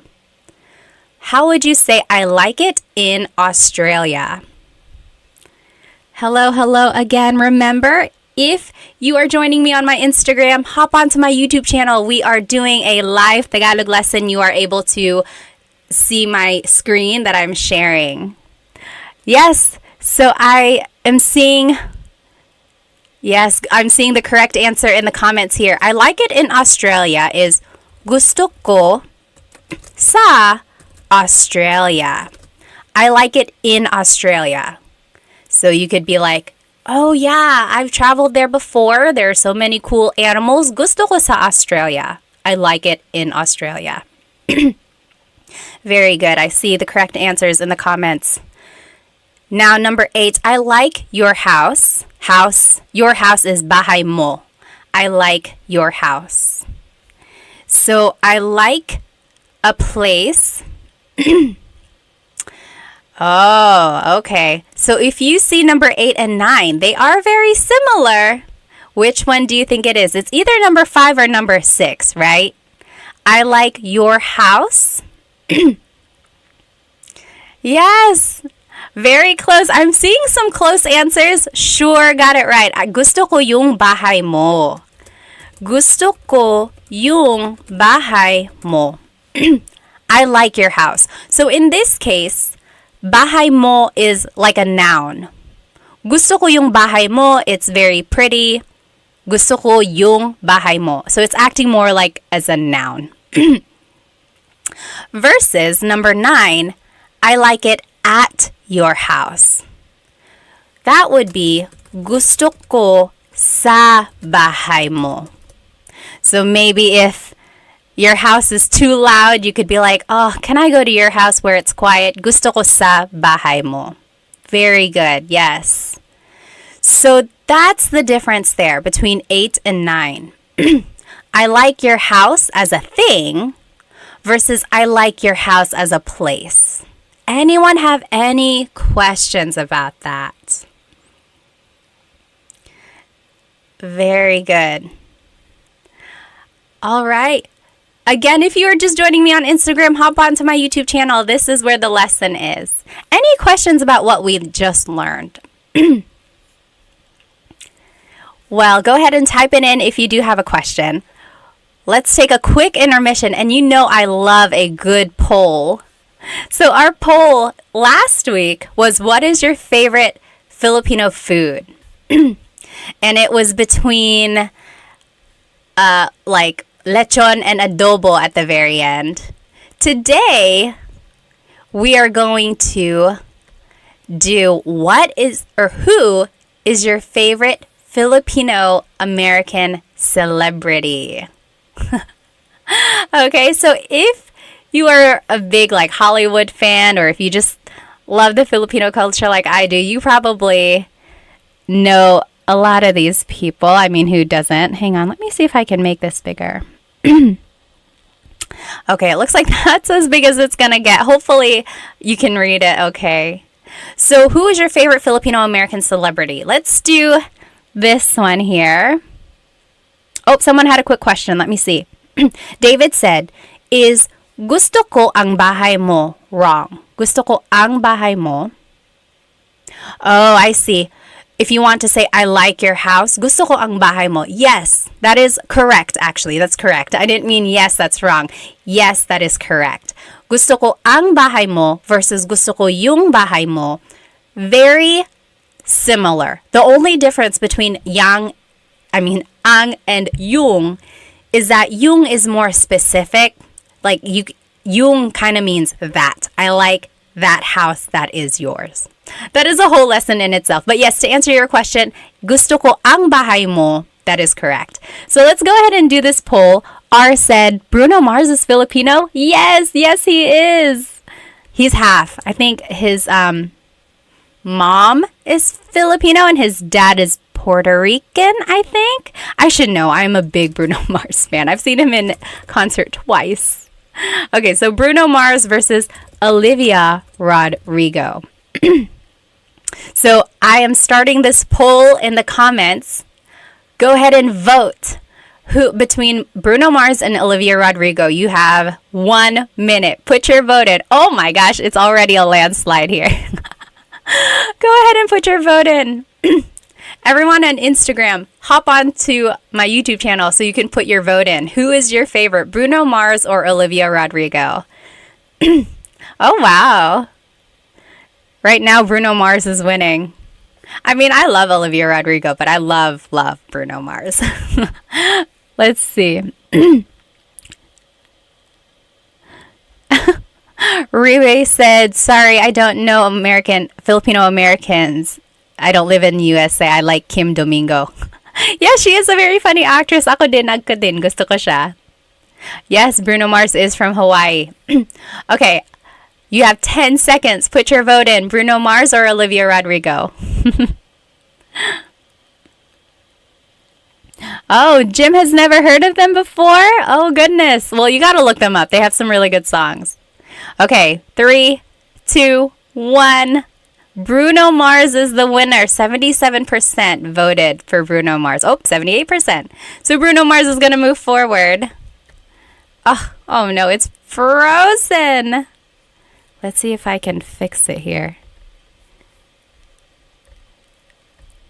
In the meantime, let's do the next poll. So now it's going to be between Vanessa Hudgens and Shay Mitchell. Do you guys know who they are? If you are younger, you might or might not know them, actually. Vanessa Hudgens, she was in High School Musical. She's also been in a lot of other things like after that. And then Shay Mitchell, she's known for being in, what is it called? Nah, I keep wanting to say Easy A. It's not Easy A. But there was that A in there. What was she in? Pretty Little Liars. Yes. Okay. Is there an American Filipino cubing world record holder? I don't know, Kira. Cubing? What is cubing? Like the Rubik's Cube? Okay. Go ahead and put your vote in. Wow. Oh, I guess I'm not too surprised. Right now, it's Vanessa Hudgens winning. Let me see if I can fix my poll here. Or my bracket. Hello again. Remember, if you are joining me on Instagram, please jump onto my YouTube channel because that is where I am doing this lesson. Except right now, we're not doing a lesson. We're taking a break, and we are doing our bracket challenge. Who is our favorite Filipino American celebrity? Hop onto my YouTube channel right now. Okay. As soon as I finish this thing in my bracket, we're going to stop the poll. Go ahead and put your vote in. 3, 2, 1. End poll. Vanessa Hudgens won. All right. We'll finish. Actually, let's go ahead and do at least these two. So, oh yeah, Multi-Archangel said, didn't know that Vanessa Hudgens was Filipino though. Yep, cubing is solving the Rubik's Cube. Okay, let's do this next one. So who is your favorite Filipino-American comedian? Favorite. So, Joe Coy or Christine Gambito. I am proud to say that I have met Christine. She is Happy Slip on YouTube. So if you were watching YouTube a long time ago, okay, not a long time ago, I don't want to say she's old or anything, but like she is an OG YouTuber, Christine Gambino. She's known as Happy Slip. And I've met her. She's, oh my gosh, I want to say we're friends. We've only met once though, but she's so funny, so nice. So yeah, so Christine, Happy Slip or Joe Coy? Who is your favorite comedian? Multi-Archangel said, how did Vanessa win over Shay Mitchell? Well, I feel like Vanessa might be a little bit more well-known. She has a lot of projects versus Shay Mitchell. I just know her from Pretty Little Liars, but who knows? All right, get your vote in. Who do you think is your favorite Filipino-American comedian? Christine Gambito or Joe Coy? Yeah, you're right, Ray. He said not fair. Happy Slip versus Joe Coy, different eras. Although I feel like it's just like Joe Coy has gotten a lot bigger, but Happy Slip and Joe Coy have been doing comedy a long time, I think. But yeah, let's see. Okay, go ahead and put your vote in. 3, 2, 1. Michael said, this is like asking me to pick my favorite child. I know. Oh, Rex Navarrete. Yeah, he is funny too. You're right. Okay, so it looks like Joe Coy was the winner here. Joe Coy, let me find my mouse. Where in the world? Okay, here it is. So Joe Coy is moving forward. He is everyone's favorite celebrity, at least in this bracket. I like them both. You're right. I can't pick either. And then last one. Who is our favorite Filipino-American pop singer? Pop or hip-hop or R&B? Oh, I didn't mean to put it there. Hang on. So now it's going to be her versus Nicole Scherzinger.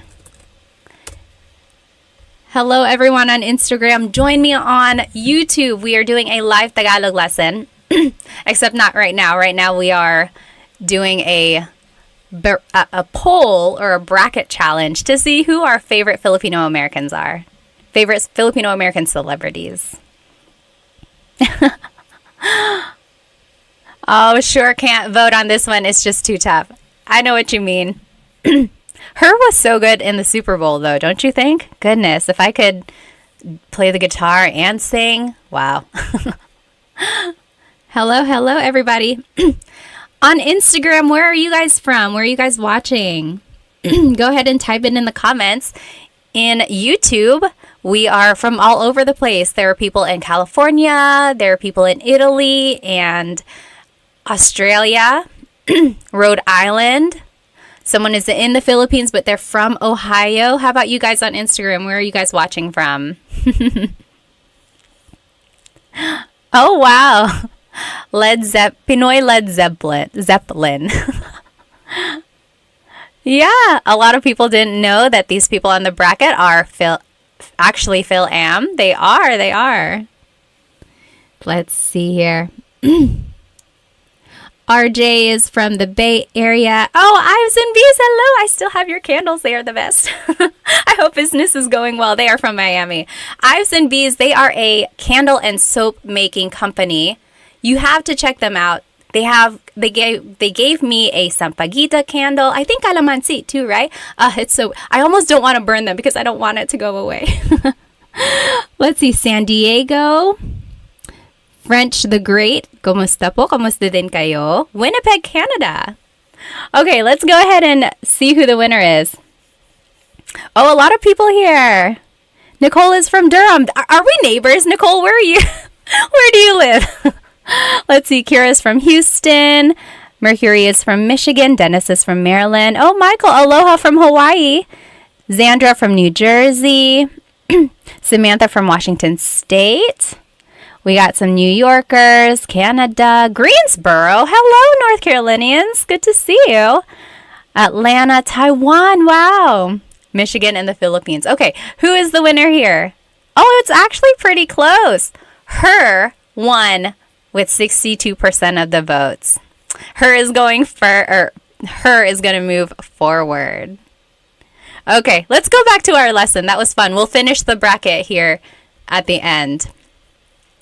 Let me go ahead and turn this presentation back on. Again, if you're just joining now on Instagram, jump onto my YouTube channel. We are doing a live Tagalog lesson there. Oh, hi, Bessie from Missouri, James from New Zealand, Albert from Seattle, Washington, Darla from Chicago, Adventure Foodie from Arizona. Hello, hello. Okay. So let's go ahead and jump right back into this lesson. So we just learned how to use gusto ko phrases. Before we move on, I want to actually show you that all of this can actually be used with ayoko or ayaw ko. So if you are following along here, I just typed in ayaw. Ayaw, excuse me, means I don't like something. So see, for the rule number 1, now it says gusto ko or ayaw ko. I don't like it. Ayaw. Or gusto ko or ayaw ko ng a thing. So, ayaw ko ng pagkain. I don't want any food. Ayaw ko ng aso. I don't want a dog. Same with the next rule. Ayaw kong plus a verb. I don't want to do something. So, ayaw kong matulog. Ayaw kong bumili ng kotse. I don't want to sleep. I don't want to buy a car. Or, ayaw ko see plus a place. So, that's all I'm doing. I'm just adding this word ayaw in the beginning. And that just means I don't want or I don't like something. So, that is the opposite of gusto. It's ayaw. Okay, so now you have it. So someone asked, where can I get a copy of these slides? I don't have them posted anywhere. Maybe I'll try to figure out a place where I can post them. But if you sign up for one of my Tagalog classes, which start this weekend actually, you will get a copy of these slides directly to your email. So yes, this is from the class, but I'm going to change it up for when the class actually starts. But otherwise, this is going to be recorded, so you should be able to watch it again. Okay, so there we go. The opposite of gusto is ayaw. So there it is, all right there. Ayaw ko ng thing, ayaw kong plus a verb, and so on. All the rules apply. It just means the opposite. Any questions about ayaw? Okay. Oh, hello. Someone from Winston-Salem and Raleigh, North Carolina. Seriously, are we neighbors? Where are you guys? You must just be in my backyard. Okay. Am I going to leave this in any playlist? Usually the lives are under the live tab, I believe. At least that's where I see my last live. Okay, so any questions about gusto ko or ayaw ko? If you have a question about those, just type it into the comments. Okay, so now, can we use it on a person? Yes, so I guess that would fall under rule number 1. Gusto ko siya, I like him or her. But if you want to use it against a person, you could say, ayaw kita, I don't like you. I would say that maybe like jokingly to my husband or just to a friend if you want to tease them. Ayaw kita, I don't like you. Ayaw kita. Or ayaw ko siya, I don't like him or her. Okay, right? So if someone is mean and you're just saying like, oh, ayaw ko siya. That's another thing with pronunciation. Usually it's pronounced ayoko siya. So if you want to sound a little bit more natural, you put everything together, ayoko siya. Ayaw ko siya is ayoko siya. But no big deal if you happen to separate them.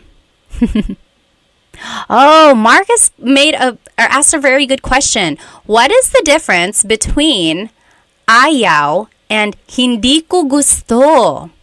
So, hindi ko gusto means I don't like something. Ayaw also means I don't like something. So, I feel like there are just certain times when ayaw works better than hindi ko gusto. Like, ayaw ko ng pagkain. I don't want any food. Versus, hindi ko gusto yung pagkain means I don't like the food. So it's like ayaw can be I want, or I'm sorry, I don't want, I don't like, whereas hindi ko gusto just means I don't like. So I'm going to make that distinction here. Ayaw means I don't want or like, whereas hindi ko gusto only means I don't like. Does that make sense, Marcus? That is a very good question. Let's see. Bug Bubble said, I always knew ayaw, ayoko. Is that the same thing? Yep, ayoko. That's just a pronunciation thing. Ayoko ng pagkain. I don't want any food. Yeah, but technically it's ayaw ko ng blank. Nicole said, is using hindi gusto more common? When would we use ayaw versus hindi? I would say they're actually used pretty often, like interchangeably. Although again, sometimes ayaw is more used in certain circumstances, like in the I don't want something. So yeah, good question. All right. Mercury said, ayoko durian, the durian fruit because it stings. Yeah, ayoko ng durian. Okay, awesome. What's up with ko, nang versus gong? So remember that was up here in rule number 3. Does anyone want to explain? So just again, if you have already heard this, so sorry, feel free to kind of doze away if you want. But so gong is ko plus nang. N-A-N-G is an adverb, so it always goes with a verb. That's why we say gusto kong matulog. Anytime there's a verb, it's nang. Versus gusto ko nang ng. In this way, it's being used more as a preposition or an article, like some or a thing. So they are spelled differently because they have different purposes, but when you pronounce them, they are pronounced the same way. Okay. Oh, Amy said, you don't want to. Is it ayaw mo or something else? Yes. You don't want to. So if you want to say like, you don't want to go to sleep, like if you're asking someone, you don't want to go to sleep, you could say, ayaw mong matulog. You don't want to go to sleep, ayaw mong matulog. Yeah, ayaw mo. Does that make sense, Amy? So yeah, you could say ayaw mong matulog. Again, that's just the contraction there. Okay, keep asking those questions. We'll go ahead and just move on to this kasi clause. So kasi means because. If you were part of our class last week, we talked about the different words for questions and how to ask. So bakit means why, and usually the answer to a bakit question is kasi. So why did you do something? Well, kasi ... because ... So here are the different ways you can use kasi. And it ties into the gusto ko phrases we just learned. So, gusto ko ang sinigang kasi masarap ang sabaw. Gusto ko ang sinigang means I like sinigang. Because masarap ang sabaw. Because the soup is delicious. Okay, so that's just 2 clauses or 2 phrases here that was put together by this word kasi. I like the sinigang because the soup tastes good.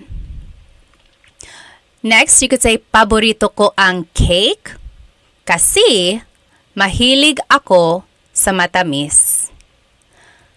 My favorite is cake. Paborito ko ang cake because I like sweets. Mahilig ako sa matamis. So it's just putting together like 2 phrases. So if you know some simple sentence structures, it's just kind of putting those together with this kasi phrase. And then lastly, ayoko yung sausawan kasi maanghang. I don't like the dipping sauce because it's spicy. Okay, so those are just some examples here.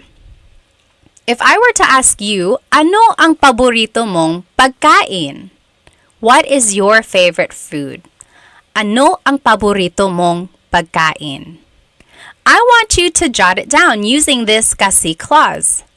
Paborito ko ang blank kasi blank. So my favorite is blank because blank. And here are the examples again to the left. Gusto ko ang blank kasi blank. So paborito ko ang blank kasi blank. My example, let's go over these vocabulary words. Matamis means sweet. Matamis. Maalat means salty. Maalat. Maanghang means spicy. Maanghang. Maasim means sour. Maasim. Matabang means bitter. Matabang. Mainit means hot. Mainit. And then malamig means cold. So for example, I would say, on a hot summer day, paborito ko ang ice cream kasi malamig. My favorite is ice cream because it's cold. Paborito ko ang ice cream kasi malamig. Or I guess a more fitting statement would have been like, gusto ko ng ice cream kasi malamig. Okay, go ahead and jot it down, or you can write it in the comments here. What would be your answer to this question? Ano ang paborito mong pagkain?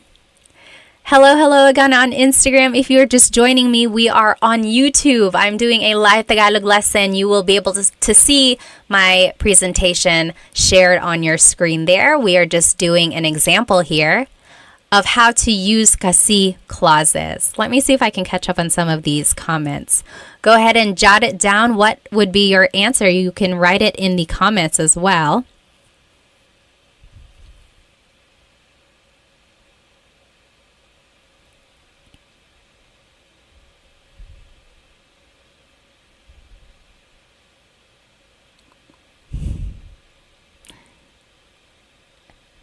Okay. Let's see. Ano ang paboritong mong pagkain? Let's see what people said. Kira said, gusto ko ang boba kasi matamis. I like boba because it's sweet. Me too, me too. Sure said, oo, gusto ko sawsawan kasi maanghang. You like spicy dips? Gusto ko ng sawsawan na maanghang. David said, paborito ko ang sarsyado kasi matamis at maasim. Ano ang sarsyado? Sarsyado. Can you describe that? I'm not sure I know what that is. Elijah said, paborito ko ang sinigang kasi maasim. Ako din. Wendy said, paborito ko ang tamales kasi mainit. Do you mean maanghang, spicy, or hot? Like warm in temperature? Aldo said, paborito ko ang nasi goreng kasi maalat. I don't know what that is either. Bayani said, what's boba? So you can get like a cold, refreshing drink. Sometimes it's a smoothie. Sometimes it's a milk tea. Sometimes it's just a fruit tea. And they have little like balls or like jelly balls or like big tapioca balls. That's boba. Paborito ko ang adobo kasi maanghang. Maanghang ba ang adobo mo? My adobo isn't maanghang, but I guess it could be. Paborito ko ang mango kasi matamis. Yes, the mango is the national fruit of the Philippines. Let's see. Oh, warm. Yep. Okay. And then Ilocano dish, fish with sweet and sour sauce. Oh, I see. Okay. How do we say comfort food? I don't think there is a phrase for comfort food. I would just say paborito kong pagkain, my favorite foods. Alrighty. Let's see if anyone wrote their answer on Instagram. Oh, someone asked a very good question. Maldonado, I think his name was, asked, what is mahal kita sobra? What does that mean? Did someone say this to you, Maldonado? Mahal kita sobra means, anyone know what that means? Mahal kita sobra. What does that mean? Someone said this to Maldonado. You're a lucky person if someone said this to you. Mahal kita sobra means I love you a lot. I love you a lot. Mahal kita sobra. Yep, sobra means a lot. Awesome. Okay, let's go ahead and move forward. We have a couple more examples here. So now I want us to practice these phrases some more. Gusto ko yung blank kasi blank. So I like something because blank. Or paborito ko yung blank kasi blank. My favorite is blank. Or ayoko yung kasi I don't like blank and blank. So now let's talk about movies. So these phrases work for a number of different contexts. So earlier we were talking about food. Now we're going to be talking about movies. So gusto ko yung blank kasi blank. Paborito ko yung, ayoko yung, and then you list your favorite movie. So here are the different ways to describe a movie. Nakakatawa, funny. Nakakatawa. Maganda yung kwento. It's a good story. Maganda yung kwento. Nakakakilig means romantic. Nakakakilig. Boring, that just means boring. Very Taglish English there. Boring. Or violente, violent. Violente. Nakakalito, confusing. Nakakalito. And then nakakatakot, scary. Nakakatakot. So those are different things or different ways to describe movies. So I want you to write these phrases. Gusto ko yung, paborito ko yung, and ayoko yung blank. I like something, or I like a movie. My favorite movie is, and I don't like this movie because, and then you choose the adjectives from these examples. So I'll give you an example here. Paborito ko yung Pitch Perfect kasi nakakatawa. My favorite movie is Pitch Perfect because it's funny. I don't know if that's my absolute favorite, but I love it. It's a good movie. Or ayoko yung Saw movies kasi nakakatakot at violente. So I don't like the Saw movies because they're scary and they're violent. Or gusto ko yung Titanic kasi nakakakilig. I like Titanic because it's romantic. So go ahead and you give examples for each of these phrases about a movie that you like and you don't like, and you fill it in with the adjective there. I'm just going to catch up on some of these comments.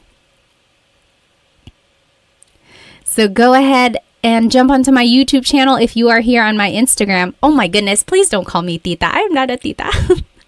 I'm just kidding. Feel free. Or just ate. Ate is fine too. Hello. Kamusta po? Okay, let me catch up on my comments here.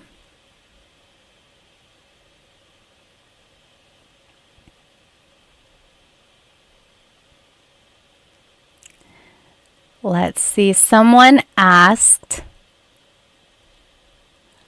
where did it go? Oh, what does mahilig mean?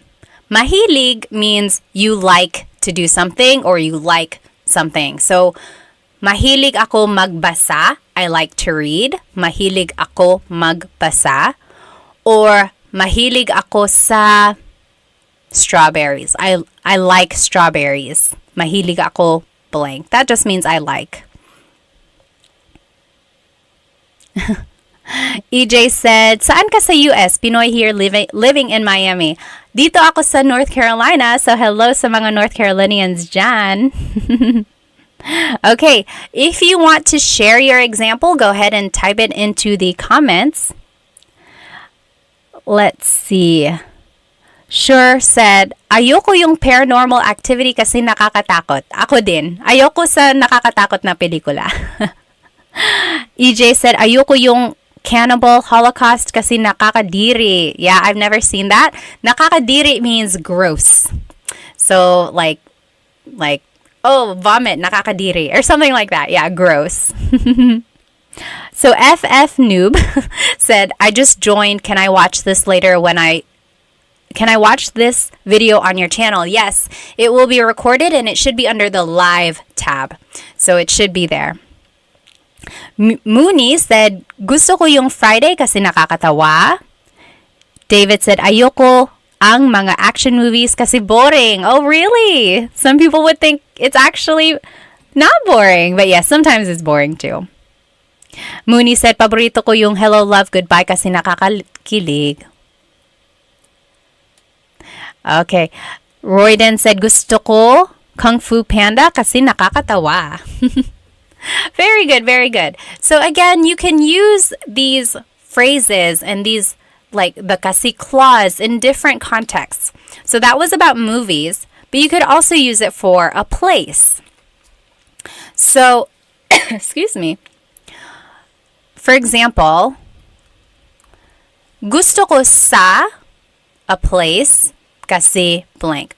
Paborito ko sa kasi ayoko sa kasi blank. So as you can see now, we are using the preposition sa. Remember a couple slides ago, anytime we're talking about a place, like you like it at that place, you use the preposition sa. So now we're talking about places. Here are the adjectives you can use to describe a place. Maganda ang mga tanawin. So, gusto ko sa Japan kasi maganda ang mga tanawin. It has beautiful views. Or, masarap ang pagkain. Good food. Food is delicious. Nakaka-relax. It's relaxing. Mura lang. It's cheap.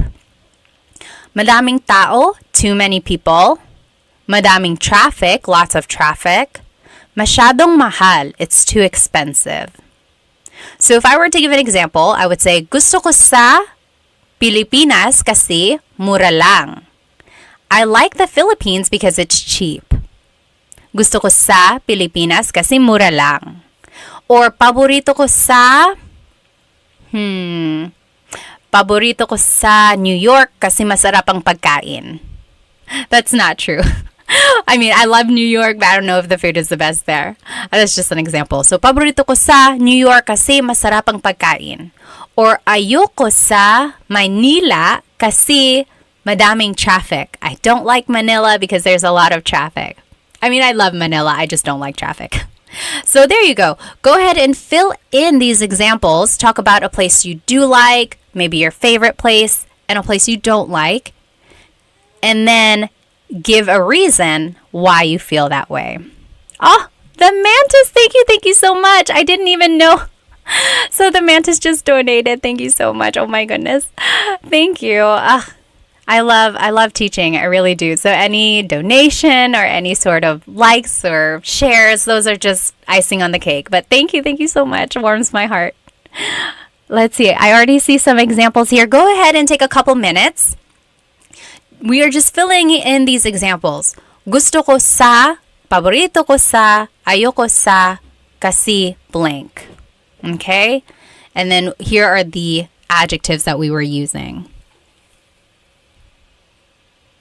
Let's see. Cool guy Albert said, do you know any puto flavors? Puto is something I want to try. So puto is a rice cake.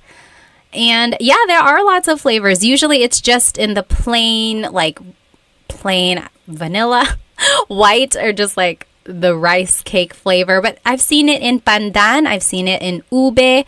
Usually there's a slice of cheese on the top. Love and Lulu said, I'm getting nosebleed. Bakit ka na nosebleed? Nagtatagalog tayo dito. So usually Filipinos, whenever they're speaking English a lot, they say, oh, I'm getting nosebleed, or nosebleed ako. And that's just a silly way of saying, my brain can't take it. I don't know how to speak English. But yes. Any questions on what we're learning so far? So if you are on my Instagram, go ahead and jump into YouTube. That is where the lesson is. You'll be able to see the presentation on your screen. Okay, so I am seeing some good examples. Let's see. Kevin said, paborito ko sa Jollibee kasi masarap ang pagkain. Yes. So it can work for a place or it can work for a restaurant. That is exactly right, Kevin. Sure said, gusto ko sa bahay ko kasi masarap ang pagkain. Sure likes it at their house because the food is delicious. I totally get it. Me too. And it's cheap. David said, gusto ko sa Pilipinas kasi sobrang mabait ang mga tao. Oh, how nice. He said, I like it in the Philippines because the people are really nice. I'm glad you had a great experience there. Yes, Filipinos are known for being welcoming. They really are. And just being so happy and smiley all the time. Kevin said, ayoko sa New York City kasi madaming tao. Yeah, I don't like it in New York because there's a lot of people. Elijah said, how do you pronounce masyadong? Masyadong means a lot. So the S-Y-A is a sh sound. Masyadong. Yep. EJ said, gusto ko sa Miami kasi parang Boracay na may pagka-Metro Manila. He said, I like it in Miami because it's like Boracay with a little bit of Metro Manila. So Boracay is this nice, beachy, like touristy place, white sand, clear waters. And then Metro Manila, of course, is known for being bustling and exciting, lively. So it has that city feel, but also a nice, relaxing feel. Nice. Okay. Kira said, ayoko sa England kasi hindi masarap ang pagkain. Really? I've been to England. I don't remember the food being terrible. Let's see. Royden said, ayoko sa Honolulu, Hawaii kasi madaming traffic. Talaga? Maraming traffic pala sa Honolulu. I've never been there. Let's see. Maximilian said, what is the difference between mahilig ako or mahilig ko and gusto ko yung? Let me think. When you say mahilig, it's more like you're describing that you like something in a continuous way. I don't know how else to say that. It's like you could also say it with hobbies. I would say actually they're comparable. Mahilig and gusto ko. Like, mahilig ako mag-swimming. I like to swim. Or you could say gusto ko mag-swimming.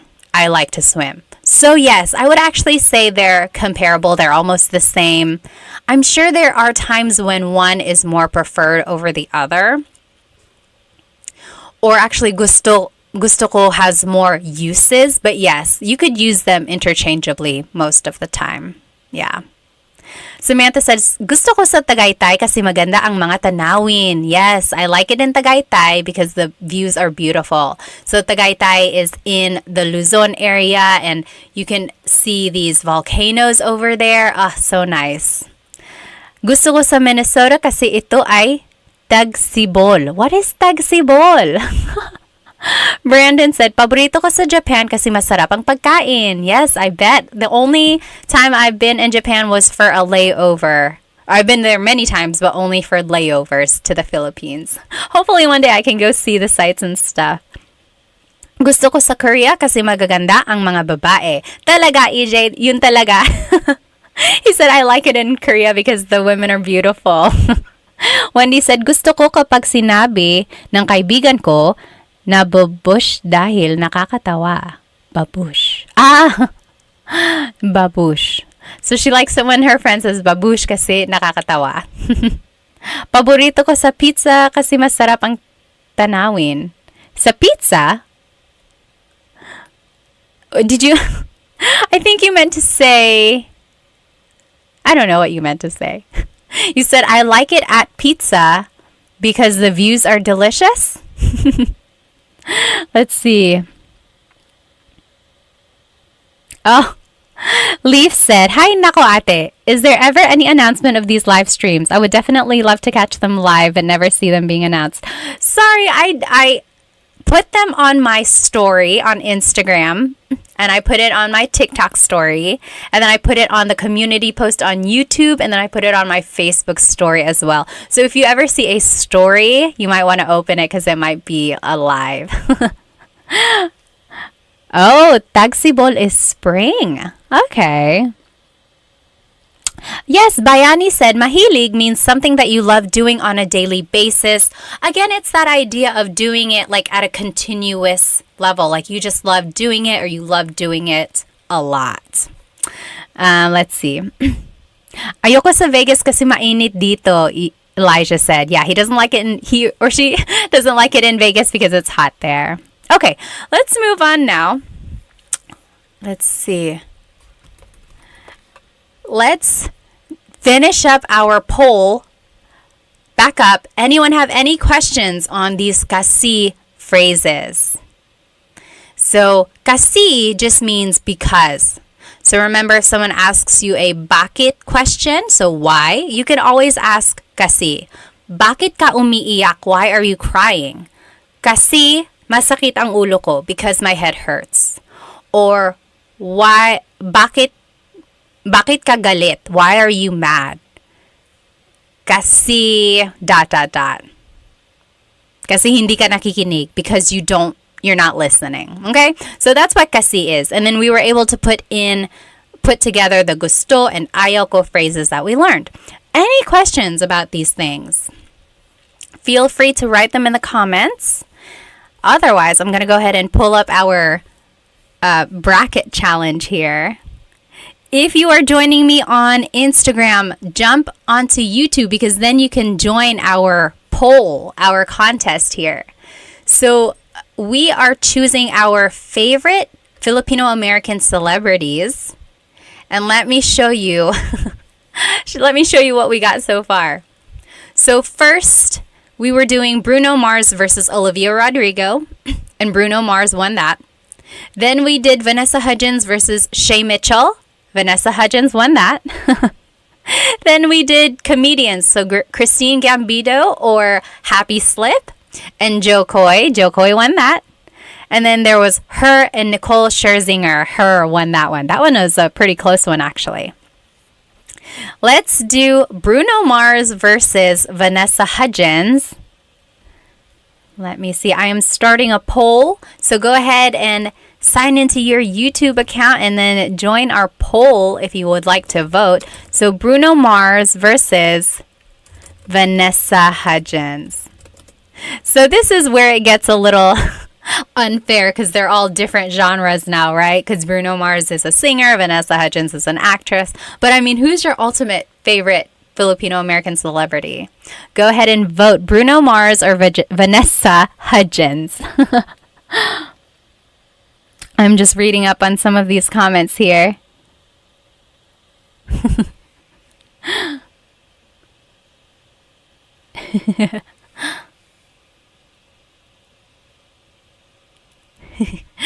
Kira said, gusto ko sa China, Korea, Japan, and Pilipinas kasi guys ang maganda.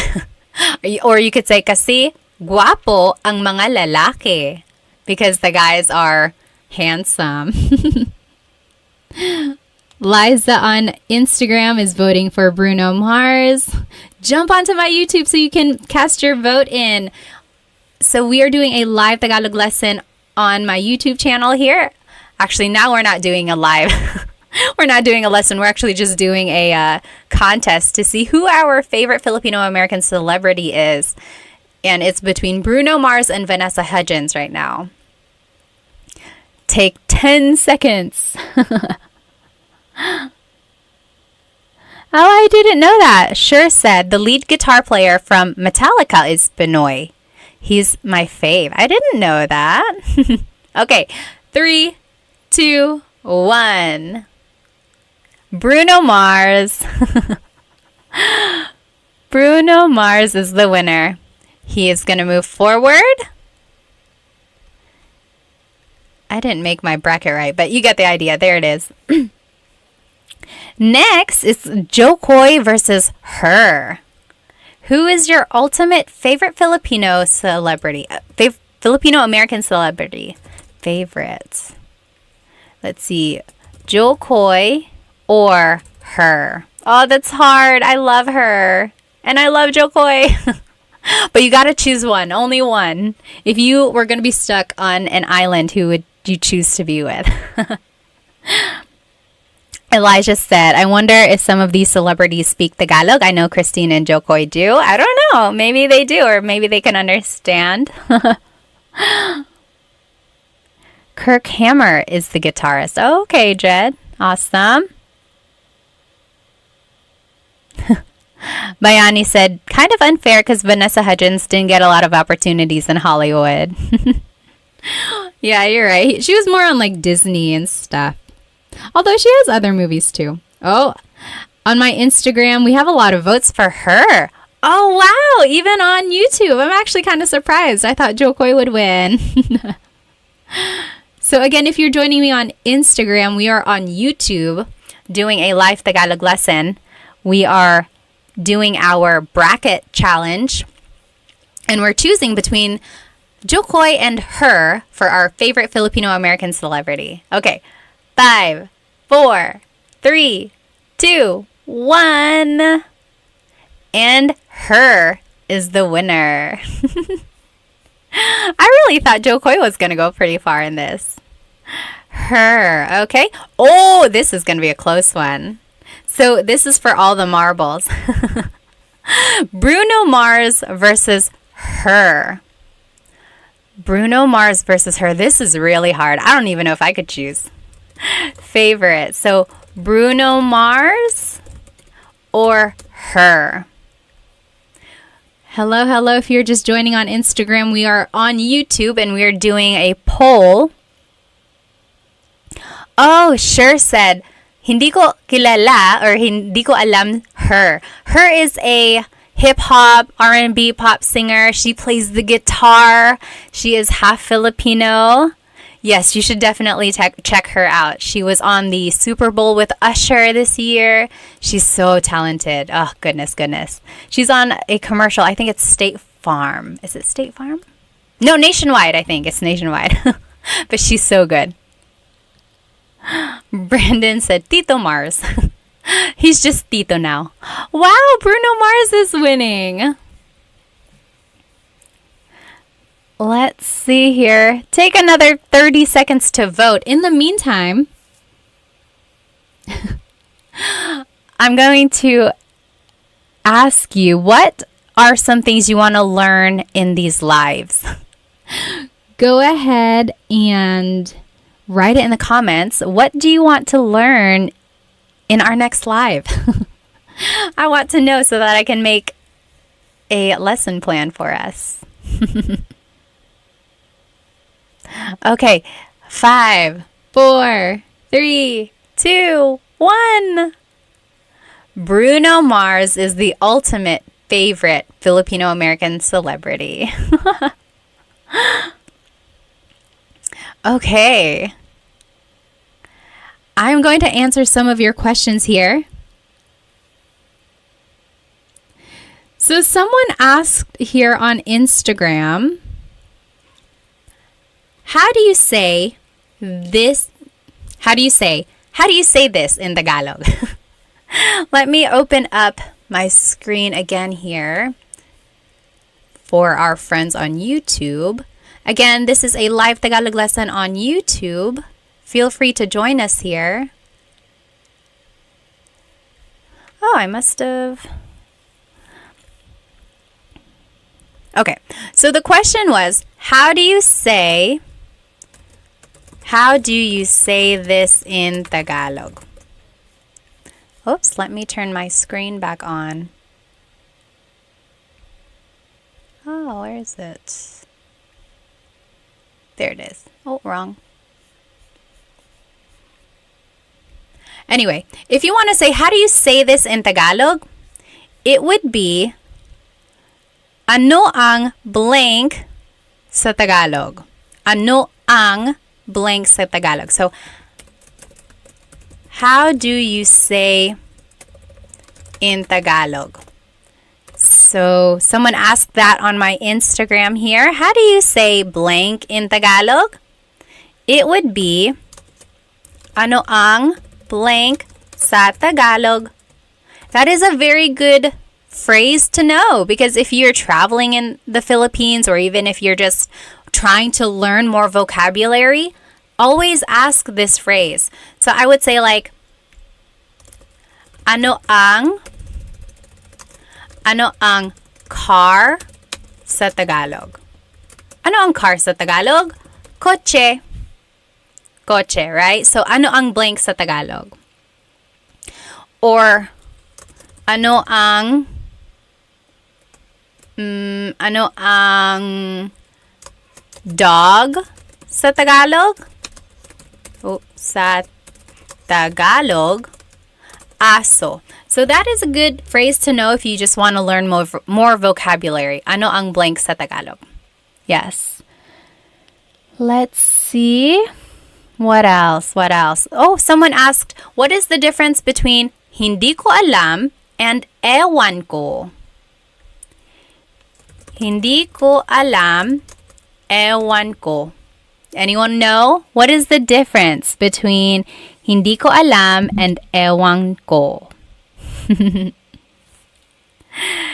Hindi ko alam and ewan ko both mean I don't know. That's all it means. And they're used interchangeably. Ewan is more slang. Like it's just quick and easy, whereas hindi ko alam is, I would say, the more proper or formal way to say it. Yep, Odisari said formality. Yep, pretty much. That's the only difference there. Let's see, a couple more questions before I let you go. David said ewan ko is more abrupt. Sometimes, yeah, maybe if you're like a little upset with someone, you're like ewan ko. Yeah, it could be. All right. Anyone have any other questions about anything we talked about? Sorry if I missed your question or your comment. Otherwise, I will see you next time. And let me go ahead and turn my screen back on.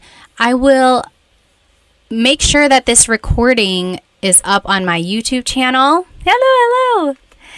And it should be under the live tab. So if you weren't able to join us on YouTube, but you were here on Instagram, then you should be able to see the lesson recording there.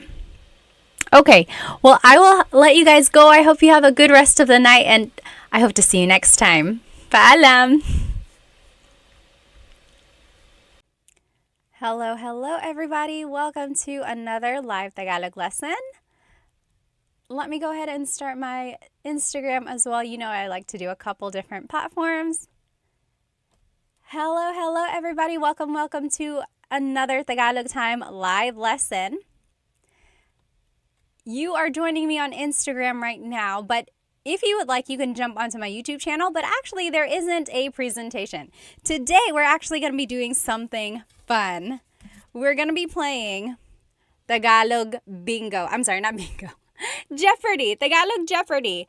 So I'll let everyone come in and we will get started by playing Tagalog Jeopardy. I'm so excited for this.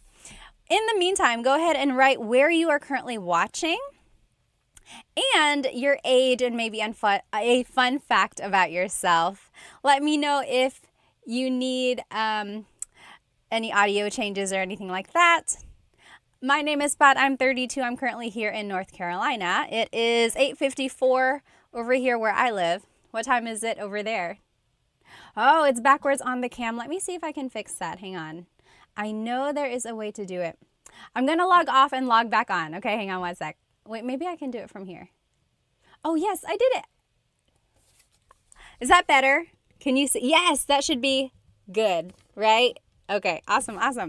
Okay, let me see where everyone is currently watching from. Oh, hi, Love and Lulu. Good to see you again. Oh, I like your dress too. Thank you. Let me see. Mick Buck is from Boston. Hello. Joe Markin is from Washington. It's Ash is from Texas. Hello. Callie is from South Carolina. Hello. Grace is from Canada. Subi is from Hawaii. Hello. Mr. QN is just said, ayos galing. Salamat. I'm in South Carolina, Callie said. And M. Daly is from San Diego. Hello. Fred is from Talisay, Cebu. That's so cool. Married to a lovely Filipina, Bumper says. Watching from Singapore, Aubrey says. Hello. And then Gully is from Chicago. Dilshan is from New Zealand. Rombaloon is from Quebec. Hello. Rob is from California. Mari is from Australia. All right, let me go ahead and just check from YouTube. Where is everyone watching tonight? Let's see. Crowfish said fun. Yes. Sure said Jeopardy. Yes. Oh, from New Mexico. Hello, hello. Amos is from Guam. Conan is from Texas. Kinamaro is from Pennsylvania.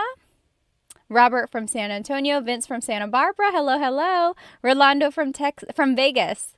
Crowfish, 21 from Texas. Currently 7:55. Awesome. Null is also from North Carolina. Hello, hello. Valentino from San Antonio. Yafo from Germany. Hello, hello. All right, let's go ahead and get started. So tonight there is no presentation, so you don't have to follow along on YouTube if you don't want to. We're actually going to be playing Tagalog Why do I keep saying bingo?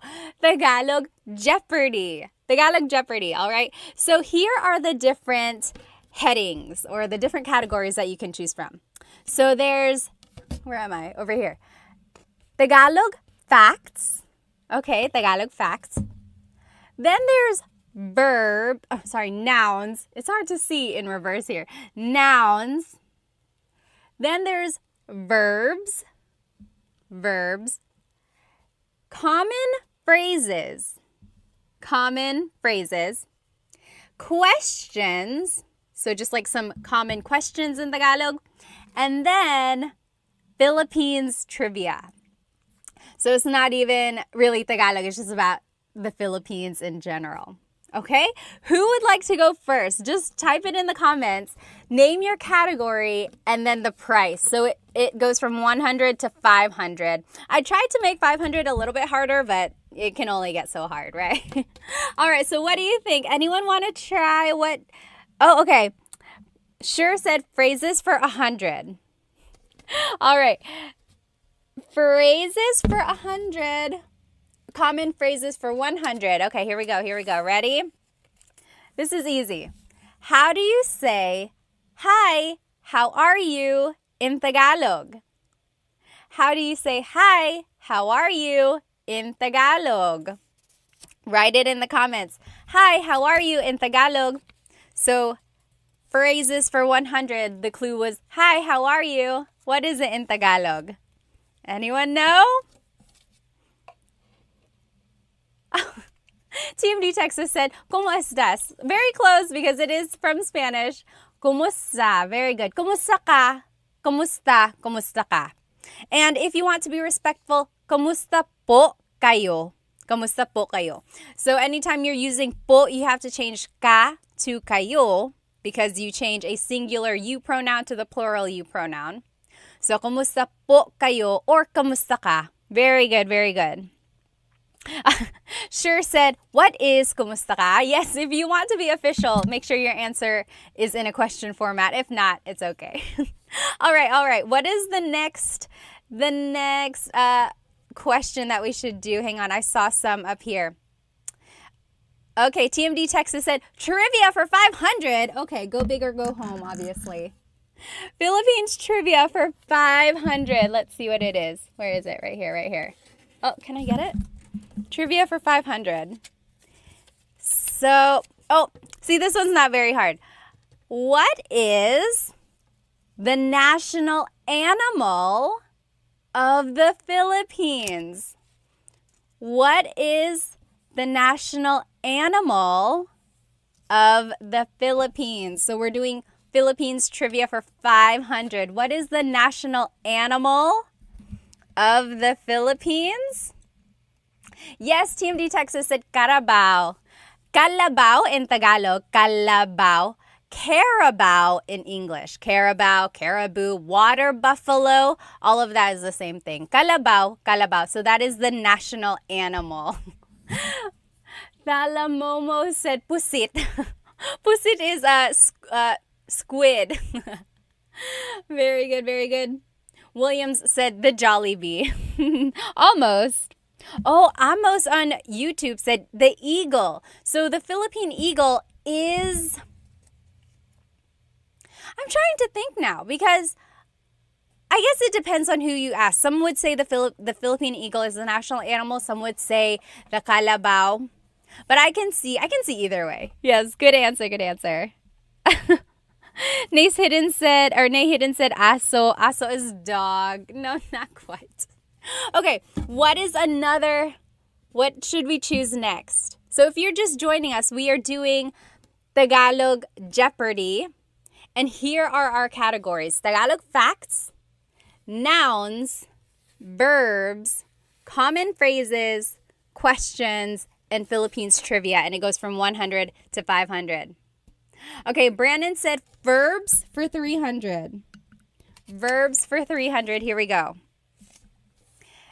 I want you to give me a Taglish version of how you would say walking. Like, I want to go walk. I want to take a walk. How do you say it in a Taglish version? Anyone know? If you've taken my class, you kind of know what I'm asking for. So I'll give you like two chances. You could either say the Tagalog phrase for to walk, or you could say the Taglish phrase. How would you say? Oh, very good. So Thalamos has the idea. He or she said, mas strolling ako. Very close, very close. David Jr. said, walk mo. Very good. Yes, sure said, magwalking. So if you've attended some of my classes or even here on these lives, I've given you the hint to use Taglish when you can. So if you don't know a verb in Tagalog, turn it into a mag verb. So magwo-walking ako. I will go walking. Mag-cook ako. I will cook. Or magsisleep ako. I will sleep. So in that way, you're using the English verb, but you're kind of doing the Tagalog conjugation. Okay, so magwo-walking. That was kind of what I was looking for. Anyone know what to walk is in Tagalog? How would you say, I am walking in Tagalog? What is the Tagalog way to say it? Levin Lulu said, let's go walking na. Yes, that also works. Yes. Oh, Brandon Connor said, lalakad or maglakad, Makbak said.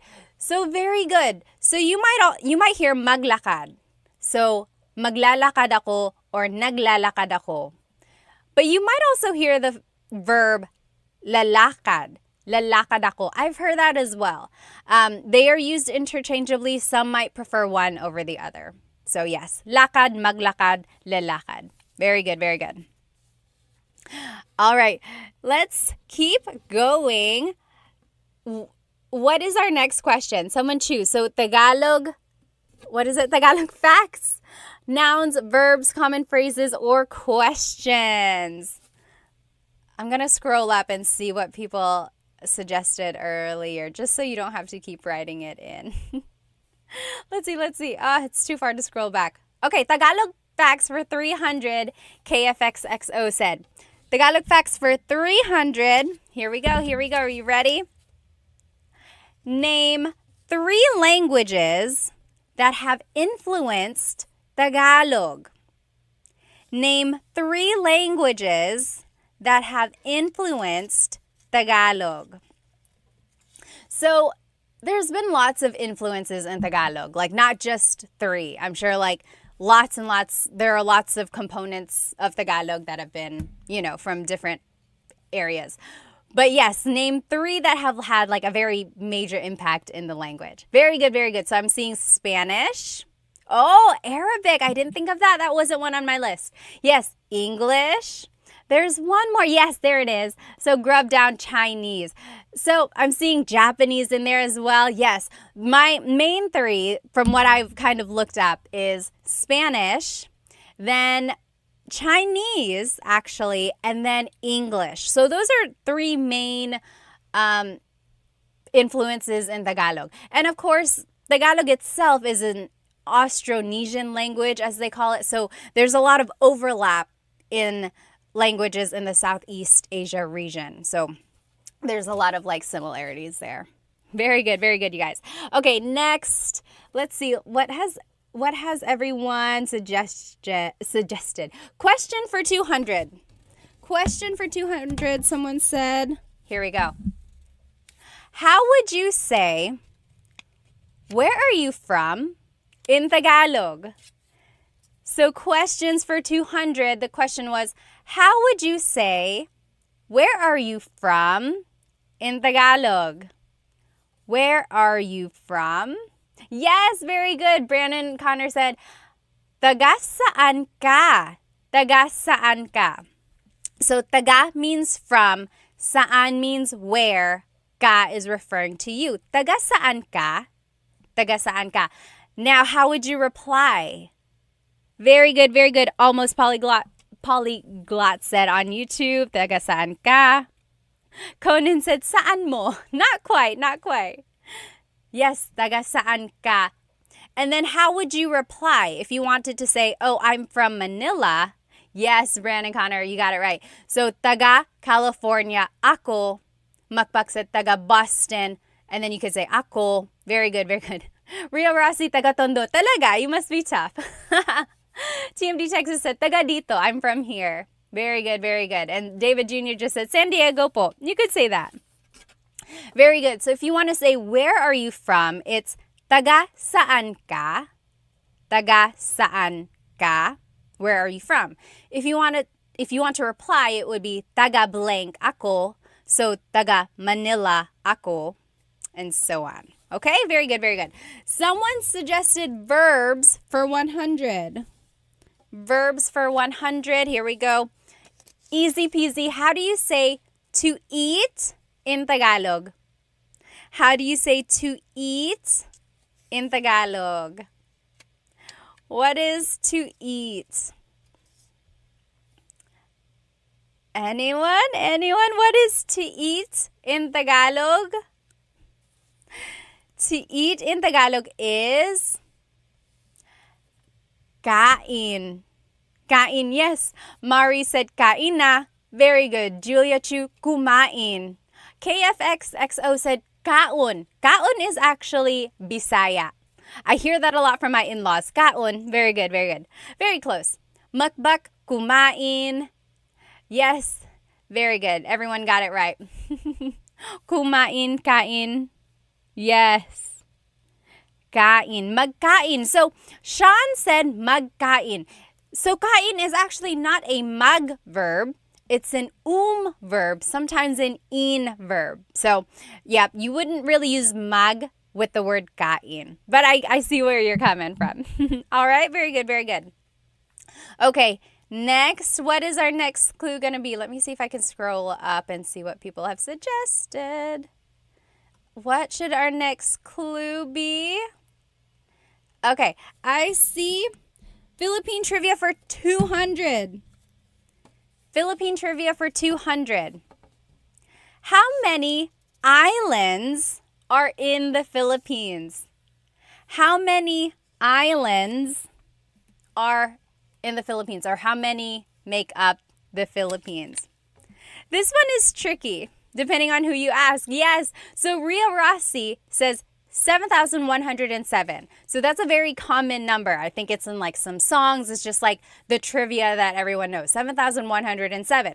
And then see, R. Woody said 7,109. Some people are saying 7,000, 7,100. It really depends on whether or not it's high tide or low tide. This is what the internet says, and the internet is never wrong, right? Just kidding. Well, when it's low tide and all of the islands are out, yes, Samantha, you got it right, 7,641.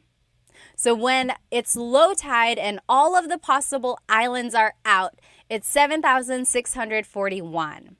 But the common number that everyone knows is 7,101, right? So it kind of just depends. Just know that there's over 7,000. Crazy, right? Crazy, crazy. Okay. Sure said trick question. It was a trick question. If you got over 7,000, I'm going to call it right, correct. Okay, next, what should we... Oh no, I'm getting a phone call. We'll have to skip that one.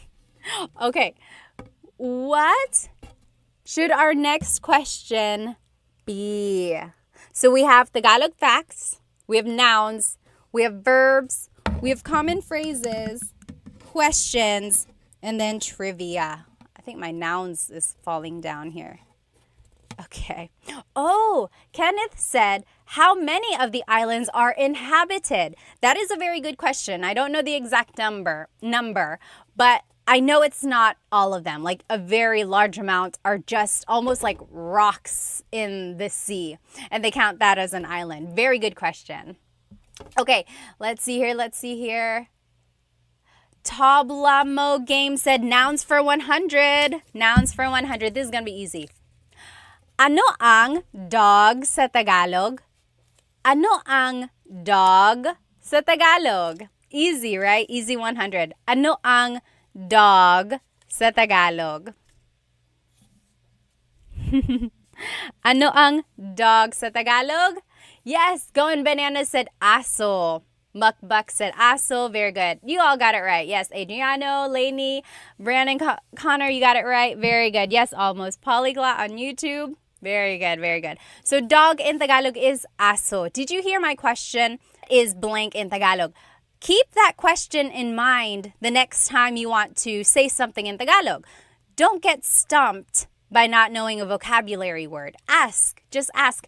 Ano ang blank sa Tagalog? And that's a good way to kind of get some vocabulary. Yes, Sure said, what is aso? Every time I see your question, I'm like, oh, are they asking? But no, you're just answering in the Jeopardy format. Yes, very good. Okay, Gatu said, Tagalog facts. Let's just do Tagalog facts for 100. Tagalog facts here. Oh, what is the name of the Tagalog alphabet? What is the name of the Tagalog alphabet? Do you know? I love the Tagalog alphabet because it's very phonetic. Oh, Brandon Connor said, baybayin. So there is a difference between baybayin and the Filipino or the Tagalog alphabet. Yes, Rio Rossi got it. Abacada. Abacada. So the abacada is the alphabet of Tagalog. Baybayin is the ancient Philippine script. So baybayin is considered like the oldest type of writing in Tagalog, in the Philippines. And that's also why Tagalog is considered to be like the oldest language in the country. And some people say that's why it's the national or one of the national languages, because it's like the oldest documented language in the country. But anyway, so baybayin is like symbols and represents kind of like the old ancient language. And that's what Tagalog is derived from. So that's not technically the alphabet, although it has a lot of influence in the language altogether. But the Tagalog alphabet is called abacada. Abacada. And I think it's very interesting because it's like all the letters are just the sound, like abacada. And then whenever you're saying the word, that's the sound of the letter. I don't know if that made any sense, but I think it's very interesting. Okay, what is our next clue? Are we going to do Tagalog facts again? Nouns, verbs, common phrases, questions, or Philippines trivia? Anyone? How about over here on YouTube? What would you like to do? YouTube. There's a little lag on YouTube here, but we'll let them choose this time. Oh, noun for 100, Amos said. Okay, nouns for 200. Oh, how do you say hands in Tagalog? Hands. How do you say hands in Tagalog? There's something about this that I want to make sure you know. So it might seem easy. Oh, see, Adriano said kamay. Kamay. How do you say hands? Is kamay correct? Yes, Going Bananas, you got it. Mga kamay. Mga kamay. So kamay is hand, one hand, kamay. But if I want to say hands, both hands or multiple hands, it's mga kamay, mga. Don't forget the mga when you want to make something plural. So in English, we always add an S at the end. But in Tagalog, if you want to make something plural, it's mga. Mga kamay, hands. Mga aso, dogs. Mga babae, women. Okay? So mga was the thing I wanted you to get from that. Very good, everybody. Yes, sure got it. Yes, David, very good, very good. And just don't forget the mga. All right, next. All right, let's do, someone up here suggested, let us do common phrases for 200.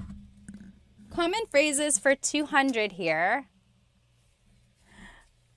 Common phrases, easy. How do you say thank you in Tagalog? How do you say thank you in Tagalog? Thank you in Tagalog is... Kaylin said, thank you for doing this. You are so awesome. Salamat, salamat. Thank you for spending some time with me tonight. Yes, Residue 1830 said, salamat. Yes, Samantha said, salamat po. Very good, very good. Ballroom, yes, you got it. Salamat. Yes, JR said, or JB said, salamat po. Yes, Conan, Gatu, you guys all got it. Matthew, Sean, everyone. Yes, sure. What is salamat? Yes, Mark, Gatu, everyone. So you can say salamat, salamat. That means thank you. If you want to be respectful, it's salamat po. Salamat po. You add po if you're speaking to someone older than you or to someone in authority. So priests, doctors, lawyers, police, anyone you want to be respectful to, you would add po. Now, if you want to say I'm very thankful or thank you very much, that would be maraming salamat po. Maraming salamat po. Okay? But you could just say salamat. That also means thank you. All right. McClaskey said, this is so fun. Thank you. Salamat, salamat din. Levin Lulu said, salamat po. Salamat times 1,000, Matthew said. All right, pick the next one. Should we do Tagalog facts, nouns, verbs, common phrases, questions, or Philippines trivia? What should we do? What should we do? JM said questions for 100. Let's do it. How do you say, what is your name in Tagalog? How would you say, what is your name in Tagalog? So we are doing questions for 100. How would you say, what is your name in Tagalog? What is your name in Tagalog would be? Yes. Urkaz said, anong pangalan mo? Anong pangalan mo? So, anong is ano ang, what is. Pangalan is name, mo is referring to you. Ano ang pangalan mo? What is your name? Very good, very good. Almost got it. Ballroom, very good. You guys all got it. JB, Matthew, got to very close. Oh yes, I think you just got some words put together yet there. Yes, sure, you guys all got it. Ano ang pangalan mo? Now, how would you reply? How would you say, my name is blank? My name is blank. So if you wanted to reply, there are a couple different ways. I would say, ako si Pat. Ako si Pat. I am Pat. Now, if you are looking at like a Tagalog learning book, they would say, ang pangalan ko ay Pat. Ang pangalan ko ay Pat. So that is technically correct, but it's really formal. No one ever really speaks like that. Yes, very good. Methbag got it. Ang pangalan ko ay McKenna. So that is correct. It is absolutely correct. It's just not very natural. If you were to say it in a common conversation, people would be like, it's like Shakespearean almost. So it's easier to just say, ako si Pat. Ako si Pat. I am Pat. Very good, very good. Okay? Very good. Next, I saw verbs for 100. Oh, we already did 100. Verbs for 200. Let's do that. Verbs for 200. How do you say to cook in Tagalog? To cook. How would you say to cook in Tagalog? To cook in Tagalog. To cook in Tagalog, let me see. Urkaz said, why don't we say, ikinagagalak kong makilala ka anymore? So do you know what see, I can't even say it without reading it. Ikinagagalak kong makilala ka. That means, like, I am happy to meet you. It's like great meeting you almost. But I think because it's just so formal, maybe we don't say that. Very good. Yes, Mukbak said magluto. Travis on YouTube got it. Sean got to. Very good. So to cook in Tagalog is magluto. Magluto. If you wanted to say I am cooking, it's nagluluto ako. Nagluluto ako. To be specific, it would be nagluluto ako ng adobo. Nagluluto ako ng pansit. So, nang means some or a thing. Nagluluto ako ng blank. Okay? Very good. Next, what should we do? This verbs one is gonna fall off. So, we have Tagalog facts, nouns, verbs, common phrases, questions, or Philippines trivia. What should we do?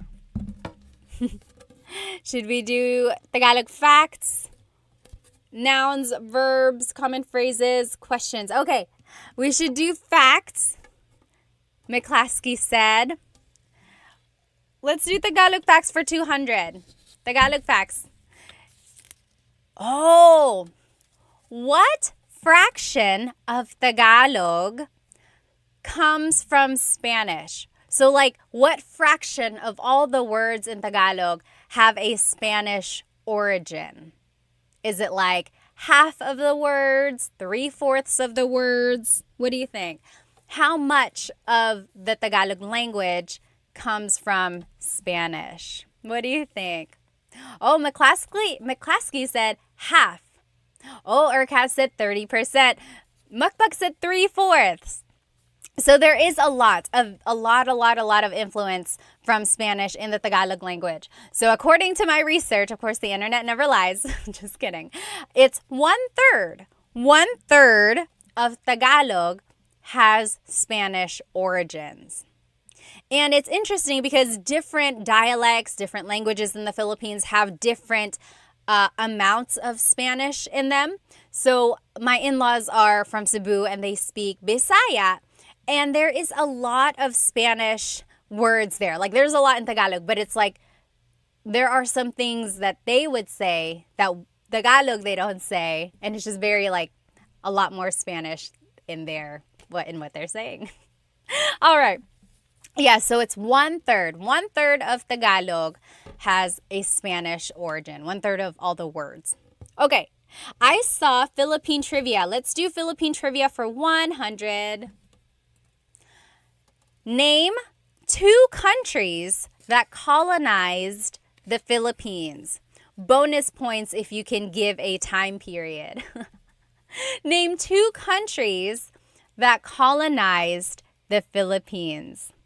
Sean said, no way, it's as high as 33%. According to my research, again, the internet never lies. Well, it's 1/3. 1/3. And again, there's some variations because it's like even though there are Spanish words, sometimes people prefer to use the true authentic Tagalog word for a certain thing. Yes. Oh, very interesting. TMD Texas said Spain and Japan. KFXXO said Spanish and the US. Oh, Japan and Spain. I'm seeing, Spain and India. I've never heard that one before. Yes, I'm seeing a lot here. So Spain, Japan, the US. Oh, let's see here. So E. Christ said Spain from 1800 to 1930 is actually way before the 1800s. I'll give you that hint. Yes. JB said Spain for 333 years, US from 1989 to 1946. Sure, Spain for 300 years, US after World War II. Yes, very good, very good. Okay, so Spain colonized the Philippines in the 1500s. And the oldest city in the Philippines is Cebu City. So Magellan and his crew all landed in Cebu. Magellan was actually killed by Lapu-Lapu. So Lapu-Lapu and his team kind of kicked Spain out. And Spain kept returning. And it wasn't for a while that Spain actually colonized. So like Lapu-Lapu killed Magellan. Their fleet kind of left and tried to keep coming back. But then they just kept getting like attacked by the natives. But then ultimately, maybe like with more and more weaponry and the development of war and everything like that, eventually Spain was able to colonize the Philippines in the 1500s until the early 1900s. Then in the early 1900s, late 1800s, like early 1900s, the U.S. came and colonized the Philippines. The U.S. they bought the Philippines from Spain, and then the U.S. was there until World War II. So now people are saying Japan, right, in the comments. That's because during World War II, Japan occupied the Philippines. It was very, very sad. They were very, very mean. If you talk to people's grandparents or great-grandparents, they have some really, really bad stories of things that the Japanese did to Filipino natives there. There's like the Bataan March, and then just things they did to kids, and just a lot of torture. And then a lot of towns and cities were destroyed. So that's why Japan is being listed here. But technically, they didn't colonize. I don't think it's not really considered. Yes. McClaskey said Japan tried. They tried. They really did a lot of things there. And then after World War II, the Philippines was granted independence. And their Independence Day is actually coming up, June 12th. June 12th is the Philippine independence. What's interesting, actually, June 12th is the Philippine independence from Spain. July 4th is the Philippine independence from the U.S. And what's interesting, we'll get back to our Jeopardy game. I get so sidetracked. I remember in high school, I took AP U.S. history, and my teacher asked, when is the Philippines Independence Day? And I was so confident that it was June 12th. I know for a fact that it is because I was in the Philippines on June 12th one year when I was a kid, and there was a big celebration for Philippine Independence Day on June 12th. So I shouted it out. I was like, June 12th. And my U.S. history teacher said, no, it was July 4th. And he was very sure about that, and that's what it said in the book. And you're exactly right. G.W. Wenny said July 4th is considered Filipino American Friendship Day. That's kind of like when the U.S. granted us like independence from the U.S. But in the Philippines, their Independence Day, they consider it to be June 12th because that's when we got independence from Spain.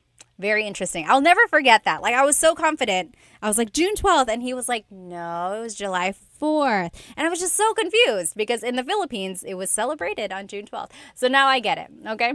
All right. Next.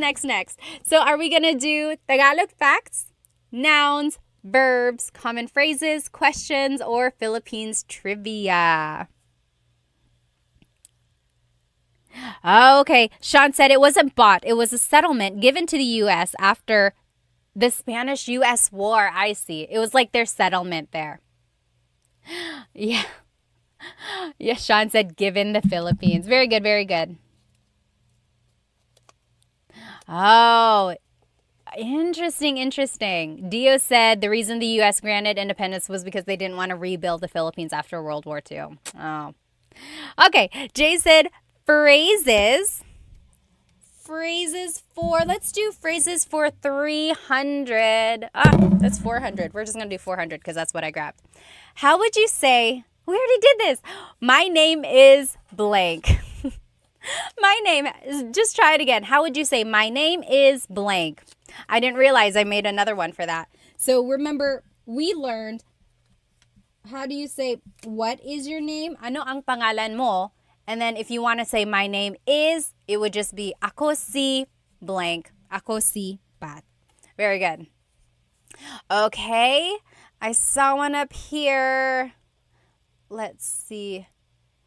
Trivia. Let's do trivia. Philippine trivia for 400, David Jr. said. Philippine trivia for 400. The last Philippine trivia here. Hang on. Can we get it? Who is the current president? Oh, Alpha, thank you on YouTube. Became a Tagalog Time subscriber on YouTube. Thank you so much.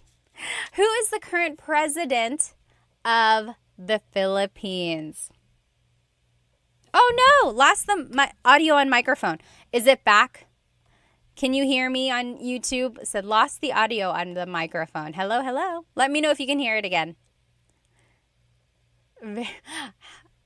Okay, very good. Almost polyglot.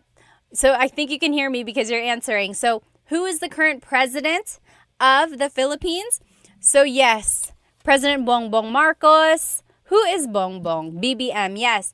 So Ferdinand Bongbong Marcos is the current president. He is the 17th president of the Philippines. His father was the president as well in the 1960s to the 1980s, Ferdinand Marcos. So Ferdinand Marcos has had like varying degrees of whether people like him or not. Some people have said he actually really helped the Philippine economy. There were a lot of developments. Some say that the Philippine peso was actually worth the most during his term. But then also there's the understanding that he had some dictatorship qualities. He really enforced martial law, and he had a really long term from the 1960s to the 1980s. Like, he prolonged everything. And then there's just the reputation where his family kind of spent government's money and they got money from, other things. So there's some people fully support him. Other people would like to think otherwise. But the current president, Bongbong Marcos, is his son. And their whole family really has a long line of politics, like his sister, cousins. A lot of them are senators or just government officials in other areas as well. So that's just some facts. There's just some information. Feel free to look them up on your own. Okay. So next are we, oh gosh, and there it goes. There's the verbs. So are we going to do Tagalog facts, nouns, verbs, common phrases, questions, or Philippine trivia? These sticky notes are the worst, I'm telling you. Okay. Hello, guitar said hi, Pat. All right. Let's see. Oops. Let's see. Okay, my class Clee said I was in the Philippines when Duterte was elected. Interesting. Yes. Annabis said only 17 presidents. That's wild. When you think about it, so if the Philippines got its independence in the late 1900s or mid 1900s, and now it's to 2024, and then you had a president who had a really long term, that doesn't really leave a lot of time for the other presidents, right? Yeah, so 17 presidents for the Philippines. Okay, nouns 300, Mari said. Nouns for 300. Oh, this might be a word you don't say a lot. Ano ang cloud sa Tagalog? Ano ang cloud sa Tagalog? Ano ang cloud sa Tagalog? Do you know? What is cloud in Tagalog? Valentino said, you're doing great even with those stubborn sticky notes. I know. Next time I'm going to tape them or something.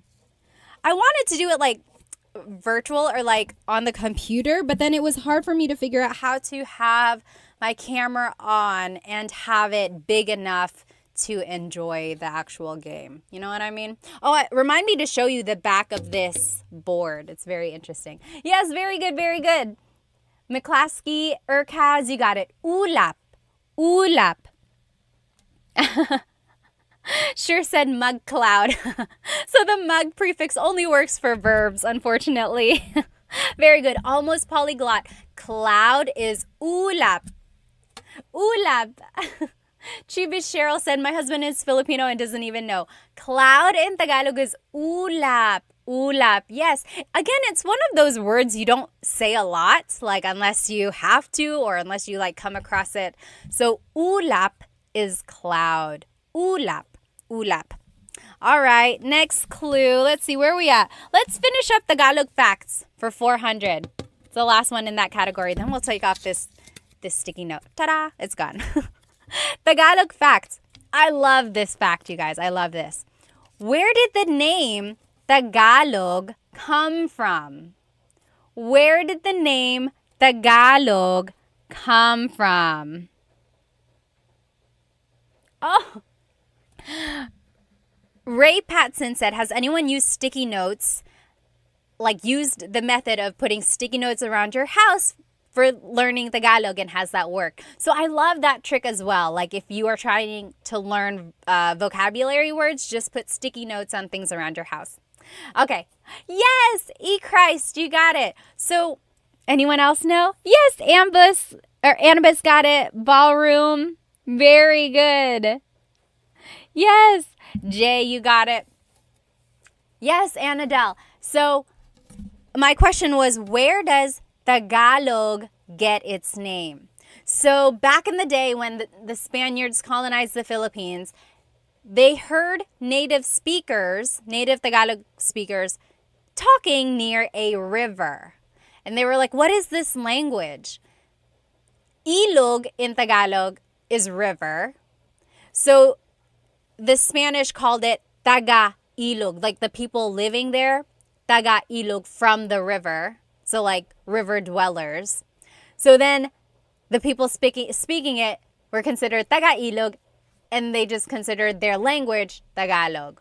So it comes from the phrase Taga-ilog, from the river, and then it just kind of became the name of the language spoken there. Tagalog, Taga-ilog. Very good, very good. Oh, Jonathan said try Kahoot for a Jeopardy game. Yeah, I'll try that. I know Kahoot, they use that in schools. Okay, very good. Now, all we have left are nouns, verbs, common phrases, questions. Oh, we're all out of Philippine trivia, so that's gone. Nouns, verbs, common phrases, and questions. What should we do? Let's do...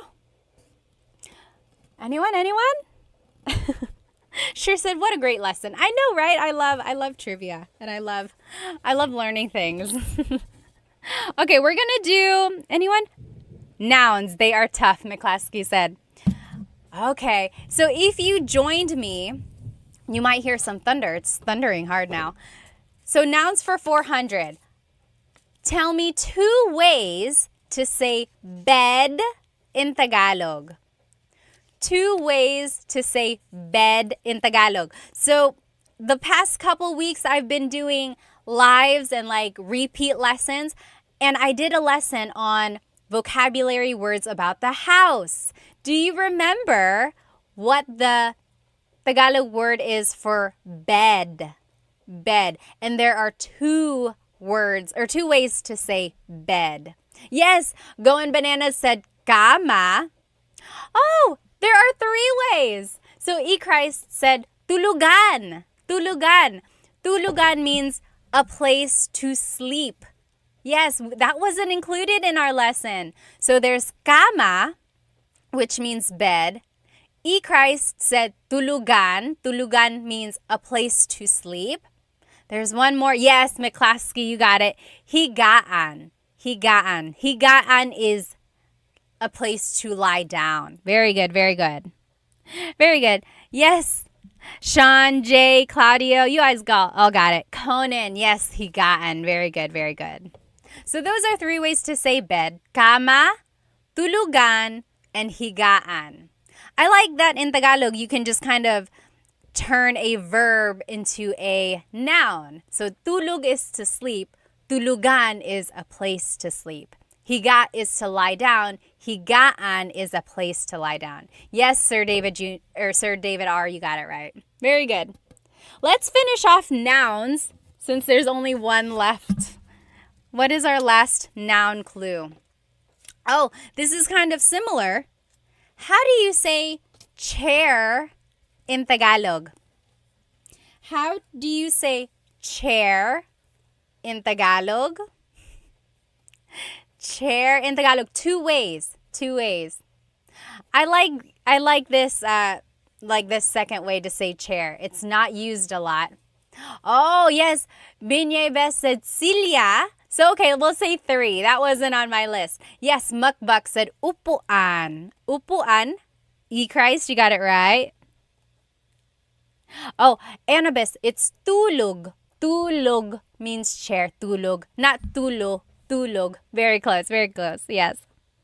Yes, Mark said upuan. Jay, maupo means, manupo. It's almost like you're saying manupo. It's not quite manupo. Yes, silya, upuan. And then there's another Tagalog word. It's considered like a very deep Tagalog word. What is like a deep Tagalog word for chair? Anyone know? The deep Tagalog word for chair is salumpuet. Salumpuet. Literally, salo means to catch. Salo. Puet is your bottom. So something to catch your bottom. Salumpuet. Salumpuet. That's like the deep Tagalog word for that. Okay? Now, do we want to do verbs, common phrases, or questions? Baku said, is that commonly used day to day? No, absolutely not. So not a lot of people say salumpuet. That's just like a deep Tagalog word, almost like a trivia, good thing to know. But upuan or silya, those are what's used a lot. Okay, so Juan Diego said verbs. Let's do, yes, sure, that's correct. Verbs for, let's do 400. Verbs for 400. What is to sweep in Tagalog? What is to sweep in Tagalog? To sweep in Tagalog is the same as the noun of broom. Yes, Mr. Q and Binyebest, walis. Walis. So, nagwawalis ako. Nagwawalis ako. I am sweeping. Listen that I'm saying nagwawalis. Nag. I'm using it as a nag verb. Nagwawalis ako. But I could also say, winawalis ko ang sahig. Winawalis. So I'm using it as an in verb now. So when it's an in verb, it's an object-focused verb. And so, hello? Okay. So when it's an in verb, it's an object-focused verb. And then it's like focused on the floor. Winawalis ko ang sahig. However, when it's a mag verb, nagwawalis ako, it's focused on me. It's an actor-focused verb. Very good.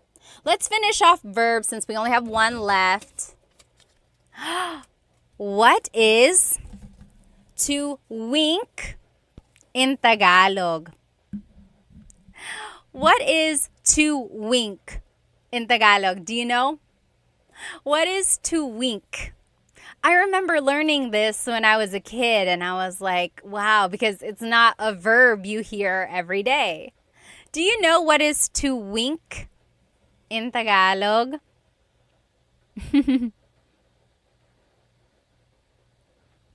Sean said, why do Filipinos repeat words like walis walis?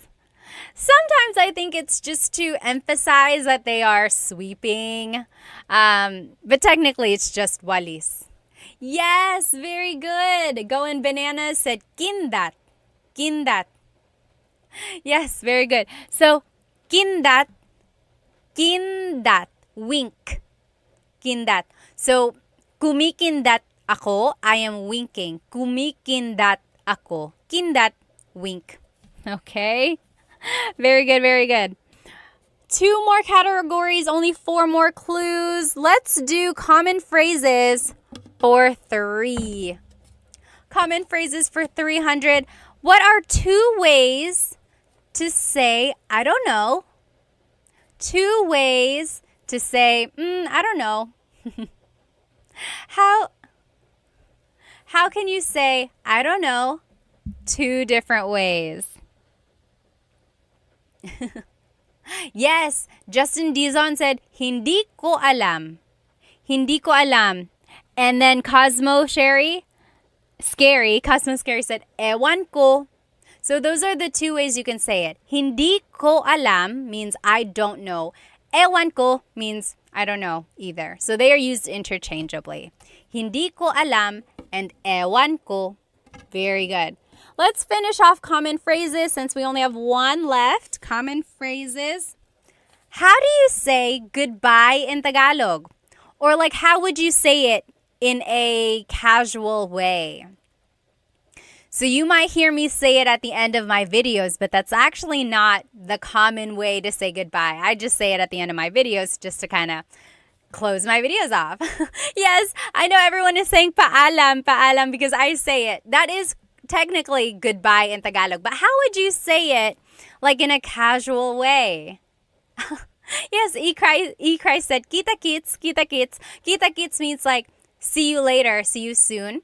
Yes, Micah said, ingat, ingat. Sir David, that's what I was looking for. Sige, sige. So, if someone is about to leave, yes, Annabis also said it.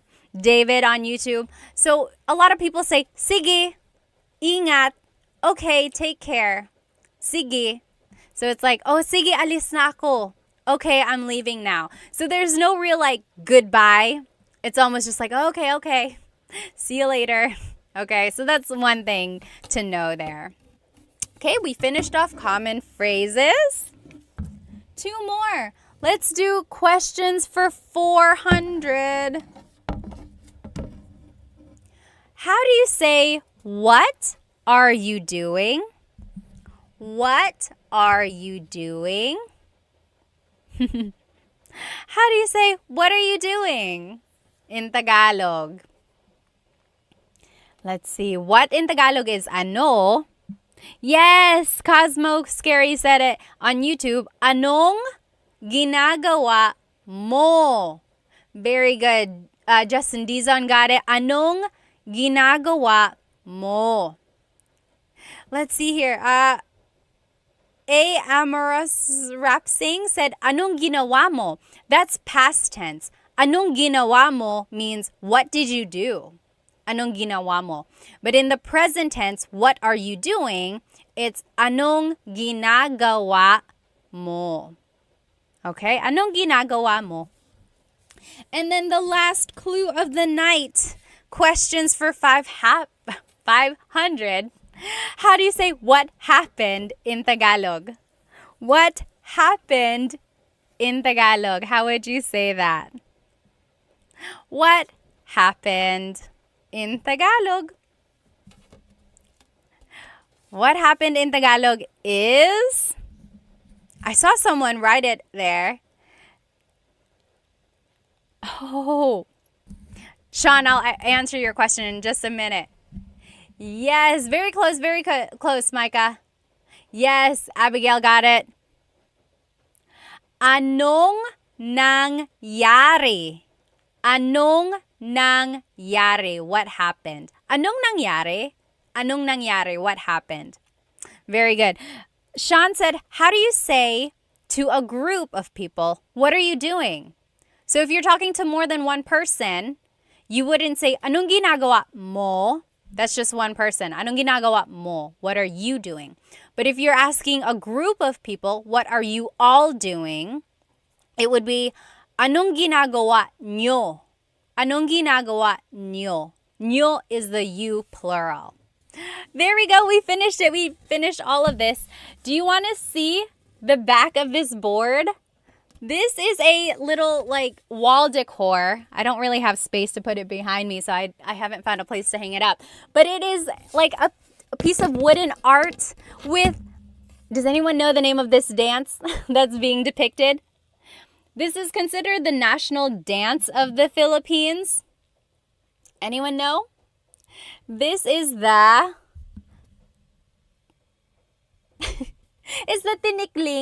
tinikling dance. So you'll see the bamboo poles here, and people are dancing, and they're trying to dance between the poles. And sometimes it goes faster and faster, and you're trying not to get clicked. Yes, very good. You guys all know. Ballroom, Jay, Eric. Oh, yeah. Ballroom said, it says it on the thing. Tinikling. There it is. This is the tinikling dance. And they say the dance was influenced by the bird, the tickling bird. Tickling is like a very skinny bird, and it hops around. So they're mimicking the tinikling or the tickling bird in the tinikling dance. Very interesting, right? You know where I found this? I got this from a yard sale many, many years ago. I was just like looking around on this lady's table, and this was there for like 25 cents. I was like, am I seeing what I'm seeing? She was not Filipino, so I don't know where she got it from, but I couldn't believe that it was so cheap and it's still so nice. I just gotta find a place to put it. Maybe I'll put it behind me.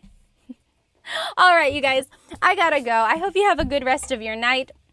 I hope you have a great weekend. We will try doing this game again. If you jumped onto this live late, I will do a repeat live. I'll try to figure out how to stick these on a little bit better.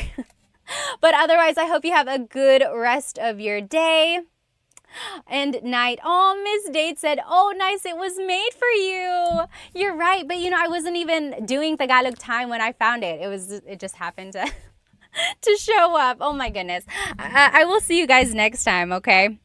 Let me just read some of these comments before I leave. Oh, Sean said, is it for sale, Ate Pat? No, I can't even. I want to put it up. I just don't know where to put it up, but it's not for sale. It's all mine. Sorry. All right. I will see you guys next time. Have a good rest of your weekend, everybody. Or good evening and good weekend. Bye-bye. See you.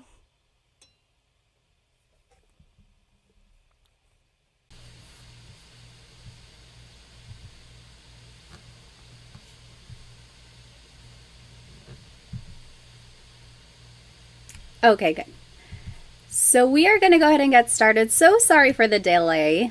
I have only gone live on Instagram, so I've never gone live on YouTube, but I wanted to give it a try because I know YouTube can make it horizontal versus when I go live on Instagram, it's always vertical. And I wanted to share my screen with you because I have so much information I want to share. And the way I used to do it was that it would just kind of display behind me and then I would cover it and everything. Let's just give everyone another minute to get on here. That's a good question. Why is the video quality 480 versus 1080? That is a very good question. Oh, I think it says on my end, it says the stream's current bit rate is lower than recommended. You know, I'll have to play around with it. Is it really bad, like the quality? Can you not see? Like if I were to show this, can you see it? Can you read it okay? Okay, it looks like it might be bad. Hang on one sec. So, okay, so some people are saying it's clear, it looks good, it's not bad. Okay.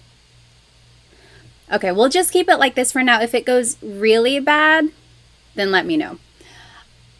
Alrighty, so today we are going to be learning some possessive pronouns and question formation. Also, how is my audio? Is it okay?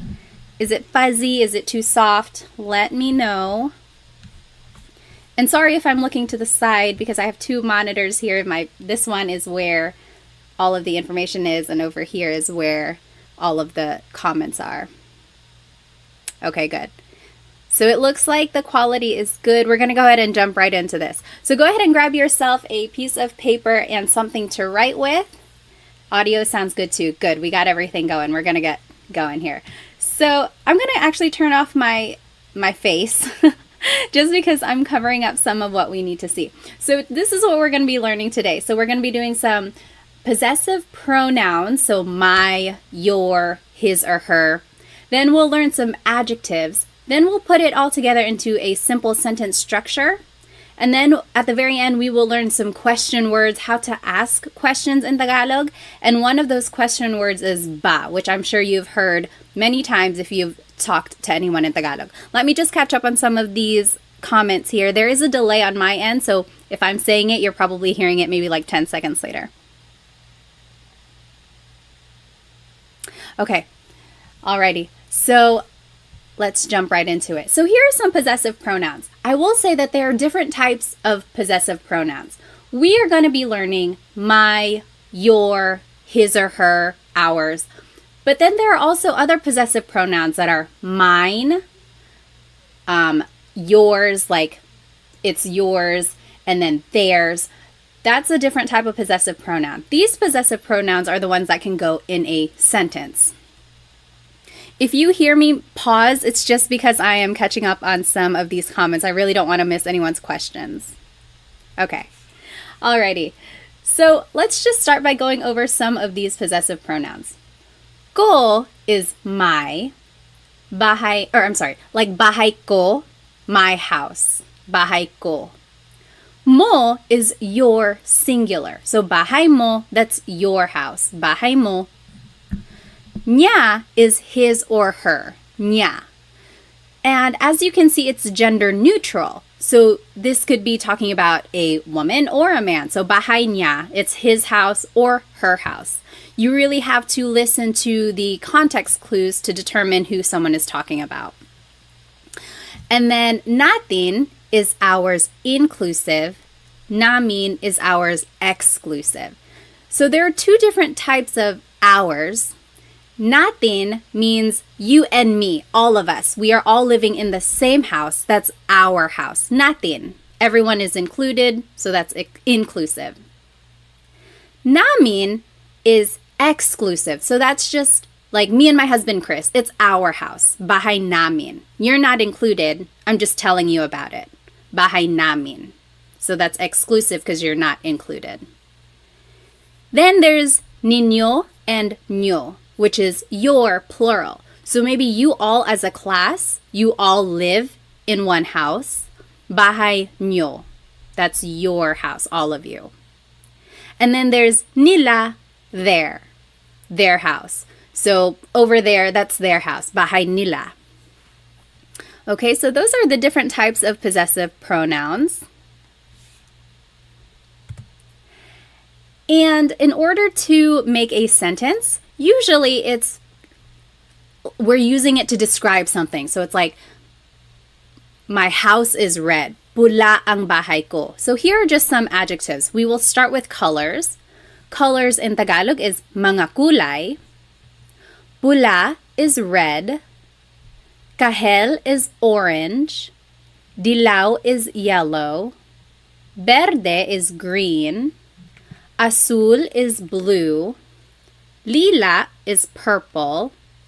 Puti is white. Itim is black. Abo is gray. Rosas is pink. Ginto is gold. Kayumangi is brown. So those are just some different colors. And now let's see how we can put everything together in order to make a sentence. So this is the general sentence structure. So the adjective goes first. Then it's the word ang, which means is or are. Then it's the object. Then it's the possessive pronoun. So if we were going to do this together, can you still see it when I minimize it like that? Or not minimize, make it smaller. So let's take a look at the first one. His pants are blue. The adjective blue in Tagalog is azul. So azul. And then it's the word ang. Then it's the object. Pants, in Tagalog, I gave you a hint. Pantalon. And then it's the possessive pronoun, his. Let's take a look back here. Niya. Azul ang pantalon niya. So all we did was plug in the vocabulary that we know into this sentence structure formula. And in order to make something plural, technically it should be mga pantalon, but in common conversation, it's just pantalon. Azul ang pantalon niya. His pants are black. So go ahead and you try number 2 and 3. And we will go over it in just a minute. How would you say their car is black and my house is green and white? Remember, all you have to do is plug in the vocabulary you know into this formula, and then we will check it in the end.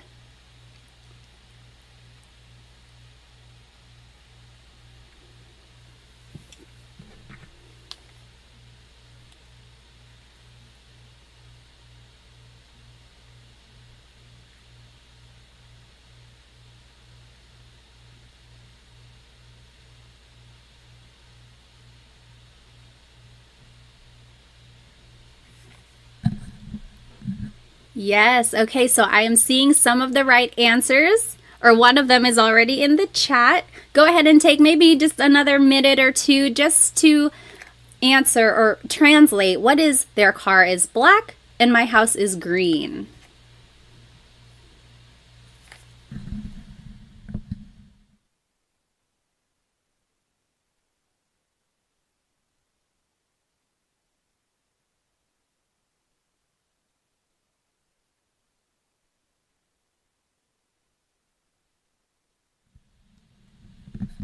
Alrighty, so now number 2, their car is black. Tenfold for 10. Itim ang kotse nila. That's what they said. Itim. That's the adjective.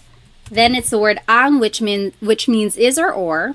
I'm sorry, is or are. Object car is kotse. And then the possessive pronoun there is nila. Itim ang kotse nila. Yep, that is correct. Itim ang kotse nila. Number 3, who wants to give it a shot? Write it in the chat. My house is green and white. What do you think?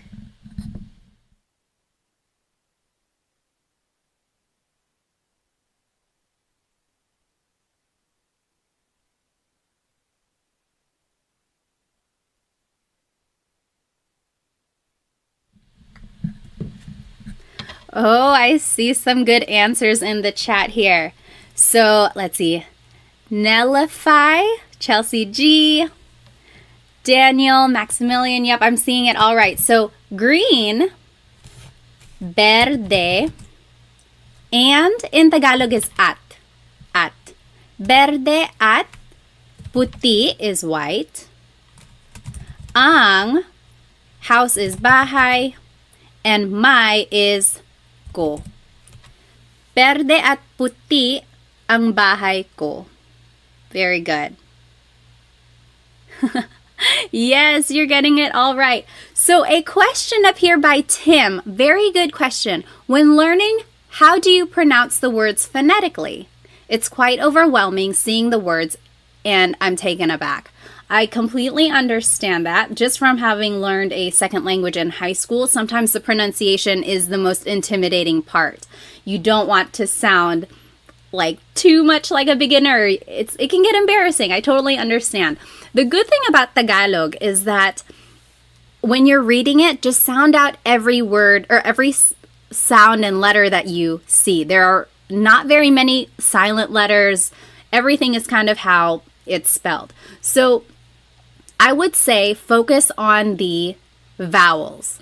This is a whole lesson on itself, but let's just go over how vowels sound.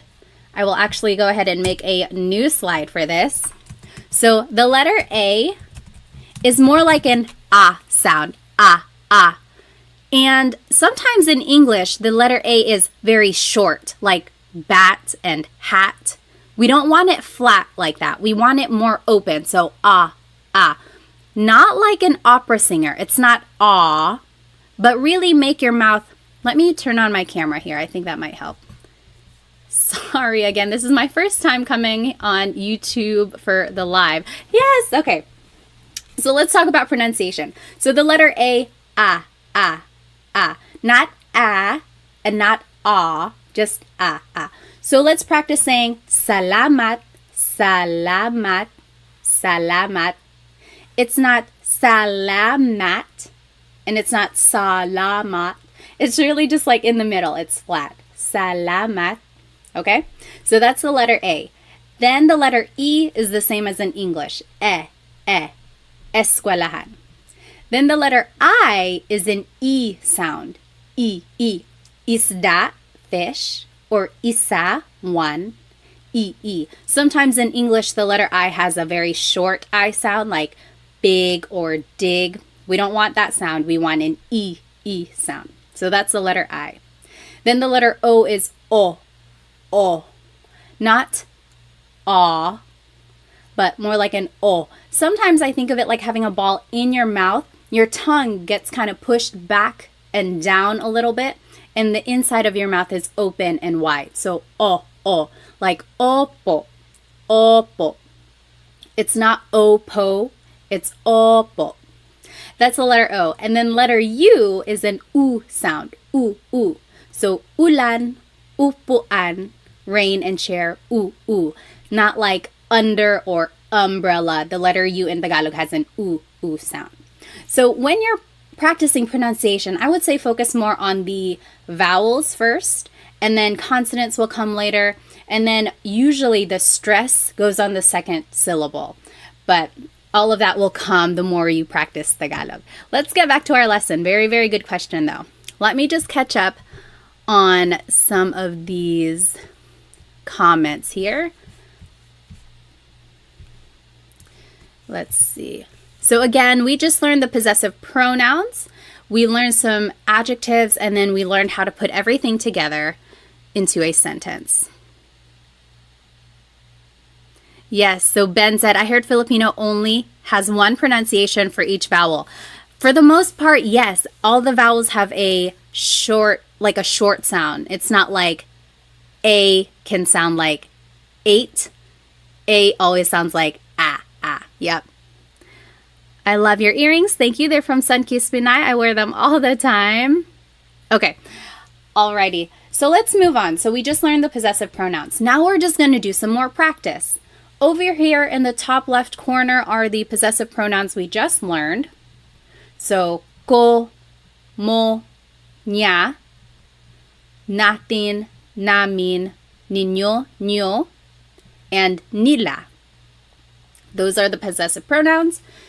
Then at the bottom left corner are the colors we just learned. And then in the middle are some vocabulary words that you might use in these examples. So aso is dog. Aso. Pusa, cat. Pusa. Coche, car. Coche. Bahay, house. Bahay. Damit, clothes. Damit. Buhok, hair. Buhok. And then top right corner are just some more adjectives. So masakit means something hurts. Hurts. Masakit. Sira, broken. Sira. Nawawala, missing. Nawawala. Masaya, happy. Masaya.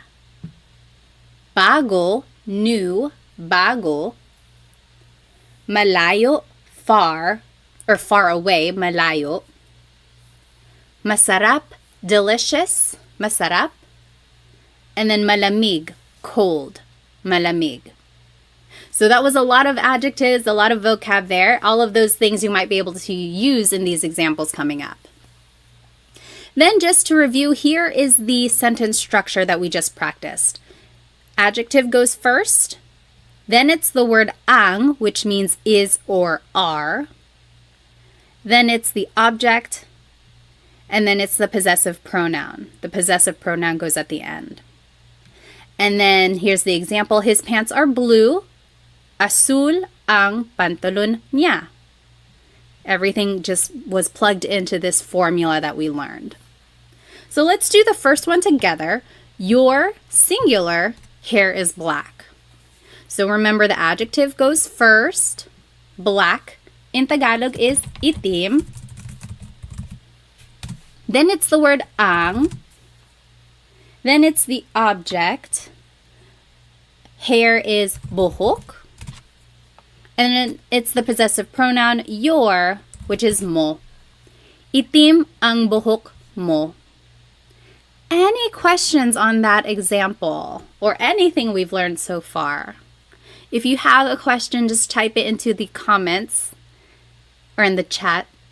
Otherwise, go ahead and do 1 through 5, and then we'll go over it. So just do half of them first, and then we'll go over it. So 1 through 5. Don't write it in the chat yet, just because I want everyone to be able to do it on their own. So go ahead and do 1 through 5, or I'm sorry, 2 through 5, and then we'll check it.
Let's see, is it available for replay? I think it might be recording. As for the rewindable, let me see if I can change that. I'm not sure.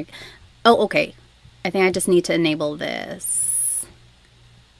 Okay, I enabled DVR. We'll see if that helps. If you are just joining us, we are doing these examples.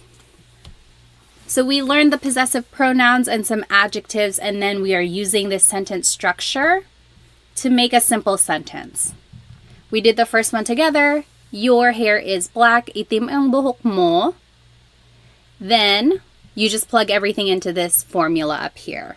Take about 1 more minute, maybe 1.5. I'll give you some time.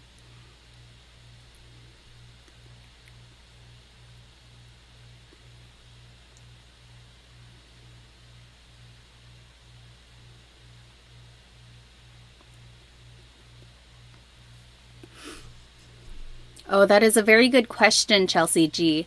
When would you say ma before the color? Like maitim ang buhok ko. Let me think about it. I want to give you a clear and concise answer. I'll think about it, and then after we do the examples, I'll answer your question. Very good question.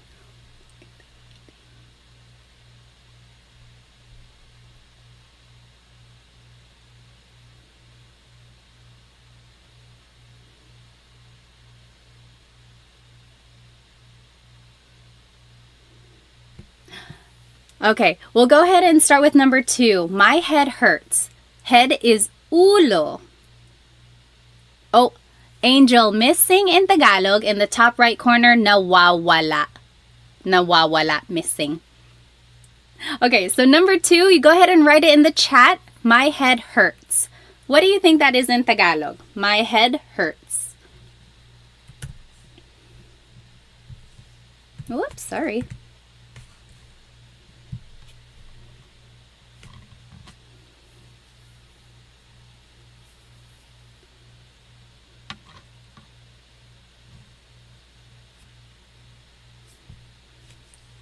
Yes, Maximilian, masakit ang ulo ko.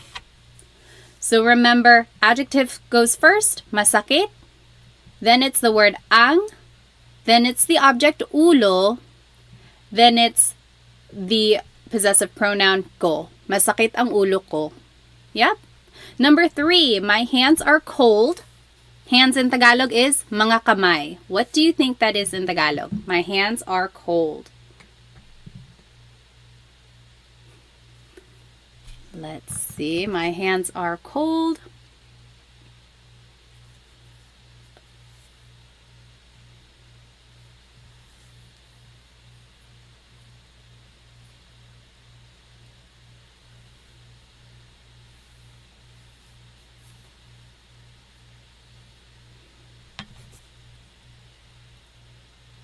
Let's see, the adjective cold is malamig. Yes, Bev. Malamig ang. Oh, very close, Bev. Malamig ang mga kamay ko. So malamig is the adjective. Then it's the word ang. Ang means is or are. So my hands are cold. Mga kamay is hands. And then ko is my. Mga is equivalent to adding an S to the end of a word. That's how you make something plural. Mga kamay. Very good. Number 4, our inclusive car is broken. Broken in Tagalog is sira. Then it's the word ang. Then it's the object car, which is kotse. And then the possessive pronoun our inclusive is natin. Sira ang kotse natin. Sira ang kotse natin. So remember the difference between inclusive and exclusive. Inclusive means it's all of ours. We all use the same car. It is our car. So, sira ang kotse natin. But if it's exclusive, that's just me and my husband. It's our car. Not yours, ours. I'm telling you about it. And then the last one, go ahead and write it in the chat. Their cat is missing. Their cat is missing. How would you say that in Tagalog?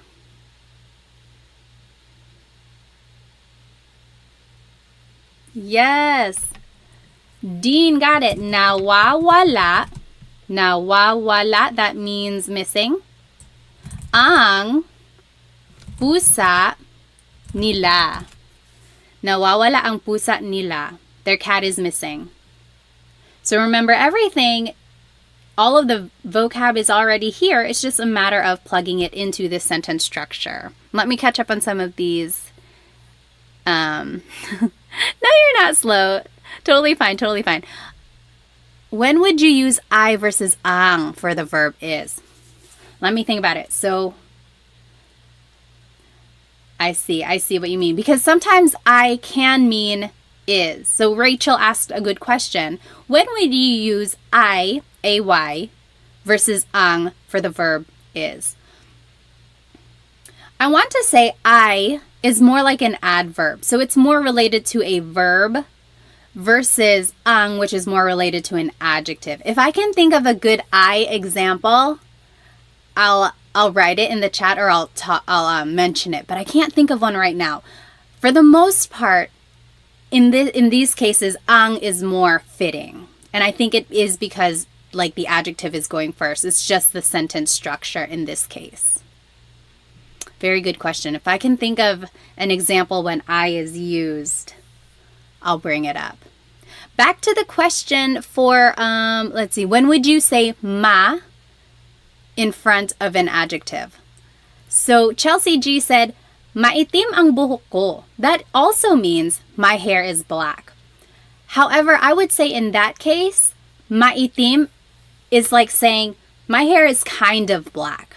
My hair is kind of black. Versus like when you say itim ang buhok ko, my hair is black. So the ma prefix in that case is kind of making it not unsure, but it's like not as certain for some reason. That's how I've always heard it that way. But usually, yes, a lot of adjectives start with the ma prefix.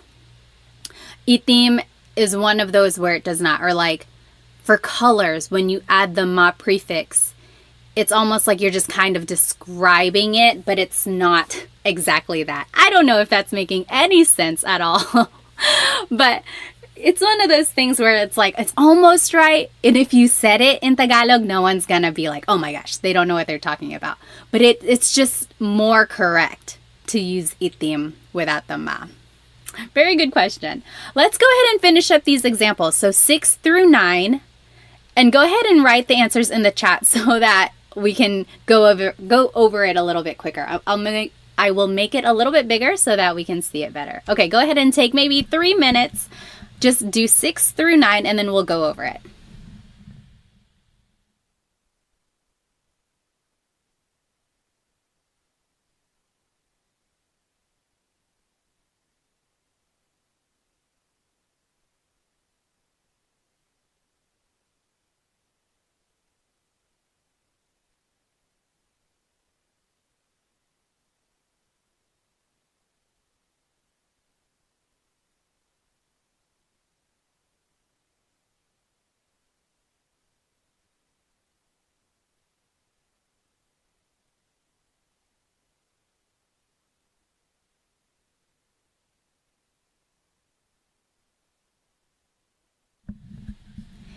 If you are just joining us, your audio is not broken. We are all trying to answer number 6, 7, 8, and 9. Oh, sorry. Your audio is not broken. Anyway, yes, we are all trying to answer or translate these phrases, and then we're going over it. I'll give you about maybe 1 more minute.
Okay, let me go ahead and just read some of these comments. So Dean asked, some adjectives have repeated, or I'm sorry, I've seen or heard some words like adjectives repeat the first syllable, like sasakit.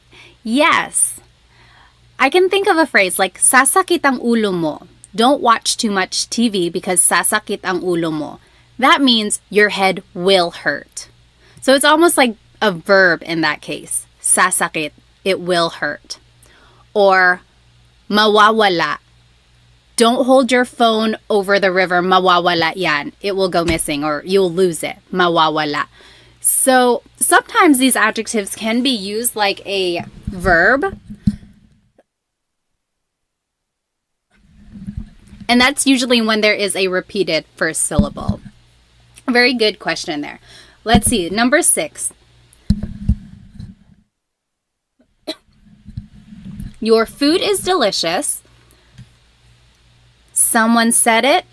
Masarap ang pagkain ninyo. Whoopsie.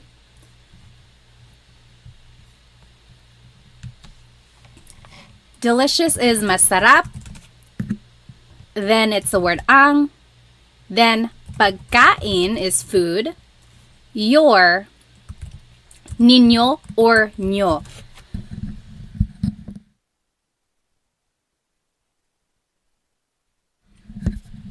And yes, Kevin asked a good question. Is there a difference between niño and ño? Or would you use them for different scenarios? Actually, ño is just the shorter form. It's like slang almost. I added it because I hear ño a lot more than niño. So if you hear ño, just know that it's the same as niño. But they are exactly the same. Very good question.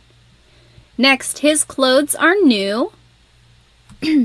What do you think that is? Yes, Angel, bago ang damit niya. So again, you could add mga, because to make something plural, you have to add mga. But damit sometimes is understood as just being plural already. So you can add mga, or you don't have to. Doesn't make a difference. Bago ang mga damit niya, or bago ang damit niya. My kids are happy. Kids is mga anak. How would you say that in Tagalog?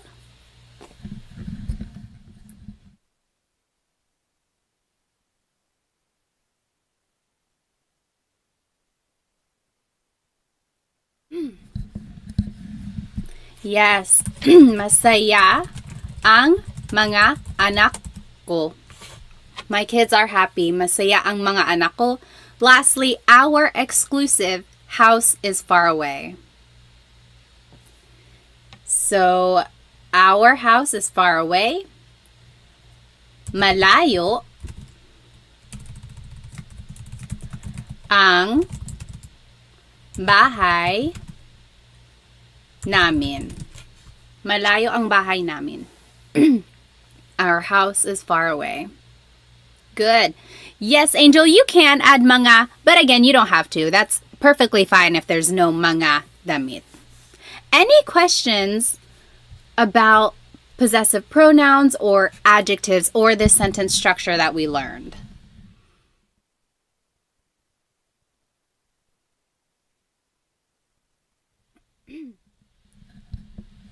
Okay.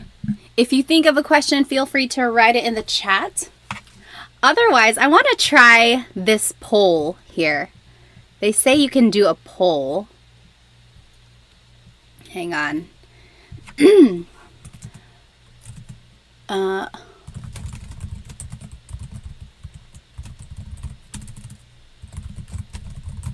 Okay.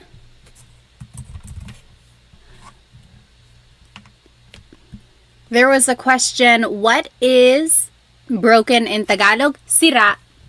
Sira, up here in the top right corner, sira. We are going to do this quick poll. Oops.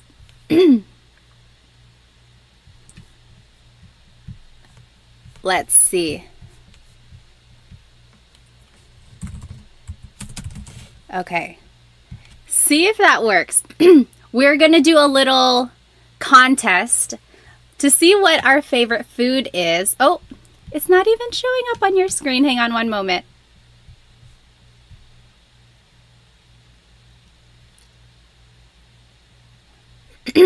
Okay, there we go.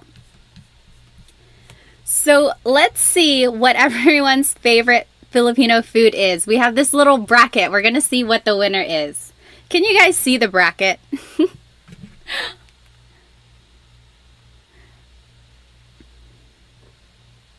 Okay. Oh, I see. It's very small. Well, you get the idea. I won't make it too big. Let's take about 30 seconds. Put your vote in. What is your favorite? Adobo or kare-kare? Right now, we are answering the poll. What is your favorite, adobo or kare-kare? So adobo is soy sauce and vinegar, bay leaves, lots of garlic. Usually it's chicken, but it can really be anything. Pork adobo or squid, even green beans.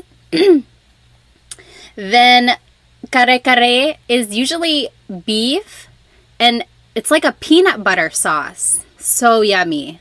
I would actually choose kare-kare. Sometimes I have too much adobo. It's like my go-to. It's so quick. Okay, let's see. What is the winner? It looks like adobo is the winner.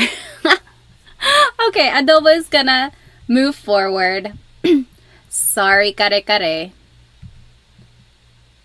And then let's do another one here.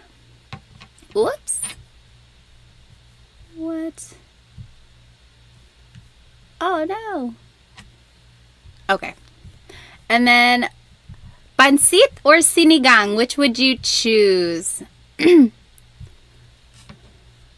Hang on.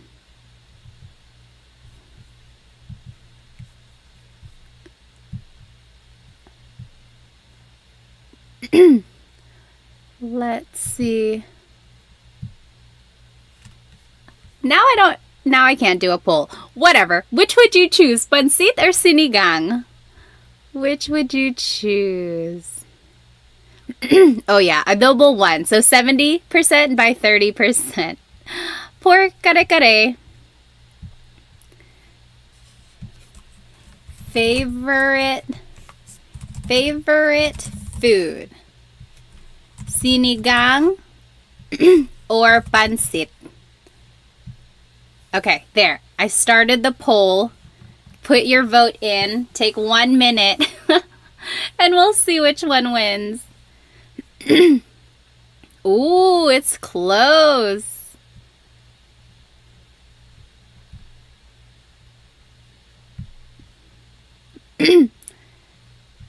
Pansit, again, is like adobo to me. I feel like I have it so much. Or just like at any Filipino farm. Oh my gosh, it's 50-50. Oh no, Pansit is winning. Everyone get their votes in. Sinigang or Pansit? It's very close. No, it's 50%. What are we going to do? Is there anyone who did not vote? Oh my gosh. Let's see how many people are watching right now versus how many people have not voted. Come on, get your vote in. It's so close.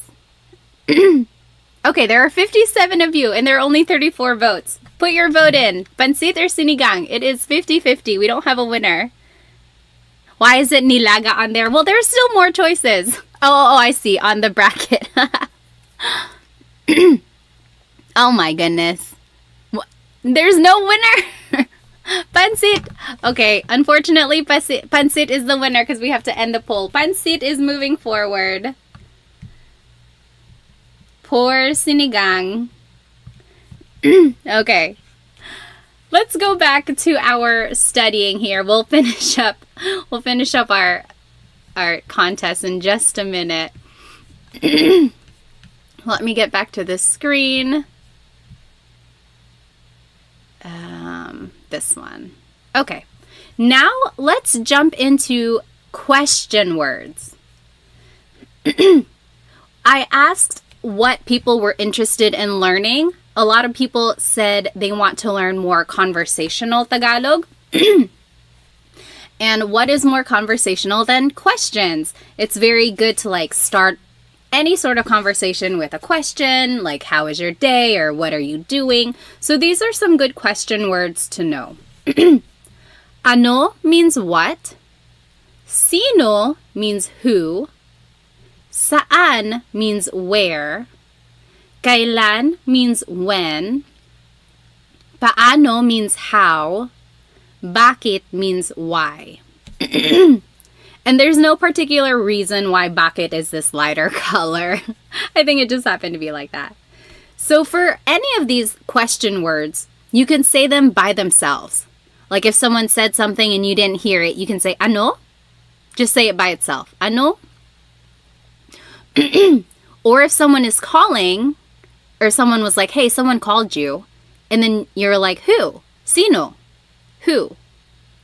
So you can say these question words by themselves. But if you wanted to expand on your question, there are certain prepositions or other types of words, sometimes an article, that has to go after the question before you continue on with the question. So for the word ano, usually it's ano ang blank. What is blank? Ano ang sabi mo? What did you say? Ano ang sabi mo? Another example, ano ang blank sa Tagalog? What is blank in Tagalog? So this is a good question to know. Ano ang wallet sa Tagalog? What is wallet in Tagalog? Or ano ang Cell phone sa Tagalog. What is cell phone in Tagalog? Both of those. Wallet in Tagalog is usually just said in English. Another question. Ano ang pangalan mo? What is your name? Ano ang pangalan mo? Next, the word sino, who, also uses ang. Ang. Sino ang blank? Sino ang kumakanta? Who is singing? Sino ang kumakanta? Also, sino yun? Who is that? Sino yun?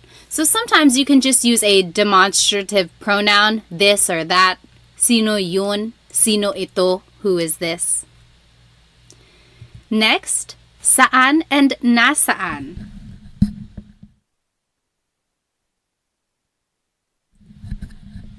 So there are two types of where, saan and nasaan.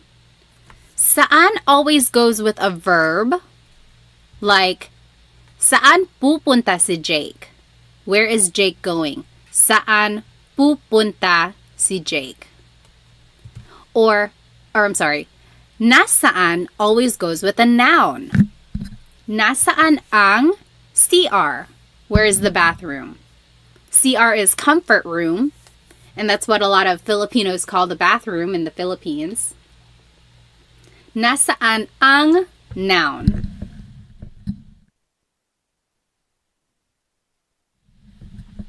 And a good way to remember that are nasaan and noun both start with the letter N, so that's kind of helpful. Then the word kailan, when. You might hear some people say kailan. Sounds like an E, but it's technically spelled with an AI. Kailan ang blank. Kailan ang exam mo? When is your exam? Kailan ang exam mo? Next, the word how is paano. Paano mo or paano niya, paano siya. So usually a pronoun comes after paano. How did you do something? How did she do something? So those are just, it kind of goes with the question, how, and then pronoun follows. Then, paano mo ginagawa yun? That's an example. So, paano mo ginawa yun? How did you do that? And lastly, the word why is bakit. Bakit mo, bakit niya, bakit siya. Again, pronouns usually follow the word bakit. Any questions about these questions before we do some practice?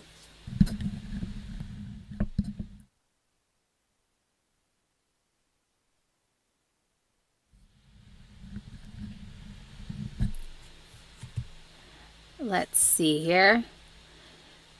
So on this next slide, in the top left corner are the question words we just learned and the usual sentence structure or the format of the question.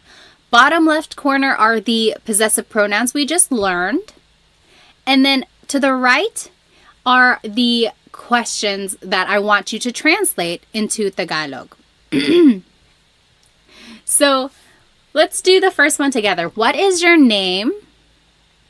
What is your name? So let's take a look at the word ano. Usually it's ano ang blank. And I gave you a hint. Pangalan is name. So what is your name? Ano ang pangalan? Your, take a look at this bottom left corner, mo. Ano ang pangalan mo? Yeah, very good, Dita. Ano ang pangalan mo? You go ahead and do 2 through 6, and we'll go over it.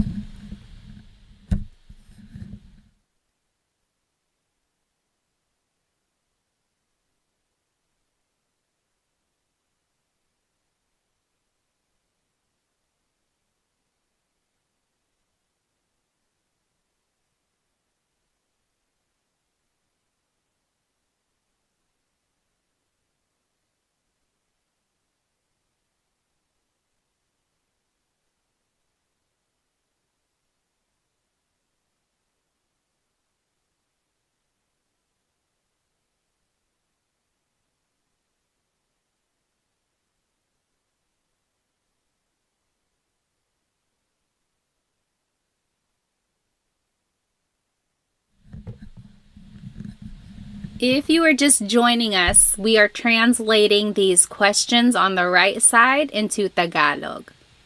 And we learned the Tagalog words, which are up here. They are the question words, and then the possessive pronouns are down here. Yes, James, good. So if you know the answer, you can start typing it in the chat, and you are welcome to check your answer. I'll give you maybe another minute or two.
Okay, take 30 more seconds. And if you're not done, no worries. We can all do it together.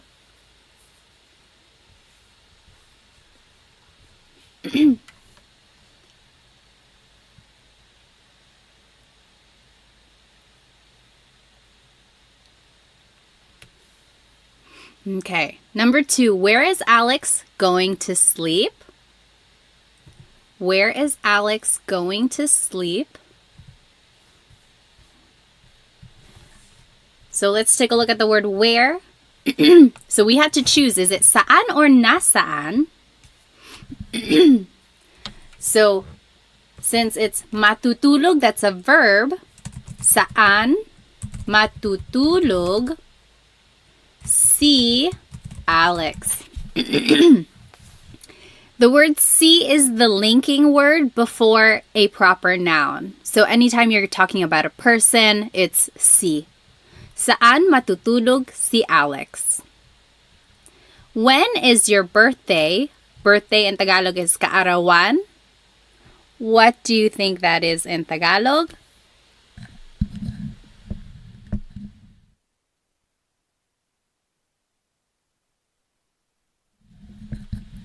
Yes, James. Kailan ang kaarawan mo? Kailan ang kaarawan mo? Oh, good question. So Maximilian said ni or si. So take a look back at number 2. Sometimes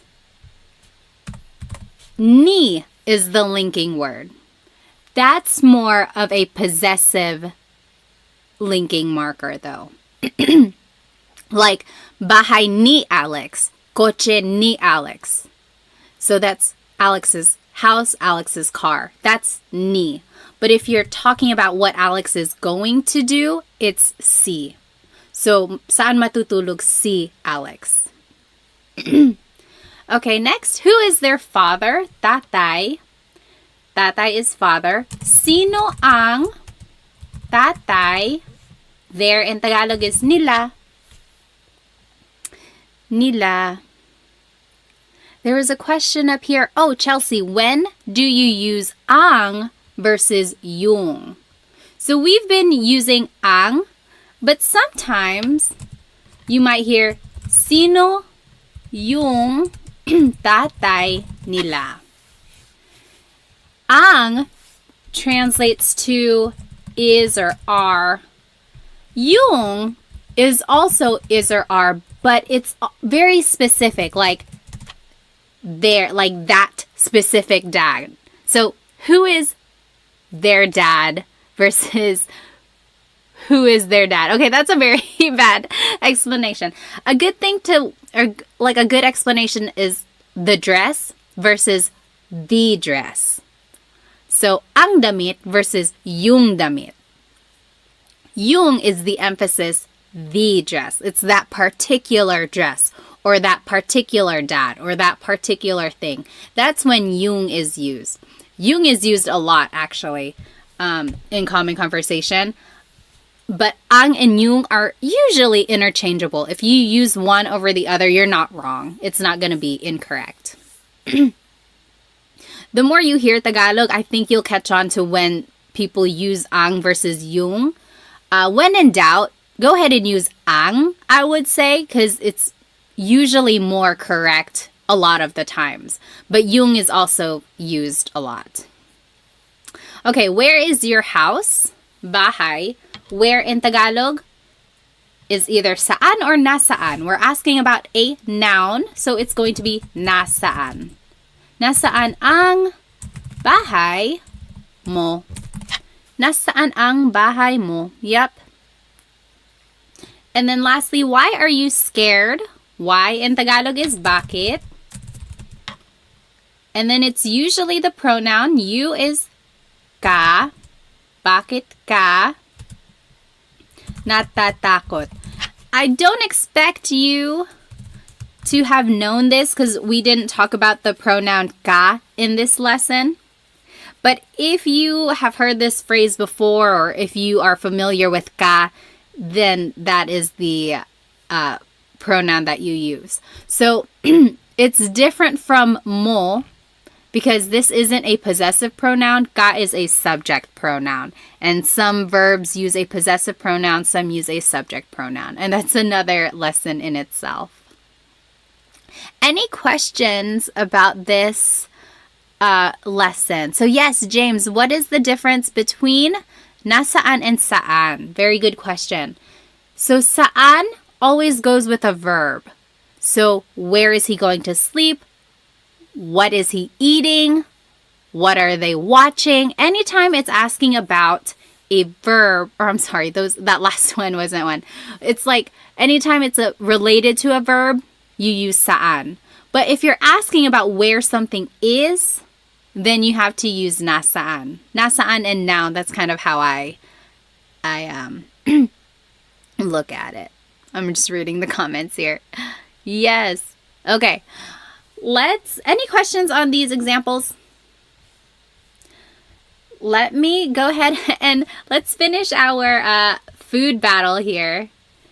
If you weren't here for our first session of the battle, adobo, oh gosh, it's not capturing that window. Hang on one moment. So we are doing a bracket challenge here, just with our favorite Filipino foods. Adobo out one kare-kare, and pansit out one sinigang. What a heartbreaker. Next, let's do lumpia versus lugaw. Let's see. Favorite food. Lumpia versus lugaw. Take 1 minute. Lumpia or lugaw? Pansit for life. Very good question, Trish. So Trish asked, when would you use asan? So some people say, asan yung susi ko? Where are my keys? Asan yung CR? Where is the bathroom? Asan is short for nasaan. That's all that is. It's just a shortcut way to say it. Okay. Oh, so ano ang lugaw? Lugaw, also known as arroz caldo, depending on where you're from in the Philippines. It's like a rice porridge. It has ginger, chicken.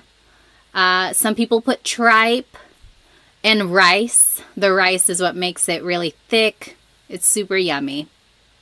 Sometimes it's topped with fried garlic or chicharon. I've seen that too.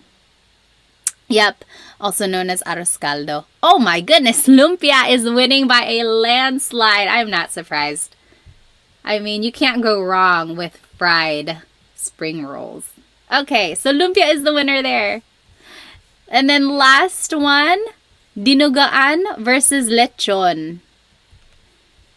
Hang on, let me make a new poll here. For lugaw, I like lugaw. I guess I have to be in the right place for it. If I'm sick or if it's cold. Dinuguan versus lechon. Rain asked, ano ang dinuguan? Does anyone want to explain what dinuguan is? So dinuguan is a kind of like a stew, usually made with pork, and there's like long green peppers in it, garlic, some ginger too. But the main ingredient is pork blood. So if you look at it, it's like a really dark, almost black color, and that's from the pork blood. And a lot of people will joke and say, oh, it's just chocolate meat. It's a chocolate soup. But it's not chocolate. It's dinuguan. But it's very good.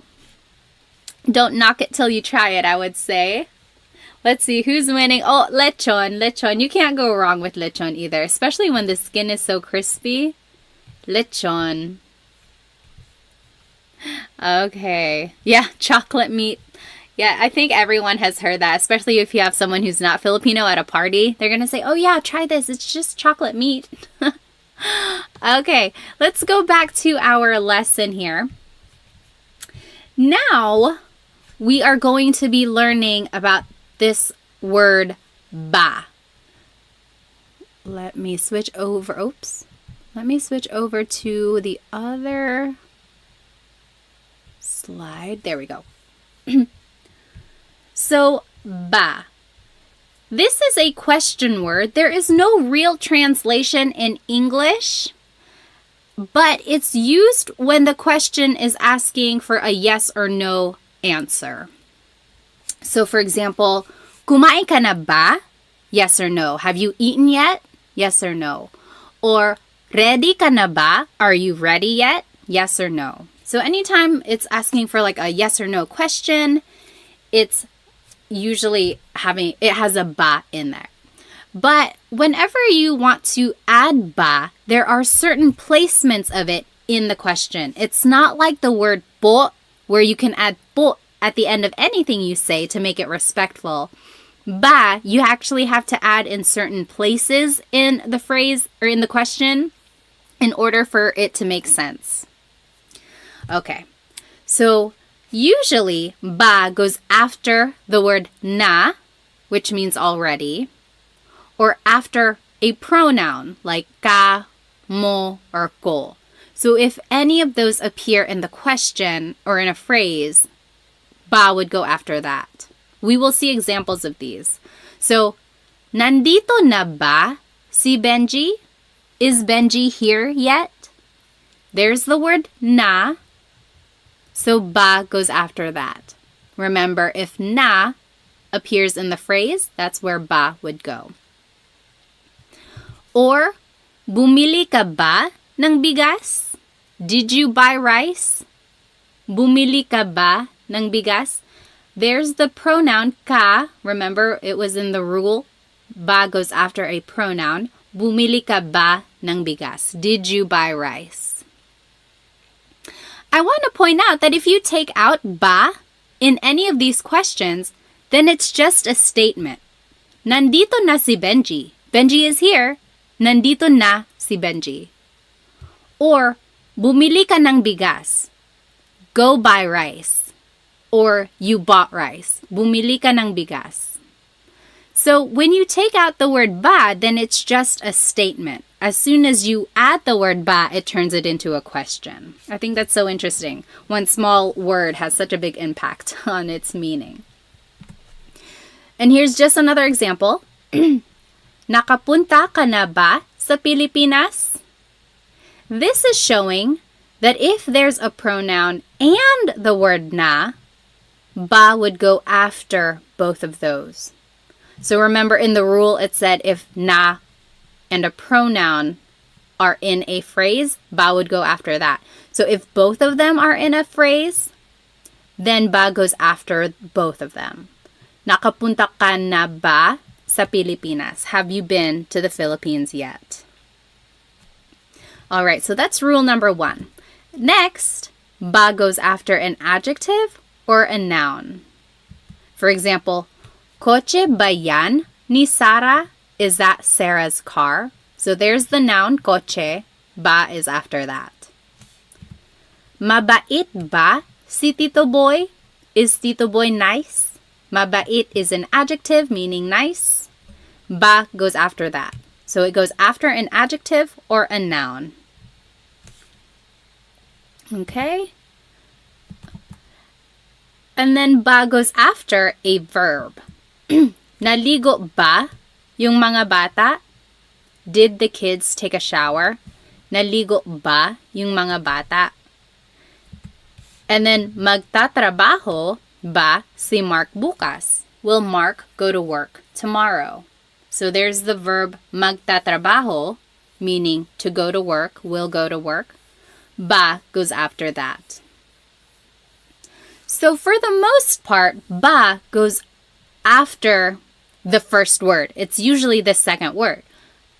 If you see these last 4 examples, it's the second word in the question.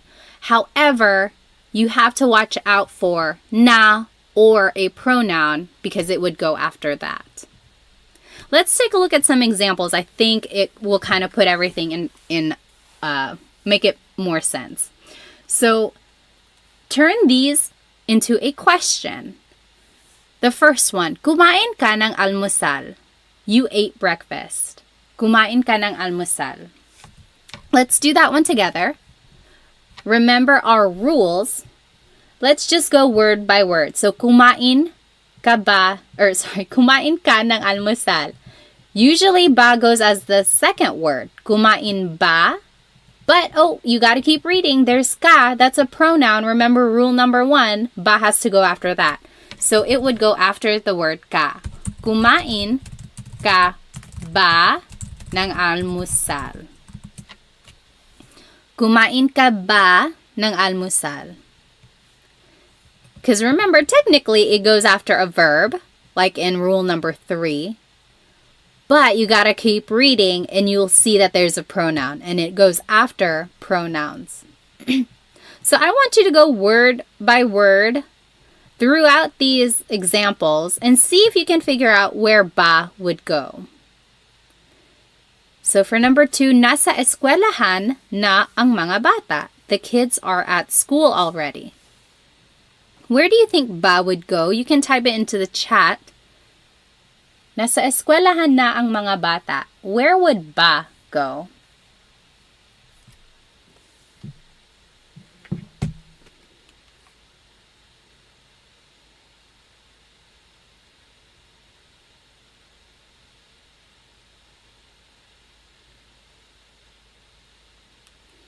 Yes. So after na. So nasa eskwelahan na ba ang mga bata? Are the kids at school already? Nasa eskwelahan na ba ang mga bata? Remember, it goes after the word na. Galit si nanay. Mother is mad. Galit si nanay. Where would ba go in this phrase?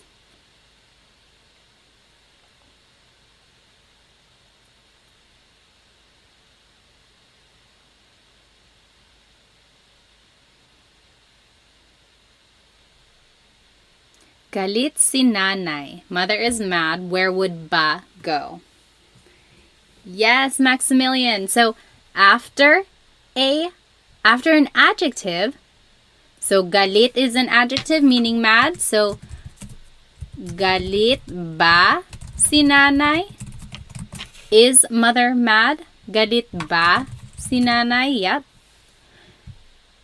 Up here, that should be number 4. Bahay yan ni Ate Mary. Bahay yan ni Ate Mary, where would ba go? Bahay yan ni Ate Mary.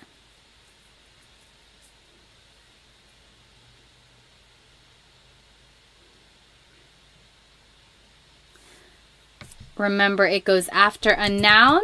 So, bahay ba yan ni Ate Mary. Yeah, very good. Number 4, aso mo yan. That is your dog. Aso mo yan. Where would ba go there?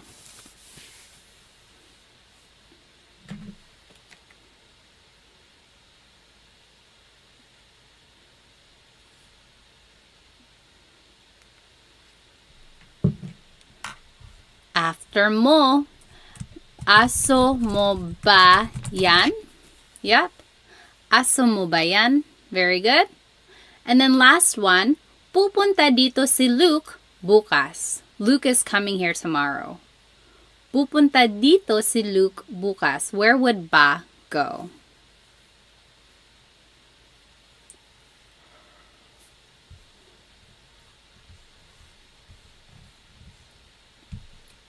Yep. After pupunta. So, pupunta ba dito si Luke bukas. So, after a verb, that was rule number 3. Pupunta ba dito si Luke bukas. Any questions about ba placement? Usually, it's the second word in the question.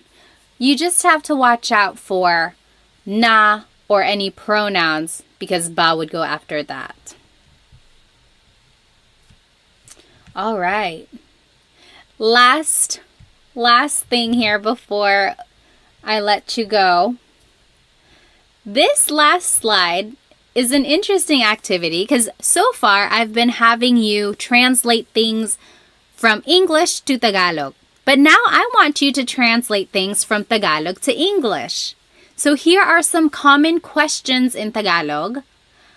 I want to see what you think they mean. For the most part, you could probably figure it out, but towards the end, they're a little bit trickier. So jot it down. What do you think? Anong oras na? What do you think that means? Do 1, 2, and 3, and then we'll go over it. Translate these questions to English.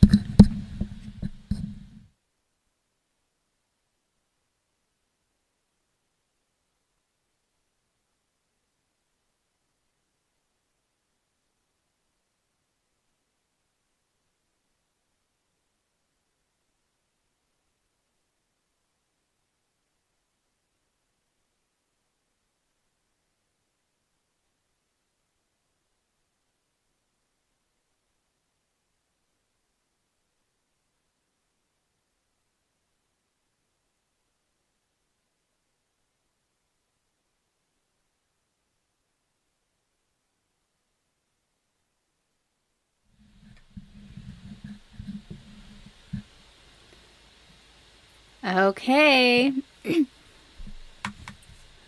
Let's go ahead and do 1, 2, and 3. Anong oras na? Oras means time. What time is it? Yep. What time is it? Saan ka? Yep, John got it. Where are you? Saan ka? Number 3, anong sabi mo? Sabi means to say. Anong sabi mo? Yep, Jimmy got it. What did you say? Let's do the rest together. Sino ka? Sino ka? John got it. Sino ka? Who are you? Remember, sino means who. Saan ka pupunta? Saan ka pupunta? What do you think? Oh, good question. So Max said, why did you add ng to ano? Technically, this is ano ang sabi mo. And then you put it together and it's anong. That's all that is. Saan ka pupunta? Where are you going? Yes, Chelsea G, where are you going? Number 6, kailan ka uuwi? Uwi means to go home. Kailan ka uuwi? John got it. Good. John got them all. When are you going home? This one is interesting because it can mean when are you going home or when are you coming home. So if you're at a party and you're giving your friend a ride, you could say, oh, kailan ka uuwi? Can I ride home with you? When are you going home? Can I get a ride? But if your mom is calling you and she's like, hey, kailan ka uuwi? When are you coming home? It would be the same thing as well. So it's either going or coming. You just got to listen to the context. Sino ang kasama mo? Kasama means to be with. Tony got it. Who are you with? Sino ang kasama mo? Number 8, bakit ka umiiyak? Umiiyak means crying. Yes, Dita, why are you crying? And bakit ganito? These last two are tricky. Bakit ganito? So bakit means why. Ganito means like this. So it's technically asking like, oh, why is it like this? Why is it happening? Why is it happening? Why is it like this? So it's like, oh no, I got a flat tire. Bakit ganito? It's more rhetorical. And then number 10, paano na ngayon? Paano means how. Na means already. Or like an emphasis sometimes. And then ngayon means now. So it doesn't translate directly, but it means like, what am I going to do now? What now? So these last two are just rhetorical. They're not like literal. So if you hear anyone say these last two, that's just what they mean. Bakit ganito? Paano na ngayon? Those are things that you say when things go wrong. You're like, oh no, why is this happening? What now? Alrighty. So those are the questions that you might hear in Tagalog. And then now you know how to use ba. You know some question words as well. Let's see, does anyone have any questions before we finish our food contest? Any questions about anything we learned today? We learned so much. Hopefully you can use some of these questions the next time you are talking to someone. Let's go back to this last contest here. Let's see. Okay, final poll of the night. Oh wait, am I missing? Oh, no. Now we got to do adobo versus pancit. Wait, how is that going to work? I think I'm missing like a step. But anyway, favorite food. So adobo versus pancit. What is it? What do you think? Adobo versus pancit. Take 1 minute. Which is your favorite? If you just joined us, welcome. We learned some possessive pronouns and we learned some sentence structures to make some conversational phrases using adjectives. Then we learned some question words and how to use ba in a question, and then we finished off with some common Tagalog questions. I'm pretty sure this video is going to be on my page afterwards. You're welcome to watch it again. There's lots of examples that you can do. Right now we are doing a favorite Filipino food bracket. So go ahead and get your vote in. We are doing adobo versus pancit. What do you think? Take 10 more seconds. All right.